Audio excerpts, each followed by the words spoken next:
Hello everybody, Ryan here, and today I'll be reading a personal favorite of mine, The Power of Positive Thinking by Norman Vincent Peale. Introduction.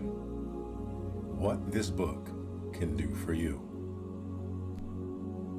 This book is written to suggest techniques and to give examples which demonstrate that you do not need to be defeated by anything, that you can have peace of mind, improved health, and a never-ceasing flow of energy. In short, that your life can be full of joy and satisfaction. Of this, I have no doubt at all, for I have watched countless persons learn and apply a system of simple procedures that has brought about the foregoing benefits in their lives. These assertions, which may appear extravagant, are based on bona fide demonstrations and actual human experience. Altogether, too many people are defeated by the everyday problems of life. They go struggling, perhaps even whining, through their days with a sense of dull resentment at what they consider the bad breaks life has given them. In a sense, there may be such a thing as the breaks in this life, but there is also a spirit and method by which we can control and even determine those breaks. It is a pity that people should let themselves be defeated by the problems, cares, and difficulties of human existence, and it is also quite unnecessary. In saying this, I certainly do not ignore or minimize the hardships and tragedies of the world, but neither do I allow them to dominate. You can permit obstacles to control your mind to the point where they are the uppermost and thus becoming the dominating factors in your thought pattern. By learning how to cast them from the mind, by refusing to become mentally subservient to them, and by channeling spiritual power through your thoughts, you can rise above obstacles which ordinarily might defeat you. By methods I shall outline, obstacles are simply not permitted to destroy your happiness and well-being.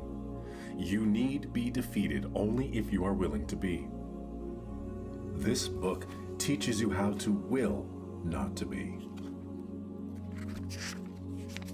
The purpose of this book is a very direct and simple one. It makes no pretense to literary excellence, nor does it seek to demonstrate any unusual scholarship on my part. This is simply a practical, direct action, personal improvement manual. It is written with the sole objective of helping the reader achieve a happy, satisfying, and worthwhile life. I thoroughly and enthusiastically believe in certain demonstrated and effective principles which, when practiced, produce a victorious life. My aim is to set them forth in this volume in a logical, simple, and understandable manner so that the reader, feeling a sense of need, may learn a practical method by which he can build for himself, with God's help, the kind of life he deeply desires. If you read this book thoughtfully, carefully absorbing its teachings, and if you will sincerely and persistently practice the principles and formulas set forth herein, you can experience an amazing improvement within yourself. By using the techniques outlined here, you can modify or change the circumstances in which you now live, assuming control over them rather than continuing to be directed by them. Your relations with other people will improve. You will become a more popular, esteemed, and well-liked individual. By mastering these principles, you will enjoy a delightful new sense of well-being. You may attain a degree of health not hitherto known by you and experience a new and keen pleasure in living.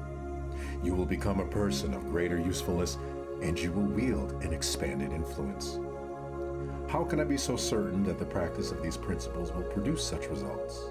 The answer is simply that for many years in the Marble Collegiate Church of New York City, we have taught a system of creative living based on spiritual techniques, carefully noting its operation in the lives of hundreds of people. It is no speculative series of extravagant assertions that I make, for these principles have worked so efficiently over so long a period of time that they are now firmly established as documented and demonstrable truth. The system outlined is a perfected and amazing method of successful living. In my writings, including several books, in my regular weekly newspaper column, in nearly 100 dailies, in my national radio program over 17 years, in our magazine, Guideposts, and in lectures in scores of cities, I have taught these same scientific yet simple principles of achievement, health, and happiness. Hundreds have read, listened, and practiced, and the results are invariably the same. New life, new power, increased efficiency, greater happiness. Because so many have requested that these principles be put into book form, the better to be studied and practiced, I am publishing this new volume under the title, The Power of Positive Thinking. I need not point out that the powerful principles contained herein are not my invention, but are given to us by the greatest teacher who ever lived and who still lives. This book teaches applied Christianity, a simple yet scientific system of practical techniques of successful living that works. Norman Vincent Peale.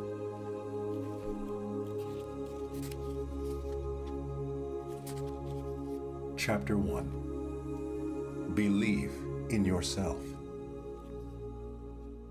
Believe in yourself. Have faith in your abilities. Without a humble but reasonable confidence in your own powers, you cannot be successful or happy. But with sound self-confidence, you can succeed.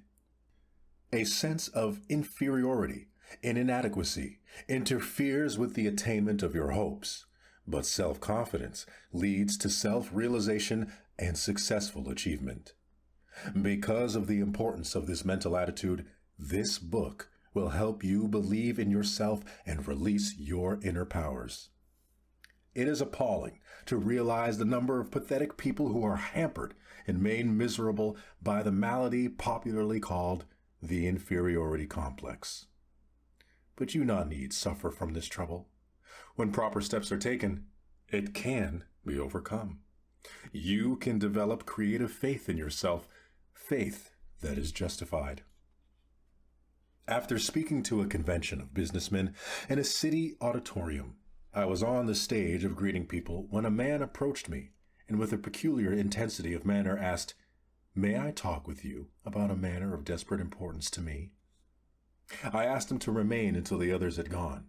Then we went backstage and sat down. "I'm in this town to handle the most important business deal of my life," he explained. "If I succeed, it means everything to me. If I fail, I'm done for." I suggested that he relax a little, that nothing was quite that final. If he succeeded, that was fine. If he didn't, well, tomorrow was another day. "I have a terrible disbelief in myself," he said dejectedly. "I have no confidence. I just don't believe I can put it over. I am very discouraged and depressed. In fact," he lamented, "I'm just about sunk. Here I am, 40 years old. Why is it that all my life I have been tormented by inferiority feelings, by lack of confidence, by self-doubt? I listened to your speech tonight in which you talked about the power of positive thinking, and I want to ask, how can I get some faith in myself?" "There are 2 steps to take," I replied. "First, it is important to discover why you have these feelings of no power. That requires analysis and will take time.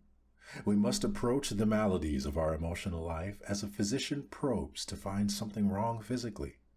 This cannot be done immediately, certainly not in our brief interview tonight, and it may require treatment to reach a permanent solution. But to pull you through this immediate problem, I shall give you a formula which will work if you use it. As you walk down the street tonight, I suggest that you repeat certain words which I shall give you. Say them over several times after you get into bed. When you awaken tomorrow, repeat them 3 times before arising. On the way to your important appointment, say them 3 additional times. Do this with an attitude of faith, and you will receive sufficient strength and ability to deal with this problem. Later, if you wish, We can go into an analysis of your basic problem, but whatever we come up with following that study, the formula which I am now going to give you can be a large factor in the eventual cure. Following is the affirmation which I gave him. I can do all things through Christ, who strengthens me. He was unfamiliar with these words, so I wrote them on a card and had him read them over 3 times aloud. Now, follow that prescription, and I am sure things will come out all right. He pulled himself up, stood quietly for a moment, then said with considerable feeling, "Okay, doctor, okay."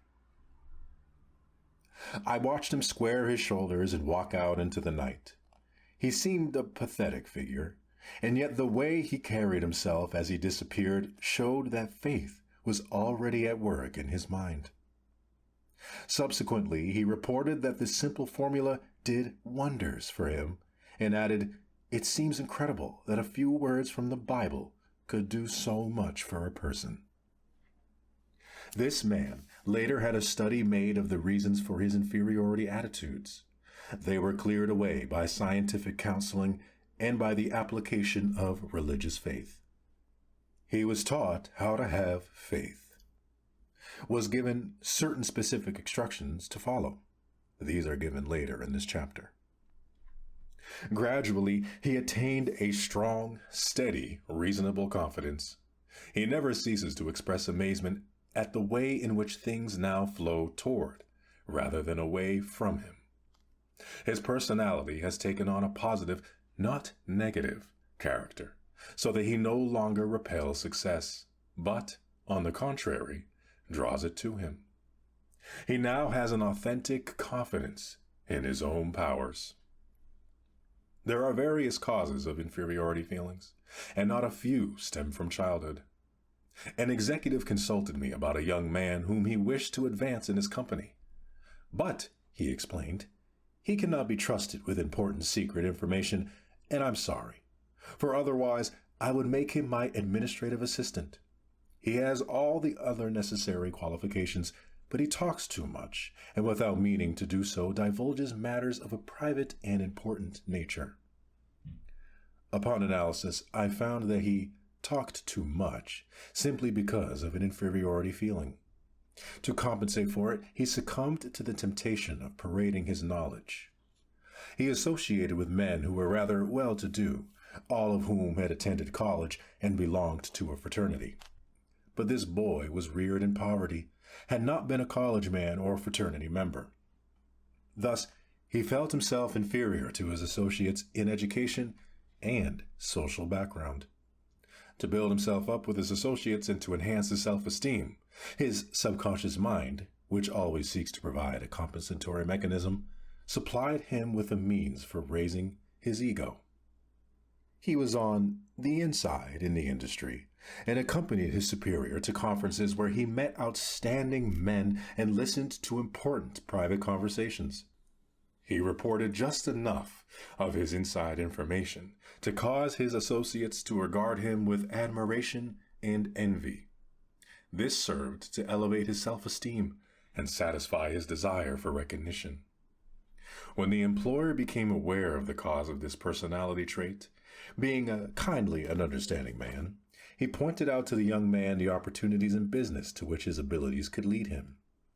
He also described how his inferiority feelings caused his unreliability in confidential matters. This self-knowledge, together with a sincere practicing of the techniques of faith and prayer, made him a valuable asset to his company. His real powers were released. I can perhaps illustrate the manner in which many youngsters acquire an inferiority complex through the use of a personal reference. As a small boy, I was painfully thin. I had lots of energy, was on a track team, was healthy and hard as nails, but thin. And that bothered me because I didn't want to be thin. I wanted to be fat.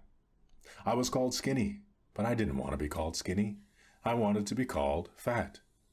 I longed to be hard-boiled and tough and fat.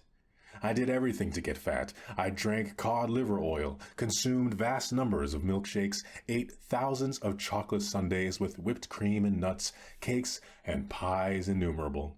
But they did not affect me in the slightest. I stayed thin and lay awake nights thinking and agonizing about it. I kept on trying to get heavy until I was about 30, when all of a sudden, did I get heavy? I bulged at the seams. Then I became self-conscious because I was so fat, and finally had to take off 40 pounds with equal agony to get myself down to respectable size. In the second place, to conclude this personal analysis, which I give only because it may help others by showing how this malady works, I was a minister's son and was constantly reminded of that fact. Everybody else could do everything, but if I did even the slightest little thing, you are a preacher's son. So I didn't want to be a preacher's son, for preacher's sons are supposed to be nice and namby-pamby. I wanted to be known as a hard-boiled fellow. Perhaps that is why preacher's sons get their reputation for being a little difficult, because they rebel against having to carry the banner of the church all the time. I vowed there was one thing I would never do, and that was to become a preacher. Also, I came of a family practically every member of which was a performer in public, a platform speaker, and that was the last thing I wanted to be. They used to make me get up in public to make speeches when it scared me to death, even filled me with terror. That was years ago, but the twinge of it comes to me every now and then when I walk onto a platform. I had to use every known device to develop confidence in what powers the good Lord gave me. I found the solution of this problem in the simple techniques of faith taught in the Bible. These principles are scientific and sound, and can heal any personality of the pain of inferiority feelings. Their use can enable the sufferer to find and release the powers which have been inhibited by a feeling of inadequacy. Such are some of the sources of the inferiority complex which erect power barriers in our personalities. It is some emotional violence done to us in childhood, or the consequences of certain circumstances, or something we did to ourselves. This malady arises out of the misty past in the dim recesses of our personalities. Perhaps you had an older brother who was a brilliant student. He got A's in school, and you only made C's, and you never heard the last of it. So you believed that you would never succeed in life as he could. He got A's, and you got C's, so you reasoned that you were consigned to getting C's all your life. Apparently, you never realized that some of those who failed to get high grades in school have been the greatest successes outside of school. Just because somebody gets an A in college doesn't make him the greatest man in the United States, because maybe his A's will stop when he gets his diploma. And the fellow who got C's in school will go on later to get the real A's in life. The greatest secret for eliminating the inferiority complex, which is another term for deep and profound self-doubt, is to fill your mind to overflowing with faith.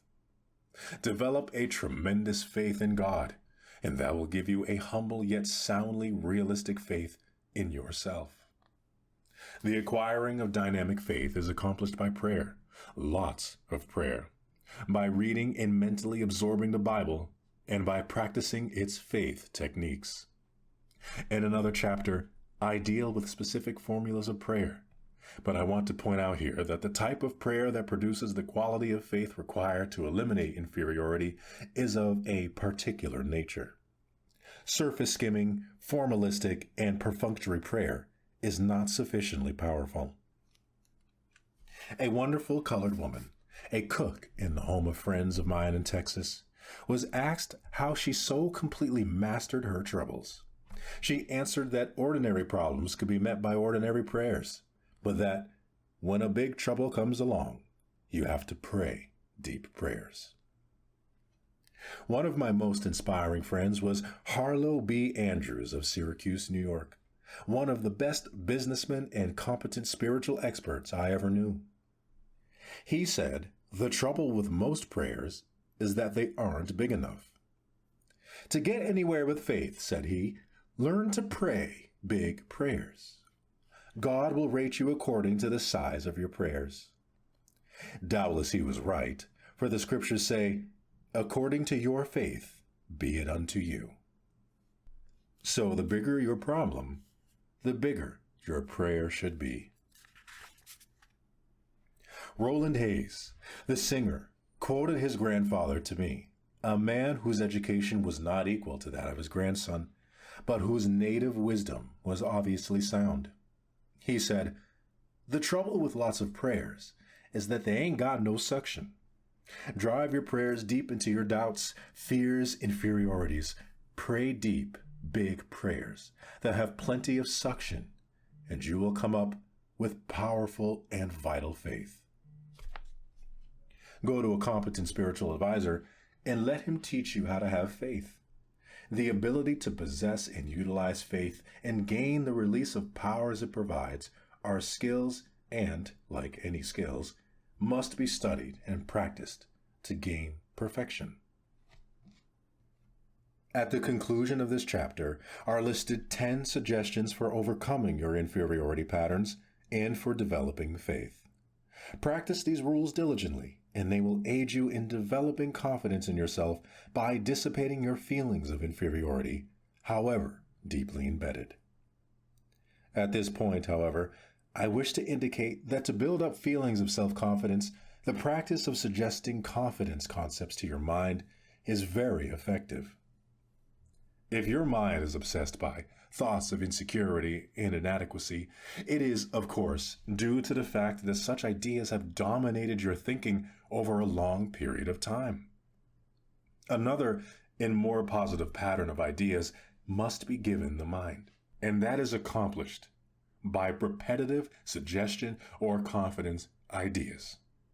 In the busy activities of daily existence, thought disciplining is required if you are to re-educate the mind and make of it a power-producing plant. It is possible, even in the midst of your daily work, to drive confident thoughts into consciousness. Let me tell you about one man who did so by the use of a unique method. One icy winter morning, he called for me at a hotel in a Midwestern city to take me about 35 miles to another town to fill a lecture engagement. We got into his car and started off at a rather high rate of speed on a slippery road. He was going a little faster than I thought reasonable, and I reminded him that we had plenty of time and suggested that we take it easy. "Don't let my driving worry you," he replied. "I used to be filled with all kinds of insecurities myself, but I got over them. I was afraid of everything. I feared an automobile trip or an airplane flight, and if any of my family went away, I worried until they returned. I always went around with a feeling that something was going to happen, and it made my life miserable. I was saturated with inferiority and lacked confidence. This state of mind reflected itself in my business, and I wasn't doing very well. But I hit upon a wonderful plan which knocked all these insecurity feelings out of my mind, and now I live with a feeling of confidence not only in myself, but in life generally." This was the wonderful plan. He pointed to 2 clips fastened on an instrument panel of the car just below the windshield, and reaching into the glove compartment, took out a pack of small cards. He selected one and slipped it beneath the clip. It read, "If ye have faith, nothing shall be impossible unto you." He removed that one, shuffled expertly through the cards with one hand as he drove, selected another, and placed it under the clip. This one read, "If God be for us, who can be against us?" "I am a traveling salesman," he explained, "and I drive around all day calling on my customers. I have discovered that while a man drives, he thinks all kinds of thoughts. If his pattern of thought is negative, he will think many negative thoughts during the day, and that, of course, is bad for him. But that is the way I used to be. I used to drive around all day between calls thinking fear and defeat thoughts, And incidentally, that is one reason my sales were down. But since I have been using these cards as I drive and committing the words to memory, I have learned to think differently. The old insecurities that used to haunt me are just about all gone. And instead of thinking fear thoughts of defeat and ineffectiveness, I think thoughts of faith and courage. It is really wonderful the way this method has changed me. It has helped in my business too. For how can one expect to make a sale if he drives up to a customer's place of business thinking he is not going to make a sale? This plan used by my friend is a very wise one. By filling his mind with affirmations of the presence, support, and help of God, he had actually changed his thought processes. He put an end to the domination of his long-held sense of insecurity. His potential powers were set free. We build up the feeling of insecurity or security by how we think. If in our thoughts we constantly fix attention upon sinister expectations of dire events that might happen, the result will be constantly to feel insecure. And what is even more serious is the tendency to create, by the power of thought, the very condition we fear. This salesman actually created positive results by vital thoughts of courage and confidence through his process of placing the cards before him in his car. His powers, curiously inhibited by a defeat psychology, now flowed out of a personality in which creative attitudes had been stimulated. Lack of self-confidence apparently is one of the great problems besetting people today. In a university, a survey was made of 600 students in psychology courses. The students were asked to state their most difficult personal problems. 75% listed lack of confidence. It can safely be assumed that the same large proportion is true of the population generally. Everywhere you encounter people who are inwardly afraid, who shrink from life, who suffer from a deep sense of inadequacy and insecurity, who doubt their own powers. Deep within themselves, they mistrust their ability to meet responsibilities or to grasp opportunities. Always, they are beset by the vague and sinister fear that something is not going to be quite right. They do not believe that they have it in them to be what they want to be, and so they try to make themselves content with something less than that of which they are capable of. Thousands upon thousands go crawling through life on their hands and knees, defeated and afraid. And in most cases, such frustration of power is unnecessary. The blows of life, the accumulation of difficulties, the multiplication of problems tend to sap energy and leave you spent and discouraged. In such a condition, the true status of your power is often obscured, and a person yields to a discouragement that is not justified by the facts. It is vitally essential to reappraise your personality assets. When done in an attitude of reasonableness, this evaluation will convince you that you are less defeated than you think you are. For example, a man 52 years of age consulted me. He was in great despondency. He revealed utter despair. He said he was all through. He informed me that everything he had built up over his lifetime had been swept away. Everything? I asked. Everything, he repeated. He was through. He reiterated, I have nothing left at all. Everything is gone. There is no hope, and I am too old to start all over again. I have lost all faith. Naturally, I felt sympathetic toward him, but it was evident that his chief trouble was the fact that dark shadows of hopelessness had entered his mind and discolored his outlook, distorting it. Behind this twisted thinking, his true powers had retreated, leaving him without force. So, I said, suppose we take a piece of paper and write down the values we have left. There's no use, he sighed. I haven't a single thing left. I thought I told you that. I said, let's just see anyway. Then asked, is your wife still with you? Why, yes, of course, and she is wonderful. We have been married for 30 years. She would never leave me no matter how bad things are. All right, Let's put that down. Your wife is still with you, and she will never leave you no matter what happens. How about your children? Got any children? Yes, he replied. I have 3, and they are certainly wonderful. I have been touched by the way they have come to me and said, Dad, we love you, and will stand by you. Well then, I said, that is number 2. 3 children who love you and will stand by you. Got any friends? I asked. Yes, he said. I really have some fine friends. I must admit, they have been pretty decent. They have come around and said they would like to help me. But what can they do? They can't do anything.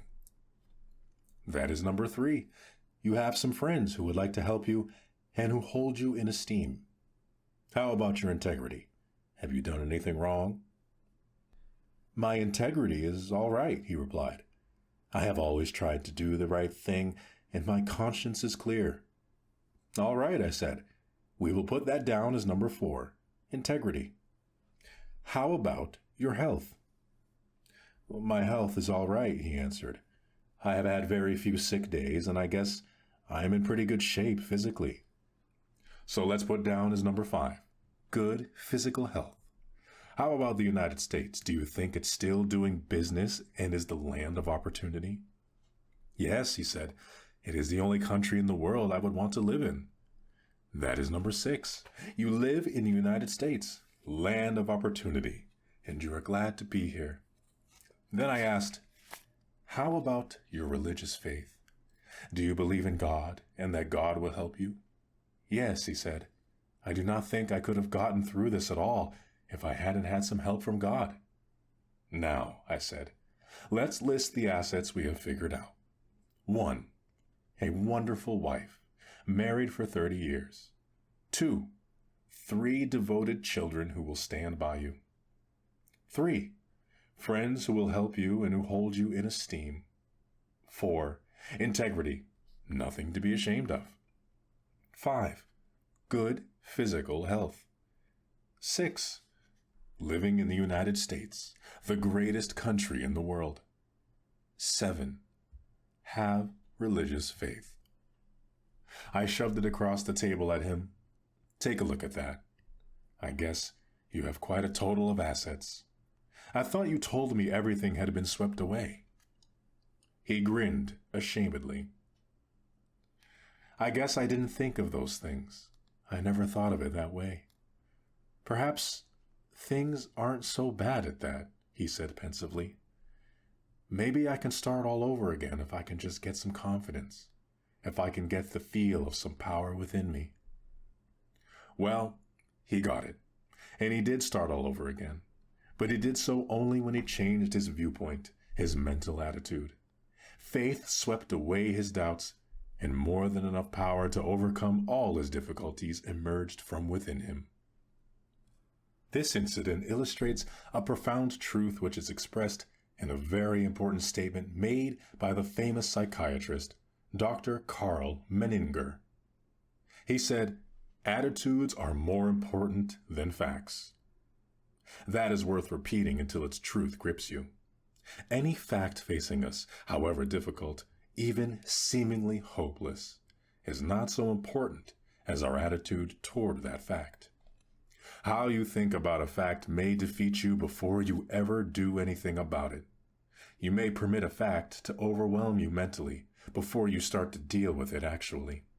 On the other hand, a confident and optimistic thought pattern can modify or overcome the fact altogether. I know a man who is a tremendous asset to his organization, not because of any extraordinary ability, but because he invariably demonstrates a triumphant thought pattern. Perhaps his associates view a proposition pessimistically, so he employs what he calls the vacuum cleaner method. That is, by a series of questions, he sucks the dust out of his associates' minds. He draws out their negative attitudes.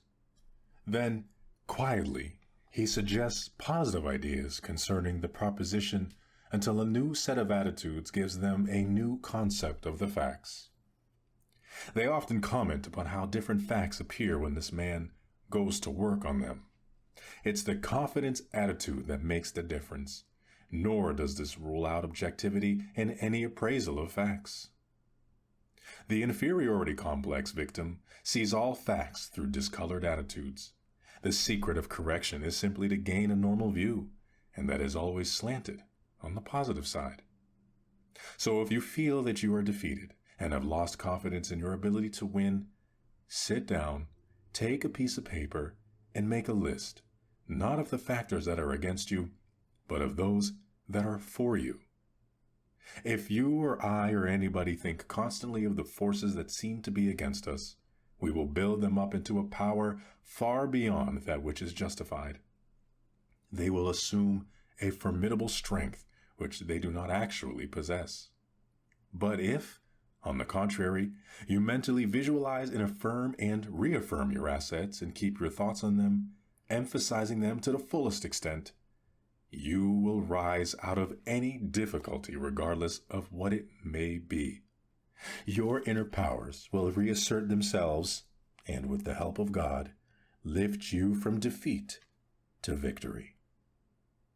One of the most powerful concepts, one which is a sure cure for lack of confidence, is the thought that God is actually with you and helping you. This is one of the simplest teachings in religion, namely, that Almighty God will be your companion, will stand by you, help you, and see you through.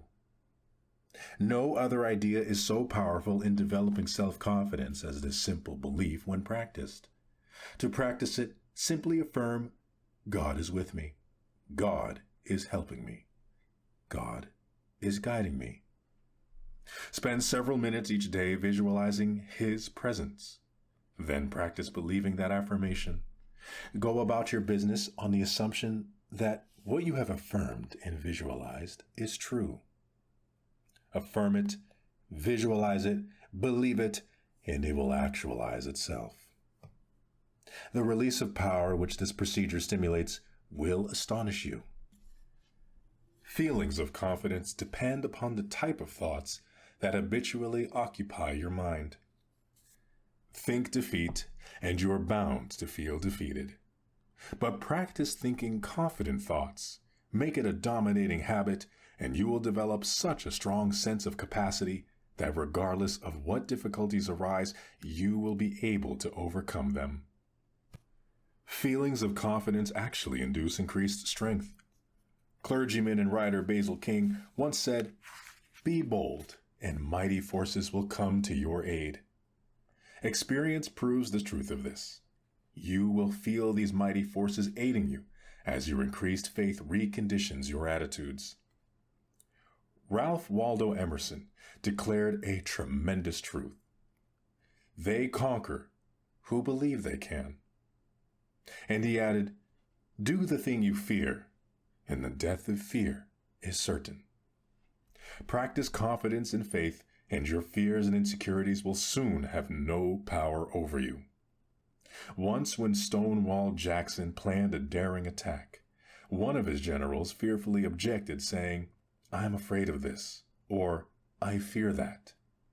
Putting his hand on his timorous subordinate's shoulders, Jackson said, "General, never take counsel of your fears." The secret is to fill your mind with thoughts of faith, confidence, and security. This will force out or expel all thoughts of doubt, all lack of confidence. To one man, who for a long time had been haunted by his insecurities and fears, I suggested that he read through the Bible, underlining in red pencil every statement it contains relative to courage and confidence. He also committed them to memory, in effect cramming his mind full of the healthiest, happiest, most powerful thoughts in the world. These dynamic thoughts changed him from cringing hopelessness to a man of compelling force. The change in him in a few weeks was remarkable. From almost complete defeat, he became a confident and inspiring personality. He now radiates courage and magnetism. He regained confidence in himself and his own powers by a simple process of thought conditioning. To sum up, what can you do now to build up your self-confidence? Following our 10 simple workable rules for overcoming inadequacy attitudes and learning to practice faith. Thousands have used these rules, reporting successful results. Undertake this program, and you too will build up confidence in your powers. You too will have a new feeling of power. 1. Formulate and stamp indelibly on your mind a mental picture of yourself as succeeding. Your mind will seek to develop this picture. Never think of yourself as failing. Never doubt the reality of the mental image. That is the most dangerous, for the mind always tries to complete what it pictures. So always picture success, no matter how badly things seem to be going at the moment. 2. Whenever a negative thought concerning your personal powers comes to mind, deliberately voice a positive thought to cancel it out. 3. Do not build up obstacles in your imagination. Depreciate every so-called obstacle. Minimize them. Difficulties must be studied and efficiently dealt with to be eliminated, but they must be seen for only what they are. They must not be inflated by fear thoughts. 4. Do not be awestruck by other people and try to copy them.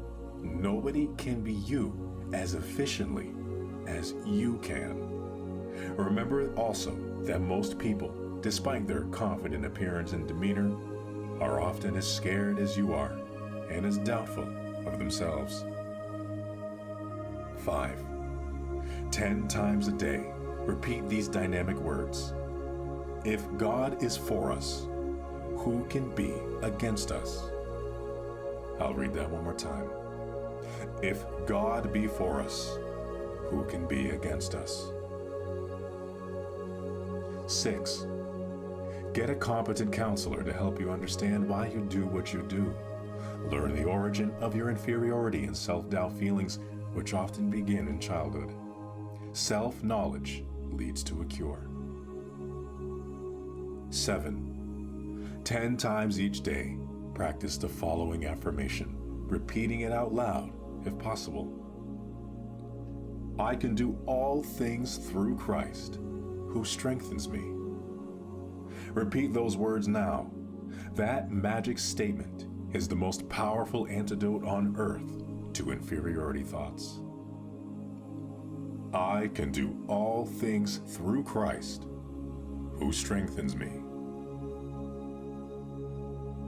8. Make a true estimate of your own ability, then raise it 10%. Do not become egotistical, but develop a wholesome self-respect. Believe in your own God-released powers. 9. Put yourself in God's hands. To do that, simply state, I am in God's hands. Then believe you are now receiving all the power you need. Feel it flowing into you. Affirm that the kingdom of God is within you, in the form of adequate power to meet life's demands. 10. Remind yourself that God is with you and nothing can defeat you. Believe that you now receive power from Him.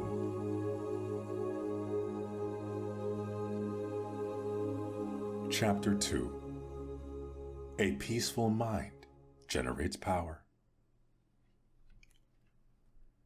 At breakfast in a hotel dining room, 3 of us fell to discussing how well we had slept the night before, a truly momentous topic.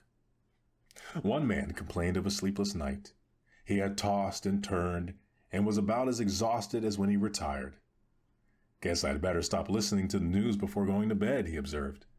I tuned in last night and sure got an earful of trouble. That is quite a phrase, an earful of trouble. Little wonder he had a disturbed night. Maybe the coffee I drank before retiring had something to do with it, he mused. The other man spoke up. As for me, I had a grand night. I got my news from the evening paper, and from an early broadcast I had a chance to digest it before I went to sleep. Of course, he continued, I used my go-to sleep plan, which never fails to work. I prodded him for his plan, which he explained as follows. When I was a boy, my father, a farmer, had a habit of gathering the family in the parlor at bedtime, and he read to us out of the Bible. I can hear him yet. In fact, every time I hear those Bible verses, I always seem to hear them in the tone of my father's voice. After prayers, I would go up to my room and sleep like a top. But when I left home, I got away from the Bible reading and prayer habit. I must admit that for years, practically the only time I ever prayed was when I got into a jam. But some months ago, my wife and I, having a number of difficult problems, decided we would try it again. We found it a very helpful practice. So now every night before going to bed, she and I together read the Bible and have a little session of prayer. I don't know what there is about it, but I have been sleeping better and things have improved all down the line. In fact, I find it so helpful that even out on the road, as I am now, I still read the Bible and pray. Last night, I got into bed and read the 23rd Psalm. I read it out loud, and it did me a lot of good. He turned to the other man and said, I didn't go to bed with an ear full of trouble. I went to sleep with a mind full of peace. Well, there are two cryptic phrases for you. An ear full of trouble and a mind full of peace. Which do you choose? The essence of the secret lies in a change of mental attitude. One must learn to live on a different thought basis, and even though thought change requires effort, it is much easier than to continue living as you are. The life of strain is difficult. The life of inner peace, being harmonious and without stress, is the easiest type of existence. The chief struggle then in gaining mental peace is the effort of revamping your thinking to the relaxed attitude of acceptance of God's gift of peace. As an illustration of taking a relaxed attitude and therefore receiving peace, I always think of an experience in a certain city where I lectured one evening. Prior to going on the platform, I was sitting backstage going over my speech when a man approached and wanted to discuss a personal problem. I informed him that at the moment it was impossible to talk as I was just about to be introduced, and asked him to wait. While speaking, I noticed him in the wings nervously pacing up and down, but afterward he was nowhere about. However, he had given me his card, which indicated that he was a man of considerable influence in that city. Back in my hotel, although it was late, I was still troubled by this man, so I telephoned him. He was surprised at my call and explained that he did not want to wait because obviously I was busy. I just wanted you to pray with me, he said. I thought if you would pray with me, perhaps I could get some peace. There is nothing to prevent us from praying together on the telephone right now, I said.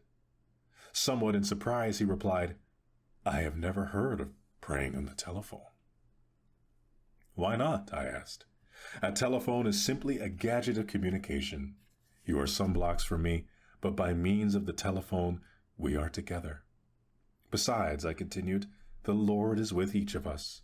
He is at both ends of this line and in between. He is with you, and He is with me. All right, he conceded. I'd like to have you pray for me. So I closed my eyes and prayed for the man over the telephone, and I prayed just as though we were in the same room. He could hear and the Lord could hear. When I finished, I suggested, won't you pray? There was no response. Then at the other end of the line, I heard sobbing, and finally, I can't talk, he said. Go on and cry for a minute or two, and then pray, I suggested. Simply tell the Lord everything that is bothering you. I assume this is a private line, but if not, and if anyone is listening, it won't matter. As far as anyone is concerned, we are just a couple of voices. Nobody would know it is you and I. Thus encouraged, he started to pray, hesitantly at first, and then with great impetuosity he poured out his heart, and it was filled with hate, frustration, failure, a mass of it. Finally, he prayed plaintively, Dear Jesus, I have a lot of nerve to ask you to do anything for me because I never did anything for you. I guess you know what a no account I am, even though I put on a big front. I am so sick of all this. Dear Jesus, please help me." So I prayed again and asked the Lord to answer his prayer, and then said, "Lord, at the other end of this telephone wire, place your hand on my friend and give him peace. Help him now to yield himself and accept your gift of peace." Then I stopped, and there was a rather long pause, and I shall never forget the tone in his voice as I heard him say, "I shall always remember this experience, and I want you to know that for the first time in months, I feel clean inside and happy and peaceful." This man employed a simple technique for having a peaceful mind. He emptied his mind and he received peace as a gift from God. As a physician said, many of my patients have nothing wrong with them except their thoughts. So I have a favorite prescription that I write for some, but it is not a prescription that you can fill at a drugstore. The prescription I write is a verse from the Bible, Romans 12:2. I do not write out that verse for my patients. I make them look it up, and it reads, "Be ye transformed by the renewing of your mind." To be happier and healthier, they need a renewing of their minds, that is, a change in the pattern of their thoughts. When they take this prescription, they usually achieve a mind full of peace. That helps to produce health and well-being. A primary method of gaining a mind full of peace is to practice emptying the mind. This will be emphasized in another chapter, but I mention it here to underscore the importance of a frequent mental catharsis. I recommend a mind emptying at least twice a day, more often if necessary. Definitely practice emptying your mind of fears, hates, insecurities, regrets, and guilt feelings. The mere fact that you consciously make this effort to empty your mind tends to give it relief. Haven't you experienced a sense of release when you have been able to pour out to somebody whom you can trust worrisome matters that lay heavy upon the heart? As a pastor, I have often observed how much it means to people to have someone to whom they can truly and in confidence tell everything troubling their minds. I conducted a religious service on board the SS Lurline on a recent voyage to Honolulu. In the course of my talk, I suggested that people who were carrying worries in their minds might go to the stern of the vessel and imaginatively take such anxious thought out of the mind, drop it overboard, and watch it disappear in the wake of the ship. It seems an almost childlike suggestion, but a man came to me later that day and said, "I did as you suggested, and am amazed at the relief it has given me. During this voyage," he said, "every evening at sunset, I'm going to drop all my worries overboard until I develop the psychology of casting them entirely out of my consciousness. Every day, I shall watch them disappear in the great ocean of time." Doesn't the Bible say something about forgetting those things that are behind? The man to whom this suggestion appealed is not an impractical sentimentalist. On the contrary, he is a person of extraordinary mental stature, an outstanding leader in his field. Of course, emptying the mind is not enough. When the mind is emptied, something is bound to enter. The mind cannot long remain a vacuum. You cannot go around permanently with an empty mind. I admit that some people seem to accomplish that feat, but by and large it is necessary to refill the emptied mind, or the old unhappy thoughts which you have cast out will come sneaking in again. To prevent that from happening, immediately start filling your mind with creative and healthy thoughts. When the old fears, hates, and worries that have haunted you for so long try to edge back in, they will, in effect, find the sign on your door of your mind reading, "Occupied." They may struggle for admission, for having lived in your mind for a long time, they feel at home there. But the new and healthy thoughts which you have taken in will now be stronger and better fortified, and therefore able to repulse them. Presently, the old thoughts will give up altogether and leave you alone. You will permanently enjoy a mind full of peace. At intervals during the day, practice thinking a carefully selected series of peaceful thoughts.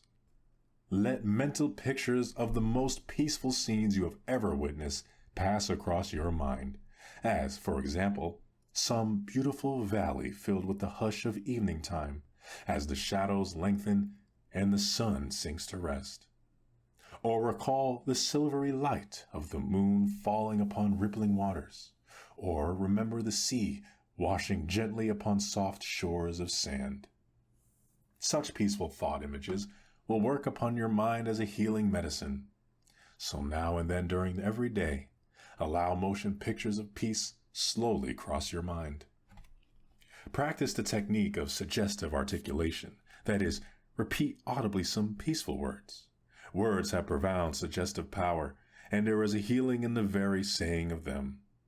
Utter a series of panicky words, and your mind will immediately go into a mild state of nervousness. You will perhaps feel a sinking in the pit of your stomach that will affect your entire physical mechanism. If, on the contrary, you speak peaceful, quieting words, your mind will react in a peaceful manner. Use such a word as tranquility. Repeat the word slowly several times. Tranquility is one of the most beautiful and melodic of all English words, and the mere saying of it tends to induce a tranquil state.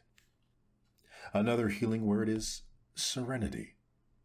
Picturize serenity as you say it. Repeat it slowly and in the mood of which the word is a symbol. Words such as these have a healing potency when used in this manner. It is also helpful to use lines from poetry or passages from the scriptures. A man of my acquaintance who achieved a remarkable peace of mind has the habit of writing on cards unusual quotations expressing peacefulness. He carries one of the cards in his wallet at all times, referring to it frequently until each quotation is committed to memory. He says that each such idea dropped into the subconscious lubricates his mind with peace. A peaceful concept is indeed oil on troubled thoughts. One of the quotations which he used is from a 16th century mystic. Let nothing disturb you. Let nothing frighten you. Everything passes away except God. God alone is sufficient. The words of the Bible have a particularly strong therapeutic value. Drop them into your mind, allowing them to dissolve in consciousness, and they will spread a healing balm over your entire mental structure. This is one of the simplest processes to perform and also one of the most effective in attaining peace of mind. A salesman told me of an incident that took place in a Midwestern hotel room. He was one of a group of businessmen having a conference. One man was very much on edge. He was snappy, argumentative, high-strung. Everyone present knew him quite well and realized he was under great nervous pressure. But finally, his irritating attitudes began to get on everybody's nerves. Presently, this nervous individual opened his traveling bag, took out a big bottle of brackish-looking medicine, and poured himself a large dose. Asked what this medicine was, he growled, "Oh, it's something for the nerves. I feel like I'm going to break in pieces. The pressure I'm under makes me wonder if I'm going to crack up. I try not to show it, but I suppose even you fellows have observed that I'm nervous. This medicine was recommended, and I've swallowed several bottles of it, but I don't seem to get any better." The other men laughed, and one said in a kindly manner, "Bill, I don't know anything about that medicine you are taking. Maybe it's all right. It probably is. But I can give you some medicine for those nerves that will do you more good than that. I know, because it cured me, and I was worse off than you are." "What is this medicine?" snapped the other. The other man reached into his bag and pulled out a book. "This book will do the job, and I really mean it. I suppose you think it is strange that I carry a Bible around in my bag, but I don't care who knows it. I'm not a bit ashamed of it. I have been carrying this Bible in my bag for the past 2 years, and I have marked places in it that help keep my mind at peace. It works for me, and I think it can do something for you too. Why not give it a trial?" The others were listening with interest at his unusual speech. The nervous man had sunk low in his chair. Seeing that he was making an impression, the speaker continued, "I had a peculiar experience in a hotel one night which got me into the habit of reading the Bible. I was getting into a pretty tense state. I was out on a business trip and late one afternoon came up to my room terribly nervous. I tried to write some letters but couldn't get my mind on them. I paced up and down the room, tried to read the paper, but that annoyed me. So I decided to go down and get a drink, anything, to get away from myself. While standing by the dresser, my eye happened to fall upon a Bible lying there. I had seen such Bibles in hotel rooms, but I had never read any of them. However, something impelled me, and I opened the book to one of the Psalms and started to read it. I remember that I read that one standing up, then sat down and read another. I was interested, but certainly surprised at myself. Me reading the Bible? It was a laugh, but I kept on reading. Soon I came to the 23rd Psalm. I had learned that one as a boy in Sunday school, and I was surprised that I still knew most of it by heart. I tried saying it over, especially that line where it says, "He leadeth me beside the still waters. He restoreth my soul." I liked that line. It sort of got me. I sat there repeating it over and over, and the next thing I knew, I woke up. Apparently, I had dropped off to sleep and slept soundly. I slept only about 15 minutes, but upon awakening was as refreshed and rested as if I'd gotten a good night's sleep. I can remember yet the wonderful feeling of complete refreshment. Then I realized that I felt peaceful and said to myself, "Isn't it strange? What is wrong with me that I've missed something as wonderful as this?" So after that experience, he said, I bought a Bible, a little one I could put in my bag, and I've been carrying it ever since. I honestly like to read it, and I'm not nearly so nervous as I used to be. So, he added, try that, Bill, and see if it doesn't work. Bill did try it, and he kept on trying it. He reported that it was a bit strange and difficult for him at first, and he read the Bible on the sly when nobody was around. He didn't want to be thought of holy or pious. But now he says he brings it out on trains and planes or any old place and reads it, and it does him a world of good. I no longer need to take nerve medicine, he declared. This scheme must have worked in Bill's case, for he is easy to get along with now. His emotions are under control. Those two men found that getting peace of mind isn't complicated. You merely feed your mind with thoughts that cause it to be peaceful. To have a mind full of peace, merely fill it full of peace. It is as simple as that. There are other practical ways by which you can develop serenity and quiet attitudes. One way is through your conversations.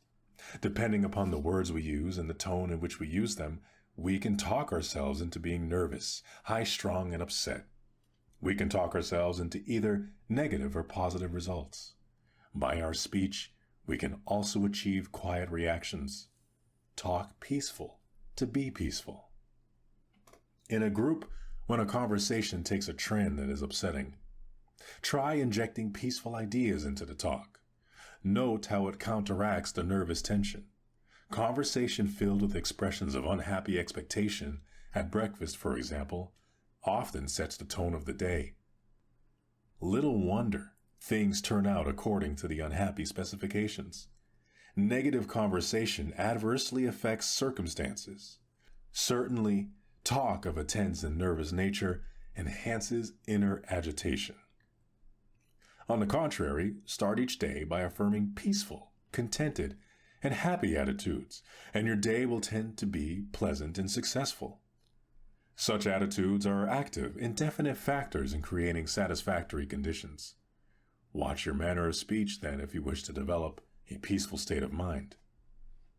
It is important to eliminate from conversations all negative ideas, for they tend to produce tension and annoyance inwardly.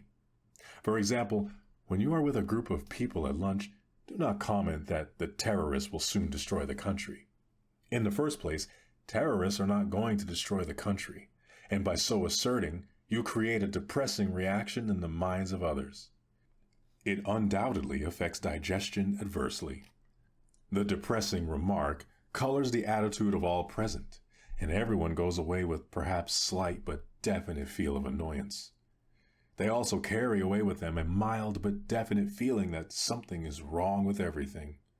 There are times when we must face these harsh questions and deal with them objectively and vigorously, and no one has more contempt for terrorists than I have. But as a general thing to have peace of mind, fill your personal and group conversations with positive, happy, optimistic, satisfying expressions. The words we speak have a direct, indefinite effect on our thoughts. Thoughts create words, for words are the vehicles of ideas. But words also affect thoughts, and help to condition, if not create, attitudes. In fact, what often passes for thinking starts with talk.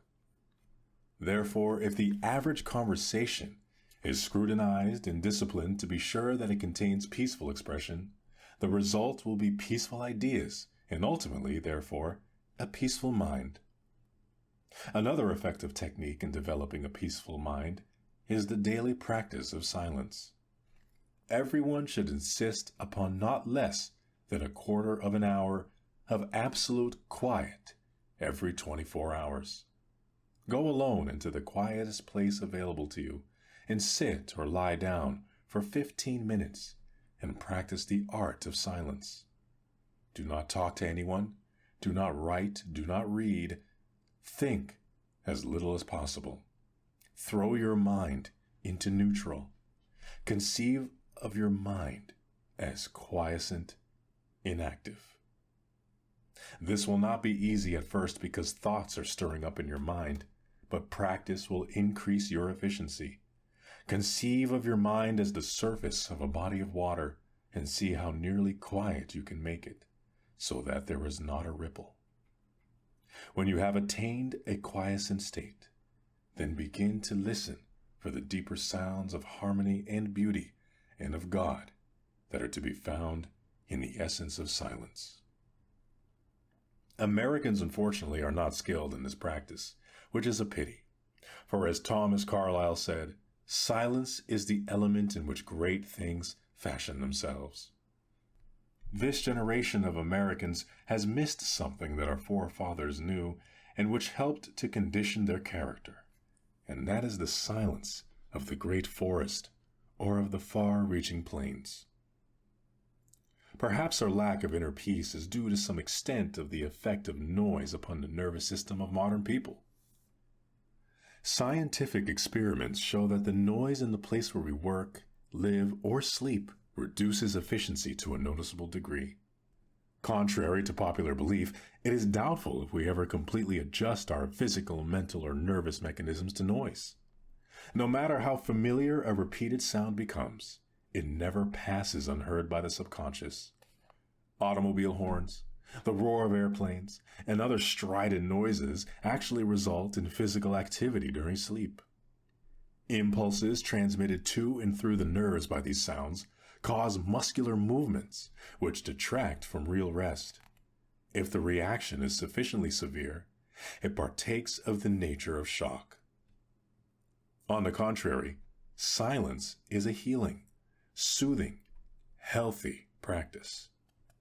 Starr Daley, a famous reformed criminal, once said, "No man or woman of my acquaintance who knows how to practice silence and does it has ever been sick to my knowledge.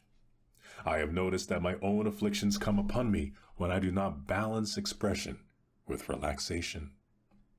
Starr Daley closely associates silence with spiritual healing. The sense of rest that results from a practice of complete silence is a therapy of utmost value. In the circumstances of modern life, with its acceleration of pace, the practice of silence is admittedly not so simple as it was in the days of our forefathers. A vast number of noise-producing gadgets exist that they do not know, and our daily program is more hectic. Space has been annihilated in the modern world, and apparently we are also attempting to annihilate the factor of time. It is only rarely possible for an individual to walk in deep woods, or sit by the sea, or meditate on a mountaintop, or on the deck of a vessel in the midst of the ocean. But when we do have such experiences, we can print on the mind the picture of the silent place and the feel of the moment, and return to it in memory to live it over again just as truly as when we were actually in that scene. In fact, when you return to it in memory, the mind tends to remove any unpleasant factors present in the actual situation. The memory visit is often an improvement over the actual, for the mind tends to reproduce only the beauty in the remembered scene. For example, as I write these words, I am on a balcony of one of the most beautiful hotels in the world, the Royal Hawaiian, on the famed and romantic Waikiki Beach in Honolulu, Hawaii. I am looking into a garden filled with graceful palm trees swaying in the balmy breeze. The air is laden with the aroma of exotic flowers, hibiscus plants, of which on these islands there are 2,000 varieties, fill the garden. Outside my windows are papaya trees laden with ripening fruit. The brilliant color of the royal poinciana, the flame of the forest trees, adds to the glamour of the scene, and the acacia trees are hung heavily with their exquisite white flowers. The incredible blue ocean surrounding these islands stretches away to the horizon. The white waves are surging in, and the Hawaiians and my fellow visitors are riding gracefully on surfboards and outrigger canoes. Altogether, it is a scene of entrancing beauty. It has an indescribably healing effect upon me as I sit here writing about the power generated in a peaceful mind. The insistent responsibilities under which I ordinarily live seem so far away. Though I am in Hawaii to give a series of lectures and to write this book, nevertheless, the peace with which this place is filled envelops me. Yet I realize that when I have returned to my home in New York, 5,000 miles away, I shall only then truly savor the exquisite joy of the beauty which I now behold. It will become enshrined in memory as a prized retreat to which my mind can go in the busy days that lie ahead. Often, when far from this idyllic place, I shall return in memory to find peace along the palm-lined, foam-washed beach at Waikiki. Fill your mind with all peaceful experiences possible, then make planned and deliberate excursions to them in memory. You must learn that the easiest way to an easy mind is to create an easy mind. This is done by practice, by the application of some such simple principles as outlined here. The mind quickly responds to teaching and discipline. You can make the mind give you back anything you want, but remember, the mind can give back only what it was first given. Saturate your thoughts with peaceful experiences, peaceful words and ideas, and ultimately, you will have a storehouse of peace-producing experiences to which you may turn for refreshment and renewal of your spirit. It will be a vast source of power. I spent a night with a friend who has a very lovely home. We had breakfast in a unique and interesting dining room. The four walls are painted in a beautiful mural picturing the countryside in which my host was reared as a boy. It is a panorama of rolling hills, gentle valleys, and singing streams, the latter clean and sun-speckled and babbling over rocks. Winding roads meander through pleasant meadows. Little houses dot the landscape. In a central position is a white church surmounted by a tall steeple. As we breakfasted, My host talked of this region of his youth, pointing out various points of interest in the painting around the wall. Then he said, "Often as I sit in the dining room, I go from point to point in my memory and relive other days. I recall, for example, walking up to that lane as a boy with bare feet, and I can remember yet how clean dust felt between my toes.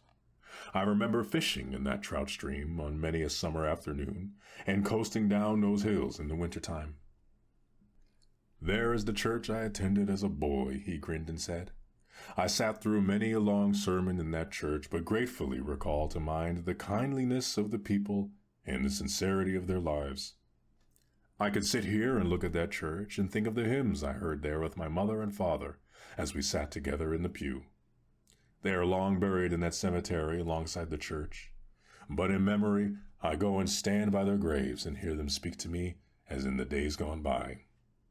I get very tired and sometimes nervous and tense. It helps to sit here and go back to the days when I had an untroubled mind, when life was new and fresh. It does something for me. It gives me peace." Perhaps we all cannot have such murals on the dining room walls, but you can put them around the wall of your mind, pictures of the most beautiful experiences of your life.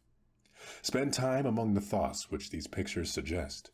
No matter how busy you may be or what responsibilities you carry, this simple, rather unique practice, having proved successful in many instances, may have a beneficial effect upon you. It is an easily practiced, easy way to a peaceful mind. There is a factor in the matter of inner peace which must be stated because of its importance.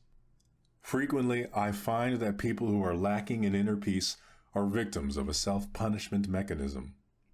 At some point in their experience, they have committed a sin, and the sense of guilt haunts them. They have sincerely sought divine forgiveness, and the good Lord will always forgive anyone who asks him and who means it. However, there is a curious quirk within the human mind whereby sometimes an individual will not forgive himself. He feels that he deserves punishment and therefore is constantly anticipating that punishment. As a result, he lives in a constant apprehension that something is going to happen. In order to find peace under these circumstances, he must increase the intensity of his activity. He feels that hard work will give him some release from the sense of his guilt. A physician told me that in his practice, a number of cases of nervous breakdown were traceable to a sense of guilt for which the patient had unconsciously attempted to compensate by hectic overwork. The patient attributed his breakdown not to the sense of guilt, but to his overworked condition. "But," said the physician, "these men need not have broken down from overwork if first the sense of guilt had been fully released.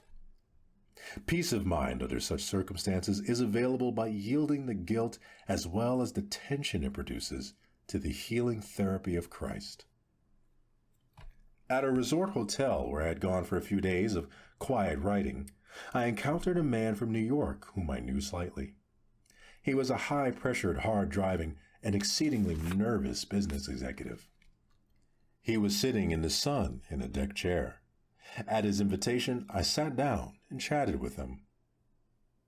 "I'm glad to see you relaxing in this beautiful spot," I commented. He replied nervously, "I haven't any business being here. I have so much work to do at home. I'm under terrible pressure. Things have got me down. I'm nervous and can't sleep. I'm jumpy. My wife insisted that I come down here for a week. The doctors say there's nothing wrong with me if I just get to thinking right and relax. But how in the world do you do that?" he challenged. Then he gave me a piteous look. "Doctor," he said, "I would give anything if I could be peaceful and quiet. It's what I want more than anything in this world." We talked a bit, and it came out in the conversation that he was always worrying that something sinister was going to happen. For years he had anticipated some dire event, living in constant apprehension about something happening to his wife or his children or his home. It was not difficult to analyze his case. His insecurity arose from a double source, from childhood insecurities and from later guilty experiences. His mother had always felt that something was going to happen, and he had absorbed her anxiety feelings. Later, he committed some sins, and his subconscious mind insisted upon self-punishment. He became victim to the mechanism of self-punishment. As a result of this unhappy combination, I found him this day in a highly inflamed state of nervous reaction. Finishing our conversation, I stood beside his chair a moment.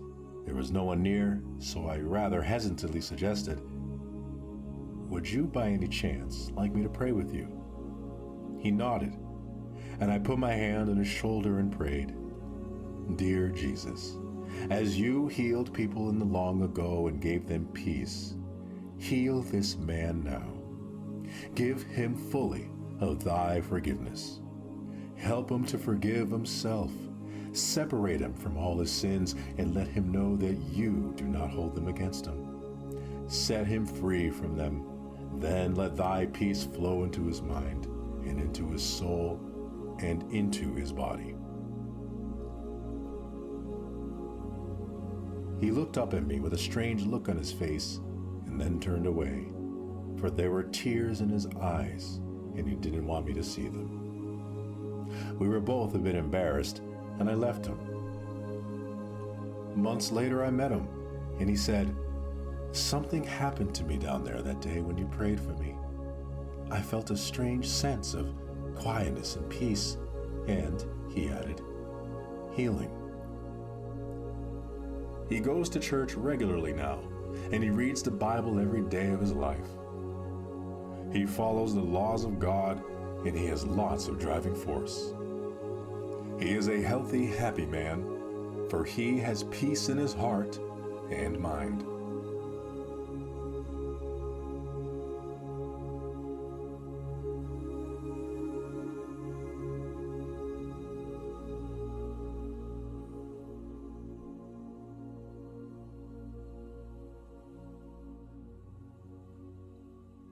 Chapter 3.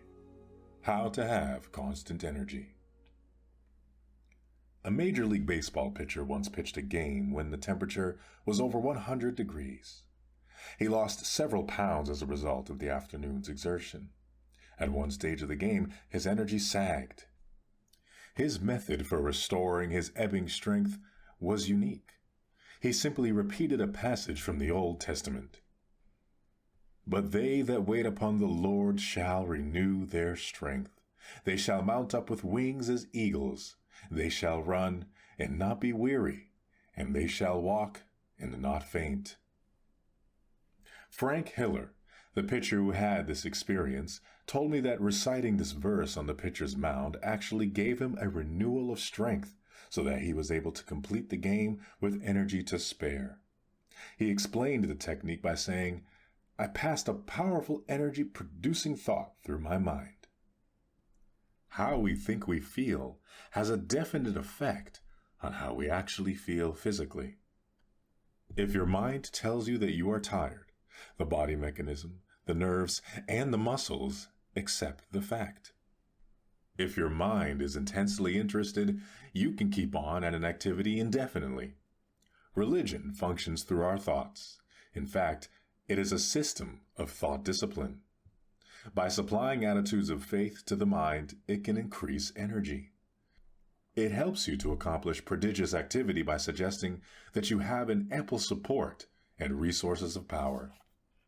A friend in Connecticut, an energetic man, full of vitality and vigor, says that he goes to church regularly to get his batteries recharged. His concept is sound. God is the source of all energy. Energy in the universe, atomic energy, electrical energy, and spiritual energy. Indeed, every form of energy derives from the Creator. The Bible emphasizes this point when it says, "He giveth power to the faint, and to them that have no might he increaseth strength." In another statement, the Bible describes the energizing and re-energizing process. "In him we live," that is, have vitality, "and move," have dynamic energy, "and have our being," attain completeness. Contact with God establishes within us a flow of the same type of energy that recreates the world and that renews springtime every year. When in spiritual contact with God through our thought processes, the divine energy flows through the personality, automatically renewing the original creative act. When contact with the divine energy is broken, the personality gradually becomes depleted in body, mind, and spirit. An electrical clock connected with an outlet does not run down and will continue indefinitely to keep accurate time. Unplug it, and the clock stops. It has lost contact with the power flowing through the universe. In general, this process is operative in human experience, though in a less mechanical manner. A number of years ago, I attended a lecture at which a speaker asserted before a large audience that he had not been tired in 30 years. He explained that 30 years before he had passed through a spiritual experience in which by self-surrender he had made contact with divine power. From then on, he possessed sufficient energy for all his activities, and these were prodigious. He so obviously illustrated his teachings that everyone in that vast audience was profoundly impressed. To me, it was a revelation of the fact that in our consciousness we can tap a reservoir of boundless power as a result of which it is not necessary to suffer depletion of energy.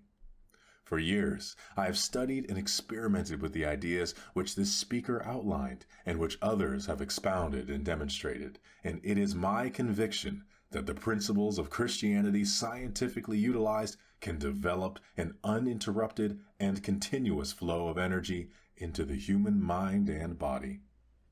These findings were corroborated by a prominent physician with whom I was discussing a certain man whom we both know. This man, whose responsibilities are very heavy, works from morning until night without interruption, but always seems able to assume new obligations. He has the knack of handling his work easily and with efficiency. I commented to this physician that I hoped this man was not setting a dangerous pace that might possibly lead to a breakdown. The physician shook his head. "No," he replied. "As this physician, I do not think there is any danger of a crack-up, and the reason is that he is a thoroughly well-organized individual with no energy leaks in his makeup. He operates a well-regulated machine. He handles things with easy power and carries burdens without strain. He never wastes an ounce of energy, but every effort is applied with maximum force." "How do you account for this efficiency, this seemingly boundless energy?" I asked. The physician studied for a moment.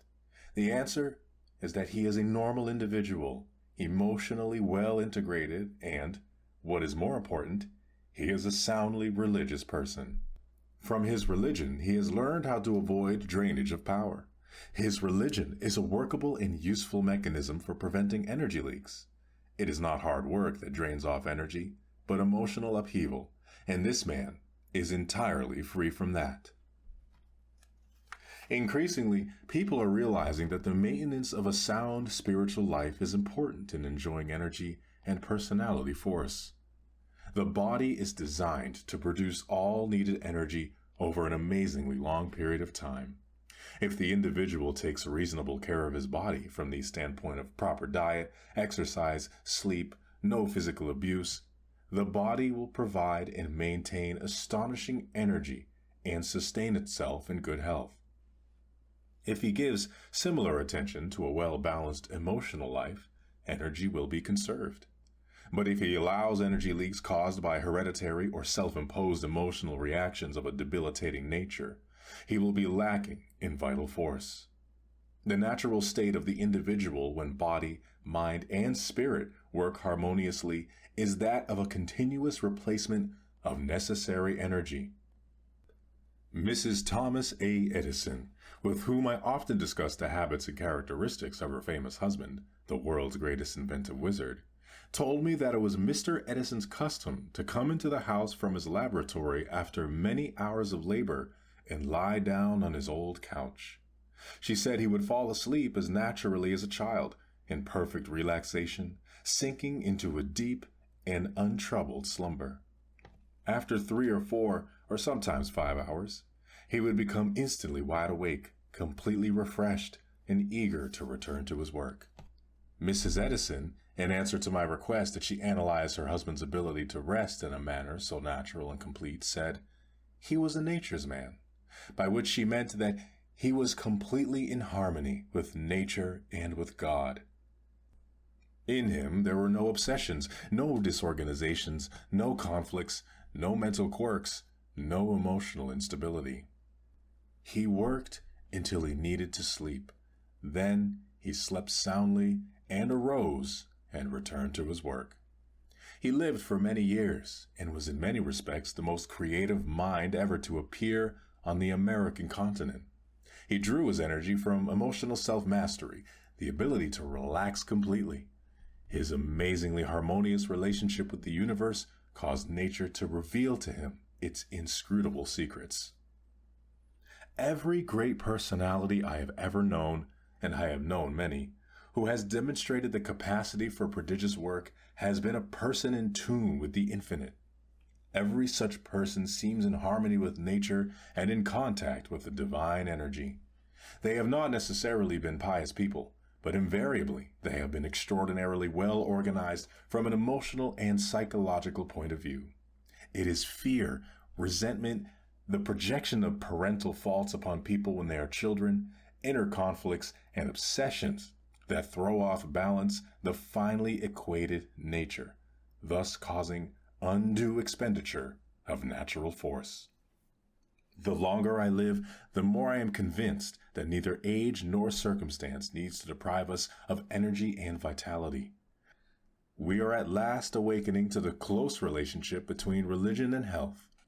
We are beginning to comprehend a basic truth hitherto neglected, that our physical condition is determined very largely by our emotional condition, and our emotional life is profoundly regulated by our thought life. All through its pages, the Bible talks about vitality and force and life. The supreme overall word of the Bible is life, and life means vitality, to be filled with energy. Jesus stated the key expression, "I am come that they might have life, and that they might have it more abundantly."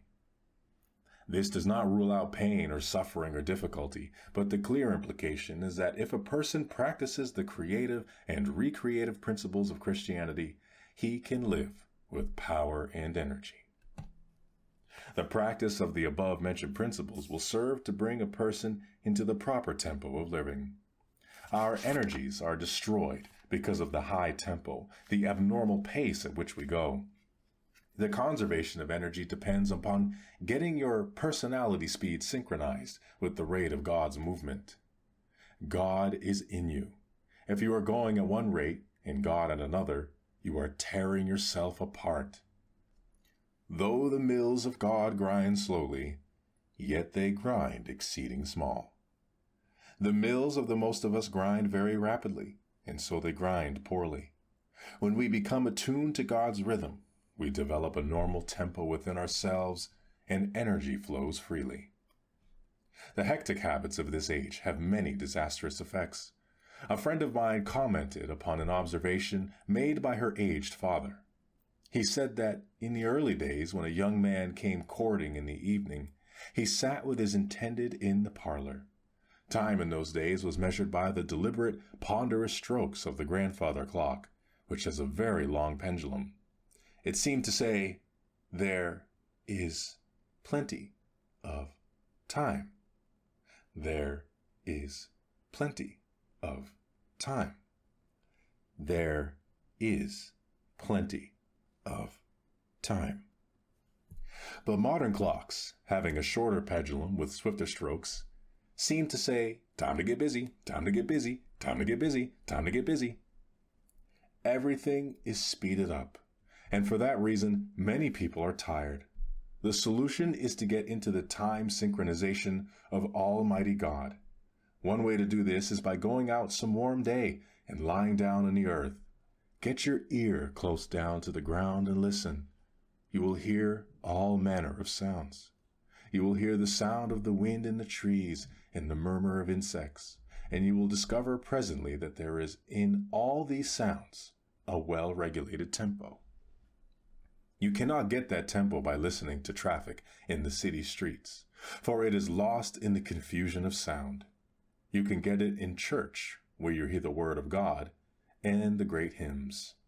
Truth vibrates to God's tempo in a church, but you can also find it in a factory if you have a mind to. A friend of mine, an industrialist in a large plant in Ohio, told me that the best workmen in his plant are those who get into harmony with the rhythm of the machine on which they are working. He declares that if a worker will work in harmony with the rhythm of the machine, he will not be tired at the end of the day. He points out that the machine is an assembling of parts according to the law of God. When you love a machine and get to know it, you will be aware that it has rhythm. It is one with the rhythm of the body, of the nerves, of the soul. It is in God's rhythm, and you can work with that machine and not get tired if you are in harmony with it. There is a rhythm of the stove, a rhythm of the typewriter, a rhythm of the office, a rhythm of an automobile, a rhythm of your job. So to avoid tiredness and to have energy, feel your way into the essential rhythm of Almighty God and all his works. To accomplish this, relax physically. Then conceive of your mind as likewise relaxing. Follow this mentally by visualizing the soul as becoming quiescent, and then pray as follows. Dear God, you are the source of all energy. You are the source of the energy in the sun, in the atom, in all flesh, in the bloodstream, in the mind. I hereby draw energy from you as from an illimitable source. Then, practice believing that you receive energy. Keep in tune with the infinite. Of course, many people are tired simply because they are not interested in anything. Nothing ever moves them deeply. To some people, it makes no difference what's going on or how things go. Their personal concerns are superior even to all crises in human history. Nothing makes any real difference to them except their own little worries, their desires, and their hates. They wear themselves out stewing around about a lot of inconsequential things that amount to nothing. So they become tired. They even become sick. The surest way not to become tired is to lose yourself in something in which you have a profound conviction. A famous statesman who made 7 speeches in one day was still boundless in energy. "Why are you not tired after making 7 speeches?" I asked. "Because," he said, "I believe absolutely in everything I said in those speeches. I am enthusiastic about my convictions." That's the secret. He was on fire for something. He was pouring himself out, and you never lose energy and vitality in doing so. You only lose energy when life becomes dull in your mind. Your mind gets bored and therefore tired doing nothing. You don't have to be tired. Get interested in something. Get absolutely enthralled in something. Throw yourself into it with abandon. Get out of yourself. Be somebody. Do something. Don't sit around moaning about things, reading the papers and saying, "Why don't they do something?" The man who is out doing something isn't tired. If you're not getting into good causes, no wonder you're tired. You're disintegrating. You're deteriorating. You're dying on the vine. The more you lose yourself in something bigger than yourself, the more energy you will have.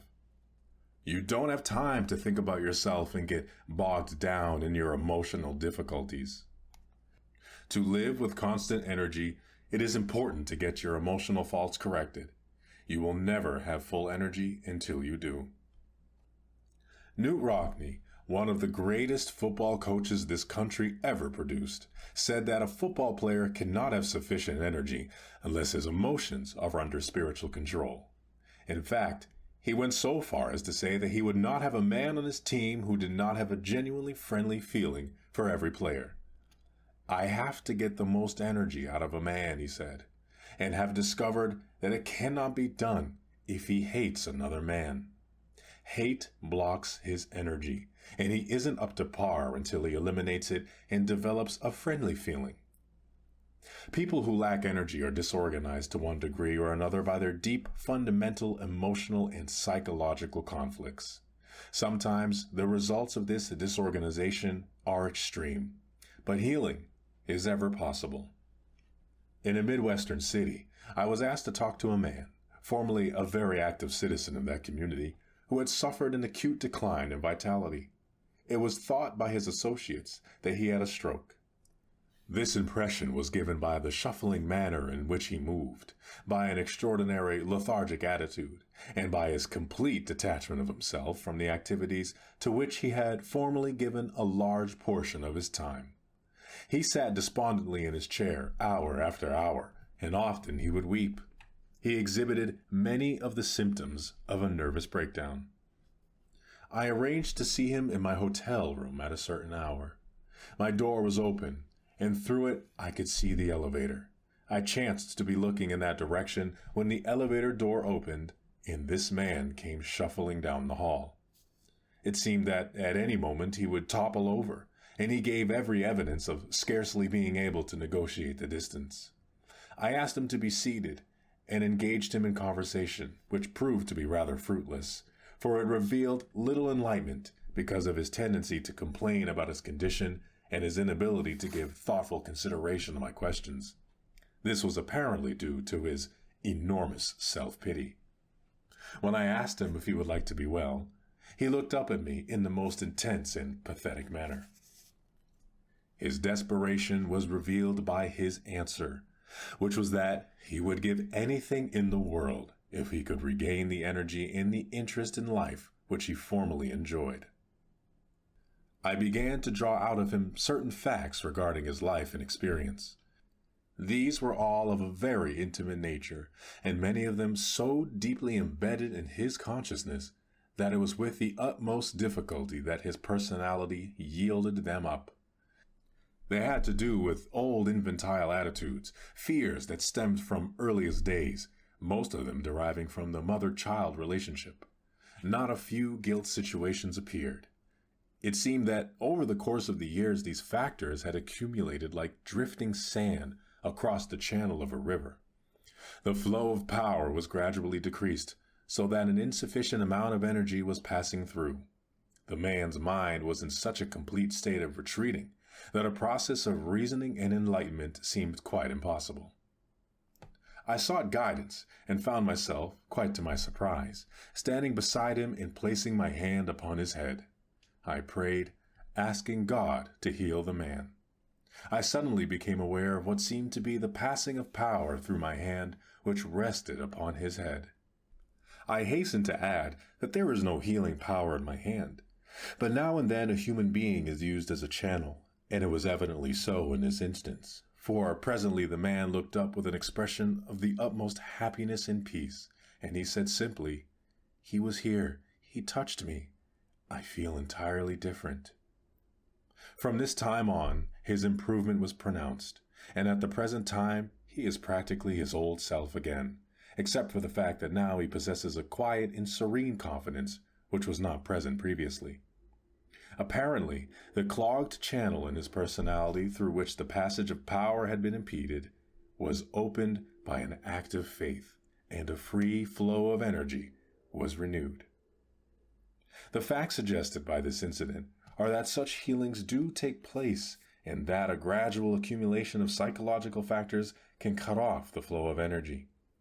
The further fact is stressed that these same factors are susceptible to the power of faith to disintegrate them, and thus reopen the channel of divine human energy within an individual.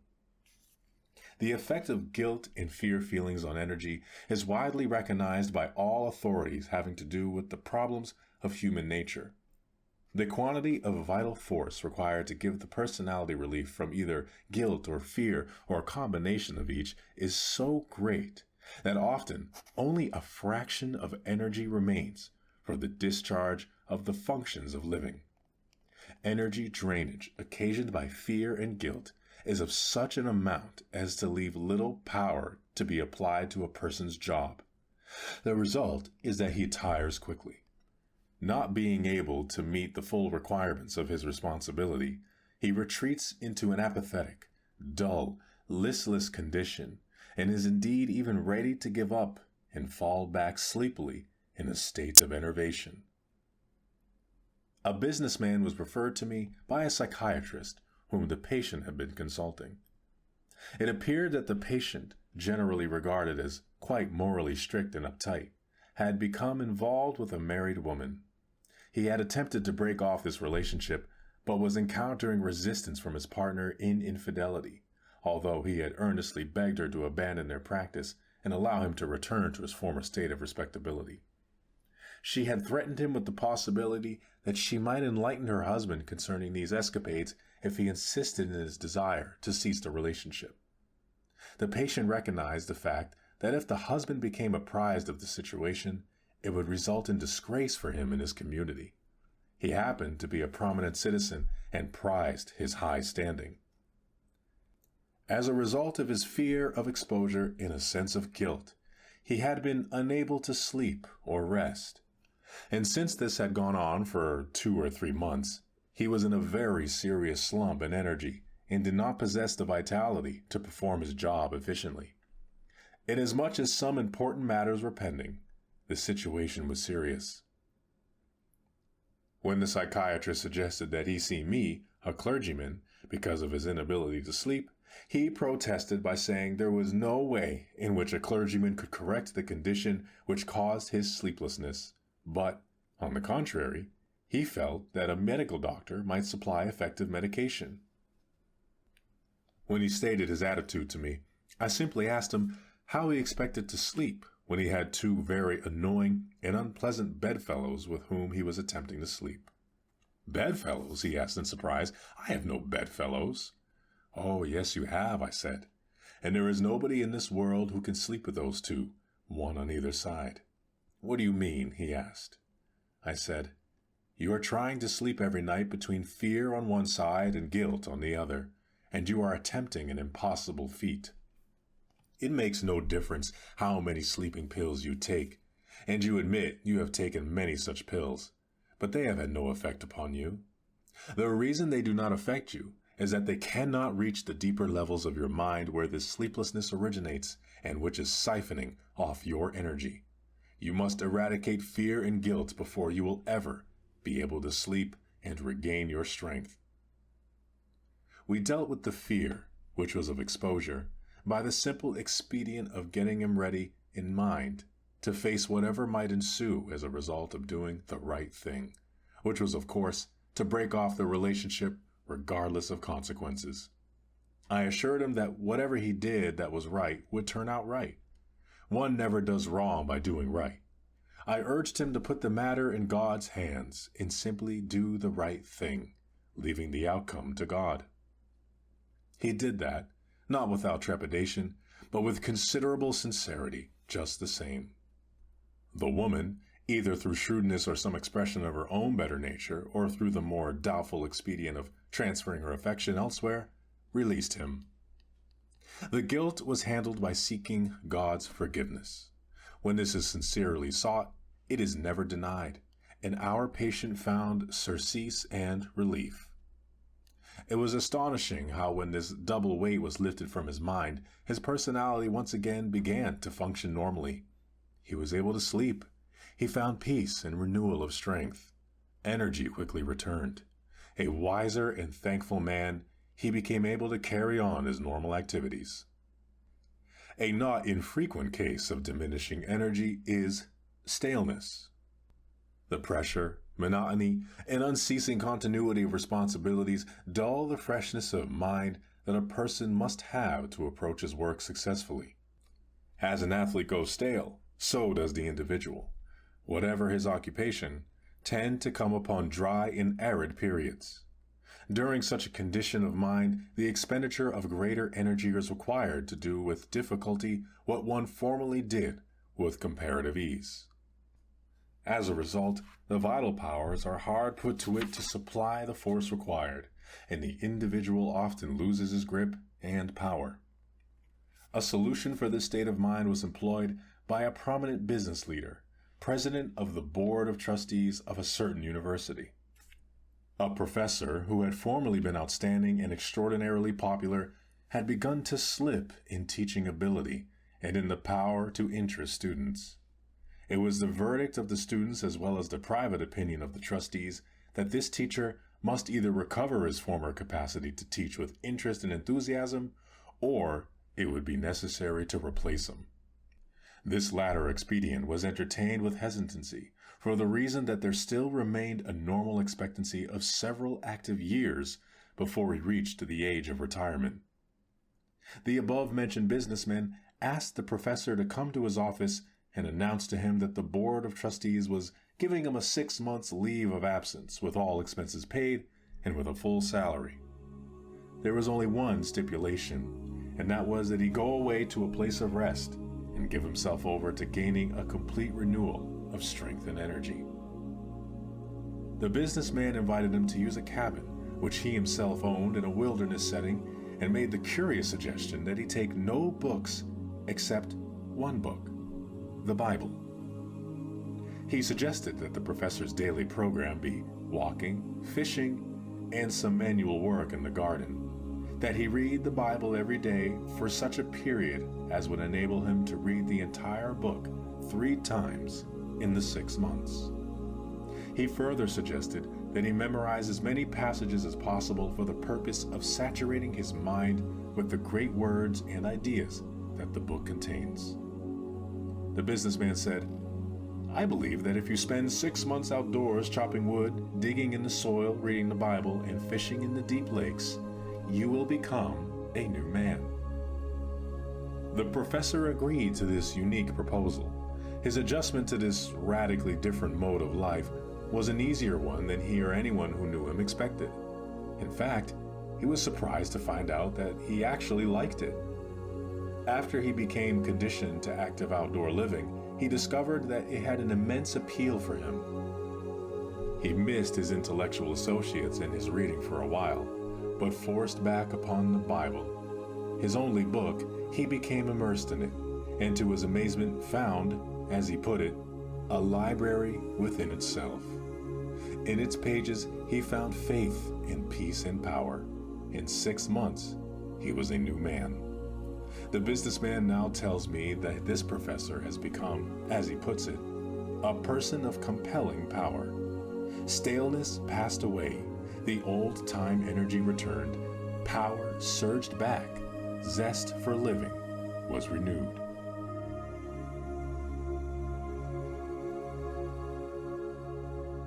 Chapter 4. Try Prayer Power. In a business office high above the city streets, 2 men were having a serious conversation. One, heavily troubled by a business and personal crisis, paced the floor restlessly, then sat dejectedly, head in hand, a picture of despair.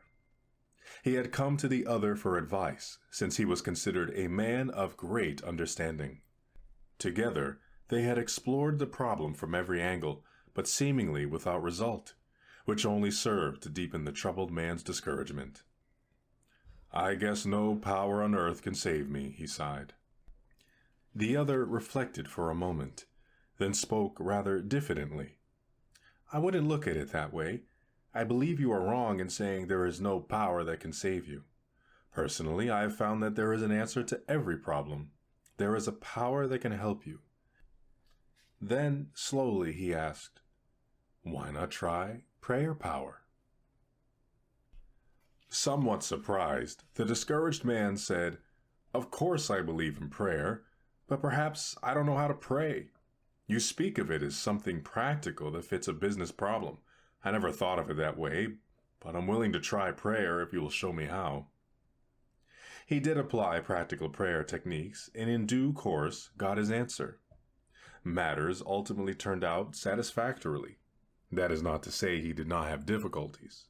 In fact, he had rather a hard time of it, but ultimately he worked out of this trouble. Now he believes in prayer power so enthusiastically that I recently heard him say, "Every problem can be solved, and solved right, if you pray." Experts in physical health and well-being often utilize prayer in their therapy. Disability, tension, and kindred troubles may result from a lack of inner harmony. It is remarkable how prayer restores the harmonious functioning of body and soul. A friend of mine, a physiotherapist, told a nervous man to whom he was giving a massage, "God works through my fingers as I seek to relax your physical body, which is the temple of your soul. While I work on your outward being, I want you to pray for God's relaxation inwardly." It was a new idea to the patient, but he happened to be in a receptive mood, and he tried passing some peace thoughts through his mind. He was amazed at the relaxing effect this had on him. Jack Smith, operator of a health club that is patronized by many outstanding people, believes in the therapy of prayer and uses it. He was at one time a prize fighter, then a truck driver, later a taxi driver, and finally opened his health club. He says that while he probes his patrons for physical flabbiness, he also probes for spiritual flabbiness because, he declares, you can't get a man physically healthy until you get him spiritually healthy. One day, Walter Huston, the actor, sat by Jack Smith's desk.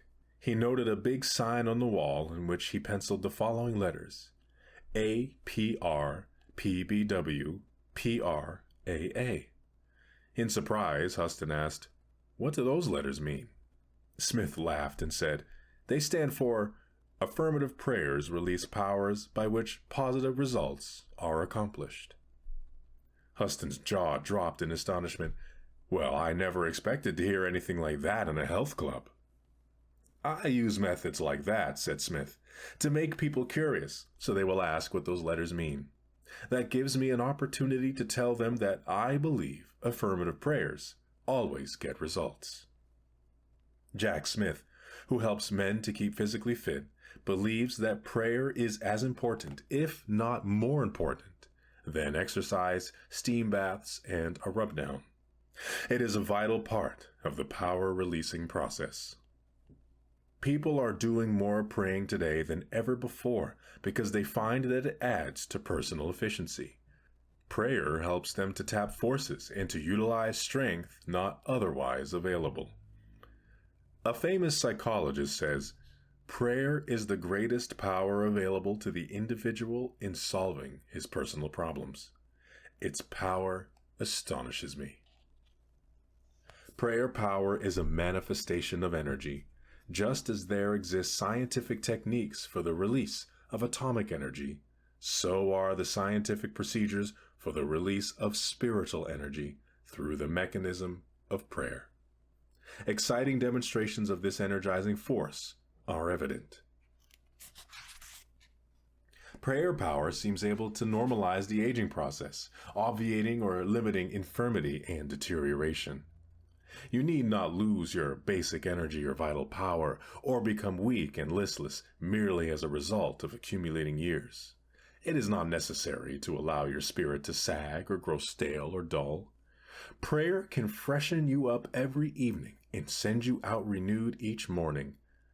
You can receive guidance in problems if prayer is allowed to permeate your subconscious, the seat of the forces which determines whether you take right or wrong actions.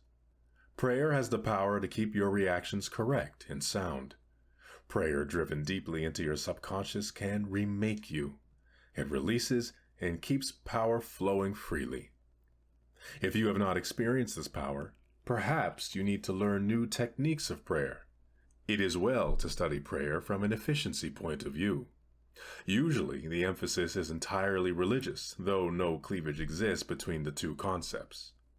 Scientific spiritual practice rules out stereotyped procedure, even as it does in general science. If you have been praying in a certain manner, even if it has brought you blessings, which it doubtless has, perhaps you can pray even more profitably by varying the pattern and by experimenting with fresh prayer formulas. Get new insights, practice new skills to attain the greatest results. It is important to realize that you are dealing with the most tremendous power in the world when you pray. You would not use an old-fashioned kerosene lamp for illumination.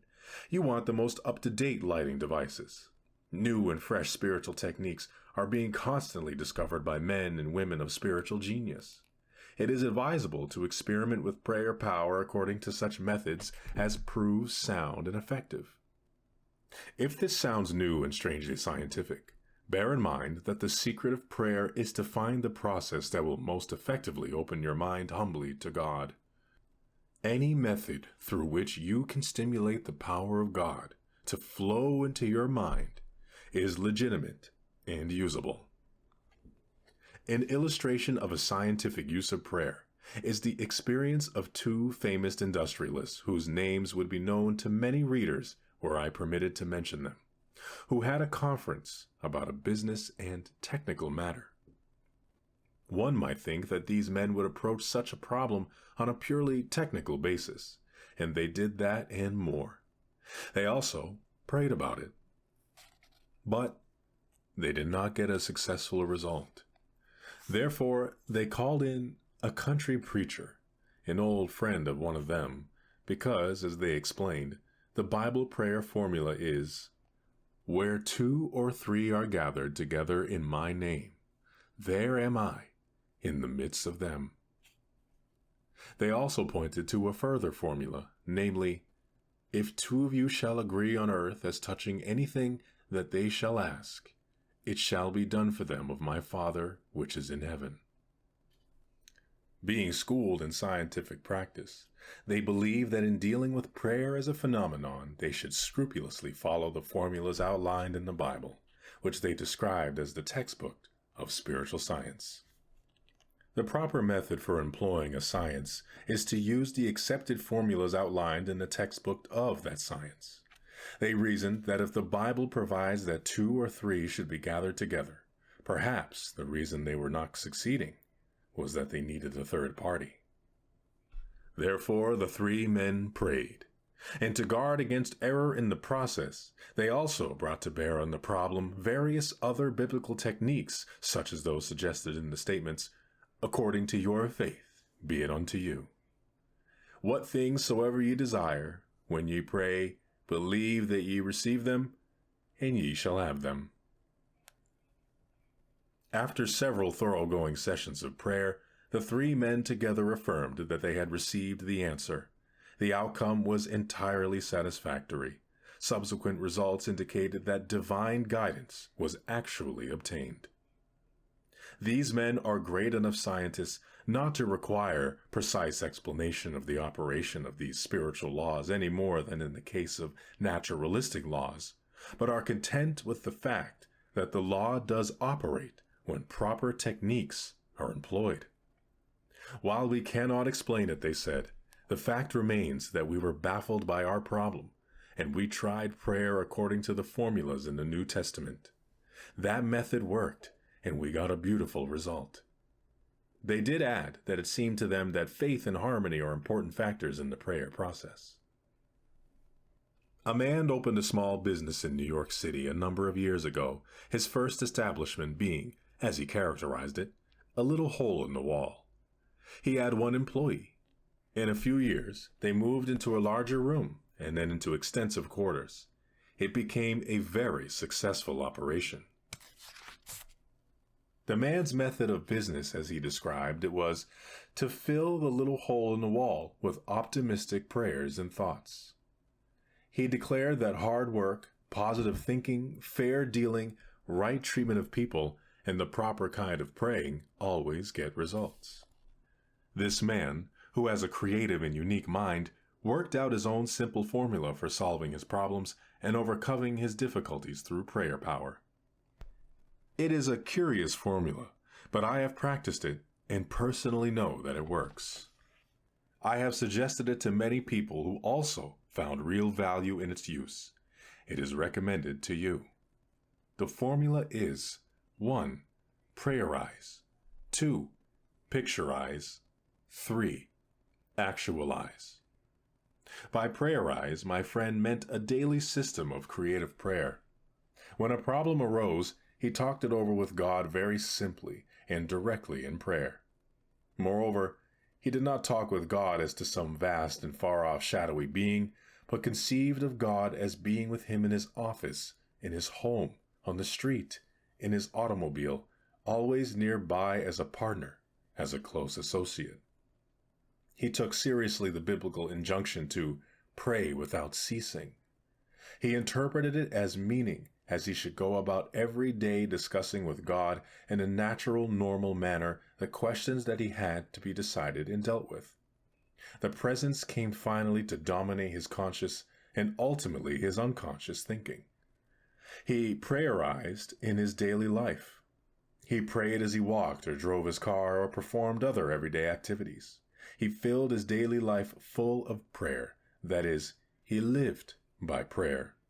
He did not often kneel to offer his prayers, but would, for example, say to God as to a close associate, "What will I do about this, Lord?" Or, "Give me fresh insight on this, Lord." He prayerized his mind and so prayerized his activities. The second point in his formula of creative prayer is to picturize. The basic factor of physics is force. The basic factor in psychology is the realizable wish. The man who assumes success tends already to have success. People who assume failure tend to have failure. When either failure or success is picturized, it strongly tends to actualize in terms equivalent to the mental image pictured.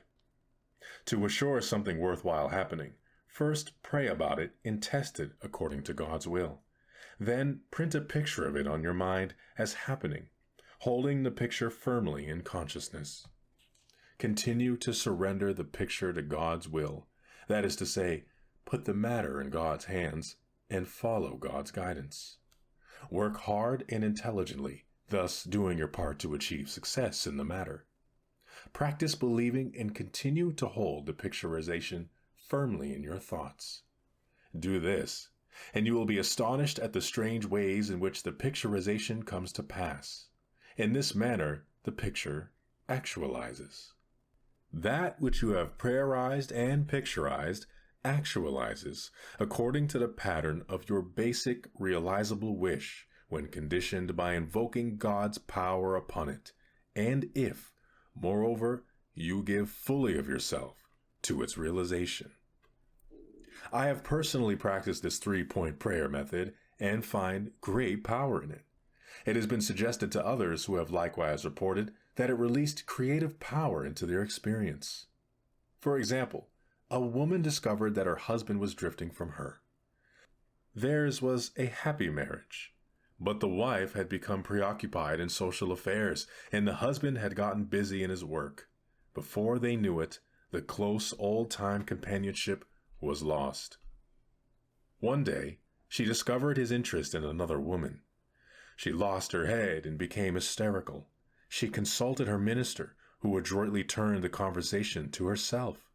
She admitted being a careless homemaker and that she also had become self-centered, sharp-tongued, and nagging.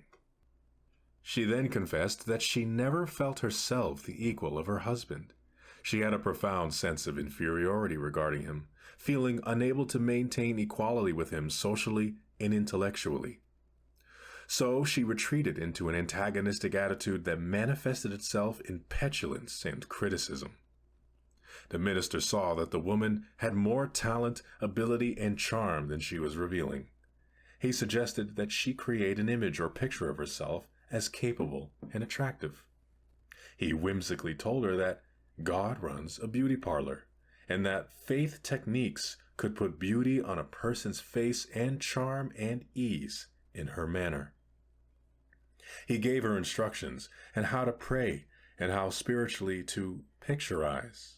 He also advised her to hold a mental image of the restoration of the old-time companionship, to visualize the goodness in her husband, and to picture a restored harmony between the two of them. She was to hold this picture with faith. In this manner, he prepared her for a most interesting personal victory. About this time, her husband informed her that he wanted a divorce. She had conquered herself to the extent of being able to receive this request with calmness. She simply replied that she was willing if he wanted it, but suggested a deferral of the decision for 90 days on the ground that divorce is so final. If at the end of 90 days you still feel that you want a divorce, I will cooperate with you, she said this calmly. He gave her a quizzical look, for he had expected an outburst. Night after night he went out, and night after night she sat at home, but she pictured him as seated in his old chair. He was not in the chair, but she painted an image of him there comfortably reading, as in the old days. She visualized him puttering around the house, painting and fixing things as he had formerly done. She even pictured him drying the dishes as he did when they were first married. She visualized the two of them playing golf together and taking hikes as they once did. She maintained this picture with steady faith, and one night, there he actually sat in his old chair. She looked twice to be sure that it was the reality rather than the picturization, but perhaps a picturization is reality, for at any rate the actual man was there. Occasionally he would be gone, but more and more nights he sat in the chair. Then he began to read to her as in the old days. Then one sunny Saturday afternoon he asked, "What do you say to a game of golf?" The days went by pleasantly until she realized that the 90th day has arrived, so that evening she said quietly, "Bill, this is the 90th day."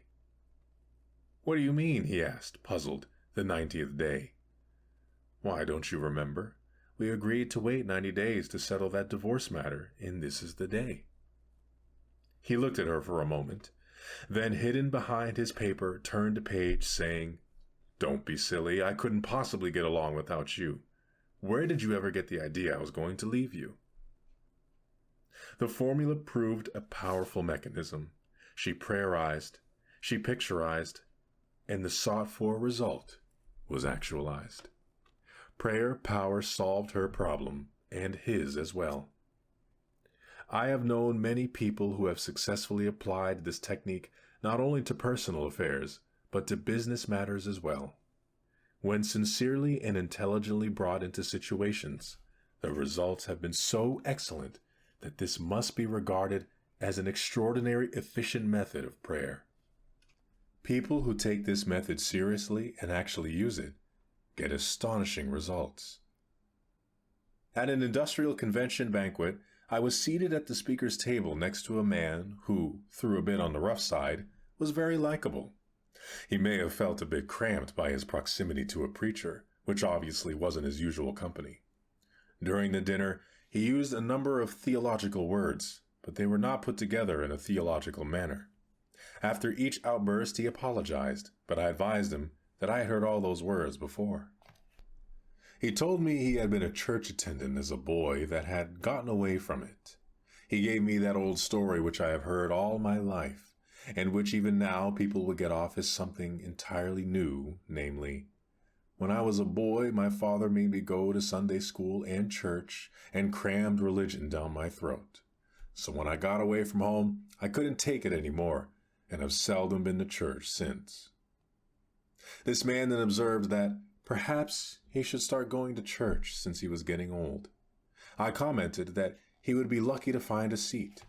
This surprised him, for he did not think anybody went to church anymore. I told him that more people attend church each week than frequent any other institution in the country. This rather bowled him over. He was head of a medium-sized business, and he fell to telling me how much money his firm took in last year. I told him that I knew quite a few churches whose take exceeded that. This really hit him in the solar plexus, and I noted his respect for the church mounting by leaps and bounds. I told him about the thousands of religious books that are sold, more than any other type of book. "Maybe you fellows in the church are on the ball at that," he slangily remarked. At this moment, another man came up to our table and enthusiastically told me that something wonderful had happened to him. He said he had been very depressed, for things hadn't been going well with him. He decided to get away for a week or so, and on this vacation read one of my books, in which practical faith techniques are outlined. He said this brought him the first satisfaction and peace he had felt, and encouraged him as to his own possibilities. He began to believe that the answer to his trouble was practical religion. "So," he said, "I began to practice the spiritual principles presented in your book. I began to believe and affirm that with God's help, the objectives I was endeavoring to accomplish could be achieved. A feeling came over me that everything was going to be all right, and from then on, nothing could upset me. I absolutely knew it was going to be okay. So I began to sleep better and feel better. I felt as if I had taken a tonic. My new understanding and practice of spiritual techniques were the turning point." When he left us, my table companion, who had listened in on this recital, said, "I never heard anything like that before. That fellow talks about religion as happy and workable. It was never presented to me that way. He also gives the impression that religion is almost a science, that you can use it to improve your health and do better in your job. I never thought of religion in that connection." Then he added, "But do you know what struck me? It was the look on that guy's face." Now, the curious fact is that when my table companion made that statement, a semblance of the same look was on his own face. For the first time, he was getting the idea that religious faith is not something piously stuffy, but is a scientific procedure for successful living. He was observing at first hand the practical working of prayer power in personal experience. Personally, I believe that prayer is a sending out of vibrations from one person to another and to God. All of the universe is in vibration. There are vibrations in the molecules of a table. The air is filled with vibrations. The reaction between human beings is also in vibration. When you send out prayer for another person, you employ the force inherent in a spiritual universe. You transport from yourself to the other person a sense of love, helpfulness, support, a sympathetic, powerful understanding. And in this process, you awaken vibrations in the universe through which God brings to pass the good objectives prayed for. Experiment with this principle, and you will know its amazing results. For example, I have a habit, which I often use, of praying for people as I pass them. I remember being on a train traveling through West Virginia when I had a curious thought. I saw a man standing on a station platform. Then the train moved on and he passed from sight. It occurred to me that I was seeing him for the first and last time. His life and mind touched lightly for just a fraction of an instant. He went his way and I went mine. I wondered how his life would turn out. Then I prayed for that man, sending out an affirmative prayer that his life would be filled with blessings. Then I began praying for other people as I saw the train pass. I prayed for a man plowing in the field and asked the Lord to help him and give him a good crop. I saw a mother hanging up clothes, and that line of freshly washed garments told me she had a large family. A glimpse of her face and the way in which she handled the clothes of the children told me she was a happy woman. I prayed for her, that she would have a happy life, that her husband would always be true to her, and that she would be true to him. I prayed that they might be a religious family, and that the children would grow up strong, honorable young people. In one station, I saw a man leaning half asleep against a wall, and I prayed that he would wake up and get off welfare and amount to something. Then we stopped at a station, and there was a lovable little kid, one pants leg longer than the other, shirt open at the neck, wearing a too big sweater, hair tousled, face dirty. He was sucking a lollipop and working hard on it. I prayed for him, and as the train started to move, he looked up at me and gave me the most wonderful smile. I knew my prayer had caught him, and I waved to him, and he waved back at me. I shall never see that boy again in all likelihood, but our lives touched. It had been a cloudy day up to that point, but suddenly the sun came out, and I think there was a light in the boy's heart, for it was revealed on his face. I know that my heart felt happy. I am sure it was because the power of God was moving in a circuit through me, to the boy and back to God, and we were all under the spell of prayer power. One of the important functions of prayer is as a stimulus to creative ideas. Within the mind are all of the resources needed for a successful living.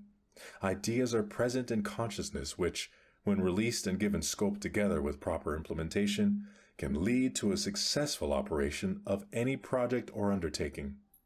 When the New Testament says, "The kingdom of God is within you," it is informing us that God, our Creator, has laid up within our minds and personalities all the potential powers and ability we need for constructive living. It remains for us to tap and develop those powers. For example, a man of my acquaintance is connected with a business where he is the chief for executives. At regular intervals, these men have what they call an idea session, the purpose of which is to tap all the creative ideas lurking in the minds of any of the four. For this session, they use a room without telephones, intercoms, or other usual office equipment. The double window was fully insulated so that street noises are for the most part eliminated. Before starting the session, the group spends 10 minutes in silent prayer and meditation. They conceive of God as creatively working in their minds. Each in his own way silently prays, affirming that God is about to release from his mind the proper ideas needed in the business. Following the quiet period, all start talking, pouring out ideas that have come to their minds. Memos of the ideas are written upon cards and thrown on the table. No one is permitted to criticize any idea at this particular juncture, for argument might stop the flow of creative thought. The cards are gathered up, and each one is evaluated at a later session. But this is the idea tapping session, stimulated by prayer power. When this practice was inaugurated, a high percentage of the ideas suggested proved to be without particular value. But as the sessions continued, the percentage of good ideas increased. Now many of the best suggestions, which have later demonstrated their practical value, were evolved in the idea session. As one of the executives explained, "We have come up with insights that not only show on our balance sheet, but we have also gained a new feeling of confidence. Moreover, there is a deeper feeling of fellowship among the four of us, and this has spread to others in the organization." Where is the old-fashioned businessman who says that religion is theoretical and has no place in business? Today, any successful and competent businessman will employ the latest and best tested methods in production, distribution, and administration, and many are discovering that one of the greatest of all efficiency methods is prayer power. Alert people everywhere are finding that by trying prayer power, they feel better, work better, do better, sleep better, are better. My friend Grove Patterson, editor of the Toledo Blade, is a man of remarkable vigor. He says that his energy results, in part or at least, from his methods of prayer. For example, he likes to fall asleep while praying, for he believes that his subconscious is most relaxed at that time. It is in the subconscious that our life is largely governed. If you drop a prayer into the subconscious at the moment of its greatest relaxation, the prayer has a powerful effect. Mr. Patterson chuckled as he said, "Once it worried me because I would fall asleep while praying, and now I actually try to have it so."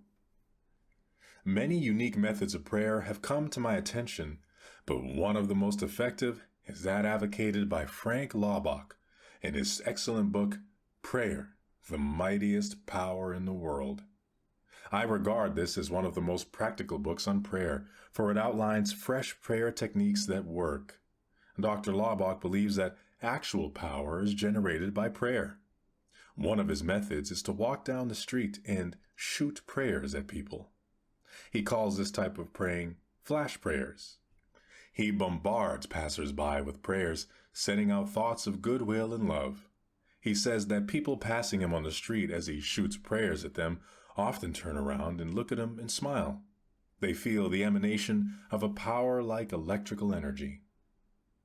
In a bus, he shoots prayers at his fellow passengers. Once he was sitting behind a man who seemed to be very gloomy. He had noticed when he entered the bus that the man had a scowl on his face. He began to send out toward him prayers of goodwill and faith, conceiving of these prayers as surrounding him and driving into his mind. Suddenly, the man began to stroke the back of his head, and when he left the bus, the scowl was gone, and a smile had replaced it. Dr. Laubach believes that he has often changed the entire atmosphere of a car or bus full of people by the process of swishing love and prayers all over the place. In a Pullman club car, a half-intoxicated man was quite boorish and rude, talking in an overbearing manner and generally making himself obnoxious. I felt that everyone in the car took a dislike to him. Halfway down the car from him, I determined to try Frank Laubach's method. So I started to pray for him, meanwhile visualizing his better self and sending out thoughts of goodwill toward him. Presently, for no seemingly apparent reason, the man turned in my direction, gave me a most disarming smile, and raised his hand in the gesture of salute. His attitude changed, and he became quiet. I have every reason to believe that the prayer thoughts effectively reached out toward him. It is my practice before making a speech to any audience to pray for the people present and to send out thoughts of love and goodwill toward them. Sometimes I select out of the audience one or two people who seem to be either depressed or even antagonistic and send my prayer thoughts and goodwill attitudes specifically toward them. Recently addressing a Chamber of Commerce annual dinner in a southwestern city, I noted a man in the audience who seemed to be scowling at me. It was altogether possible that his facial expression was not in any way related to me, but he seemed antagonistic. Before starting to speak, I prayed for him and shot a series of prayers and thoughts of goodwill in his direction. As I spoke, I continued to do this. When the meeting was over, while shaking hands with those around me, suddenly my hand was caught in a tremendous clasp, and I was looking into the face of the man. He was smiling broadly. "Frankly, I did not like you when I came into this meeting," he said. "I do not like preachers and saw no reason for having you, a minister, as speaker at our Chamber of Commerce dinner. I was hoping that your speech would not be successful. However, as you spoke, something seemed to touch me. I feel like a new person. I had a strange sense of peace, and doggone it, I like you." It was not my speech that had this effect. It was the emanation of prayer power. In our brains, we have about 2 billion little storage batteries. The human brain can send off power by thoughts and prayers. The human body's magnetic power has always been tested. We have thousands of little sending stations, and when these are turned up by prayer, it is possible for a tremendous power to flow through a person and to pass between human beings. We can send off power by prayer, which acts as both a sending and receiving station. There was a man, an alcoholic, with whom I had been working. He had been sober for about 6 months. He was on a business trip, and one Tuesday afternoon, about 4 o'clock, I had a strong impression that he was in trouble. This man dominated my thoughts. I felt something drawing me, so I dropped everything and started praying for him. I prayed for about a half hour. Then the impression seemed to let up, and I discontinued my prayers. A few days later, he telephoned me. "I have been in Boston all week," he said, "and I want you to know I'm still sober, but early in the week, I had a very hard time." "Was it on Tuesday at 4 o'clock?" I asked. Astonished, he replied, "Why, yes. How did you know? Who told you?" "Nobody told me," I replied. "That is, no human told me." I described my feelings concerning him on Tuesday at 4 o'clock and told about praying for him for half an hour. He was astounded and explained, "I was at the hotel and stopped in front of the bar. I had a terrible struggle with myself. I thought of you, for I needed help badly right then, and I started to pray." Those prayers starting out from him reached me, and I began to pray for him. Both of us joining in prayer completed the circuit and reached God, and the man got his answer in the form of strength to meet the crisis. And what did he do? He went to a drugstore, bought a box of candy, and ate all of it without stopping. That pulled him through, he declared.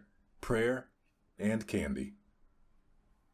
A young married woman admitted she was filled with hates, jealousy, and resentment toward neighbors and friends. She was also very apprehensive, always worrying about her children, whether they would be sick or get into an accident or fail in school.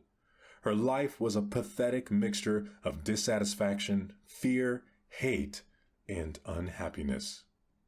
I asked her if she ever prayed. She said, "Only when I get so up against it and I am just desperate. But I must admit that prayer doesn't mean anything to me, so I don't pray very often." I suggested that the practice of real prayer could change her life and gave her some instructions in sending out love thoughts instead of hate thoughts and confidence thoughts instead of fear thoughts.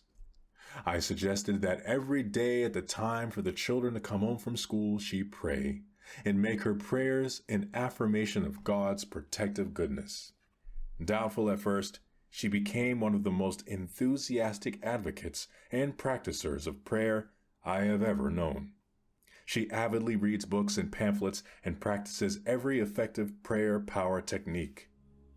This procedure revamped her life, as illustrated by the following letter which she wrote me recently. I feel that my husband and I have both made wonderful progress in the last few weeks. My greatest progress dates from the night you told me that every day is a good day if you pray. I began to put into practice the idea of affirming that this would be a good day the minute I wake up in the morning, and I can positively say that I have not had a bad or upsetting day since that time. The amazing thing is that my days actually haven't been any smoother or more free from petty annoyances than they ever were, but they just don't seem to have the power to upset me anymore. Every night, I begin my prayers by listing all the things for which I am grateful, little things that happened during the day which added to my happiness of my day.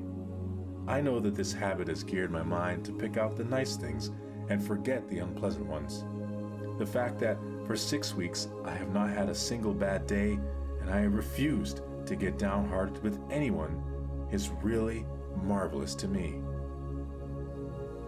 She discovered amazing power in trying prayer power. You can do the same, following our 10 rules for getting effective results from prayer. 1. Set aside a few minutes every day. Do not say anything. Simply practice thinking about God. This will make your mind spiritually receptive. Then, pray orally, using simple, natural words. Tell God anything that is on your mind. Do not think you must use stereotyped pious phrases. Talk to God in your own language. He understands it. 3. Pray as you go about the business of the day, on the subway or bus or at your desk. Utilize minute prayers by closing your eyes to shut out the world and concentrating briefly on God's presence. The more you do this every day, the nearer you will feel God's presence. 4. Do not always ask when you pray, but instead affirm that God's blessings are being given and spend most of your prayers giving thanks. 5. Pray with the belief that sincere prayers can reach out and surround your loved ones with God's love and protection. 6. Never use a negative thought in prayer. Only positive thoughts get results. 7. Always express willingness to accept God's will. Ask for what you want, but be willing to take what God gives you. It may be better than what you ask for. 8. Practice the attitude of putting everything in God's hands. Ask for the ability to do your best and to leave the results confidently to God. 9. Pray for people you do not like or who have mistreated you. Resentment is blockade number 1 of spiritual power. 10. Make a list of people for whom to pray.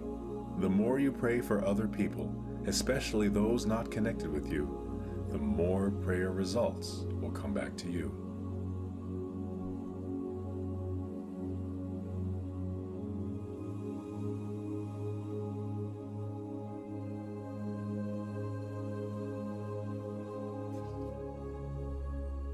Chapter 5. How to create your own happiness. Who decides whether you shall be happy or unhappy? The answer: you do. A television celebrity had a guest on his program, an aged man. And he was a very rare old man indeed. His remarks were entirely unpremeditated and, of course, absolutely unrehearsed. They simply bubbled up out of a personality that was radiant and happy. And whenever he said anything, it was so naive, so apt, that the audience roared with laughter. They loved him. The celebrity was impressed and enjoyed it with the others. Finally, he asked the old man why he was so happy. "You must have a wonderful secret of happiness," he suggested. "No," replied the old man. "I haven't any great success. It's just as plain as the nose on your face. When I get up in the morning," he explained, "I have two choices, either to be happy or to be unhappy. And what do you think I do? I just chose to be happy, and that's all there is to it." That may seem an oversimplification, and it may appear that the old man was superficial, but I recall that Abraham Lincoln, whom nobody could accuse of being superficial, said that people were just about as happy as they made up their minds to be. You can be unhappy if you want to be. It is the easiest thing in the world to accomplish. Just choose unhappiness. Go around telling yourself that things aren't going well, that nothing is satisfactory, and you could be quite sure of being unhappy. But say to yourself, "Things are going nicely. Life is good. I choose happiness." And you can be quite certain of having your choice. Children are more expert in happiness than adults. The adult who can carry the spirit of a child into middle and old age is a genius, for he will preserve the truly happy spirit with which God endowed the young. The subtlety of Jesus Christ is remarkable, for he tells us that the way to live in this world is to have the childlike heart and mind. In other words, never get old or dull or jaded in spirit. Don't become super sophisticated. My little daughter, Elizabeth, age 9, has the answer to happiness. One day I asked her, "Are you happy, honey?" "Sure, I'm happy," she replied. "Are you always happy?" I asked. "Sure," she answered. "I'm always happy."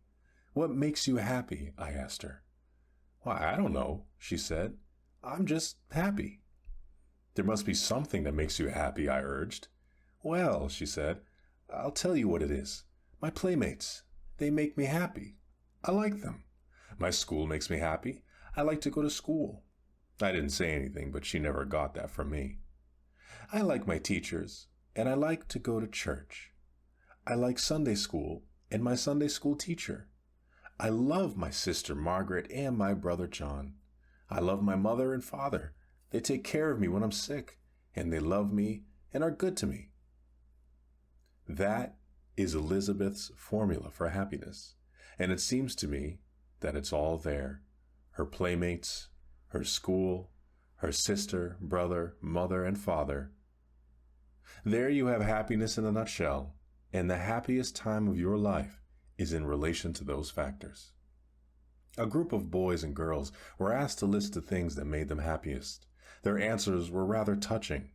Here is the boys' list: a swallow flying, looking into deep, clear water, water being cut at the bow of a boat, a fast train rushing, a builder's crane lifting something heavy, my dog's eyes. And here's what the girls said made them happy: street lights on the river, red roofs in the trees, smoke rising from a chimney, red velvet, the moon in the clouds.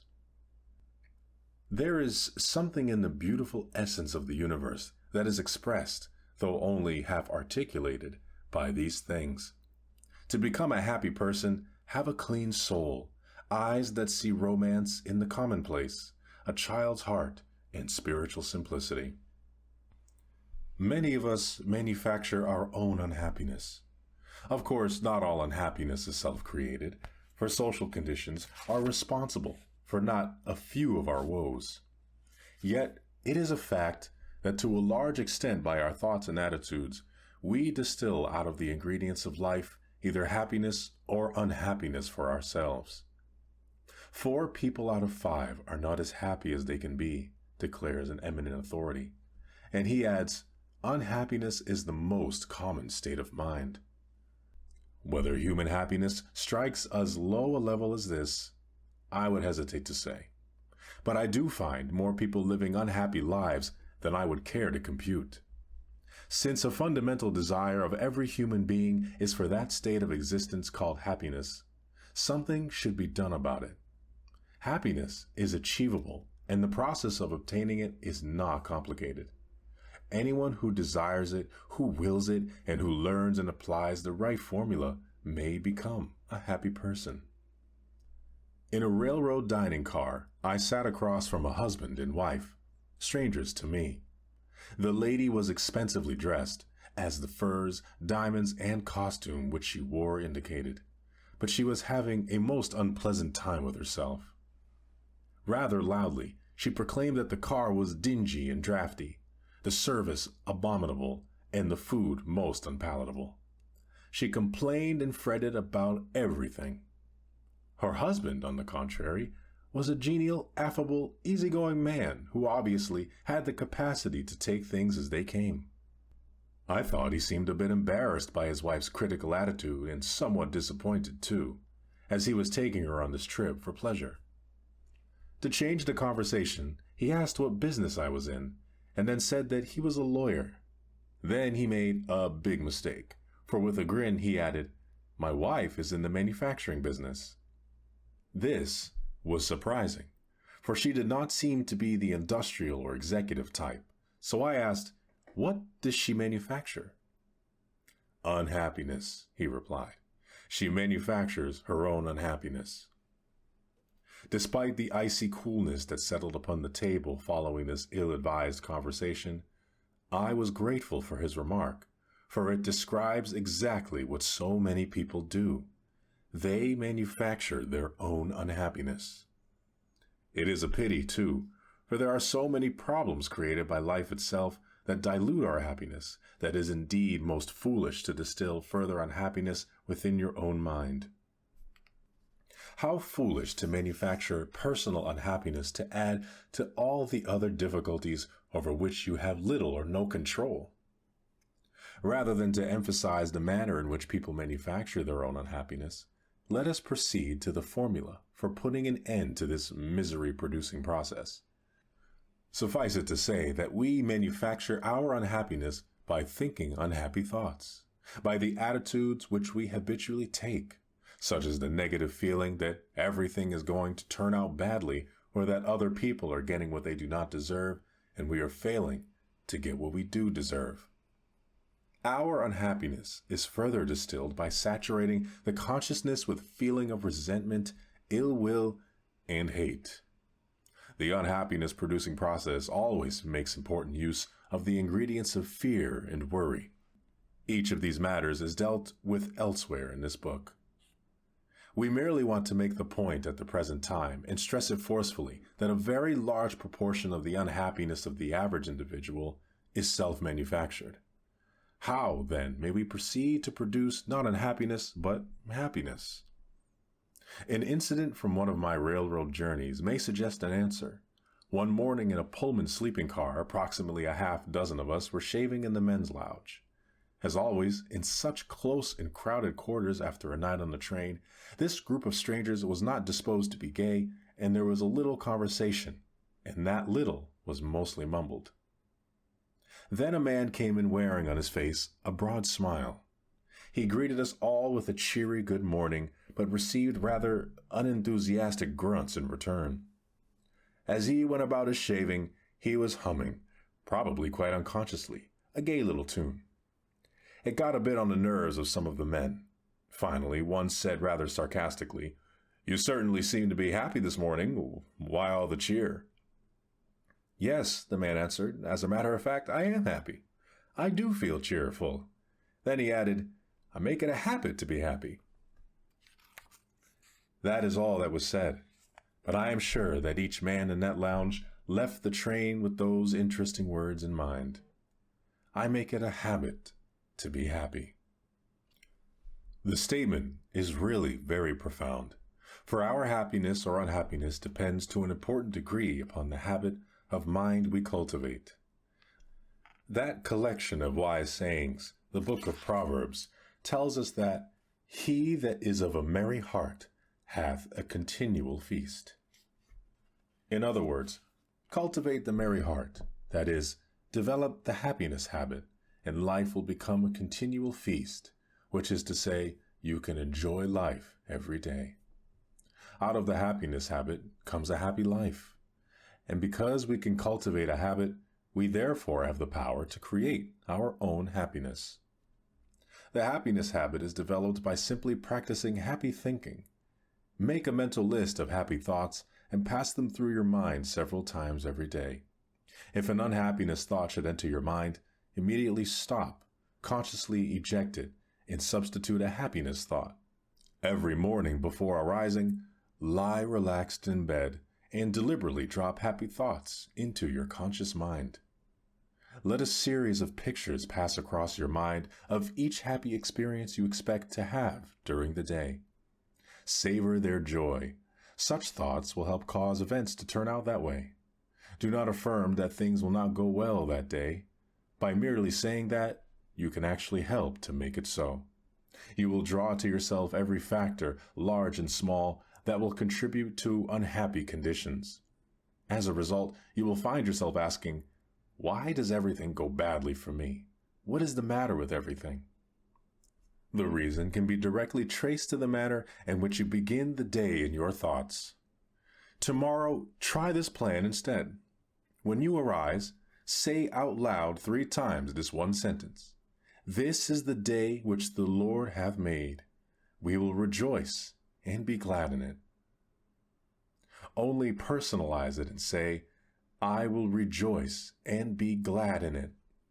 Repeat it in a strong, clear voice and with positive tone and emphasis. This statement, of course, is from the Bible, and it is a good cure for unhappiness. If you repeat these words 3 times before breakfast and meditate on the meaning of the words, you will change the character of the day by starting off with a happiness psychology. While dressing or shaving or getting breakfast, say aloud a few such remarks as the following. I believe this is going to be a wonderful day. I believe I can successfully handle all problems that will arise today. I feel good physically, mentally, emotionally. It is wonderful to be alive. I am grateful for all that I have had, for all that I now have, and for all that I shall have. Things aren't going to fall apart. God is here, and He is with me, and He will see me through. I thank God for every good thing. I once knew an unhappy sort of fellow who always said to his wife at breakfast, "This is going to be another tough day." He didn't really think so, but he had a mental quirk whereby if he said if it was going to be a tough day, it might turn out pretty well. But things really started going badly with him, which was not surprising, for if you visualize and affirm an unhappy outcome, you tend thereby to create just that type of condition. So affirm happy outcomes at the start of every day, and you will be surprised at how often things will turn out so.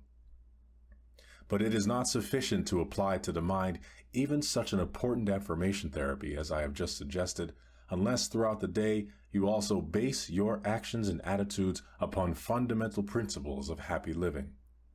One of the most simple and basic of such principles is that of human love and goodwill. It is amazing what happiness a sincere expression of compassion and tenderness will induce. My friend Dr. Samuel Shoemaker once wrote a moving story about a mutual friend, Ralston Young, famous as Red Cab number 42 in the Grand Central Station in New York. He carries bags for a living, but his real job is living the spirit of Christ as a red cap in one of the world's greatest railway stations. As he carries a person's suitcase, he tries to share a little Christian fellowship with him. He carefully watches a customer to see if there is any way in which he can give him more courage and hope. He is very skillful in the way he goes about it too. One day, for example, he was asked to take a little old lady to her train. She was in a wheelchair, so he took her down on the elevator. As he wheeled her into the elevator, he noticed that there were tears in her eyes. Ralston Young stood there as the elevator descended, closed his eyes, and asked the Lord how he can help her, and the Lord gave him an idea. As he wheeled her off the elevator, he said with a smile, "Ma'am, if you don't mind my saying so, that is a mighty pretty hat you are wearing." She looked at him and said, "Thank you." "And I might add," he said, "that sure is a pretty dress you have on. I like it so much." Despite the fact that she was not feeling well, she brightened up and asked, "Why in the world did you say those nice things to me? It is very thoughtful of you." "Well," he said, "I saw how unhappy you were. I saw that you were crying, and I just asked the Lord how I could help you. The Lord said, 'Speak to her about her hat.' The mention of the dress," he added, "was my own idea." Ralston Young and the Lord together knew how to get a woman's mind off her troubles. "Don't you feel well?" he then asked. "No," she replied. "I am constantly in pain. I am never free from it. Sometimes I think I can't stand it. Do you, by any chance, know what it means to be in pain all the time?" Ralston had an answer. "Yes, ma'am, I do. For I lost an eye, and it hurt like a hot iron, day and night." "But," she said, "you seem to be happy now. How did you accomplish it?" By this time, he had her in her seat in the train, and he said, "Just by prayer, ma'am. Just by prayer." Softly she asked, "Does prayer, just prayer, take your pain away?" "Well," answered Ralston, "perhaps it doesn't always take it away. I can't say that it does.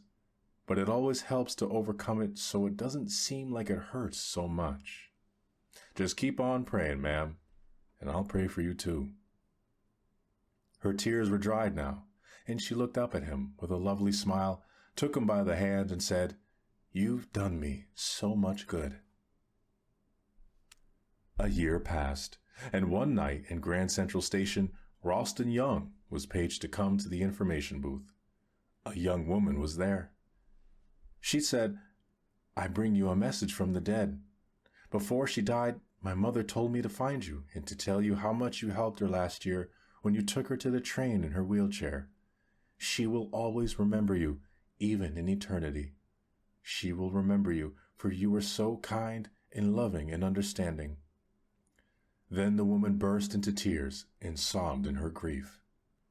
Ralston stood quietly watching her. Then he said, "Don't cry, missy. Don't cry. You shouldn't cry. Give a prayer of thanksgiving." Surprised, the girl said, "Why should I give a prayer of thanksgiving?" "Because," said Ralston, "many people have become orphans much younger than you. You had your mother for a long, long time, and besides, you still have her. You will see her again. She is near to you now, and she will always be near to you.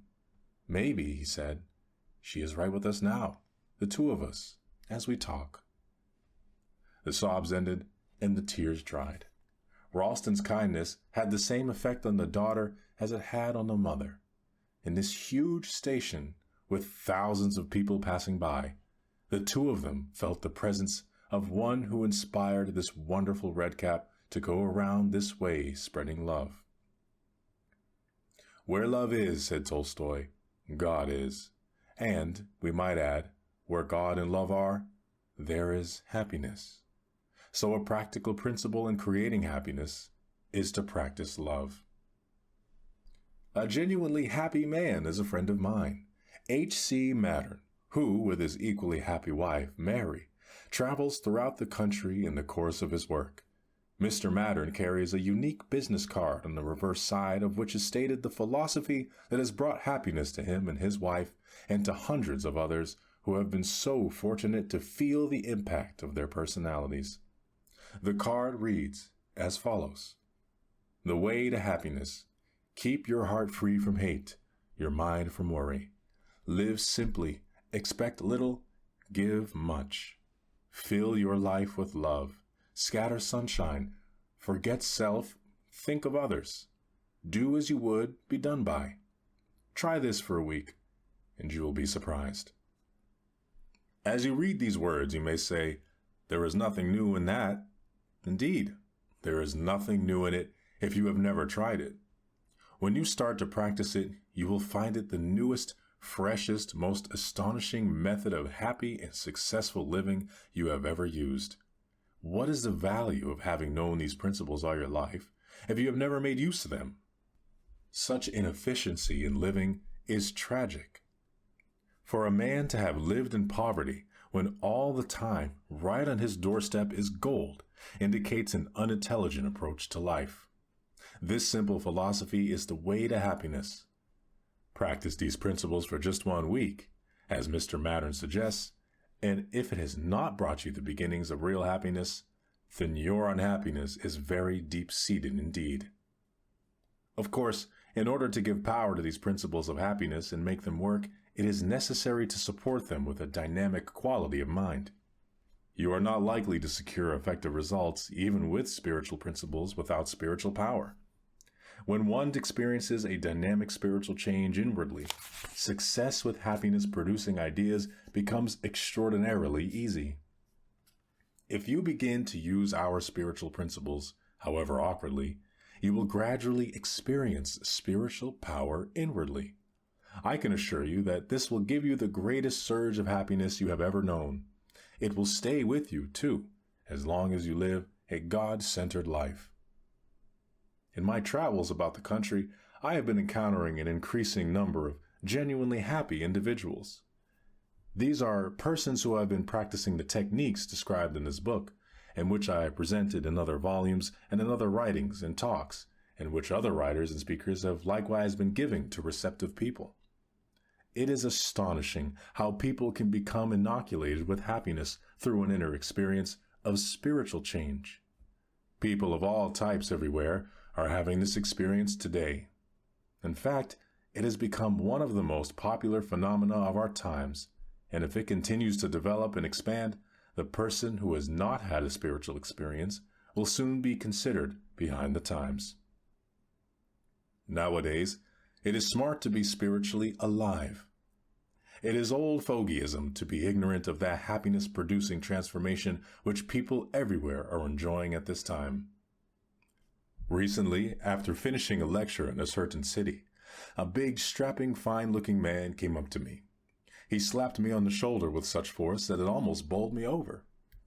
"Doctor," he said in a booming voice, "how about coming out with the gang? We're having a big party at the Smith's house, and we would like you to come along. It's going to be a whale of a shindig, and you ought to get in on it." So ran his racy invitation. Well, obviously, this didn't sound like a proper party for a preacher, and I was hesitant. I was afraid I might cramp everyone's style, so I began to make excuses. "Oh, forget it," my friend told me. "Don't worry. This is your kind of party. You'll be surprised. Come along. You will get the kick of your life out of it."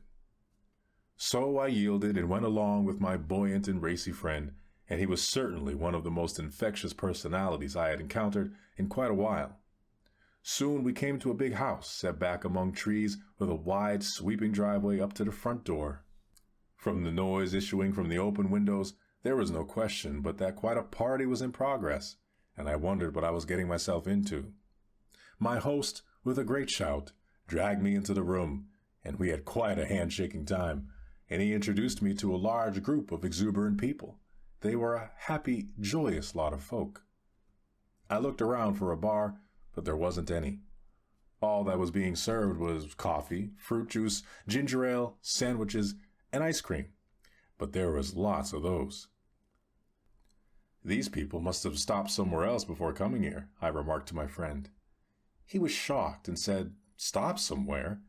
Why, you don't understand. These people have got the spirit all right, but not the kind of spirit you are thinking about. I'm surprised at you," he said. "Don't you realize what makes this crowd so happy? They have been renewed spiritually. They have got something. They have been set free from themselves. They have found God as a living, vital, honest-to-goodness reality. Yes," he said, "they have got spirit all right, but it isn't the kind that you get out of a bottle. They have got spirit in their hearts." Then I saw what he meant. This wasn't a crowd of sad-faced, stodgy people. They were the leaders of that town, businessmen, lawyers, doctors, teachers, society people, and a lot of simpler folk besides, and they were having a wonderful time at this party, talking about God, and they were doing it in the most naturable manner imaginable. They were telling one another about the changes that had occurred in their lives through revitalized spiritual power. Those who have the naive notion that you can't laugh and be gay when you are religious should have been in on that party. Well, I went away from the party with the Bible verse running through my mind. In him was life, and the life was the light of men. That was the light I saw in the faces of those happy people. An inner light was reflected outwardly on their faces, and it came from an effervescent spiritual something that they had taken into themselves. Life means vitality, and these people obviously were getting their vitality from God. They had found the power that creates happiness. This is no isolated incident. I venture the assertion that in your own community, if you will look around for them, you will find lots of people just like those described above. If you don't find them in your own hometown, come to the Marble Collegiate Church in New York City, and you will find them by the score. But you can get the same spirit by reading this book if you practice the simple principles set forth. As you read this book, believe what you read, because it is true. Then start working on the practical suggestions this book contains, and you too will have the spiritual experience that produces this quality of happiness. I know this so because many of those to whom I have referred and shall refer in later chapters got their vital new life in the same way.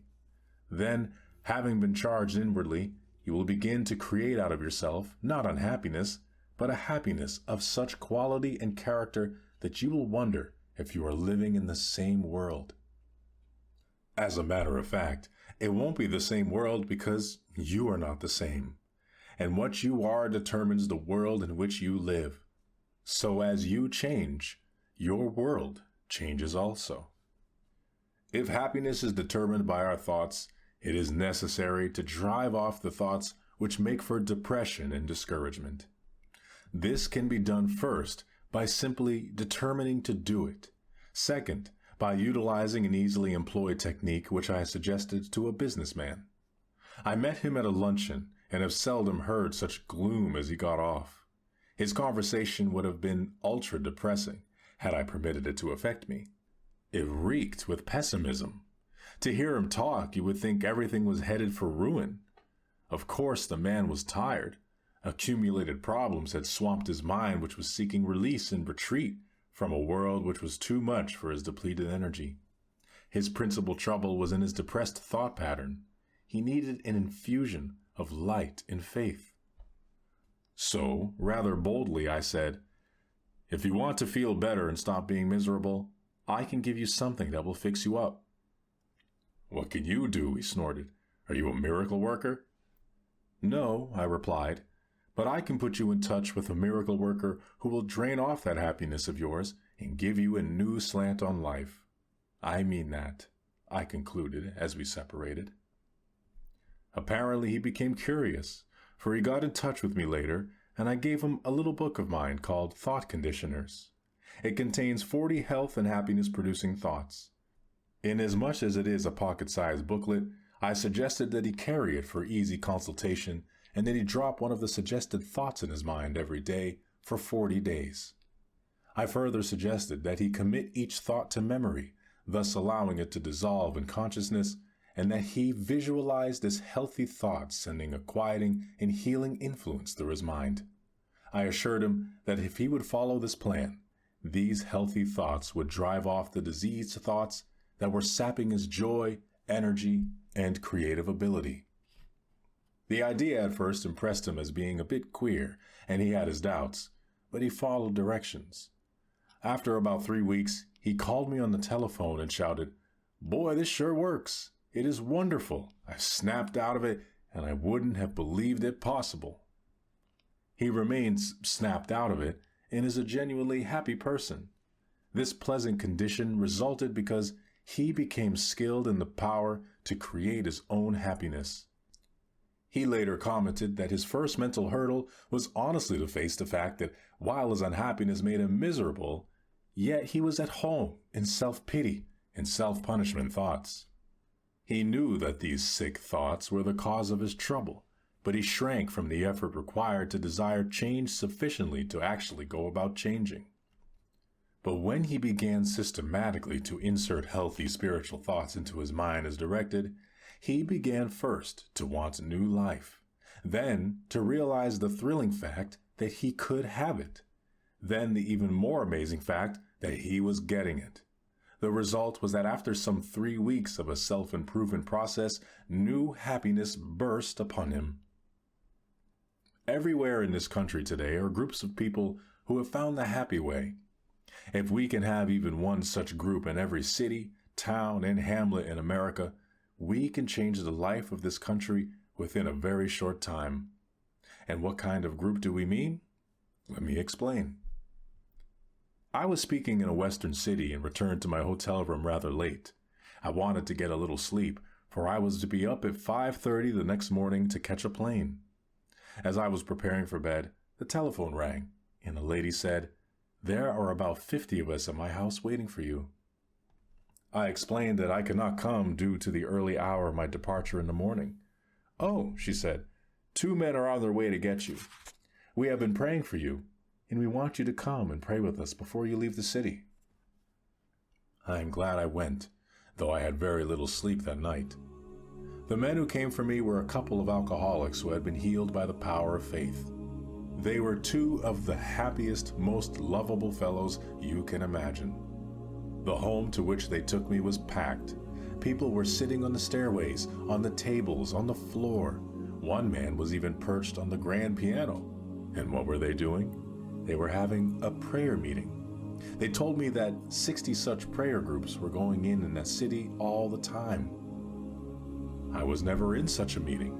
They were anything but a stuffy group. They were a released, happy crowd of real people. I found myself strangely moved. The spirit in that room was tremendous in its lifting force. The group would burst into song, and I never heard such singing. The room was filled with a wonderful spirit of laughter. Then a woman stood up. I saw that she had braces on her legs, and she said, "They told me I would never walk again. Do you want to see me walk?" And she walked up and down the room. "What did it?" I asked. "Jesus," she replied simply. Then another fine-looking girl said, "Did you ever see a victim of the narcotics habit? Well, I was one, and I was healed." There she sat, a beautiful, modest, charming young woman, and she, too, said, "Jesus did it." Then a couple who had drifted apart told me that they had been brought together, and they were happier than ever before. "How did it come about?" I asked, and their reply was, "Jesus did it."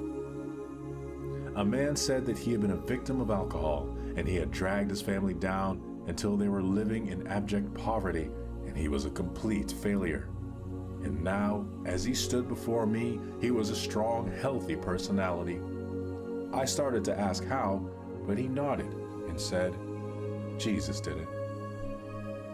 Then they burst into another song, and then someone dimmed the lights, and we all held hands around in a great circle.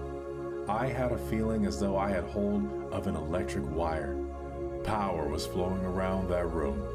Without any question, I was the least spiritually developed person in that group. I knew in that moment that Jesus Christ was right there in that house, and those people had found him. They have been touched by his power. He had given them new life. This life bubbled up in an irrepressible effervescence. This is the secret of happiness. All else is secondary. Get this experience, and you've got real, unalloyed happiness, the best the world offers. Don't miss it, whatever you do in this life, for this is it.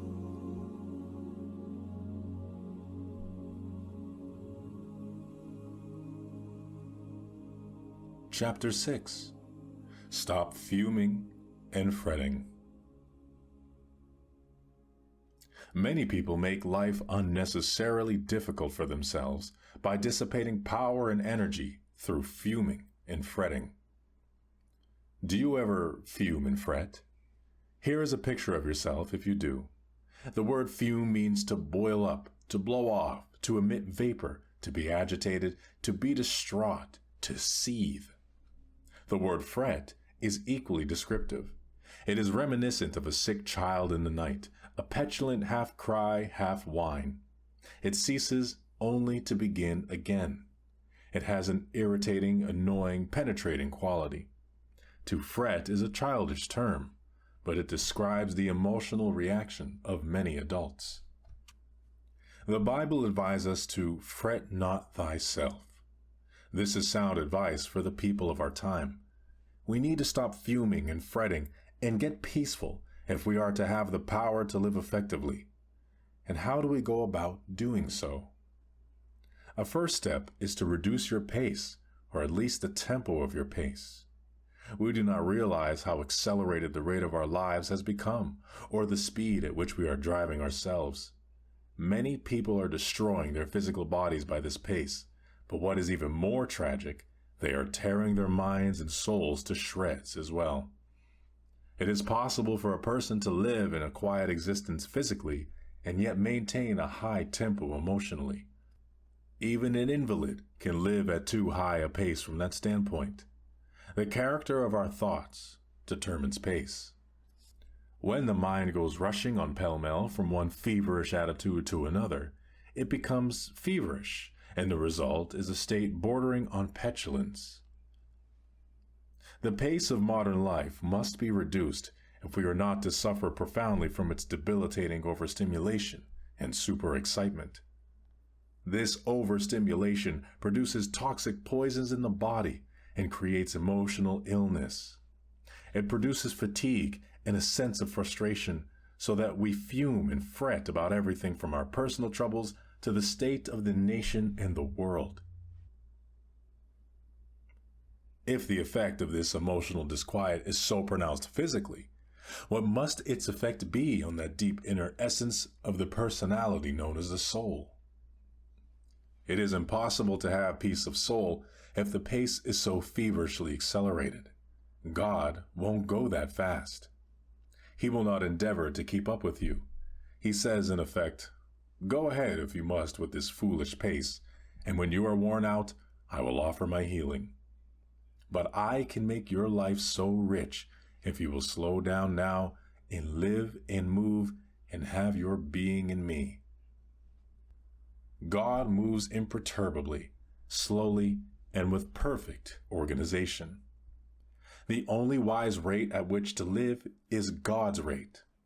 God gets things done, and they are done right, and he does them without hurry. He neither fumes nor frets. He is peaceful and therefore efficient. This same peace is offered to us.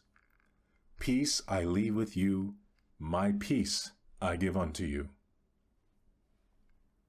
In a sense, this is a pathetic generation, especially in the great cities because of the effect of nervous tension, synthetic excitement, and noise. But the malady extends into the country districts also, for the airwaves transmit tension. I was amused by an old lady who, in talking about this matter, said, "Life is so daily." That remark certainly spoke volumes about the pressure, responsibilities, and tension of daily life. Its persistent, insistent demand upon us is provocative of pressure. One wonders whether this generation of Americans is not so accustomed to tension that many are in an unhappy state of not being comfortable without it. The deep quietness of woods and valleys, so well known to our forefathers, is an unaccustomed state to them. The tempo of their lives is such that in many instances they have an incapacity to draw upon the sources of peace and quietness which the physical world offers. One summer afternoon, my wife and I went for a long walk in the woods. We were stopping at the beautiful Mohonk Mountain House, which is set in one of the finest natural parks in America, 75 acres of virgin mountainside in the middle of which is a lake lying like a gem in the forest. The word Mohonk means lake in the sky. Eons ago, some giant upheaval of the earth cast up these sheer cliffs. You come out of the deep woods onto some noble promontory and rest your eyes on great valleys set among hills, rock-ribbed and ancient as the sun. These woods, mountains, and valleys constitute what ought to be a sure retreat from every confusion of this world. On this afternoon, as we walked, there was a mixture of summer showers and sunlit hours. We were drenched and started to fret about it a bit because it took the press out of our clothes. Then we told each other that it doesn't hurt a human being to get drenched with clean rainwater, that the rain feels cool and fresh on one's face, and that you can always sit in the sun and dry yourself out. We walked under the trees and talked, and then fell silent. We were listening deeply to the quietness. In a strict sense, the woods are never still.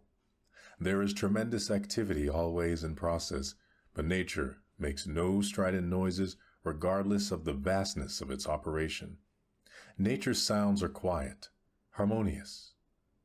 On this beautiful afternoon, nature was laying its hand of healing quietness upon us, and we could actually feel the tension being drawn off.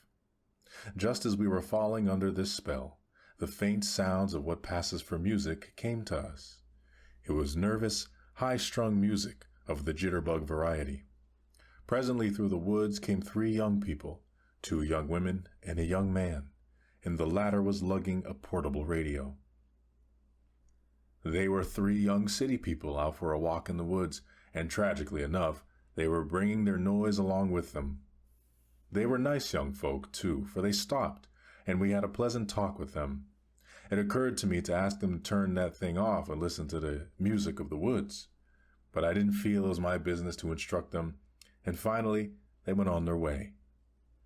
We commented on the loss they were incurring, that they could pass through this peacefulness and not give ear to the music that is as old as the world, harmony and melody the like of which man has never equaled, the song of the wind through the trees, the sweet notes of birds singing their hearts out, the whole background of the music of the spheres.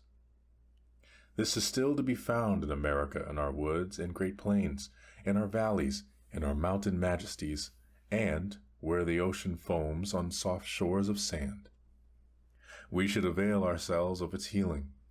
Remember the words of Jesus, "Come ye yourselves apart into a desert place, and rest awhile."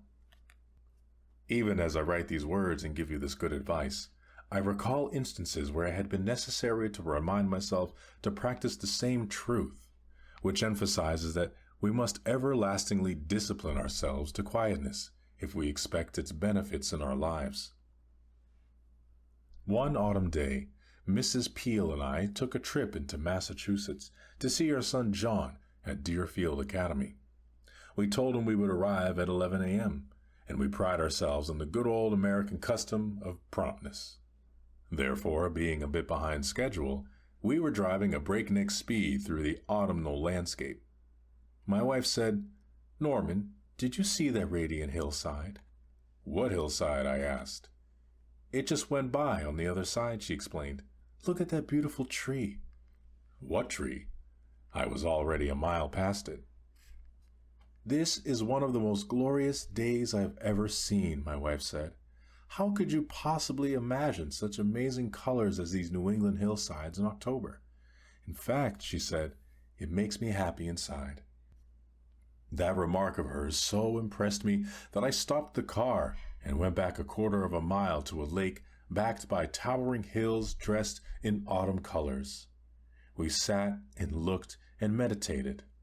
God, with his genius and skill, had painted that scene in the varied colors which he alone can mix. In the still waters of the lake lay a reflected vision of his glory, for the hillside was unforgettably pictured in that mirror-like pond. For quite a while, we sat without a word until finally my wife broke the silence by the only appropriate statement that one could make. "He leadeth me beside still waters." We arrived at Deerfield at 11, but we were not tired. In fact, we were deeply refreshed. To help reduce this tension which seems to dominate our people everywhere, you can start by reducing your own pace.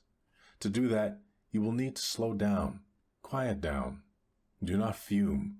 Do not fret. Practice being peaceful. Practice the peace of God, which passeth all understanding. Then note the quiet power sense that wells up within you. A friend of mine who was compelled to take an enforced rest as a result of pressure wrote me, "Many lessons have been learned during this enforced retreat.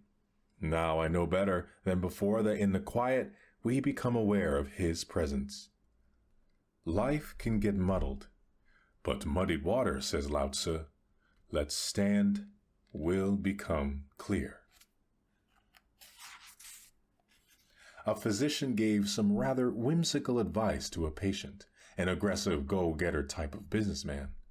Excitedly, he told the doctor what an enormous amount of work he had to do, and then he had to get it done right away quick, or else.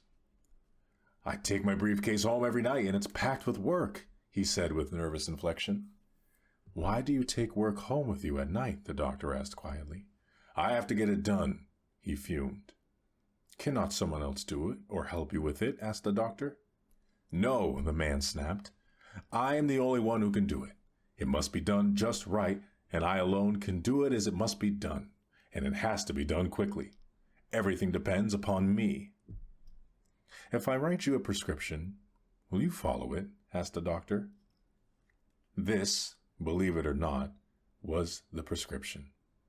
His patient was to take off 2 hours every working day and go for a long walk. Then he was to take off half a day a week and spend that half day in the cemetery. In astonishment, the patient demanded, "Why would I have to spend a half day in a cemetery?" "Because," answered the doctor, "I want you to wander around and look at the gravestones of men who are there permanently.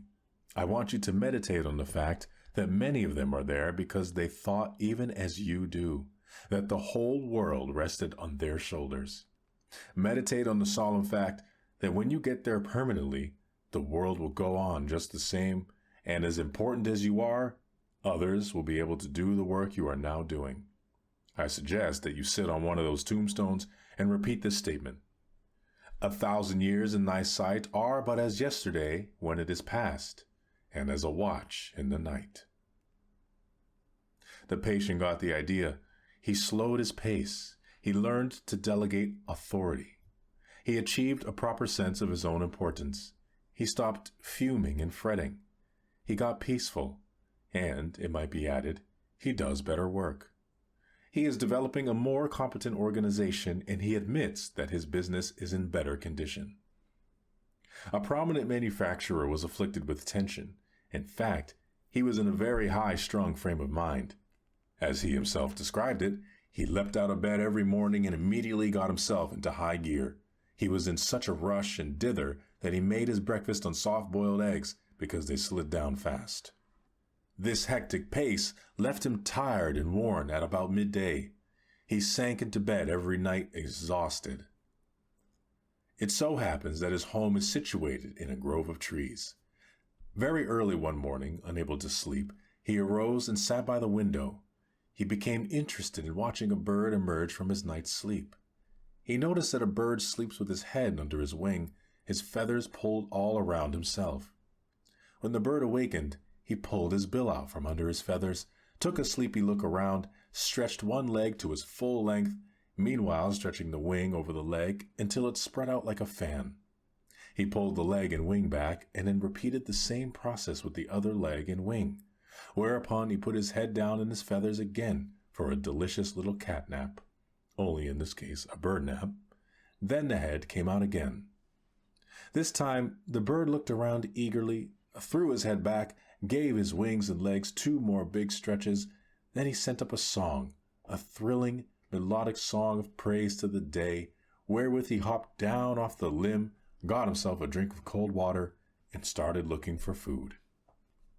My high-strung Fred said to himself, "If that's the way the birds get up, sort of slow and easy-like, why wouldn't it be a good method for me to start the day that way?" He actually went through the same performance, even singing, and noticed that the song was an especially beneficial factor, that it was a releasing mechanism. "I can't sing," he chuckled, "but I practice sitting quietly in a chair and singing. Mostly I sang hymns and happy songs. Imagine me singing, but I did. My wife thought it was bereft of my senses. The only thing I had on the bird was that I did a little praying too. Then, like the bird, I felt like some food, and I wanted a good breakfast, bacon and eggs. And I took my time eating it. After that, I went to work in a released frame of mind. It surely did start me off for the day minus the tension, and it helped me go through the day in a peaceful and relaxed manner. A former member of a championship university crew told me that their shrewd crew coach often reminded them, to win this or any race, row slowly. He pointed out that rapid rowing tends to break the stroke, and when the stroke is broken, it is with greatest difficulty that a crew recovers the rhythm necessary to win. Meanwhile, other crews pass the disorganized group. It is indeed wise advice. To go fast, row slowly. In order to row slowly or to work slowly and maintain the steady pace that wins, the victim of high tempo will do well to get the coordinating peace of God into his mind, his soul, and, it might be added, into his nerves and muscles also. Have you ever considered the importance of having the peace of God in your muscles, in your joints? Perhaps your joints will not pain so much when they have the peace of God in them. Your muscles will work with correlation when the peace of God who created them governs their actions. Speak to your muscles every day, and to your joints and to your nerves, saying, "Fret not thyself." Relax on a couch or bed. Think of each important muscle from head to feet, and say to each, "The peace of God is touching you." Then practice feeling that peace throughout your entire body. In due course, your muscles and joints will take heed. Slow down, for whatever you really want will be there when you get there if you work toward it without stress, without pressing. If, proceeding under God's guidance and in his smooth and unhurried tempo, it is not there, then it was not supposed to be there. If you miss it, perhaps you should have missed it. So definitely seek to develop a normal, natural, God-ordered pace. Practice and preserve mental quiet. Learn the art of letting go all nervous excitement. To do this, stop at intervals and affirm, "I now relinquish nervous excitement. It is flowing from me. I am at peace." Do not fume. Do not fret. Practice being peaceful. To attain this efficient state of living, I recommend the practice of thinking peaceful thoughts. Every day, we perform a series of acts designed to care for the body properly. We bathe, brush the teeth, take exercise. In similar fashion, we should give time and planned effort to keeping the mind in a healthy state. One way to do this is to sit quietly and pass a series of peaceful thoughts through the mind. For example, pass through the thoughts the memory of a lofty mountain, a misty valley, a sun-speckled trout stream, silver moonlight on water. At least once in every 24 hours, preferably in the busiest part of the day, deliberately stop whatever you are doing for 10 or 15 minutes and practice serenity. There are times when it is essential resolutely to check our headlong pace, and it must be emphasized that the only way to stop is to stop. I went to a certain city on a lecture date and was met at the train by a committee. I was rushed to a bookstore where I had an autographing party, and then to another bookstore where another autographing party was held. They then rushed me to a luncheon. After rushing me through the luncheon, I was rushed to a meeting. After the meeting, I was rushed back to the hotel where I changed my clothes and was rushed to a reception where I met several hundred people and drank 3 glasses of fruit punch. Then I was rushed back to the hotel and told I had 20 minutes to dress for dinner. When I was getting dressed, the telephone rang and somebody said, "Hurry, hurry, we must rush down to dinner." Excitedly, I chattered, "I will rush right down." I rushed from the room and was so excited that I could scarcely get the key into the lock. Hastily, I felt myself to be sure that I was completely dressed and rushed toward the elevator. All of a sudden, I stopped. I was out of breath. I asked myself, what is this all about? What is the meaning of this ceaseless rush? This is ridiculous. Then I declared independence and said, I do not care if I go to dinner. I do not care whether I make a talk. I do not have to go to this dinner, and I do not have to make a speech. So deliberately and slowly, I walked back to my room and took my time about unlocking the door. I telephoned the man downstairs and said, if you want to eat, go ahead. If you want to save a place for me, I will be down after a while, but I'm not going to rush anymore. So I removed my coat, sat down, took off my shoes, put my feet up on the table, and just sat. Then I opened the Bible and very slowly read aloud the 121st Psalm. I will lift up mine eyes unto the hills, from whence cometh my help. I closed the book and had a little talk with myself, saying, come on now, start living a slower and more relaxed life. And then I affirmed, God is here, and his peace is touching me. I do not need anything to eat, I reasoned. I eat too much anyway. Besides, the dinner will probably not be very good, and if I am quiet now, I will give a better speech at 8 o'clock. So I sat there resting and praying for 15 minutes. I shall never forget the sense of peace and personal mastery I had when I walked out of that room. I had the glorious feeling of having overcome something, of having taken control of myself emotionally. And when I reached the dining room, the others had just finished the first course. All I missed was the soup, which by general consent was no great loss. This incident was an amazing experience of the healing presence of God. I gained these values by simply stopping, by quietly reading the Bible, by sincerely praying, and by thinking some peaceful thoughts for a few moments. Physicians generally seem to feel that much physical trouble could be avoided or overcome by practicing the philosophy and methodology of not fuming or fretting. A prominent citizen of New York told me that his doctor suggested that he come to our clinic at the church because, said his physician, you need to develop a calm philosophy of living.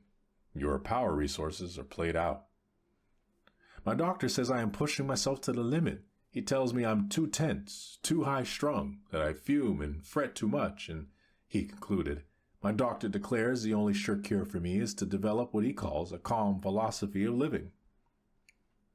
My visitor arose and paced the floor, then demanded, but how in the world can I do that? It's a lot easier said than done. Then this excited gentleman went on to say that his doctor had given him certain suggestions for developing this calm philosophy of living. The suggestions as outlined were indeed wise.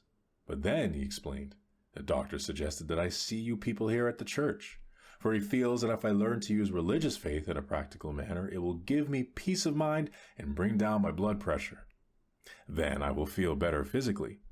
While I realize the doctor's prescription is sensible, he complained, how can a man 50 years old, of a high-strung nature such as mine, suddenly change the habits of a lifetime and develop this so-called calm philosophy of living? That did indeed seem to be a problem, for he was a bundle of excitable and explosive nerves. He paced the floor, he thumped the table, his voice was high-pitched. He gave the impression of a thoroughly disturbed and baffled man. Obviously, he was showing up at his worst, but he was clearly revealing the inner state of his personality, and the insight thus gained gave us a chance to help him through understanding him better. As I listened to his words and observed his attitude, I again understood why Jesus Christ retains his remarkable hold on men. It is because he has the answer to such problems as this, and I prove that fact by suddenly changing the line of the conversation. Without any introductory words, I began to recite certain Bible texts such as, Come unto me, all ye that labor and are heavy laden, and I will give you rest. And again, Peace I leave with you, my peace I give unto you. Not as the world giveth, give I unto you. Let not your heart be troubled, neither let it be afraid. And still again, Thou wilt keep him in perfect peace, whose mind is stayed on thee. I recited these words slowly, deliberately, reflectively. As this reciting went on, I noticed that my visitor stopped being agitated. Quietness came over him, and then we both sat in silence. It seemed that we sat so for several minutes. Perhaps it wasn't that long, but finally he took a deep breath. "Why, that's funny," he said. "I feel a lot better. Isn't that queer? I guess it was those words that did it." "No, not the words alone," I answered, "though they do have a remarkable effect upon the mind, but something deeper happened just then. He touched you a minute ago. The physician with the healing touch. He was present in this room." My visitor evidenced no surprise at this assertion, but eagerly and impetuously agreed. The conviction was written on his face. "That's right. He sure was. I felt him. I see what you mean. Now I understand. Jesus Christ will help me develop a calm philosophy of living." This man found what multitudes are discovering, that a simple faith in and practice of the principles and techniques of Christianity bring peace and quietness, and therefore new power to the body, mind, and spirit. It is the perfect antidote to fuming and to fretting. It helps a person to become peaceful and thus to tap new resources of strength. Of course, it was necessary to teach this man a new pattern of thinking and acting. This was done in part by suggesting literature written by experts in the field of spiritual culture. For example, we gave him lessons in the skill of church-going. We showed him how to make church worship a therapy.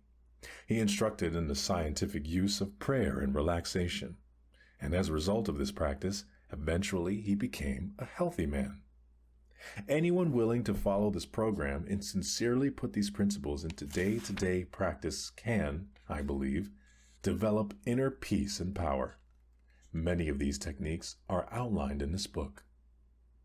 In attaining emotional control, the daily practice of healing techniques is of first importance.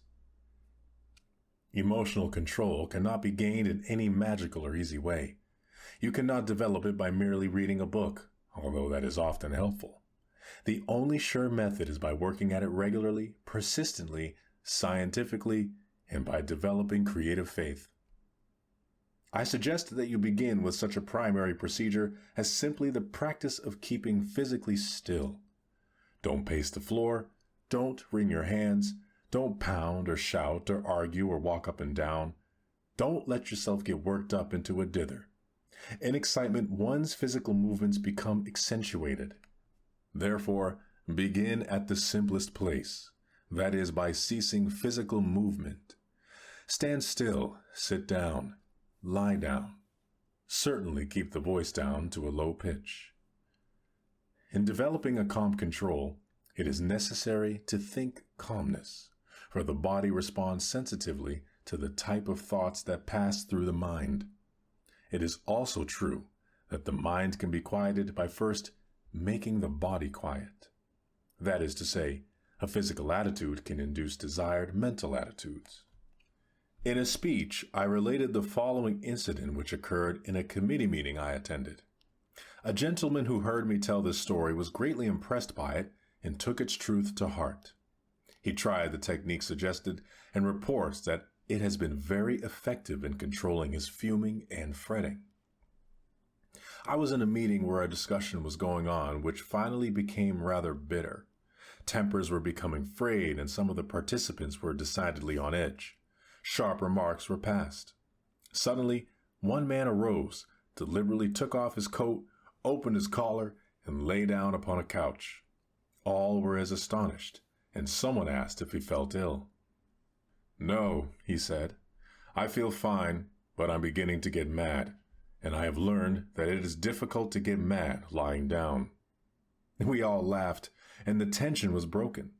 Then our whimsical friend went on to explain that he had tried a little trick with himself. He had a quick temper, and when he felt himself getting mad, he found that he was clenching his fist and raising his voice.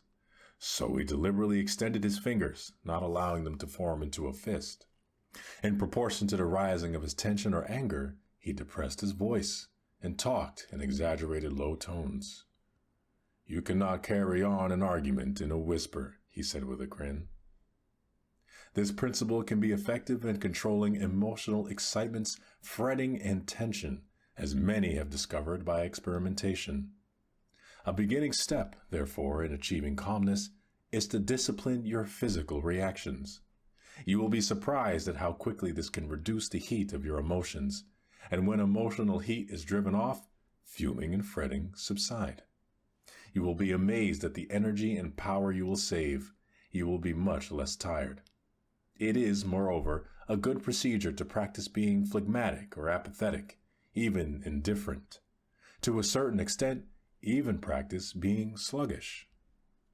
People thus constituted are less likely to emotional breaks. Highly organized individuals may do well to cultivate these reactions to a degree, at least.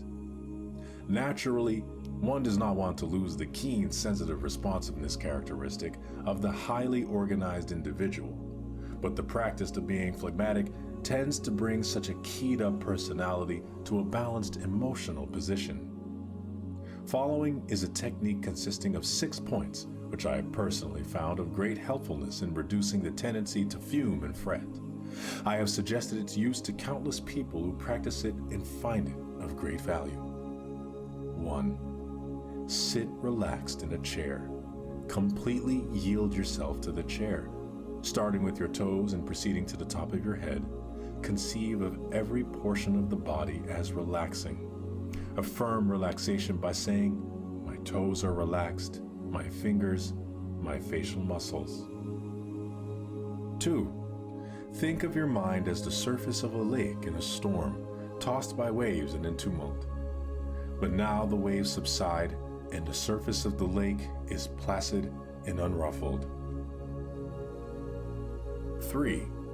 Spend 2 or 3 minutes thinking of the most beautiful and peaceful scenes you have ever beheld, as, for example, a mountain at sunset, or a deep valley filled with the hush of early morning, or woods at noonday, or moonlight upon rippling waters. In memory, relive these scenes. 4. Repeat slowly, quietly, bringing out the melody in each, a series of words which express quietness and peace, as, for example, tranquility, serenity, quietness. Think of other such words and repeat them. 5. Make a mental list of times in your life when you have been conscious of God's watchful care, and recall how, when you were worried and anxious, He brought things out right and took care of you. Then recite aloud this line from an old hymn: "So long thy power hath kept me, sure it still will lead me on."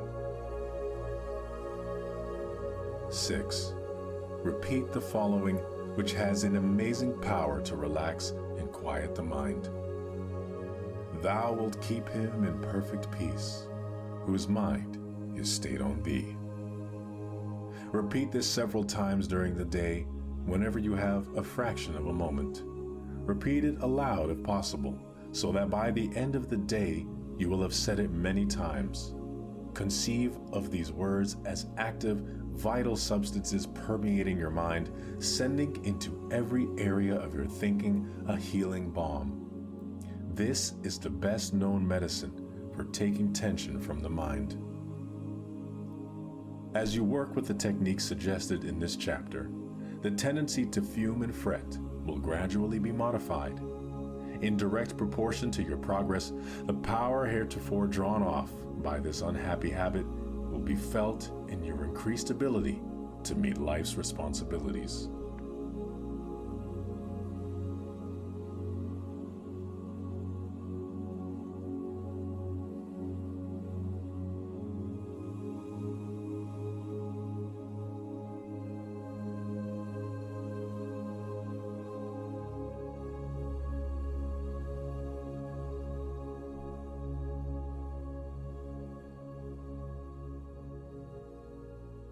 Chapter 7. Expect the best and get it. "Why does my boy fail in every job he gets?" asked a puzzled father about his 30-year-old son. It was indeed difficult to understand the failure of this young man, for seemingly he had everything. Of good family, his educational and business opportunities were beyond the average. Nevertheless, he had a tragic flair for failure. Everything he touched went wrong. He tried hard enough, yet somehow he missed success. Presently, he found an answer, a curiously simple but potent answer. After practicing this newfound secret for a while, he lost the flair for failure and acquired the touch of success. His personality began to focus, his powers to fuse. Not long ago at luncheon, I could not help but admiring this dynamic man at the height of his power. "You amaze me," I commented. "A few years ago you were failing at everything. Now you have worked up an original idea into a fine business. You are a leader in your community. Please explain this remarkable change in you." "Really, it was quite simple," he replied. "I merely learned the magic of believing. I discovered that if you expect the worst, you will get the worst. And if you expect the best, you will get the best." It all happened through actually practicing a verse from the Bible. And what is that verse? "If thou canst believe, all things are possible to him that believeth." I was brought up in a religious home, he explained, and heard that verse many times, but it never had any effect upon me. One day in your church, I heard you emphasize those words in a talk. In a flash of insight, I realized that the key I had missed was that in my mind was not trained to believe, to think positively, to have faith in either God or myself. I followed your suggestion of putting myself in God's hands and practiced your outlined techniques of faith. I trained myself to think positively about everything. Along with that, I try to live right. He smiled and said, "God and I struck up a partnership. When I adopted that policy, things began to change almost at once for me. I got into the habit of expecting the best, not the worst, and that is the way my affairs have turned out lately. I guess it's kind of a miracle, isn't it?" he asked as he concluded his fascinating story. But it wasn't miraculous at all. Actually, what had happened was that he learned to use one of the most powerful laws in the world, a law recognized alike by psychology and religion, namely, change your mental habits to belief instead of disbelief. Learn to expect, not to doubt. In so doing, you bring everything into the realm of possibility. This does not mean that by believing you are necessarily going to get everything you want or think you want. Perhaps that would not be good for you. When you put your trust in God, He guides your mind so that you do not want things that are not good for you or that are inharmonious with God's will. But it does definitely mean that when you learn to believe, then that which has seemingly been impossible moves into the area of possible. Every great thing at last becomes for you a possibility. William James, the famous psychologist, said, "Our belief at the beginning of a doubtful undertaking is the one thing that ensures the successful outcome of your venture." To learn to believe is of primary importance. It is the basic factor of succeeding in any undertaking. When you expect the best, you release a magnetic force in your mind which, by a law of attraction, tends to bring the best to you. But if you expect the worst, you release from your mind the power of repulsion, which tends to force the best from you. It is amazing how a sustained expectation of the best sets in motion forces which cause the best to materialize. An interesting illustration of this fact was described some years ago by Hugh Fullerton, a famous sports writer of a bygone era. As a boy, Hugh Fullerton was my favorite writer of sports stories. One story which I have never forgotten concerned Josh O'Reilly, one-time manager of the San Antonio club of the Texas League. O'Reilly had a roster of great players, 7 of whom had been hitting over .300, and everybody thought his team would easily take the championship. But the club fell into a slump and lost 17 of the first 20 games. The players simply couldn't hit anything, and each began to accuse the other of being a jinx to the team. Playing the Dallas Club, a rather poor team that year, only one San Antonio player got a hit, and that, strangely enough, was the pitcher. O'Reilly's team was badly beaten that day. In the clubhouse after the game, the players were a disconsolate lot. Josh O'Reilly knew that he had an aggregation of stars, and he realized that their trouble was simply that they were thinking wrong. They didn't expect to get a hit. They didn't expect to win. They expected to be defeated. They were thinking not victory, but defeat. Their mental pattern was not one of expectation, but of doubt. This negative mental process inhibited them, froze their muscles, threw them off their timing, and there was no free flow of easy power through the team. It so happened that a preacher named Schlater was popular in the neighborhood at that time. He claimed to be a faith healer and apparently was getting some astounding results. Throngs crowded to hear him, and most everybody had confidence in him. Perhaps the fact that they did believe in his power enabled Schlater to achieve results. O'Reilly asked each player to lend him 2 best bats. Then he asked the members of the team to stay in the clubhouse until he returned. He put the bats in a wheelbarrow and went off with them. He was gone for an hour.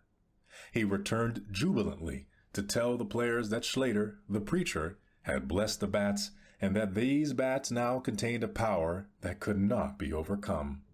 The players were astounded and delighted. The next day, they overwhelmed Dallas, getting 37 base hits and 20 runs. They hammered their way through the league to the championship, and Hugh Fullerton said that for years in the Southwest, a player would pay a large sum for a Schlater bat. Regardless of Schlater's personal power, the fact remains that something tremendous happened in the minds of those ball players. Their thought pattern was changed. They began thinking in terms of expectation, not doubt. They expected not the worst, but the best. They expected hits, runs, victories, and they got them. They had the power to get what they wanted. But there was no difference in the bats themselves. I am quite sure of that. But there was certainly a difference in the minds of the men who used them. Now they knew they could make hits. Now they knew they could get runs. Now they knew they could win. A new thought pattern changed the minds of those men so that the creative power of faith could operate. Perhaps you have not been doing so well in the game of life. Perhaps you stand up to bat and cannot make a hit. You strike out time and again, and your batting average is lamentably low. Let me give you a suggestion. I guarantee that it will work. The basis for my assurance is the fact that thousands of people have been trying it with very great results. Things will be very different for you if you give this method a real trial. Start reading the New Testament and notice the number of times it refers to faith. Select a dozen of the strongest statements about faith, the ones that you like the best. Then memorize each one. Let these faith concepts drop into your conscious mind. Say them over and over again, especially just before going to sleep at night. By a process of spiritual osmosis, they will sink from your conscious into your subconscious mind, and in time will modify and reslant your basic thought patterns. This process will change you into a believer, into an expector. And when you become such, you will in due course become an achiever. You will have new power to get what God and you decide you really want from life. The most powerful force in human nature is the spiritual power technique taught in the Bible. Very astutely, the Bible emphasizes the method by which a person can make something of himself. Faith, belief, positive thinking, faith in God, faith in other people, faith in yourself, faith in life. This is the essence of the technique that teaches. If thou canst believe, it says, all things are possible to him that believeth. If ye have faith, nothing shall be impossible unto you. According to your faith, be it unto you. Believe, believe, so it drives home the truth that faith moves mountains. Some skeptical person who has never learned this powerful law of the effect of right thinking may doubt my assertions regarding the amazing results which happen when this technique is employed. Things become better when you expect the best instead of the worst, for the reason that being freed from self-doubt, you can put your whole self into your endeavor, and nothing can stand in the way of a man who focuses his entire self on a problem. When you approach a difficulty as a personal unity, the difficulty, which itself is a demonstration of disunity, tends to deteriorate. When the entire concentration of all your force, physical, emotional, and spiritual, is brought to bear, the consolidation of these powers properly employed is quite irresistible. Expecting the best means that you put your whole heart into what you want to accomplish. People are defeated in life not because of lack of ability, but for lack of wholeheartedness. They do not wholeheartedly expect to succeed. Their heart isn't in it, which is to say they themselves are not fully given. Results do not yield themselves to the person who refuses to give himself to the desired results.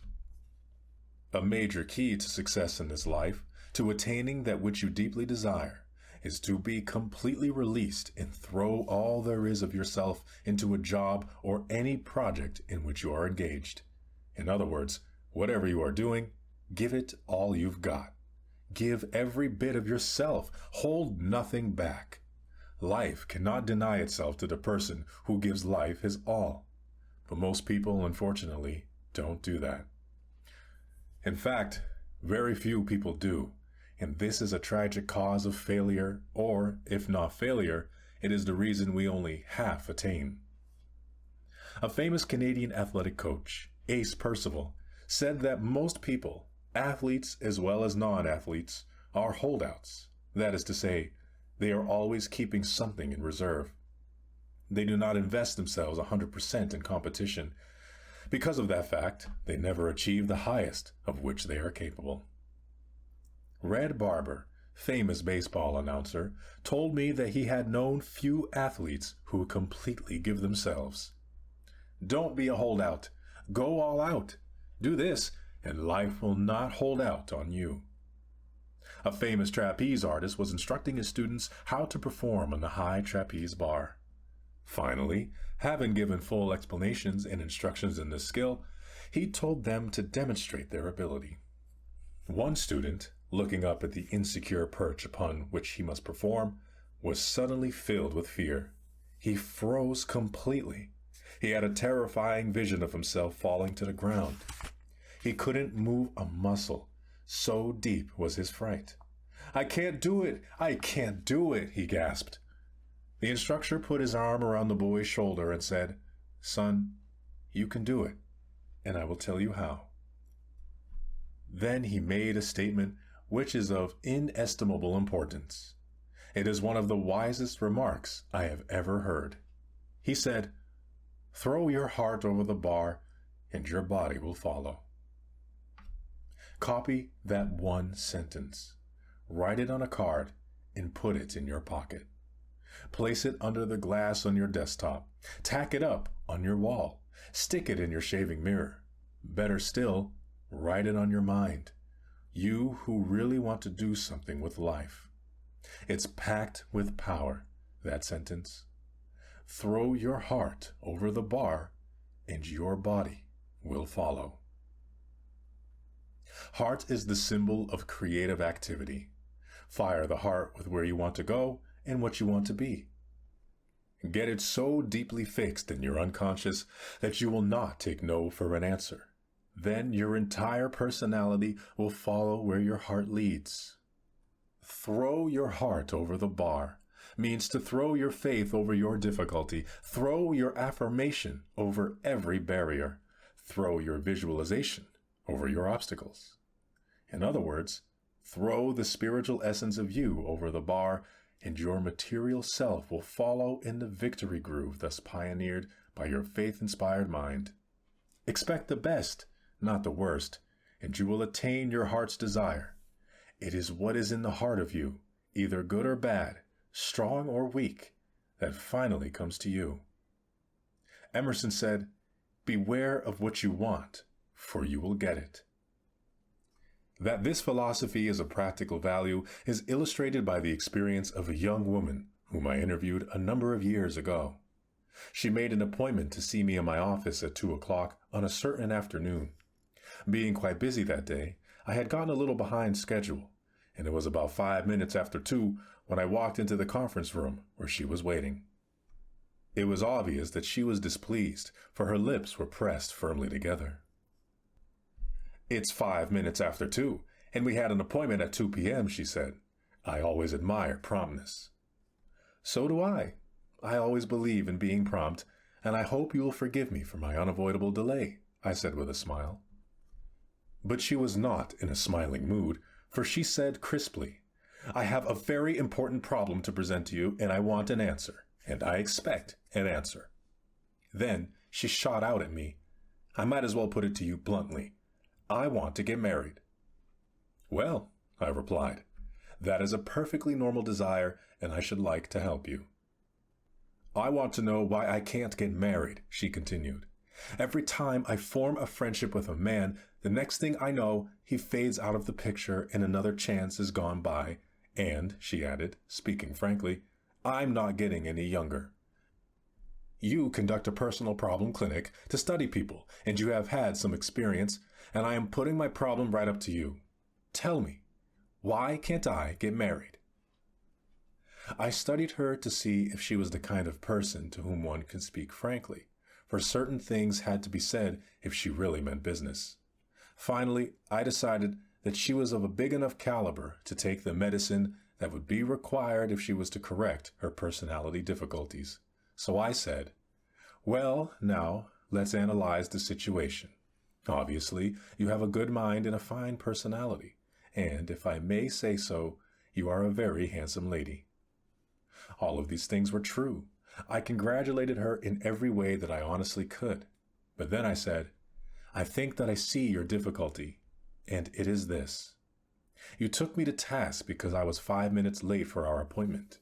You were really quite severe with me. Has it ever occurred to you that your attitude represents a pretty serious fault? I think a husband would have a very difficult time if you checked him up that closely all the time. In fact, you would so dominate him that even if you did marry, your marital life would be unsatisfactory. Love cannot live under domination." Then I said, "You have a very firm way of pressing your lips together, which indicates a domineering attitude. The average male, I might as well tell you, does not like to be dominated, at least so that he knows it." Then I added, "I think you would be a very attractive person if you got those 2 firm lines out of your face. You must have a little softness, a little tenderness, and those lines are too firm to be soft." Then I observed her dress, which was obviously quite expensive, but she didn't wear it very well, and so I said, "This may be a bit out of my line, and I hope you won't mind, but perhaps you could get a dress to hang a little better." I know my description was awkward, but she was a good sport about it and laughed right out loud. She said, "You certainly don't use style phraseology, but I get the idea." Then I suggested, "Perhaps it might help you to get your hair fixed up a little. It's a little floaty. Then you might also add a little sweet-smelling perfume, just a whiff of it. But the really important thing is to get a new attitude that will change the lines on your face and give you that indefinable quality known as spiritual joy. This, I am certain, will release charm and loveliness in you." "Well," she burst out, "never did I expect to get this combination of advice in a minister's office." "No," I chuckled, "I suppose not. But nowadays, we have to cover the whole field in a human problem." Then I told her about an old professor of mine at Ohio Wesleyan University, Raleigh Walker, who said, "God runs a beauty parlor." He explained that some girls, when they came to college, were very pretty, but when they came back to visit the campus 30 years later, their beauty had faded. The moonlight and roses loveliness of their youth did not last. On the other hand, other girls came to college who were very plain, but when they returned 30 years later, they were beautiful women. What made the difference, he asked. The latter had the beauty of an inner spiritual life written on their faces. And then he added, God runs a beauty parlor. Well, this young lady thought about what I told her for a few minutes, and then she said, there's a lot of truth in what you say. I'll try it. Here is where her strong personality proved effective, for she did try it. A number of years went by, and I had forgotten her. Then, in a certain city, after making a speech, a very lovely-looking lady with a fine-looking man and a little boy about 10 years of age came up to me. The lady asked smilingly, well, how do you think it hangs? How do I think what hangs? I asked, puzzled. My dress, she said. Do you think it hangs right? Bewildered, I said, yes, I think it hangs all right. But just why do you ask? Don't you know me? She asked. I see a great many people in my life, I said. Frankly, no, I don't think I have ever seen you before. Then she reminded me of our talk years ago, which I have described. Meet my husband and my little boy. What you told me was absolutely true, she said very earnestly. I was the most frustrated, unhappy individual imaginable when I came to see you, but I put into practice the principles you suggested. I really did, and they worked. Her husband then spoke up and said, there was never a sweeter person in the world than Mary here, and I must say that she looked the part. She had evidently visited God's beauty parlor. Not only did she experience a softening and mellowing of her inner spirit, but she properly used a great quality for which she possessed, namely the driving force to get what she wanted. This led her to the point where she was willing to change herself so that her dreams could be realized. She had that quality of mind whereby she took herself in hand, she applied the spiritual techniques, and she had a profound and yet simple faith that what her heart told her she wanted could be obtained by proper creative and positive procedures. So the formula is to know what you want, test it to see if it is the right thing, change yourself in such a manner that it will naturally come to you, and always have faith. With the creative force of belief, you stimulate that particular gathering together of circumstances which brings your cherished wish to pass. Students of modern dynamic thought are realizing more and more the practical value of the ideas and teachings of Jesus, especially such truths as the dictum, according to your faith, be it unto you. According to your faith in yourself, according to your faith in your job, according to your faith in God, this far will you get, and no further. If you believe in your job and in yourself, and in the opportunities of your country, and if you believe in God and will work hard and study and put yourself into it, in other words, if you throw your heart over the bar, you can swing up to any high place to which you want to take your life and your service and your achievement. Whenever you have a bar, that is to say, a barrier in front of you, stop, close your eyes, visualize everything that is above the bar and nothing that is below it. Then imaginatively throw your heart over that bar and see yourself as being given lifting power to rise above it. Believe that you are experiencing this upthrust of force. You will be amazed at the lifting force you will receive. If in the depth of your mind you visualize the best and employ the powers of faith and energy, you will get the best. Naturally, in this process of achieving the best, it is important to know where you want to go in life. You can reach your goal, your best dreams can come true, you can get where you want to go only if you know what your goal is. Your expectation must have a clearly defined objective. Lots of people get nowhere simply because they do not know where they want to go. They have no clear-cut, precisely defined purpose. You cannot expect the best if you think aimlessly. A young man of 26 consulted me because he was dissatisfied with his job. He was ambitious to fill a bigger niche in life and wanted to know how to improve his circumstances. His motive seemed unselfish and entirely worthwhile. "Well, where do you want to go?" I asked. "I just don't know exactly," he said hesitantly. "I have never given it any thought. I only know I want to go somewhere other than where I am." "What can you do best?" I then asked. "What are your strong points?" "I don't know," he responded. "I never thought that over either." "But what would you like to do if you had your choice? What do you really want to do?" I insisted. "I just can't say," he replied dully. "I don't really know what I would like to do. I never thought it over. I guess I ought to figure that one out, too." "Now, look here," I said. "You want to go somewhere from where you are, but you don't know where you want to go. You don't know what you can do or what you would like to do. You will have to get your ideas organized before you can expect to start getting anywhere." That is the failure point with many people. They never get anywhere because they only have a hazy idea of where they want to go, what they want to do. No objective leads to no end.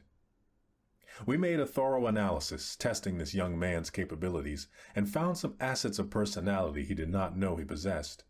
But it was necessary to supply a dynamic to move him forward, so we taught him the techniques of practical faith. Today, he is on the way to achievement. Now, he knows where he wants to go and how to get there. He knows what the best is, and he expects to attain it, and he will. Nothing can stop him. I asked an outstanding newspaper editor, an inspiring personality, "How did you get to be the editor of this important paper?" "I wanted to be," he replied simply. "Is that all there is to it?" I asked.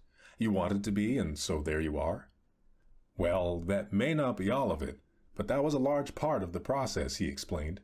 "I believe that if you want to get somewhere, you must decide definitely where you want to be or what you want to accomplish.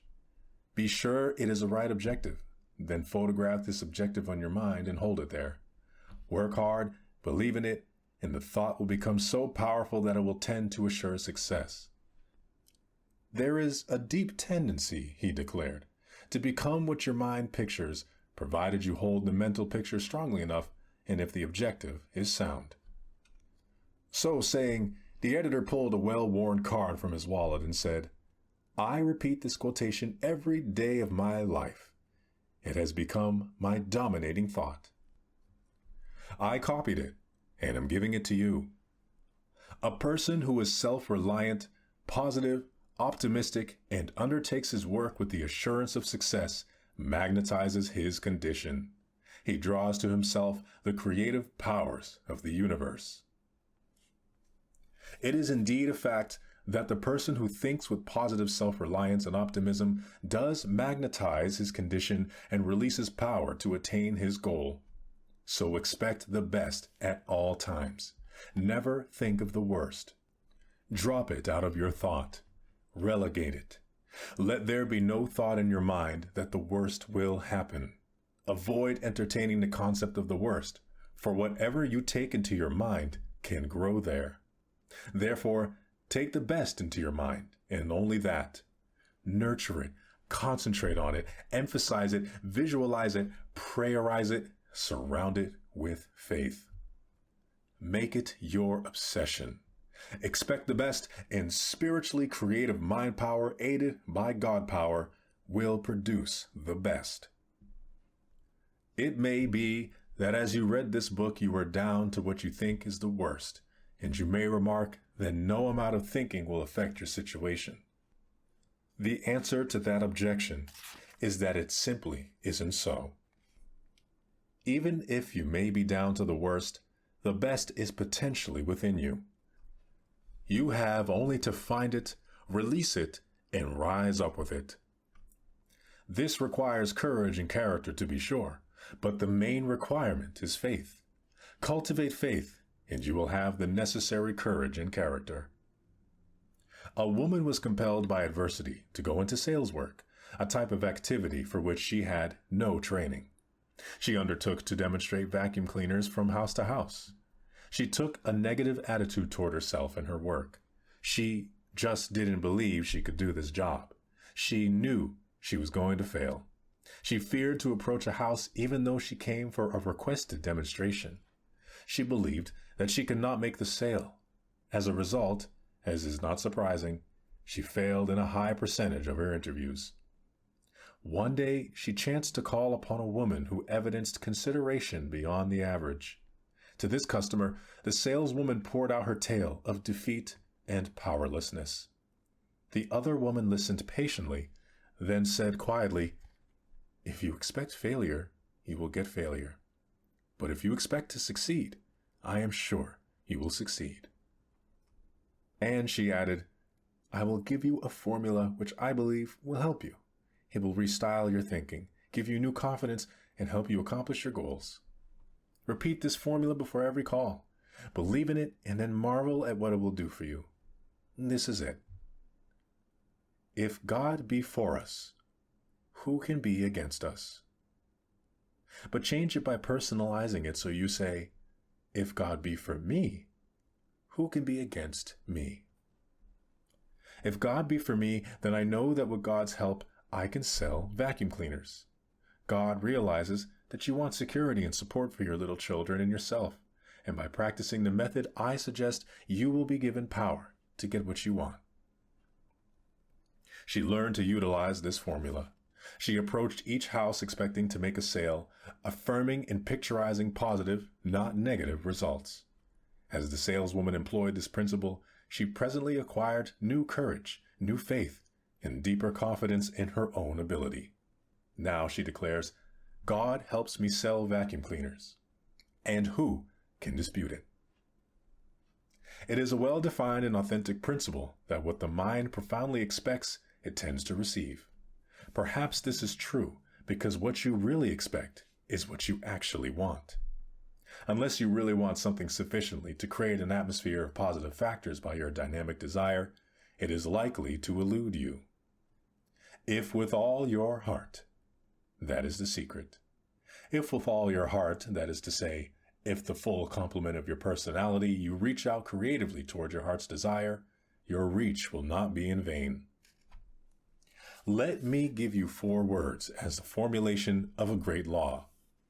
Faith power works wonders.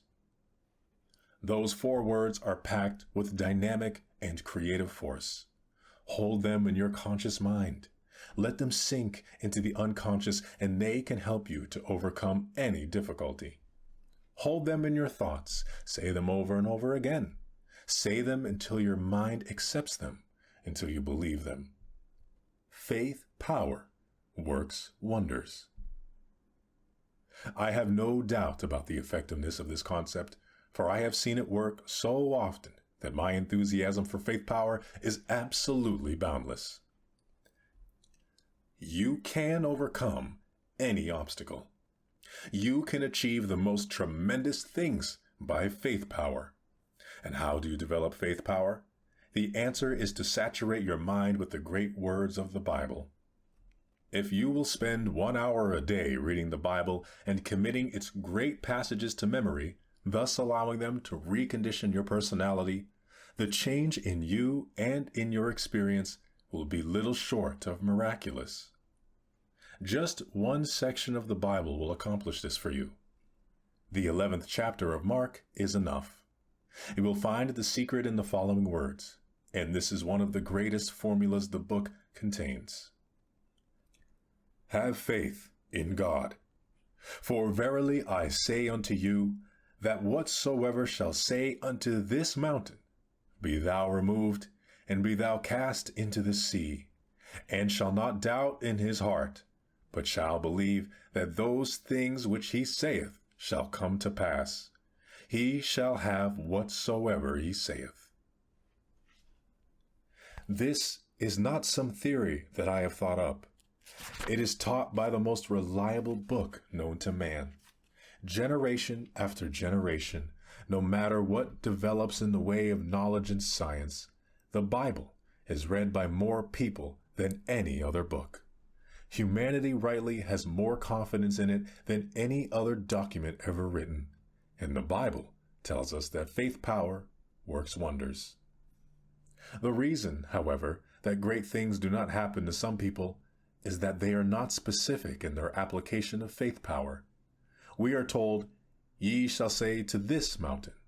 That is to say, do not address your efforts to the entire mountain range of all your difficulties, but attack one thing that may be defeating you at the moment. Be specific. Take them one by one. If there is something you want, how do you go about getting it? In the first place, ask yourself, should I want it? Test that question very honestly in prayer to be sure you should want it and whether you should have it. If you can answer that question in the affirmative, then ask God for it, and don't be backward in asking Him. And if God, having more insight, believes that you shouldn't have it, you needn't worry. He won't give it to you. But if it is a right thing, ask Him for it, and when you ask, do not doubt in your heart. Be specific. The validity of this law was impressed upon me by something that a friend of mine, a Midwestern businessman, told me. This man is a big, extrovertish, outgoing, lovable gentleman, a truly great Christian. He teaches the largest Bible class in his state. In the town where he lives, he is Mr. Town himself. He is head of a plant employing 40,000 people. His office desk is full of religious literature. He even has some of my sermons and pamphlets in there. In his plant, one of the biggest in the United States, he manufactures refrigerators. He is one of those whole-souled, rugged individuals who has the capacity to have faith. He believes that God is right there in his office with him. My friend said, "Preach a big faith, not any little old watered-down faith. Don't be afraid that faith isn't scientific enough. I am a scientist," he said. "I use science in my business every day, and I use the Bible every day. The Bible will work. Everything in the Bible works if you believe in it." When he was made general manager of this plant, it was whispered around town, "Now that Mr. Plank is general manager, we'll have to bring our Bibles to work with us." After a few days, he called into his office some of the men who were making this remark. He uses language they understand, and he said, "I hear you guys are going around town, saying that now I am general manager, you'll have to bring your Bibles to work with you." "Oh, we didn't mean that," they said in embarrassment. He said, "Well, that's a good idea, but I don't want you to come lugging them under your arms. Bring them here in your hearts and in your minds. If you come with the spirit of goodwill and faith in your hearts and minds, believe me, we'll do business." "So," he said, "the kind of faith to have is the specific kind, the kind that moves this particular mountain." Suddenly he said to me, "Did you ever have a toe bother you?"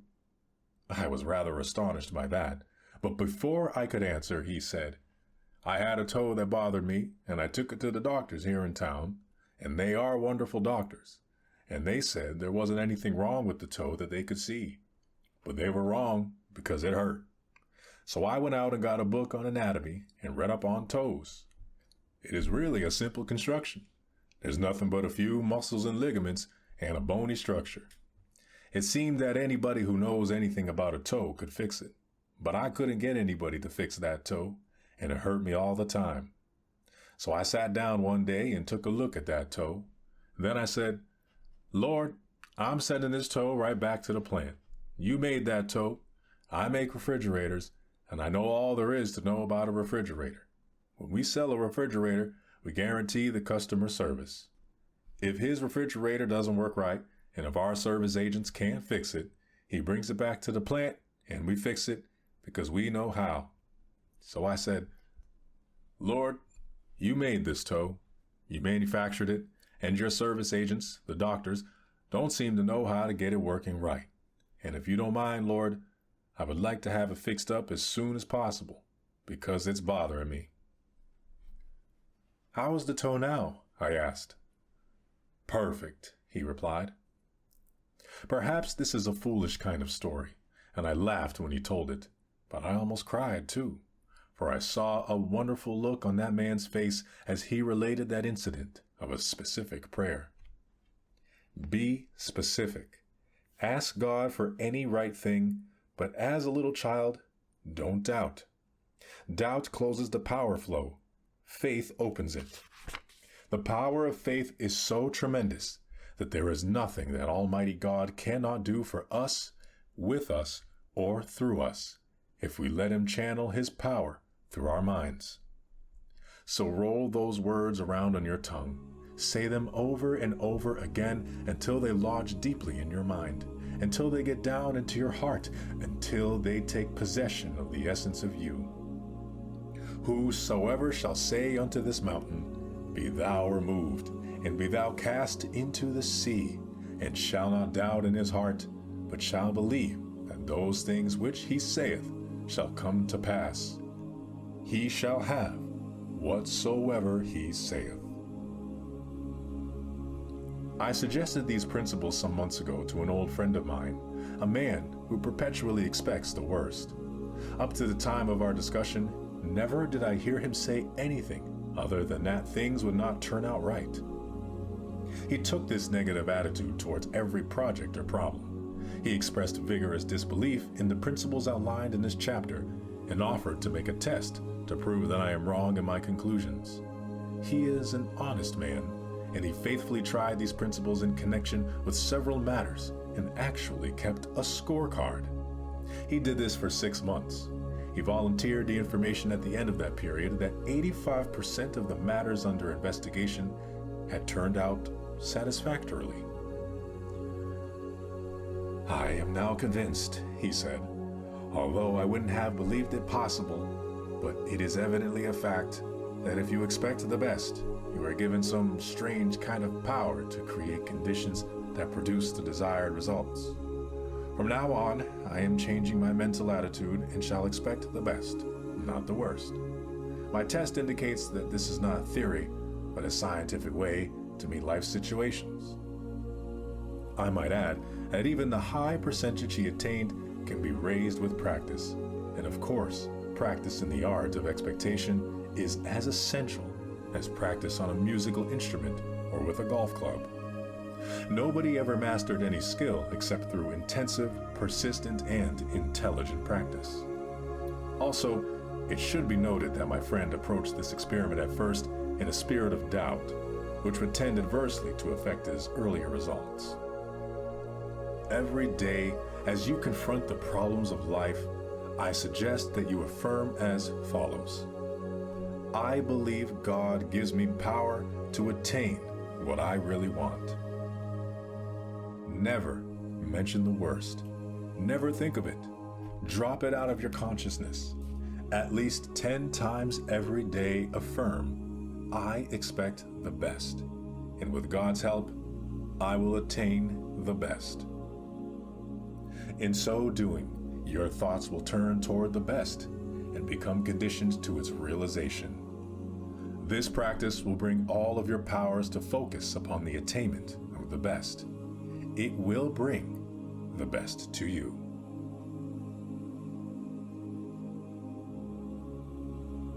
Chapter 8. I don't believe in defeat. If you are thinking thoughts of defeat, I urge you to rid yourself of such thoughts, for as you think defeat, you tend to get it. Adopt the I don't believe in defeat attitude. I want to tell you about some people who have put this philosophy into effect with excellent results, and shall explain the techniques and formulas which they used so successfully. If you read these incidents carefully and thoughtfully, and believe as they did, and think positively and put these techniques into operation, you too can overcome defeats which at the present moment may seem inevitable. I hope you are not like an obstacle man, of whom I was told. He was called an obstacle man because regardless of whatever suggestion was advanced, his mind instantly went to all possible obstacles in connection with it. But he met his match and learned a lesson which helped to change his negative attitude. It came about in the following manner. The directors of his firm had a project under consideration which involved considerable expense and some definite hazards as well as success possibilities. In the discussions regarding this venture, the obstacle man would invariably say, and always with a scholarly air, "Now just a moment, let's consider the obstacles involved." Another man, who said very little but who was respected by his associates for his ability and achievements and for a certain indomitable quality which characterized him, presently spoke up and asked, "Why do you constantly emphasize the obstacles in this proposition instead of the possibilities?" "Because," replied the obstacle man, "to be intelligent one must be realistic, and it is a fact that there are certain definite obstacles in connection with this project. What attitude would you take toward these obstacles, may I ask?" The other man unhesitatingly replied, "What attitude would I take toward these obstacles? Why, I would just remove them. That's all, and then I would forget them." "But," said the obstacle man, "that is easier said than done. You say you would remove them, and then you would forget them. May I ask if you have any technique for removing obstacles and for forgetting them that the rest of us have never discovered?" A slow smile came over the face of the other man as he said, "Son, I have spent my entire life removing obstacles, and I never yet saw one that could not be removed, provided you had enough faith and guts and were willing to work. Since you want to know how it's done, I'll show you." He then reached into his pocket and took out his wallet. In the windowed section was a card on which were written some words. He shoved the wallet across the table and said, "There, son, read that. That is my formula, and don't give me the song and dance that it won't work either. I know better from experience." The obstacle man picked up the wallet and with a strange look on his face read the words to himself. "Read them out loud," urged the owner of the wallet. This is what he read in a slow, dubious voice. "I can do all things through Christ, who strengthens me." The owner of the wallet put it back in his pocket and said, "I have lived a long time and have faced a lot of difficulties in my time, but there is power in those words, actual power, and with them you can remove any obstacle." He said this with confidence, and everybody knew he meant it. This positiveness, together with the facts of his experience which were known to all, for he was a remarkable man who had overcome many odds, and because of the further fact that he was not in any sense holier than thou, made his words convincing to the men around the table. At any rate, there was no more negative talk. The project was put into operation, and, despite difficulties and risks, turned out successfully. The technique used by this man is based on the primary fact about an obstacle, which is, don't be afraid of it. Practice believing that God is with you and that in combination with Him, you have the power to handle it. So the first thing to do about an obstacle is simply to stand up to it and not complain about it or whine under it, but forthrightly attack it. Don't go crawling through life on your hands and knees half defeated. Stand up to your obstacles and do something about them. You will find that they haven't half the strength you think they have. A friend in England sent me a book by Winston Churchill entitled Maxims and Reflections. In this book, Churchill tells of the British Major General Sir Henry Hugh Tudor, who commanded a division of the British Fifth Army which faced the great German assault in March 1918. The odds were heavily against him, but General Tudor knew how to meet an apparently immovable and undefeatable obstacle. His method was simple. He merely stood and let the obstacle break on him, and he, in turn, broke the obstacle. Here is what Churchill said about General Tudor. This is a very great sentence, and it is filled with power. The impression I had of Tudor was of an iron peg, hammered into frozen ground, immovable. General Tudor knew how to stand up to an obstacle. Just stand up to it, that's all, and don't give way under it, and it will finally break. You will break it. Something has to break, and it won't be you. It will be the obstacle. You can do this when you have faith. faith in God and faith in yourself. Faith is the chief quality you need. It is enough. In fact, it is more than enough. Use that formula which the businessman suggested, and you will develop this brand of powerful faith in God and in yourself. You will learn to know yourself, your own ability, your power to do things. To the degree to which your attitude shifts from negative to positive, the mastery touch will come to you. Then, with assurance, you can say to yourself under any and all circumstances and mean it, I don't believe in defeat. Take the story of Pancho Gonzalez, who won the national tennis championship in a grueling battle. He had been practically unknown, and because of wet weather, he had not been able to perfect his game prior to the tournament.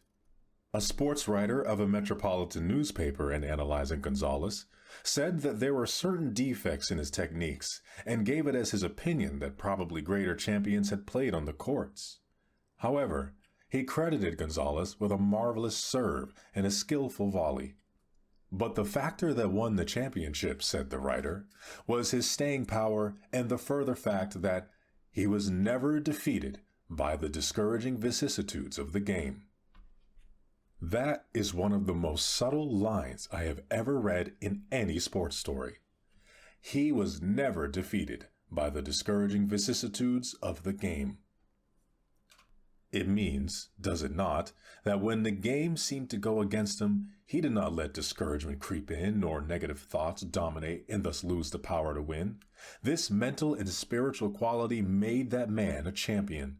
He was able to face obstacles, to stand up to them, and overcome them. Faith supplies staying power. It contains dynamic to keep one going when the going is hard. Anybody can keep going when the going is good, but some extra ingredient is needed to enable you to keep fighting when it seems that everything is against you. It is a great secret, that of never being defeated by the discouraging vicissitudes of the game. You may counter, but you don't know my circumstances. I am in a different situation than anybody else, and I am as far down as a human being can get. In that case, you are fortunate. For if you are as far down as you can get, there is no further down you can go. There is only one direction you can take from this position, and that is up. So your situation is quite encouraging. However, I caution you not to take the attitude that you are in a situation in which nobody has ever been before. There is no such situation. Practically speaking, there are only a few human stories, and they have all been enacted previously. This is a fact that you must never forget. There are people who have overcome every conceivable difficult situation, even the one in which you now find yourself, and which to you seems utterly hopeless. So did it seem to some others, but they found an out, a way up, a path over, a pass through. One of the most inspiring illustrations of this act is the story of Amos Parrish, who twice every year brought together hundreds of leading department store executives and style experts in 2 huge clinics held in the grand ballroom of the Waldorf Astoria Hotel in New York City. At these clinics, Mr. Parrish gave advice to the merchants and their associates on business trends, on merchandise, on selling methods, and other matters important to the conduct of their business. Having attended a number of the clinics, however, I am convinced that the greatest value Mr. Parrish transmitted to his customers were courage and positive thinking, a deep belief in themselves, and the confidence that they can overcome all difficulties. He was a living example of the philosophy which he taught. As a boy, he was sickly. Moreover, he stuttered. He was sensitive and a victim of an inferiority complex. It was thought that he would not live because of his weakened physical condition. But one day, Amos Parrish had a spiritual experience. Faith dawned in his mind, and from then on he knew that with the help of God and the utilization of his own powers, he could achieve. He developed a unique idea of service to businessmen, and so highly did they rate it that they were willing to pay large fees to attend a 2-day session twice a year under the business wisdom and inspiration of Amos Parrish. To me, it was a moving experience to sit with that big crowd in a hotel ballroom and listen to AP, as he was affectionately called, talk positive thinking to those important businessmen and women. Sometimes he had the greatest difficulty with his stuttering, but he was never discouraged. He referred to it frankly and with a sense of humor. One day, for example, he was trying to say the word Cadillac. He tried several times and was unable to get it out, and finally did so with a powerful effort. Then he commented, "I can't even say Cadillac, let alone buy one." The audience roared with laughter, but I noted that they looked up at him with affection written on their faces. Everyone left the meeting at which he spoke with the conviction that they too could turn their obstacles into assets. Again, I repeat, there is no difficulty you cannot overcome. A wise and philosophical Negro man once said to me when asked how he overcame his difficulties, "How do I get through trouble? Well, first, I try to go around it. And if I can't go around it, I try to get under it. And if I can't get under it, I try to go over it. And if I can't get over it, I just plow right through it." Then he added, "God and I plow right through it." Take seriously that formula of a businessman given earlier in this chapter. Stop reading for a moment and repeat it over to yourself 5 times. And each time you say it, conclude with this affirmation, "I believe that." Here is the formula again. I can do all things through Christ, who strengthens me. Say that 5 times every day, and it will release indomitable power in your mind. Your subconscious, which always resents any change, may say to you, "You don't believe any such thing." But remember that your subconscious mind, in a sense, is one of the greatest liars in existence. It concurs in and sends back to you your own errors about your abilities. You have created the negative attitude in your subconscious, and it gives this error back to you. So just turn on your subconscious and say to it, "Now look here, I do believe that. I insist upon believing it." If you talk to your subconscious mind with that positiveness, in due course, it will be convinced. One reason is because you are now feeding it positive thoughts. In other words, you are at last telling the truth to your subconscious. After a while, your subconscious mind will begin to send back the truth to you. The truth being that with the help of Jesus Christ, there isn't any obstacle you cannot overcome. An effective method for making your subconscious positive in character is to eliminate certain expressions of thought and speech, which we may call the little negatives. These so-called little negatives clutter up the average person's conversation, and while each one is seemingly unimportant in itself, the total effect of these attitudes is to condition the mind negatively. When this thought of little negatives first occurred to me, I began to analyze my own conversational habits and was shocked by what I found. I discovered that I was making such statements as, "I'm afraid I'll be late," or "I wonder if I'll have a flat tire," or "I don't think I can do that," or "I'll never get through this job. There's so much to do." If something turned out badly, I might say, "Oh, that's just what I expected." Or again, I might observe a few clouds in the sky and will gloomily state, "I knew it was going to rain." These are little negatives to be sure, and a big thought is of course more powerful than a little one. But it must be never forgotten that mighty oaks from little acorns grow. And if a mass of little negatives clutter up your conversation, they are bound to seep into your mind. It is surprising how they accumulate in force, and presently, before you know it, they will grow into big negatives. So I determined to go to work on the little negatives and root them out of my conversation. I found that the best way to eliminate them was deliberately to say a positive word about everything. When you keep asserting that things are going to work out well, that you can do the job, that you will not have a flat tire, that you will get there on time, by talking up good results, you invoke the law of positive effects and good results occur. Things do turn out well. On a roadside billboard, I saw an advertisement of a certain brand of motor oil. The slogan read, A clean engine always delivers power. So, will a mind free of negatives produce positives? That is to say, a clean mind will deliver power? Therefore, flush out your thoughts. Give yourself a clean mental engine, remembering that a clean mind, even as a clean engine, always delivers power. So to overcome your obstacles and live the I don't believe in defeat philosophy, cultivate a positive idea pattern deeply in your consciousness. What we do with obstacles is directly determined by our mental attitude. Most of our obstacles, as a matter of fact, are mental in character. Ah, you may object. Mine are not mental, mine are real. Perhaps so, but your attitude toward them is mental. The only possible way you can have an attitude is by the mental process, in which you think about your obstacles largely determines what you do about them. Form the mental attitude that you cannot remove an obstacle, and you will not remove it. Not if you think you can't. But get the idea firmly fixed that the obstacle is not so great as you previously considered it to be.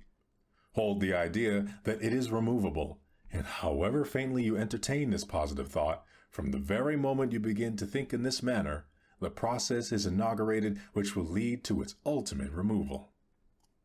If you have been long defeated by a difficulty, it is probably because you have told yourself for weeks, months, and even for years that there is nothing you can do about it. You have so emphasized your inability to yourself that your mind gradually accepted the conclusion upon which you have insisted. And when your mind is convinced, you are convinced. For as you think, so you are. But, on the contrary, when you employ this new and creative concept, I can do all things through Christ, then you develop a new mental slant. Emphasize and re-emphasize that positive attitude, and you will finally convince your own consciousness that you can do something about difficulties. When at last your mind becomes convinced, astonishing results will begin to happen. Of a sudden, you discover that you have the power you would never acknowledge. I played golf with a man who was not only an excellent golfer, but a philosopher as well. As we went around the golf course, the game itself drew out of him certain gems of wisdom, for one of which I shall ever be grateful. I hit the ball into the rough, into some high grass. When we came up to my ball, I said in some dismay, "Now just look at that. I certainly am in the rough. I have a bad lie. It is going to be tough getting out of here." My friend grinned and said, "Didn't I read something about positive thinking in your books?" Sheepishly, I acknowledged that such was the case. "I wouldn't think negatively about that lie of yours," he said. "Do you think you could get a good hit if this ball were lying out on the fairway on the short grass?" I said I thought so. "Well," he continued, "why do you think you could do better out there than here?"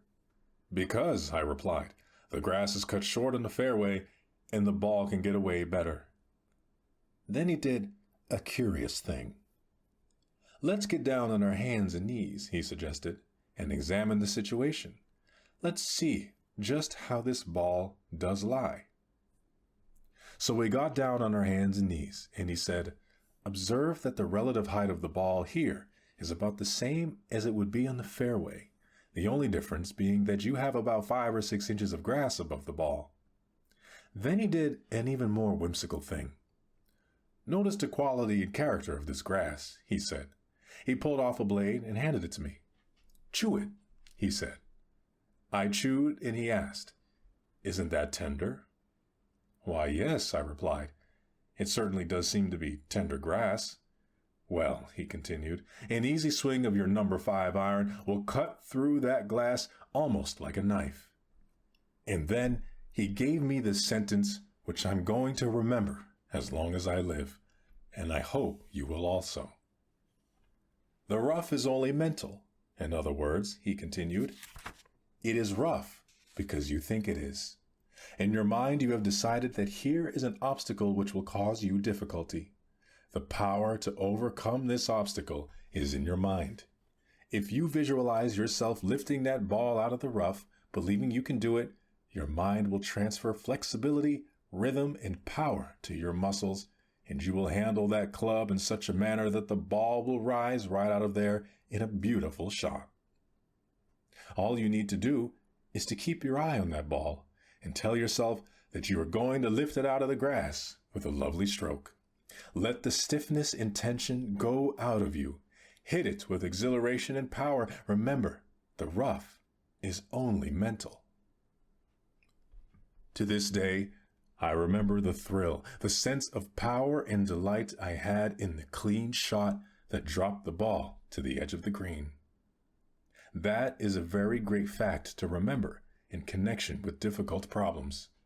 The rough is only mental. Your obstacles are present, all right. They are not fanciful, but they are not actually as difficult as they seem. Your mental attitude is the most important factor. Believe that Almighty God has put in you the power to lift yourself out of the rough by keeping your eye firmly fixed on the source of your power. Affirm to yourself that through this power, you can do anything you have to do. Believe that this power is taking the tension out of you, that this power is flowing through you. Believe this, and a sense of victory will come. Now take another look at that obstacle that has been bothering you. You will find that it isn't as formidable as you thought. Say to yourself, the rough is only mental. I think victory, and I get victory. Remember that formula. Write it on a piece of paper, put it in your wallet, stick it up on your mirror where you shave each morning, put it over the kitchen sink, put it on your dressing table and on your desk. Keep looking at it until its truth drives into the depths of your consciousness, until it permeates your whole mental attitude, until it becomes a positive obsession. I can do all things through Christ, who strengthens me. What may seem to be a difficult proposition is, as I pointed out, hard or easy in proportion to how we think about it. It may be said that three men vitally affected the thought processes of Americans: Emerson, Henry David Thoreau, and William James. Analyze the American mind even to this late date, and it is evident that the teachings of these three philosophers combined to create that particular genius of the American who is not defeated by obstacles and who accomplishes impossibles with amazing efficiency. A fundamental doctrine of Emerson is that the human personality can be touched with divine power, and thus greatness can be released from it. William James pointed out that the greatest factor in any undertaking is one's belief about it. Thoreau told us that the secret of achievement is to hold a picture of a successful outcome in mind. Still another wise American was Thomas Jefferson, who, like Franklin, set for his guidance a series of rules. Franklin had 13 daily rules, Jefferson only 10. One of Jefferson's rules was this, and I think it is priceless. Always take hold of things by the smooth handle. That is, go at a job or at your difficulty by the use of a method that will encounter the least resistance. Resistance causes friction in mechanics. Therefore, it is necessary in mechanics to overcome or reduce friction. The negative attitude is a friction approach. That is why negativism develops such great resistance. The positive approach is the smooth handle technique. It is in harmony with the flow of the universe. It not only encounters less resistance, but actually stimulates assistance forces. It is remarkable how from early life until the end of your earthly existence, the application of this philosophy will enable you to attain successful results in areas where otherwise you would be defeated. For example, a woman sent her 15-year-old son to us. She said she wanted him straightened out. It annoyed her to no end that her boy could never get over 70 in any of his studies. This boy has a great mind potentially, she declared proudly. How do you know he has a great mind? I asked. Because he is my son, she said. I graduated from college magna cum laude. The boy came in very glumly, so I asked, What's the matter, son? I don't know. My mother sent me to see you. Well, I commented, you don't seem to be burning with enthusiasm. Your mother says you only get 70s. Yes, he said, that's all I get. And he added, that isn't the worst of it. I've even received less than that. Do you think you have a good mind, son? I asked. My mother says I have. I don't know. I think I'm awful dumb, Dr. Peale, he said earnestly. I study the stuff. At home I read it over once and then close the book and try to remember it. I repeat this process about 3 times, and then I think that if 3 times doesn't get it in my head, how am I ever going to get into my head? And then I go to school thinking maybe I have it, and the teacher calls on me to say something, and I stand up and can't remember a thing. Then, he said, examinations come along, and I just sit there and just get hot and cold all over, and I can't think of the answers. I don't know why, he continued. I know my mother was a great scholar. I guess I just haven't got it in me. This negative thought pattern, combined with the inferiority feeling stimulated by his mother's attitude, was of course overwhelming him. He froze up in his mind. His mother had never told him to go to school and study for the wonder and glory of learning knowledge. She was not wise enough to encourage him to compete with himself rather than with others. And she was constantly insisting that he duplicate her success in scholarship. Little wonder that under this pressure he froze mentally. I gave him some suggestions that proved helpful. Before you read your lessons, pause a moment and pray in this manner. Lord, I know I have a good mind and that I can get my work. Then get yourself relaxed and read the book without strain. Imagine you are reading a story. Do not read it twice unless you wish. Simply believe that you got it on the first reading. Visualize the material as soaking in and germinating. The next morning, as you go to school, say to yourself, I have a wonderful mother. She is very pretty and sweet, but she must have been an old bookworm to get those high marks. And who wants to be an old bookworm anyway? I don't want to become magna cum nothing. I only want to get through school creditably. In class, when the teacher calls on you, quickly pray before answering.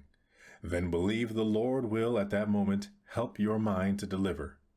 When an examination is given, affirm in prayer that God is releasing your mind and that the right answers are given you. The boy followed these ideas, and what marks do you think he got the following semester? 90.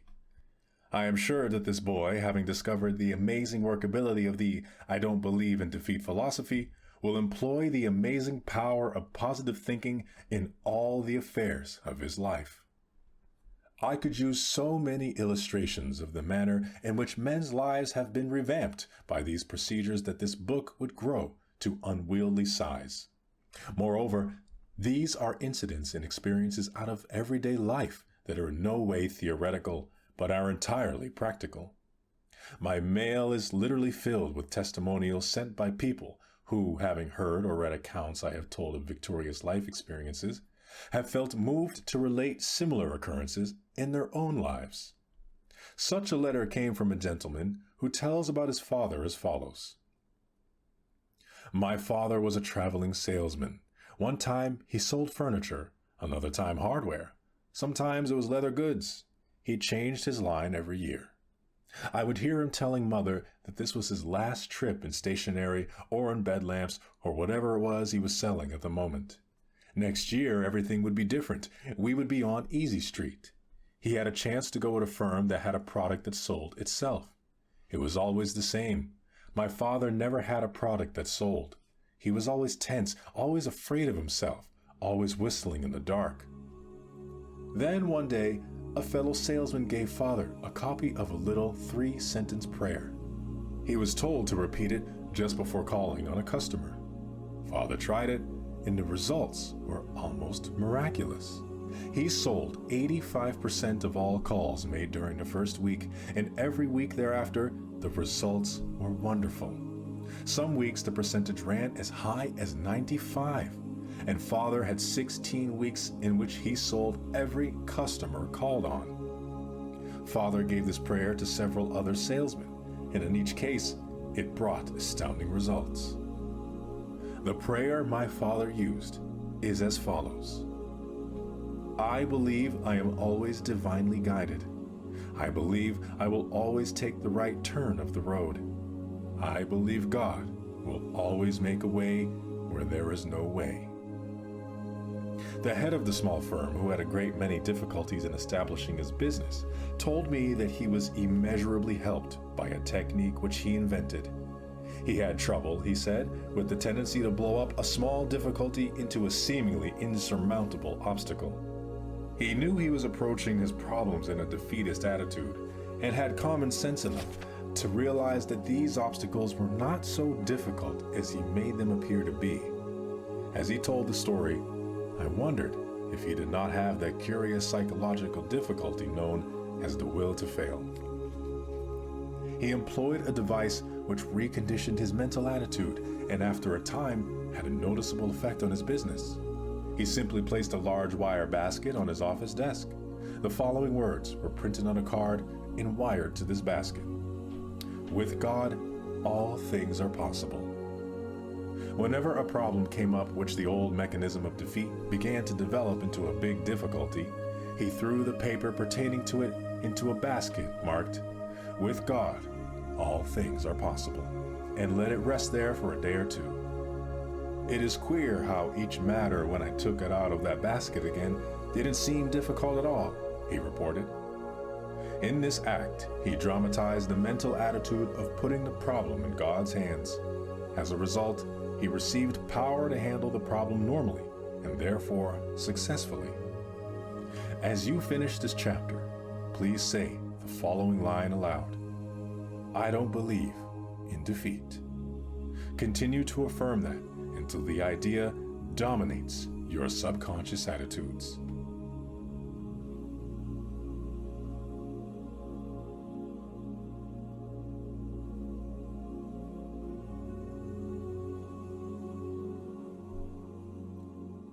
Chapter 9. How to Break the Worry Habit. You do not need to be a victim of worry. Reduced to its simplest form, what is worry? It is simply an unhealthy and destructive mental habit. You were not born with the worry habit, you acquired it. And because you can change any habit and any acquired attitude, you can cast worry from your mind. Since aggressive, direct action is essential in the elimination process, there is just one proper time to begin an effective attack on worry, and that is now. So let us start breaking your worry habit at once. Why should we take our worry problem this seriously? The reason is clearly stated by Dr. Smiley Blanton, eminent psychiatrist. Anxiety is the great modern plague. A famous psychologist asserts that fear is the most disintegrating enemy of human personality. And a prominent physician declares that worry is the most subtle and destructive of all human diseases. Another physician tells us that thousands of people are ill because of dammed up anxiety. These sufferers have been unable to expel their anxieties, which have turned inward on the personality, causing many forms of ill health. The destructive quality of worry is indicated by the fact that the word itself is derived from an old Anglo-Saxon word meaning to choke. If someone were to put his fingers around your throat and press hard, cutting off the flow of vital power, it would be a dramatic demonstration of what you do to yourself by long-held and habitual worry. We are told that worry is not infrequently a factor in arthritis. Physicians who have analyzed the causes of this prevalent disease assert that the following factors, at least some of them, are nearly always present in arthritic cases: financial disaster, frustration, tension, apprehension, loneliness, grief, long-held ill will, and habitual worry.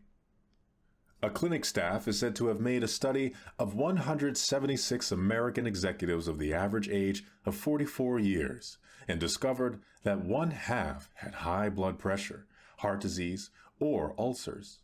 It was notable in every case of those thus afflicted that worry was a prominent factor. The worrier, so it seems, is not likely to live as long as the person who learns to overcome his worries. The Rotarian magazine carried an article entitled, "How Long Can You Live?" The author says that the waistline is the measure of your lifeline. The article also declares that if you want to live long, observe the following rules. 1. Keep calm. 2. Go to church. And 3. Eliminate worry. A survey shows that church members live longer than non-church members. Married people, according to the article, live longer than single people. Perhaps this is because a married couple can divide the worry. When you are single, you have to do it all alone. A scientific expert on length of life made a study of some 450 people who lived to be 100 years of age. He found that these people lived long and contented lives for the following reasons. 1. They kept busy. 2. They used moderation in all things. 3. They ate lightly and simply. 4. They got a great deal of fun out of life. 5. They were early to bed and early up. 6. They were free from worry and fear, especially fear of death. 7. They had serene minds and faith in God. Haven't you often heard a person say, "I am almost sick with worry," and then add with a laugh, "But I guess worry never really makes you ill"? But that is where he was wrong. Worry can make you ill. Dr. George W. Cryle, famous American surgeon, said, "We fear not only in our minds, but in our hearts, brains, and viscera, that whatever the cause of fear and worry, the effect can always be noted in the cells, tissues, and organs of the body." Dr. Stanley Cobb, neurologist, says that worry is intimately connected with the symptoms of rheumatoid arthritis. A doctor recently stated that there is an epidemic of fear and worry in this country. All doctors, he declared, are having cases of illness which are brought on directly by fear and aggravated by worry and a feeling of insecurity. But do not be discouraged, for you can overcome your worries. There is a remedy that will bring you sure relief. It can help you break the worry habit. And the first step to breaking it is simply to believe that you can. Whatever you believe you can do, with God's help. Here, then, is a practical procedure which will help to eliminate abnormal worry from your experience. Practice emptying the mind daily. This should be done preferably before retiring at night to avoid the retention by the consciousness of worries while you sleep. During sleep, thoughts tend to sink more deeply into the subconscious. The last 5 minutes before going to sleep are of extraordinary importance. It tends to absorb the last ideas that are entertained in waking consciousness. This process of mind drainage is important in overcoming worry, for fear thoughts, unless drained off, can clog the mind and impede the flow of mental and spiritual power. But such thoughts can be emptied from the mind and will not accumulate if they are eliminated daily. To drain them, utilize a process of creative imagination. Conceive of yourself as actually emptying your mind of all anxiety and fear. Picture all worry thoughts as flowing out as you would let water flow from a basin by removing the stopper. Repeat the following affirmation during this visualization. With God's help, I am now emptying my mind of all anxiety, all fear, all sense of insecurity. Repeat this slowly 5 times, then add, I believe that my mind is now emptied of all anxiety, all fear, all sense of insecurity. Repeat that statement 5 times, meanwhile holding a mental picture of your mind as being emptied of these concepts. Then, thank God for thus freeing you from fear. Then go to sleep. In starting the curative process, the foregoing method should be utilized in mid-morning and mid-afternoon as well as at bedtime. Go into some quiet place for 5 minutes for this purpose. Faithfully perform this process and you will soon note beneficial results. The procedure may be further strengthened by imaginatively thinking of yourself as reaching into your mind and one by one removing your worries. A child responds to the game of kissing away a hurt or throwing away a fear. This simple process works for the child because in his mind he believes that that is actually the end of it. The dramatic act is a fact for him, and so it proves to be the end of the matter. Visualize your fears as being drained out of your mind, and the visualization will in due course be actualized. Imagination is a source of fear, but imagination may also be the cure of fear. Imagineering is the use of mental images to build factual results, and it is an astonishingly effective procedure. Imagination is not simply the use of fancy. The word imagination derives from the idea of imaging. That is to say, you form an image either of fear or of release from fear. What you image may ultimately become a fact if held mentally with sufficient faith. Therefore, hold an image of yourself as delivered from worry, and the drainage process will in time eliminate abnormal fear from your thoughts. However, it is not enough to empty the mind, for the mind will not long remain empty and must be occupied by something. It cannot continue in a state of vacuum. Therefore, upon emptying the mind, practice refilling it. Fill it with thoughts of faith, hope, courage, expectancy. Say aloud such affirmations as the following: God is now filling my mind with courage, with peace, with calm assurance. God is now protecting me from all harm. God is now protecting my loved ones from all harm. God is now guiding me to right decisions. God will see me through this situation. A half dozen times each day, crowd your mind with such thoughts as these until the mind is overflowing with them. In due course, these thoughts of faith will crowd out worry. Fear is the most powerful of all thoughts, with one exception, and that one exception is faith. Faith can always overcome fear. Faith is the one power against which fear cannot stand. Day by day, as you fill your mind with faith, there will ultimately be no room left for fear. This is the one great fact that no one should forget. Master faith, and you will automatically master fear. So the process is, empty the mind and cauterize it with God's grace. Then practice filling your mind with faith, and you will break the worry habit. Fill your mind with faith, and in due course, the accumulation of faith will crowd out fear. It will not be of much value merely to read this suggestion unless you practice it.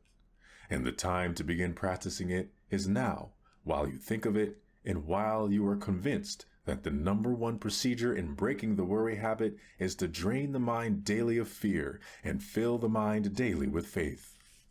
It is just as simple as that. Learn to be a practicer of faith until you become an expert in faith. Then fear cannot live in you. The importance of freeing your mind of fear cannot be overemphasized. Fear something over a long period of time, and there is a real possibility that by fearing you may actually help bring it to pass. The Bible contains a line which is one of the most terrible statements ever made, terrible in its truth. For the thing which I greatly feared is come upon me. Of course it will. For if you fear something continuously, you tend to create conditions in your mind propitious to the development of that which you fear. An atmosphere is encouraged in which it can take root and grow. You tend to draw it out yourself. But do not be alarmed. The Bible also constantly reiterates another great truth. That which I have greatly believed has come upon me. It does not make that statement in so many words, and yet again and again and still again, the Bible tells us that if we have faith, nothing is impossible unto us, and according to your faith, be it done unto you.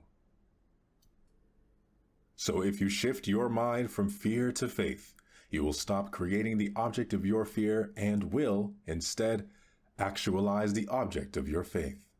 Surround your mind with healthy thoughts, thoughts of faith and not fear, and you will produce faith results instead of fear results.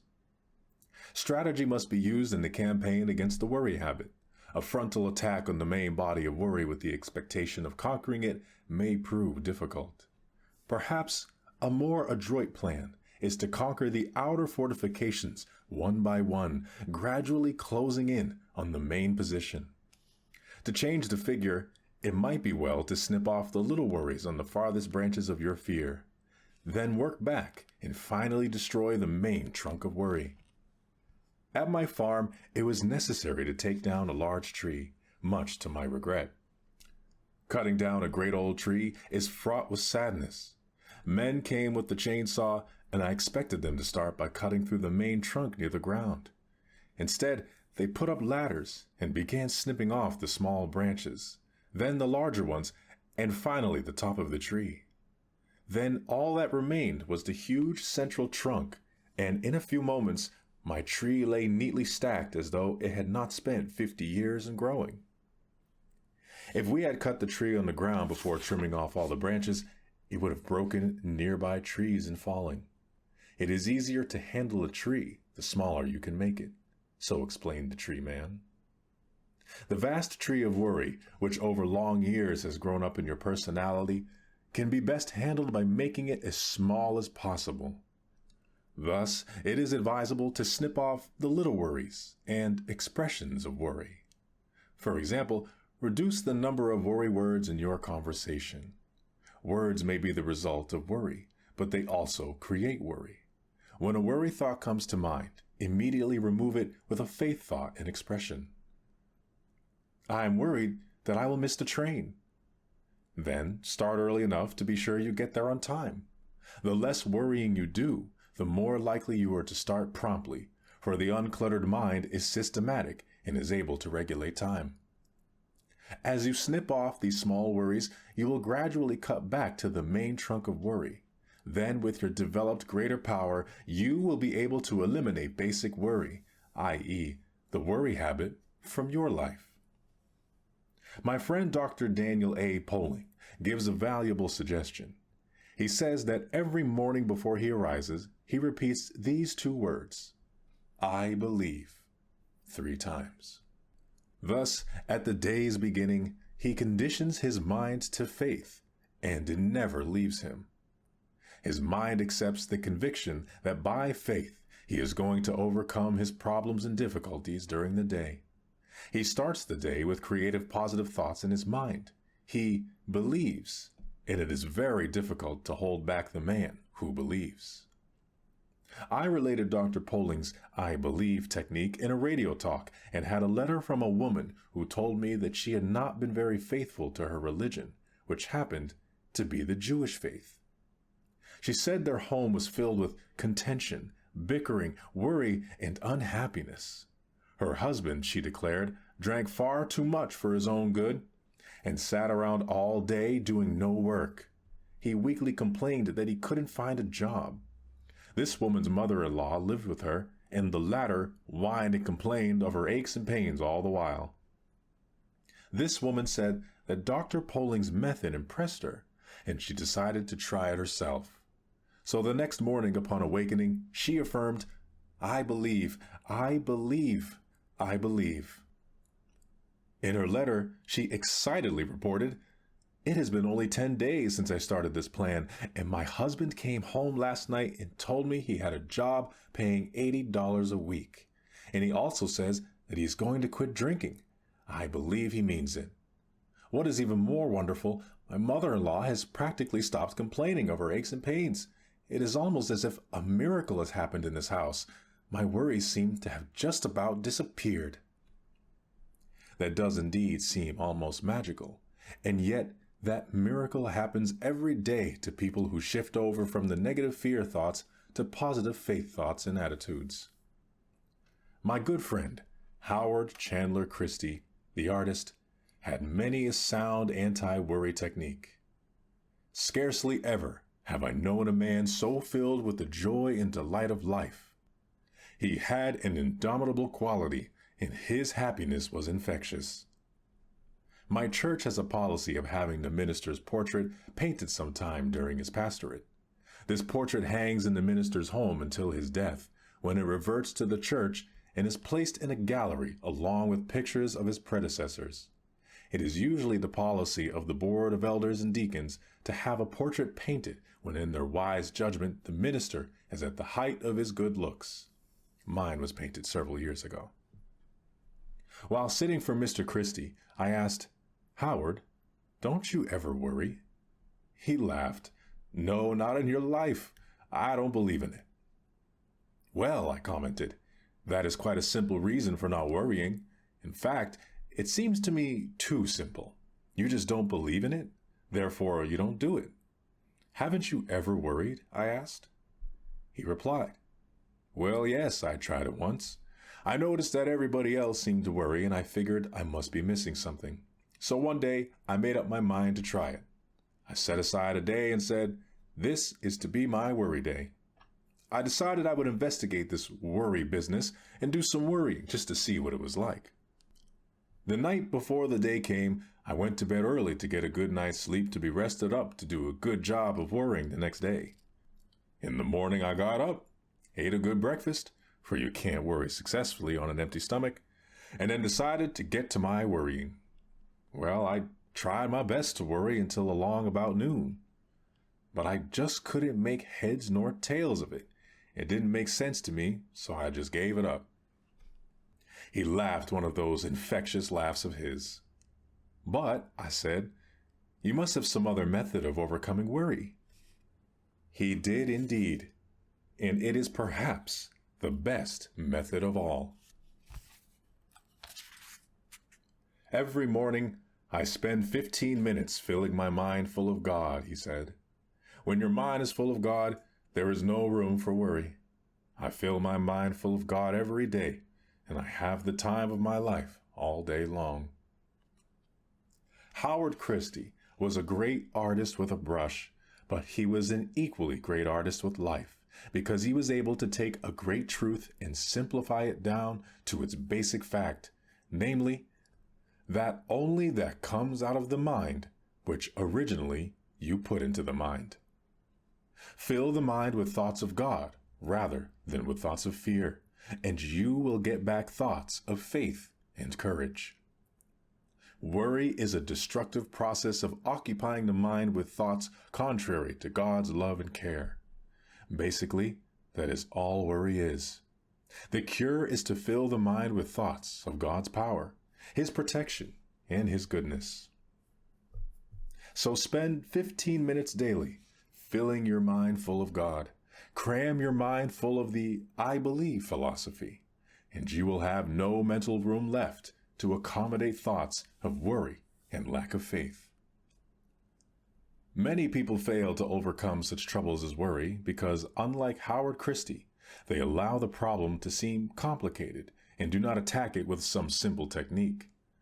It is surprising how our most difficult personal problems often yield to an uncomplicated methodology. This is due to the fact that it is not enough to know what to do about difficulties.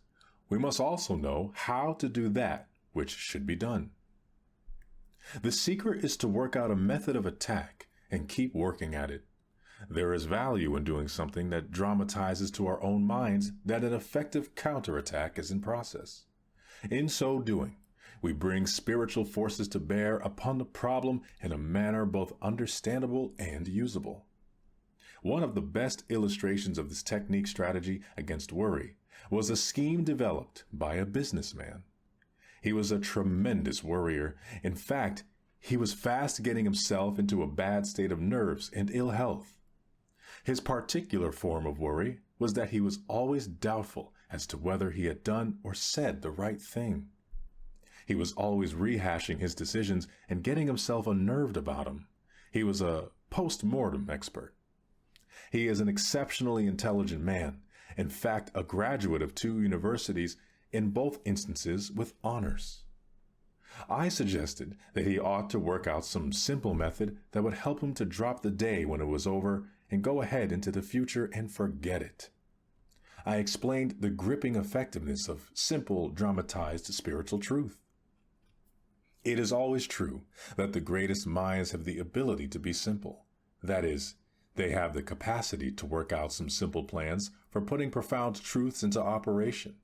And this man did that in connection with his worries. I noticed that he was improving and commented on it. "Oh, yes," he said. "I finally got the secret, and it has worked amazingly well." He said that if I would drop into his office sometime toward the close of the day, he would show me how he had broken the worry habit. He telephoned me one day and asked me to have dinner that evening. I met him at his office at closing time.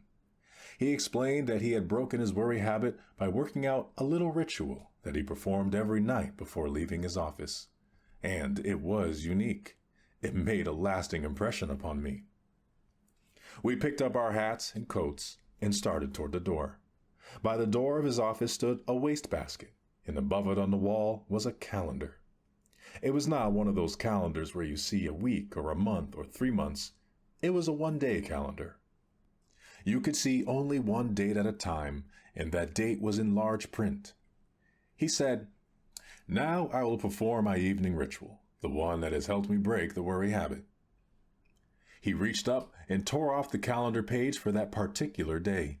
He rolled it into a small ball, and I watched with fascination as his fingers slowly opened and he dropped that day into the wastebasket. Then he closed his eyes and his lips moved, and I knew that he was praying, so was respectfully silent. Upon finishing his prayer, he said aloud, "Amen. Okay, the day is over. Come on, let's go out and enjoy ourselves." As we walked down the street, I asked, "Would you mind telling me what you said in that prayer?" He laughed and said, "I don't think it is your kind of prayer." But I persisted, and he said, "Well, I pray something like this. Lord, you gave me this day. I didn't ask for it, but I was glad to have it.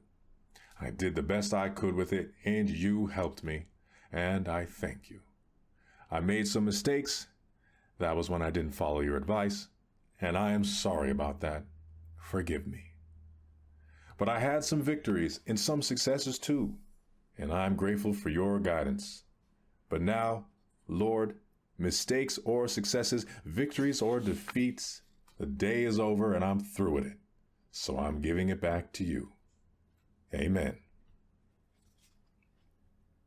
Perhaps that isn't an orthodox prayer, but it certainly proved to be an effective one.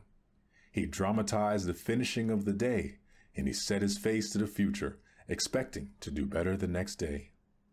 He cooperated with God's method.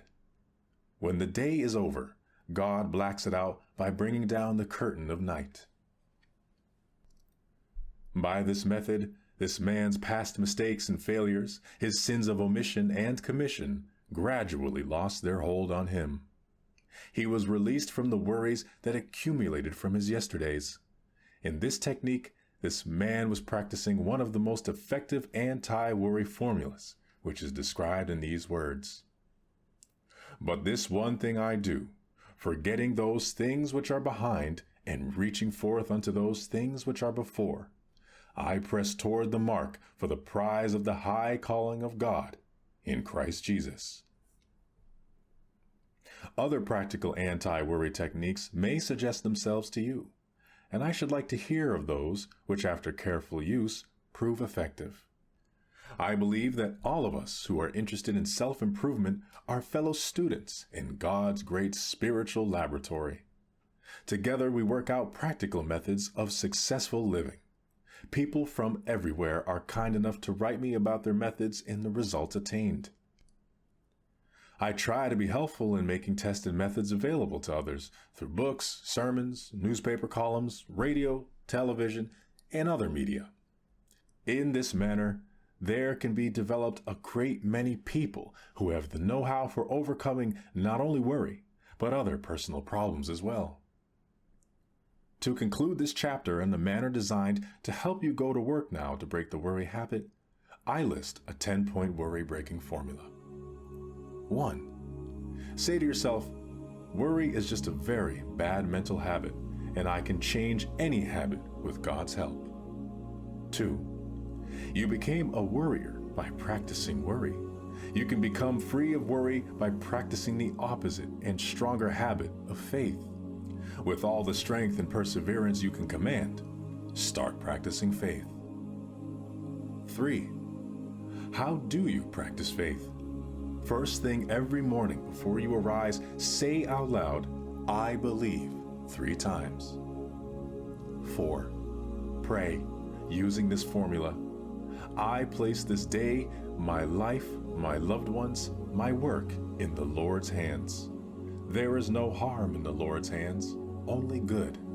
Whatever happens, whatever results, if I am in the Lord's hands, it is the Lord's will and it is good. 5. Practice saying something positive concerning everything about which you have been talking negatively. Talk positively. For example, don't say, "This is going to be a terrible day." Instead, affirm, "This is going to be a glorious day." Don't say, "I'll never be able to do that." Instead, affirm, "With God's help, I will do that." 6. Never participate in a worry conversation. A group of people talking pessimistically can infect every person in the group with negativism. But by talking things up rather than down, you can drive off that depressing atmosphere and make everyone feel hopeful and happy. 7. One reason you are a worrier is that your mind is literally saturated with apprehension thoughts, defeat thoughts, gloomy thoughts. To counteract, mark every passage in the Bible that speaks of faith, hope, happiness, glory, and radiance. Commit each to memory. Say them over and over again until these creative thoughts saturate your subconscious mind. Then the subconscious will return to you what you have given it, namely optimism, not worry. 8. Cultivate friendships with hopeful people. Surround yourself with friends who think positive, faith-producing thoughts and who contribute to a creative atmosphere. This will keep you re-stimulated with faith attitudes. 9. See how many people you can help to cure their own worry habit. In helping another to overcome worry, you get greater power over it within yourself. 10. Every day of your life, conceive of yourself as living in partnership and companionship with Jesus Christ. If He actually walked by your side, would you be worried or afraid? Well, then say to yourself, "He is with me." Affirm aloud, "I am with you always." Then change it to say, "He is with me now." Repeat that affirmation 3 times every day.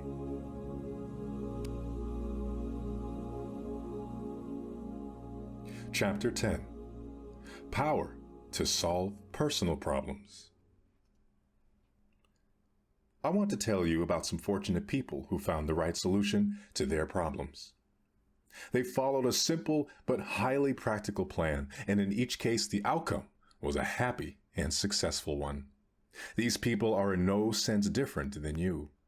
They had the same problems and difficulties that you have, but they found a formula which helped them to get the right answers to the difficult questions facing them. This same formula applied by you can get similar results. First, let me tell you the story of a husband and wife, longtime friends of mine. For years, Bill, the husband, worked hard until he finally reached the rung next to the top of the ladder in his company. He was in line for the presidency of the firm and felt certain that upon retirement of the president, he would be advanced to that position. There was no apparent reason why his ambition should not be realized, for by any ability, training, and experience, he was qualified. Besides, he had been led to believe he was to be chosen. However, when the appointment was made, he was bypassed. A man was brought in from the outside to fill the post. I arrived in his city just after the blow had fallen. The wife, Mary, was in an especially vindictive state of mind. At dinner, she bitterly outlined all that she would like to tell them. The intense disappointment, humiliation, frustration, focused in a burning anger, which she poured out to her husband and me. Bill, on the contrary, was quiet, obviously hurt, Disappointed and bewildered, he took it courageously. Being essentially a gentle person, it was not surprising that he failed to become angry or violent in his reaction. Mary wanted him to resign immediately. She urged him to tell them off and tell them plenty, then quit. He seemed disinclined to take this action, saying perhaps it was for the best, and he would go along with the new man and help him in any way that he could. That attitude admittedly might be difficult, but he had worked for the company for so long that he would not be happy elsewhere, and besides, he felt that in his secondary position, the company could continue to use him. The wife then turned to me and asked what I would do. I told her that I would, like herself, undoubtedly feel disappointed and hurt, but that I would try not to allow hate to creep in, for animosity not only corrodes the soul, but disorganizes thought processes as well. I suggested that what we needed was divine guidance, a wisdom beyond ourselves in this situation. There was such an emotional content in the problem that we might possibly be incapable of thinking the matter through objectively and rationally. I suggested, therefore, that we have a few minutes of quietness, no one saying anything, that we sit quietly in an attitude of fellowship and prayer, turning our thoughts to the one who said, "Where 2 or 3 are gathered together in my name, there am I in the midst of them." I pointed out that there were 3 of us, and if we sought to achieve the spirit of being gathered in his name, he would also be present to quiet us and show us what to do. It was not easy for the wife to accommodate herself to the mood suggested, but basically she was an intelligent, high-type person, and she joined in the plan. Presently, after a few quiet minutes, I suggested that we join hands, and even though we were in a public restaurant, I would quietly offer a prayer. In the prayer, I asked for guidance. I requested peace of mind for Bill and Mary, and I went a step further and even asked God's blessing upon the new appointee.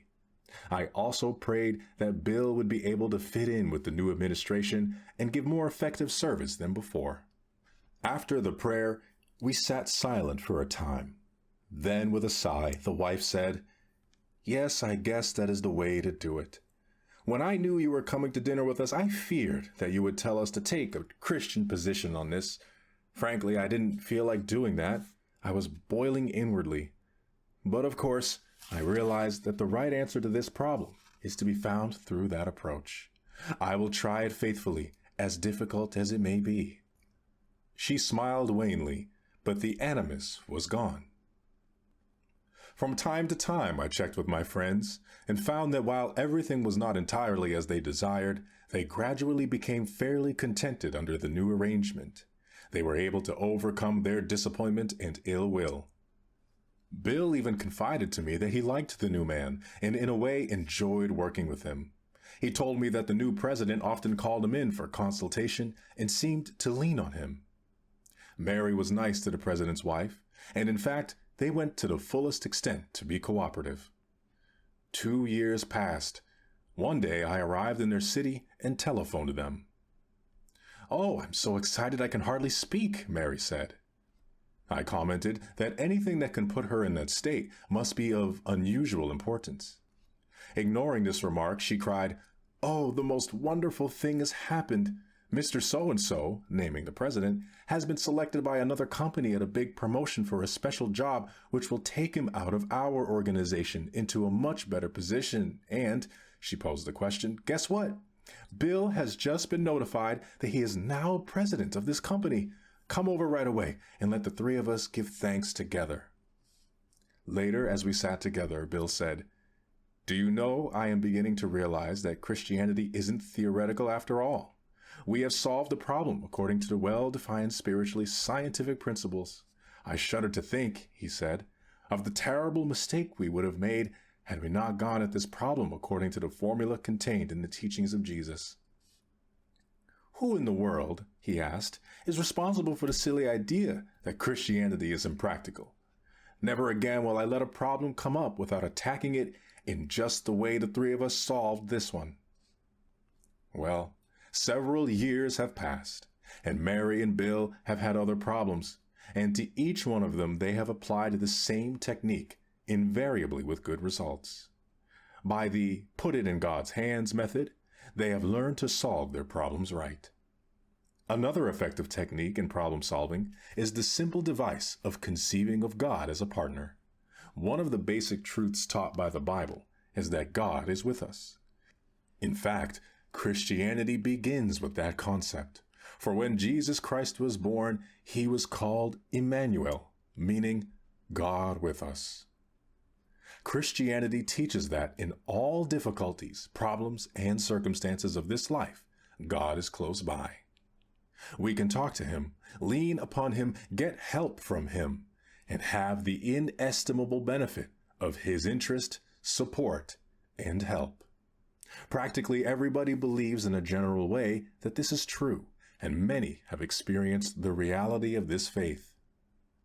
In getting correct solutions to your problems, however, it is necessary to go a step further than believing this, for one must actually practice the idea of presence. Practice believing that God is as real and actual as your wife, or your business partner, or your closest friend. Practice talking matters over with him. Believe that he hears and gives thought to your problem.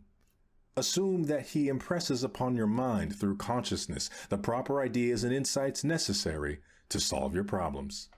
Definitely believe that in these solutions there will be no error, but that you will be guided to actions according to truth, which results in right outcomes. A businessman stopped me one day following a Rotary Club meeting in the Western city at which I had made a speech. He told me that something he had read in one of my newspaper columns had, as he put it, completely revolutionized his attitude and saved his business. Naturally, I was interested and pleased that any little thing I had said would bring about such a splendid result. I have been having quite a difficult time in my business, he said. In fact, it was beginning to be a very serious question as to whether I could save my business.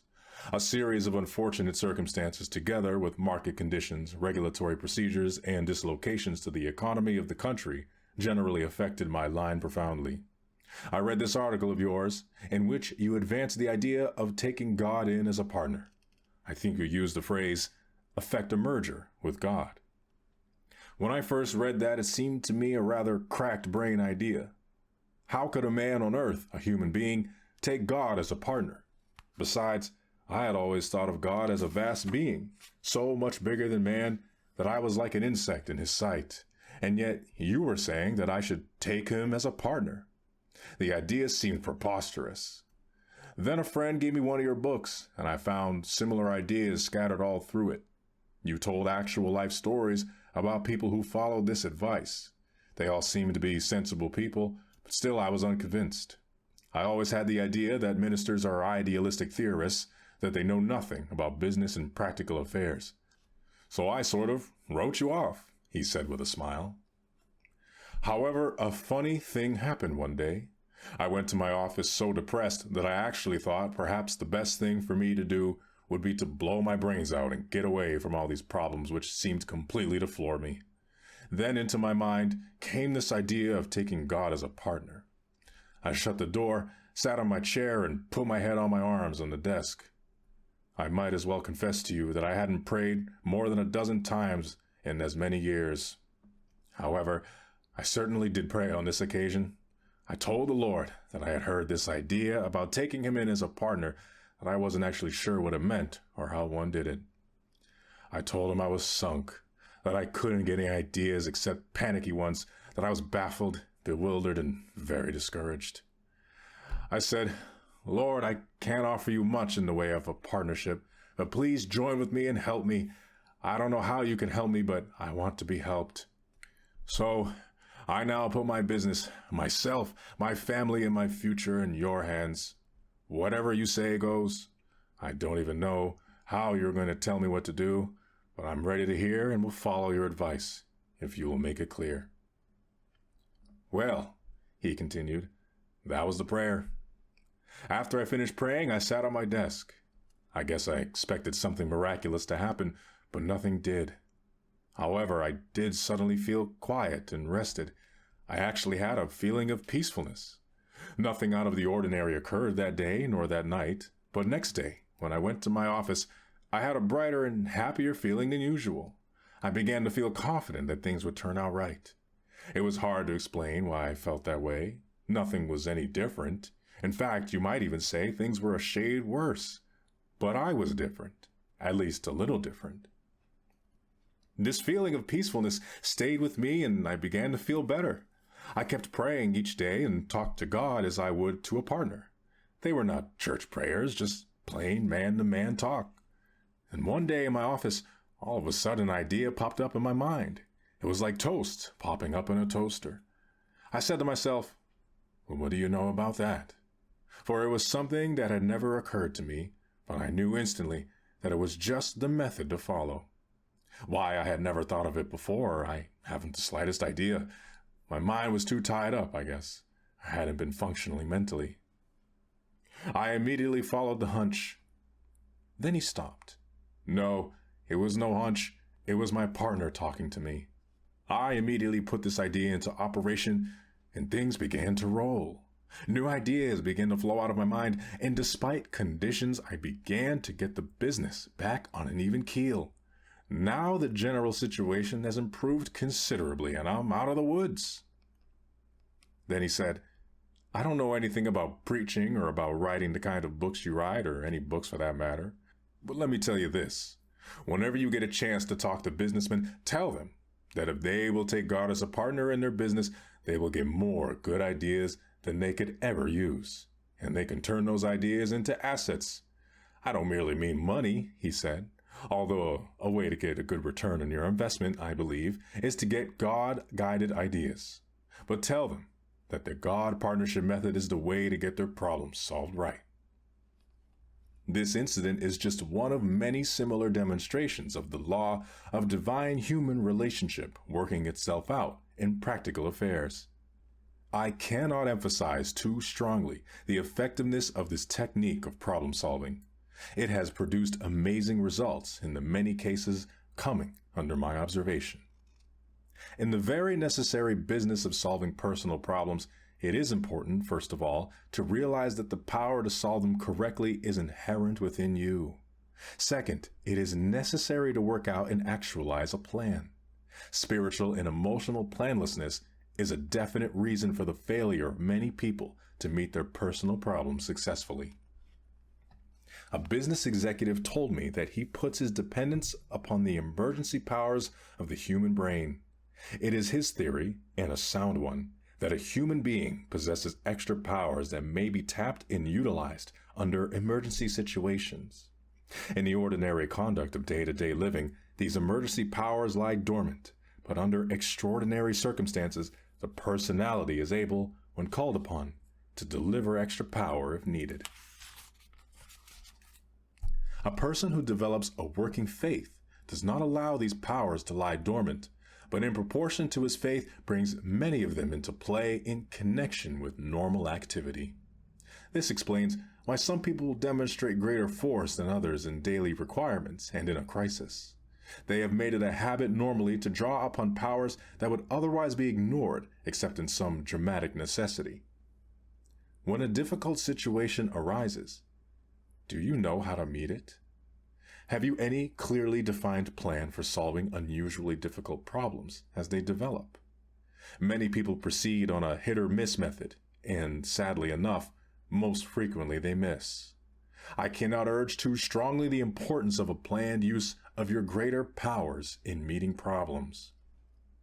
In addition to the method of 2 or 3 praying together in the surrender of God technique, and that of establishing a partnership with God and the importance of a plan to tap and utilize emergency inner powers, there is still another tremendous technique, that of practicing faith attitudes.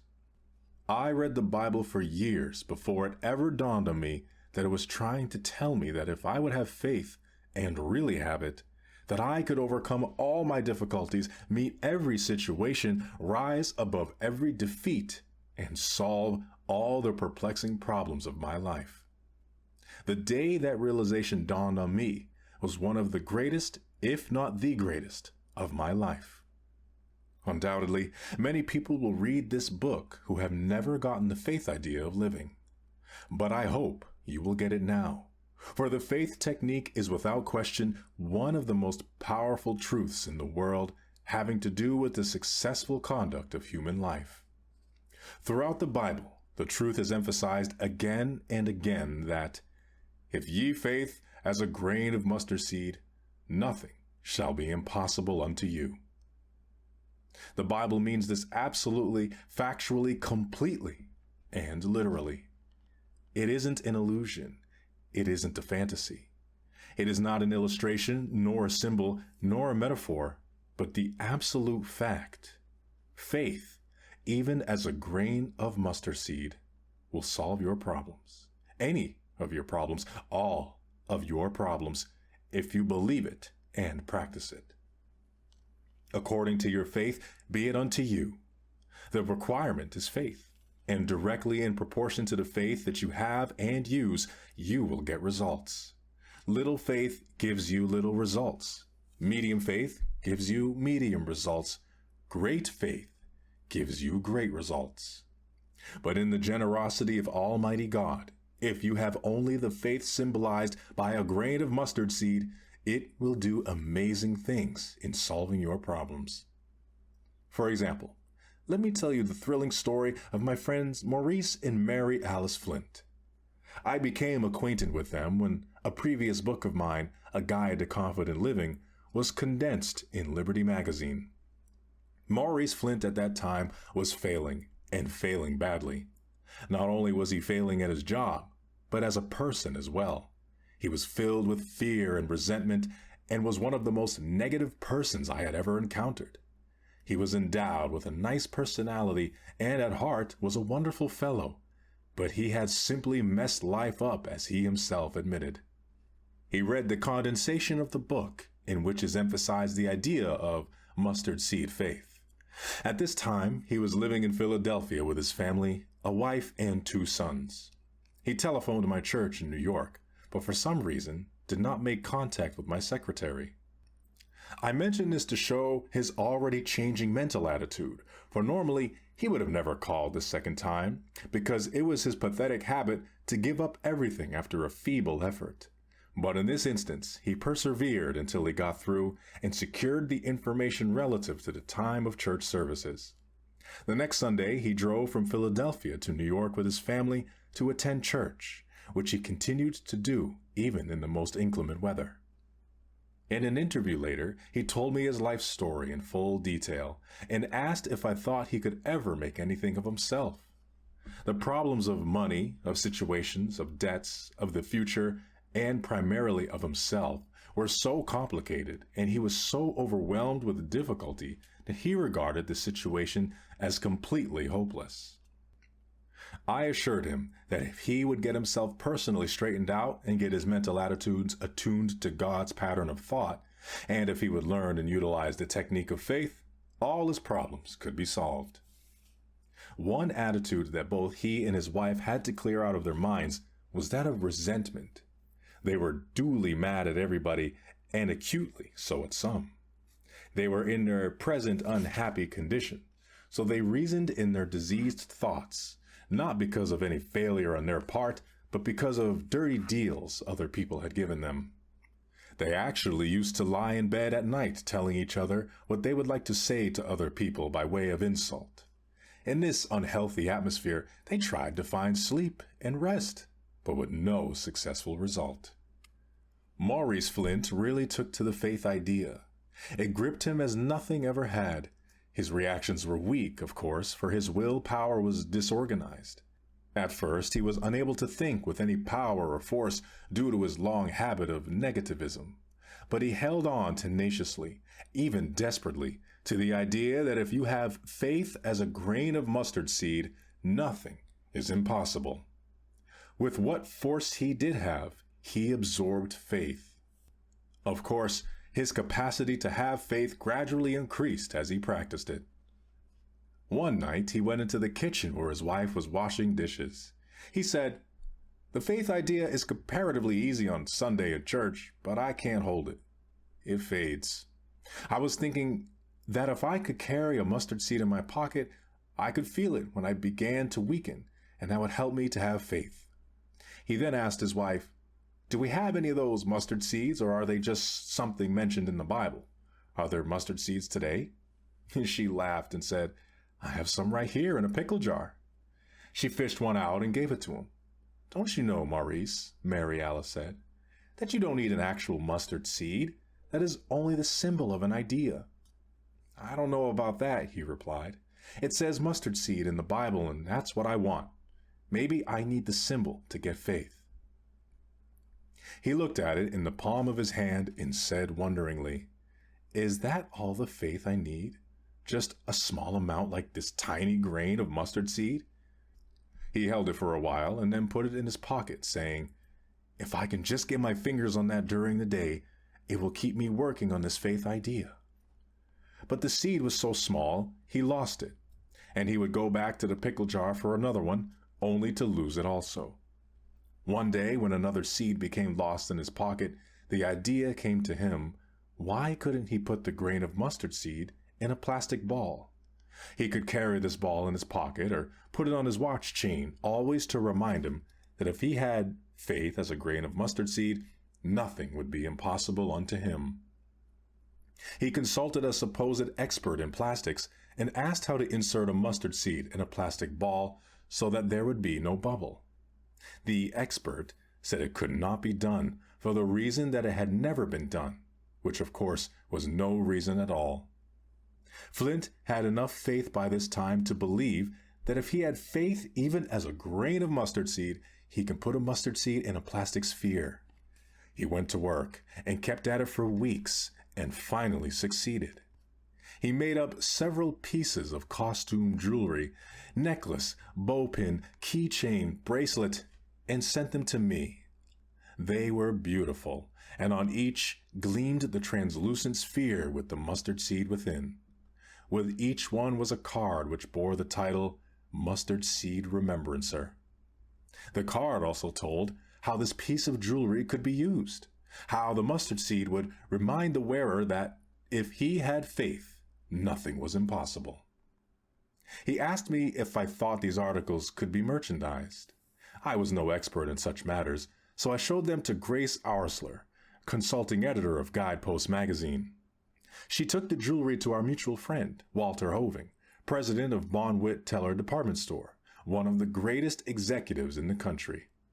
He at once saw the possibilities in this project.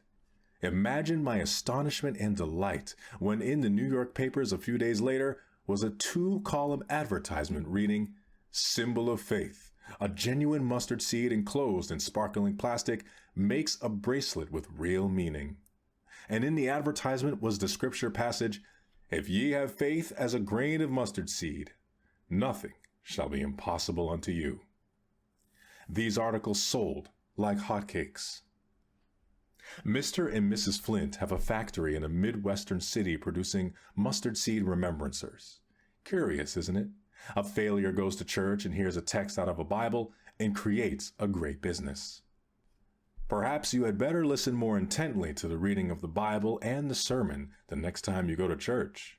Perhaps you, too, will get an idea that will rebuild not only your life, but your business as well. Faith in this instance created a business for manufacturing and distributing a product that has helped and will help thousands upon thousands of people. So popular and effective is it that others have copied it, but the Flint Mustard Seed Remembrancer is the original. The story of the lives that have been changed by this little device is one of the most romantic spiritual stories of this generation.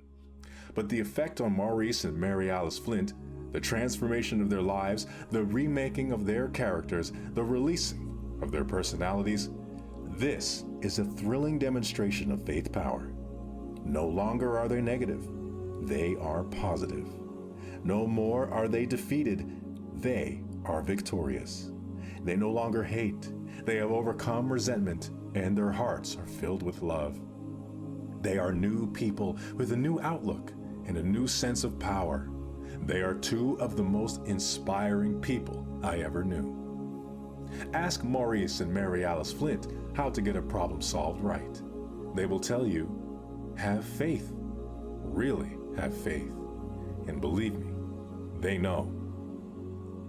If, as you read this story, you have said to yourself negatively, "The Flints were never so bad off as I am," let me tell you that I have scarcely ever seen anybody as badly off as were the Flints. And let me say further that regardless of however desperate your situation may be, if you will use the 4 techniques outlined in this chapter, as did the Flints, you too can get your problem solved right. In this chapter, I have tried to show various methods for solving a problem. Now I wish to give 10 simple suggestions as a concrete technique to use generally in solving your problems. 1. Believe that for every problem, there is a solution. 2. Keep calm. Tension blocks the flow of thought power. Your brain cannot operate efficiently under stress. Go at your problems easy-like. 3. Don't try to force an answer. Keep your mind relaxed so that the solution will open up and become clear. 4. Assemble all the facts impartially, impersonally, and judicially. 5. List these facts on paper. This clarifies your thinking, bringing the various elements into orderly system. You see as well as think. The problem becomes objective, not subjective. 6. Pray about your problem, affirming that God will flash illumination into your mind. 7. Believe in and seek God's guidance on the promise of the 73rd Psalm. Thou shalt guide me by thy counsel. 8. Trust in the faculty of insight and intuition. 9. Go to church and let your subconscious work on the problem as you attune to the mood of worship. Creative spiritual thinking has amazing power to give right answers. 10. If you follow these steps faithfully, then the answer that develops in your mind or comes to pass is the right answer to your problem.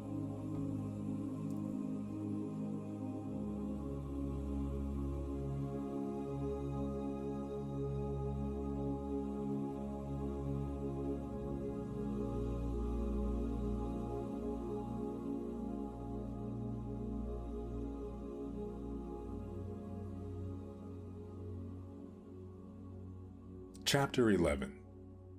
How to use faith in healing.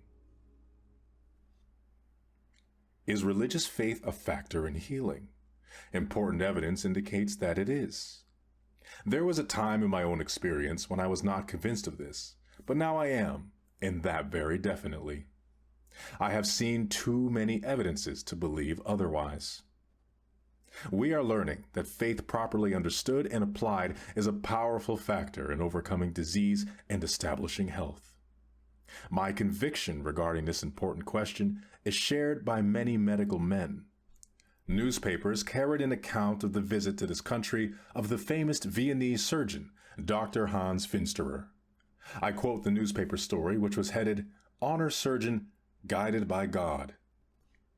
A Viennese doctor, Dr. Hans Finsterer, who believes the unseen hand of God helps make an operation successful, was selected by the International College of Surgeons for its highest honor, Master of Surgery. He was cited for his work in abdominal surgery with the use of local anesthesia only. Finsterer, 72-year-old professor at the University of Vienna, has performed more than 20,000 major operations, among them 8,000 gastric resections using only local anesthesia. Finsterer said that although considerable progress has been made in medicine and surgery in the past few years, all advances are not sufficient in themselves to ensure a happy outcome in every operation. In many instances, he said, in what appeared to be simple surgical procedures, the patients died, and in some cases where the surgeon despaired of a patient, there was recovery.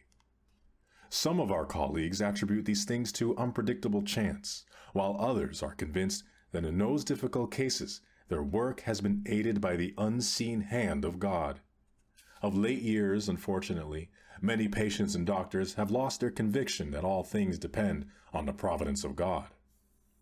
When we are once again convinced of the importance of God's help in our activities, and especially in the treatment of our patients, then true progress will have been accomplished in restoring the sick to health. So concludes the account of a great surgeon who combines his science with faith. I spoke at a national convention of an important industry. It was a large gathering of the leaders in an amazingly creative merchandising enterprise that has established this particular industry as a vital factor in American business life. I was somewhat surprised when one of the leaders of this organization at the convention luncheon, where the discussion centered around taxation, rising costs, and business problems, turned to me and asked, "Do you believe that faith can heal?" There are a good many well-authenticated examples on record of people who have been healed by faith, I answered. Of course, I do not think we should depend on faith alone to heal a physical ailment. I believe in the combination of God and the doctor. This viewpoint takes advantage of medical science and the science of faith, and both are elements in the healing process. "Let me tell you my story," the man continued. "A number of years ago, I had a malady that was diagnosed as osteoma of the jaw, that is, a bone tumor on my jaw. The doctors told me it was practically incurable. You can imagine how that disturbed me. Desperately, I sought for help. Although I had attended church with fair regularity, still I was not a particularly religious man. I scarcely ever read the Bible. One day, however, as I lay on my bed, it occurred to me that I would like to read the Bible, and I asked my wife to bring me one. She was very surprised, for I had never made such a request. I began to read and found consolation and comfort. I also became a bit more hopeful and less discouraged. I continued to read for extended periods every day. But that wasn't the chief result. I began to notice that the condition which had troubled me was growing less noticeable. At first, I thought I imagined this. Then I became convinced that some change was taking place in me. One day, while reading the Bible, I had a curious inward feeling of warmth and great happiness. It is difficult to describe, and long ago I got over trying to explain the feeling. From that time on, my improvement was more rapid. I went back to the doctors who had first diagnosed my case. They examined me carefully. They were obviously surprised and agreed that my condition had improved, but warned me that this was only a temporary respite. Later, however, upon further examination, it was determined that the symptoms of osteoma had disappeared entirely. Still, the doctors told me it would probably start all over again. This did not disturb me, for in my heart, I knew that I was healed. "How long has it been since your healing?" I asked. 14 years, was the answer. I studied this man, strong, sturdy, healthy. He is one of the outstanding men in his industry. The incident was told to me in the factual way that a businessman would recount it. There was not the slightest indication of doubt in this man's mind. Indeed, how could there be? For whereas he had been condemned to death, here he was alive and vigorous. What did it? The skillful work of the physician plus, and what was the plus? Obviously, the faith that heals. The healing described by this gentleman is but one of many similar accounts, and so many of them are attested by competent medical evidence that it seems we must encourage people to make greater use of the amazing power of faith in healing. Sadly, the healing element in faith has suffered neglect. I am certain that faith can and does work what we call miracles, but which are, in truth, the operation of spiritually scientific laws. There is a growing emphasis in present-day religious practice which is designed to help people find healing from the sickness of mind, heart, soul, and body. This is a return to the original practice of Christianity. Only in recent times have we tended to overlook the fact that for centuries religion carried on healing activities. The very word pastor derives from a word meaning the cure of souls. In modern times, however, man made the false assumption that it is impossible to harmonize the teachings of the Bible with what is called science, and so the healing emphasis of religion was abandoned almost entirely to materialistic science. Today, however, the close association of religion and health is increasingly recognized. It is significant that the word holiness derives from a word meaning wholeness, and the word meditation, usually used in a religious sense, closely resembles the root meaning of the word medication. The affinity of the two words is startlingly evident when we realize that sincere and practical meditation upon God and His truth acts as a medication for the soul and body. Present-day medicine emphasizes psychosomatic factors in healing, thus recognizing the relationship of mental states to bodily health. Modern medical practice realizes and takes into consideration the close connection between how a man thinks and how he feels. Since religion deals with thought and feeling and basic attitudes, it is only natural that the science of faith should be important in the healing process. Harold Sherman, author and playwright, was asked to revise an important radio presentation with the promise that he would be contracted as the permanent writer. After some months of work, he was dismissed and his material used without credit. This resulted in financial difficulty and humiliation. The injustice rankling in his mind developed into a growing bitterness against the radio executive who had broken faith with him. Mr. Sherman declares that this is the one time in his life when he had murder in his heart. His hatred made him subject to a physical affliction in the form of a mycosis, a fungus growth which attacked the membranes of his throat. The best medical attention was secured, but something in addition was required. When he gave up his hate and developed a feeling of forgiveness and understanding, the condition gradually corrected itself. With the aid of medical science and a new mental attitude, he was healed of his affliction. A sensible and effective pattern for health and happiness is to utilize the skills and methods of medical science to the fullest possible extent, and at the same time apply the wisdom, the experience, and the techniques of spiritual science. There is impressive evidence to support the belief that God works through both the practitioner of science, the doctor, and the practitioner of faith, the minister.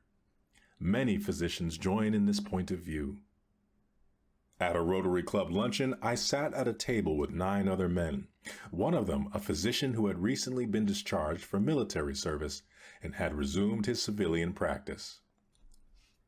He said, "Upon my return from the Army, I noticed a change in my patients' troubles. I found that a high percentage do not need medicine, but better thought patterns. They are not sick in their bodies so much as they are sick in their thoughts and emotions. They are all mixed up with fear thoughts, inferiority feelings, guilt, and resentment. I found that in treating them, I needed to be about as much a psychiatrist as a physician, and then I discovered that not even those therapies helped me fully do my job. I became aware that in many cases, the basic trouble with people was spiritual. So I found myself frequently quoting the Bible to them. Then I fell into the habit of prescribing religious and inspirational books, especially those that give guidance in how to live." Directing his statements to me, he said, "It's about time you ministers began to realize that in the healing of many people, you too have a function to perform. Of course, you are not going to overlap on the work of the physician any more than we shall intrude on your function, but we doctors need the cooperation of ministers in helping people find health and well-being." I received a letter from a physician in an upstate New York town who said, 60% of the people in this town are sick because they are maladjusted in their minds and in their souls. It is hard to realize that the modern soul is sick to such an extent that the physical organs pain. I suppose in time, continues the doctor, that ministers, priests, and rabbis will understand this relationship. This physician was kind enough to say that he prescribes my book, A Guide to Confident Living, and other similar books to his patients, and that noteworthy results have been achieved thereby. A manager of a Birmingham, Alabama bookstore sent me a prescription form made out by a physician of that city to be filled not at a drugstore, but at her bookstore. He prescribes specific books for specific troubles. Dr. Carl R. Ferris, formerly president of the Jackson County Medical Society of Kansas City, Missouri, with whom I had the pleasure of appearing on a joint health and happiness radio program, declared that in treating human ills, the physical and spiritual are often so deeply interrelated that there is often no clearly defined dividing line between the two. Years ago, my friend Dr. Clarence W. Lieb pointed out to me the effect on health of spiritual and psychiatric problems, and through his wise guidance, I began to see that fear and guilt, hate and resentment, problems with which I was dealing, were often closely connected with problems of health and physical well-being. So profoundly does Dr. Lee believe in this therapy that he, with Dr. Smiley Blanton, inaugurated the Religious Psychiatric Clinic, which for years has ministered to hundreds at the Marble Collegiate Church in New York. Dr. William C. Mann Bainbridge and I worked closely together in a relationship of religion and surgery, and we were able to bring health and new life to many. Two of my medical friends in New York, Dr. Z. Taylor Berkowitz and Dr. Howard Westcott, have been of inestimable help in my pastoral work through their wisely scientific and yet deeply spiritual understanding of the ills of the body, mind, and soul as related to faith. We have discovered the psychosomatic cause of high blood pressure as some form of subtle repressed fear, a fear of things that might happen, not of things that are, says Dr. Rebecca Beard. They are largely fears of things in the future. In that sense, therefore, they are imaginary, for they may never happen at all. In the case of diabetes, it is grief or disappointment, which we found uses up more energy than of any other emotion, thereby exhausting the insulin which is manufactured by the pancreas cells until they are worn out. Here we find the emotions involved in the past, reliving the past and not being able to go forward in life. The medical world can give relief in disorders like these. They can give something that can lower the blood pressure when it is high or raise it when it is low, but not permanently. They can give insulin, which will burn up more sugar into energy and give the diabetic relief. These are definite aids, but they do not offer complete cure. No drug or vaccine has been discovered to protect us from our own emotional conflicts. A better understanding of our own emotional selves and a return to religious faith seem to form the combination that holds the greatest promise of permanent help to any of us. The answer, Dr. Beard concludes, is in the healing teachings of Jesus. Another efficient woman physician wrote me of her own development in combining the therapy of medicine and faith. I became interested in your straightforward religious philosophy. I had been working at top speed and getting tense, irritable, and at times beset with old fears and guilts. In fact, in need of a release from morbid tension. At a low moment early one morning, I picked up your book and began to read it. This was the prescription that I needed. Here was God, the great physician, with faith in him as an antibiotic to kill the germs of fear and render useless the virus of guilt. I began to practice the good Christian principles outlined in your book. Gradually, there came a release of tension, and I felt relaxed and happier, and I slept well. I quit taking vitamin and pep pills. Then, she adds, and this is what I want to emphasize, I began to feel that I wanted to share this new experience with my patients, those who came to me with neurosis. I was surprised to find how many had read your book and others. The patient and I seemed to have a common ground to work on. It has been an enriching experience. To talk about a faith in God has become a natural and easy thing to do. As a doctor, she adds, I have seen a number of miraculous recoveries due to divine aid being given. In the past few weeks, I have had an additional experience. My sister had to undergo a serious operation about 3 weeks ago. Following the operation, she developed an intestinal obstruction. On her 5th day, she was very critically ill, and as I left the hospital at noon, I realized that she must take a turn for the better very soon, or her hope of recovery would be slim. I was very worried, so I drove slowly around for about 20 minutes praying for a relief of this obstruction. I had not been home more than 10 minutes when the phone rang, and her nurse told me that the obstruction had relieved itself and that she had taken a definite turn for the better. And since that time, she has recovered completely. Could I feel otherwise than that God's intervention had saved her life? So runs the letter of a successful practicing physician. In the light of this viewpoint, based on a strictly common sense scientific attitude, we may approach the phenomenon of healing through faith with credibility. If I did not believe sincerely that the faith factor in healing is sound, I would certainly not develop the point of view contained in this chapter. Over a period of time, I have received from many readers and radio listeners, as well as from my own parishioners, accounts of healing in which the element of faith has been present. I have meticulously investigated many of these to satisfy my own mind as to their truthfulness. Also, I wanted to be able to declare to the most cynical that here is a way of health, happiness, and successful living, which is so buttressed by the evidence that only the person who wants to remain ill because of some subconscious will to fail attitude will ignore his possibilities for health implied in these experiences. The formula which these many incidents together present is briefly stated: the employment of all the resources of medical and psychological science combined with the resources of spiritual science. This is a combination of therapies that can surely bring health and well-being if it is the plan of God for the patient to live. Obviously, for each of us, there comes a time for this mortal life to end. We in the so-called old line churches have, in my humble judgment, missed one of our greatest possible contributions by failing to point out with positiveness that there is a sound message of health in Christianity. Failing to find this emphasis in the church, groups, organizations, and other spiritual bodies have been created to supply this deficiency in Christian teaching. But there is no longer any valid reason why all the churches should not recognize that which is authenticated, namely, that there is healing in faith, and more generally offer sound healing techniques to our people. Fortunately, everywhere today throughout our religious organizations, thoughtful, scientifically minded spiritual leaders are taking that extra step of faith based on the facts, and are making available to the people as never before the formulas of the marvelous healing grace of Jesus Christ.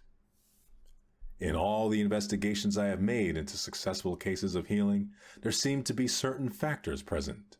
First, a complete willingness to surrender oneself into the hands of God. Second, a complete letting go of all error, such as sin in any form, and a desire to be cleansed in the soul. Third, belief and faith in the combined therapy of medical science in harmony with the healing power of God. Fourth, a sincere willingness to accept God's answer, whatever it may be, and no irritation or bitterness against His will. Fifth, a substantial, unquestioning faith that God can heal. In all these healings, there seems to be an emphasis upon warmth and light and a feeling of assurance that power has passed through. In practically every case that I have examined, in one form or another, the patient talks about a moment when there was warmth, heat, beauty, peace, joy, and a sense of release. Sometimes it has been a sudden experience, other times a more gradual unfolding of the conviction that the healing has occurred. Always in my investigation of these matters, I have waited for elapsed time to prove that the healing is permanent, and those cases which I report are not based on any temporary improvement which might conceivably be the result of a momentary resurgence of strength. For example, may I relate a healing experience written for me by a woman whose reliability and judgment I profoundly respect. Documentation in this case is thoroughgoing and scientifically impressive. This woman was told that an immediate operation was necessary to remove a growth which had been diagnosed as malignant. I quote her exact words: "All precautionary treatments were taken, but the manifestations returned. As may be expected, I was terrified. I knew further hospital treatments were futile. There was no hope, so I turned to God for help. A very consecrated and spiritual child of God helped me by prayer to realize that the right knowledge of God and His healing Christ would help me too. I was the most receptive to this kind of thinking and placed myself in God's hands. I had asked for help one morning as usual and spent the day going about my household duties, which were many at that time. I was preparing the evening meal all alone in my kitchen. I was aware of an unusually bright light in the room and felt a pressure against my whole left side, as though a person were standing very close to me. I had heard of healings. I knew prayers were being offered in my behalf, so I decided this must be the healing Christ who was with me. I decided to wait until morning to be sure. If the symptoms of the trouble were gone, then I would know. By morning, the improvement was so noticeable, and I was so free in my mind that I was certain and reported to my friend that the healing had taken place. The memory of that healing in the presence of Christ are as fresh in my mind today as then. That was 15 years ago, and my health steadily improved until I am in excellent condition now. In many heart cases, the therapy of faith undoubtedly stimulates healing. People who experience a heart attack, who thereupon thoroughly and completely practice faith in Christ's healing grace, observing at the same time the rules prescribed by their physicians, report remarkable recovery histories. Perhaps such a person may even gain a greater degree of health than previously for having learned his limitations and, realizing the excess strains he has been placing upon himself, now conserves his strength. But more than that, he has learned one of the greatest techniques of human well-being, that of surrendering himself to the recuperative power of God. This is done by consciously attaching himself to the creative process through mentally conceiving of recreative forces as operating within himself. The patient opens his consciousness to the tides of vitality and recreative energy inherent in the universe, which have been barred from his life through tension, high pressure, and other departures from the laws of well-being. An outstanding man suffered a heart attack about 35 years ago. He was told that he would never be able to work again. The orders were that he must spend much of his time in bed. He would likely be an invalid the remainder of his days, which days would be relatively few in number, so he was informed. It was doubtful whether such statements would be made to him in present-day medical practice. At any rate, he listened to these dire prophecies about his future and considered them carefully. One morning, he awakened early and picked up his Bible and, by chance, opened it to the account of one of the healings of Jesus. He also read the statement, "Jesus Christ the same yesterday and today and forever." It occurred to him that if Jesus could and did heal people long ago, and that if he is the same as he was then, why couldn't he heal today? "Why cannot Jesus heal me?" he asked. Then faith welled up within him. Therefore, with simple confidence, he asked the Lord to heal him. He seemed to hear Jesus say, "Believest thou that I could do this?" And his answer was, "Yes, Lord, I believe that you can." He closed his eyes and seemed to feel the touch of the healing Christ upon his heart. All that day he had a strange sense of rest. As the days passed, he became convinced that there was a rising tide of strength within him. Finally, one day he prayed, "Lord, if it is your will, tomorrow morning I'm going to get dressed, go outside, and within a few days I'm going back to work. I put myself completely in your care. If I should die tomorrow as a result of the increased activity, I want to thank you for all the wonderful days I have had. With you to help me, I shall start out tomorrow, and you will be with me all day long. I believe I will have sufficient strength, but if I should die as a result of this effort, I will be with you in eternity, and all will be well in either case." In this calm faith, he increased his activities as the days passed. He followed this formula every day for the entire period of his active career, which numbered 30 years from the date of his heart attack. He retired at 75. Few men I have known have been more vigorous in their undertakings or have made a greater contribution to human welfare. Always, however, he conserved his physical and nervous strength. It was invariably his habit to lie down and rest after lunch, and he never allowed himself to get under stress. He was early to bed and early up, always employing rigorous and disciplinary rules of living. In all his activities, there was an absence of worry, resentment, and tension. He worked hard, but easily. The doctors were right. Had he continued according to the debilitating habits of his earlier life, he would have probably have long since been dead, or at least an invalid. The advice of the physicians brought him to the point where the healing work of Christ could be accomplished. Without the heart attack, he would not have been mentally or spiritually ready for healing. Another friend of mine, a prominent businessman, suffered a heart attack. For weeks he was confined to his bed, but presently returned to his important responsibilities, where he now accomplishes all that he ever did previously, but with much less tension. He seemed to possess a new power that he did not enjoy before. His recovery proceeded from a definite and scientific spiritual approach to his health problem. He had competent physicians and followed their directions explicitly, which is an important factor in such situations.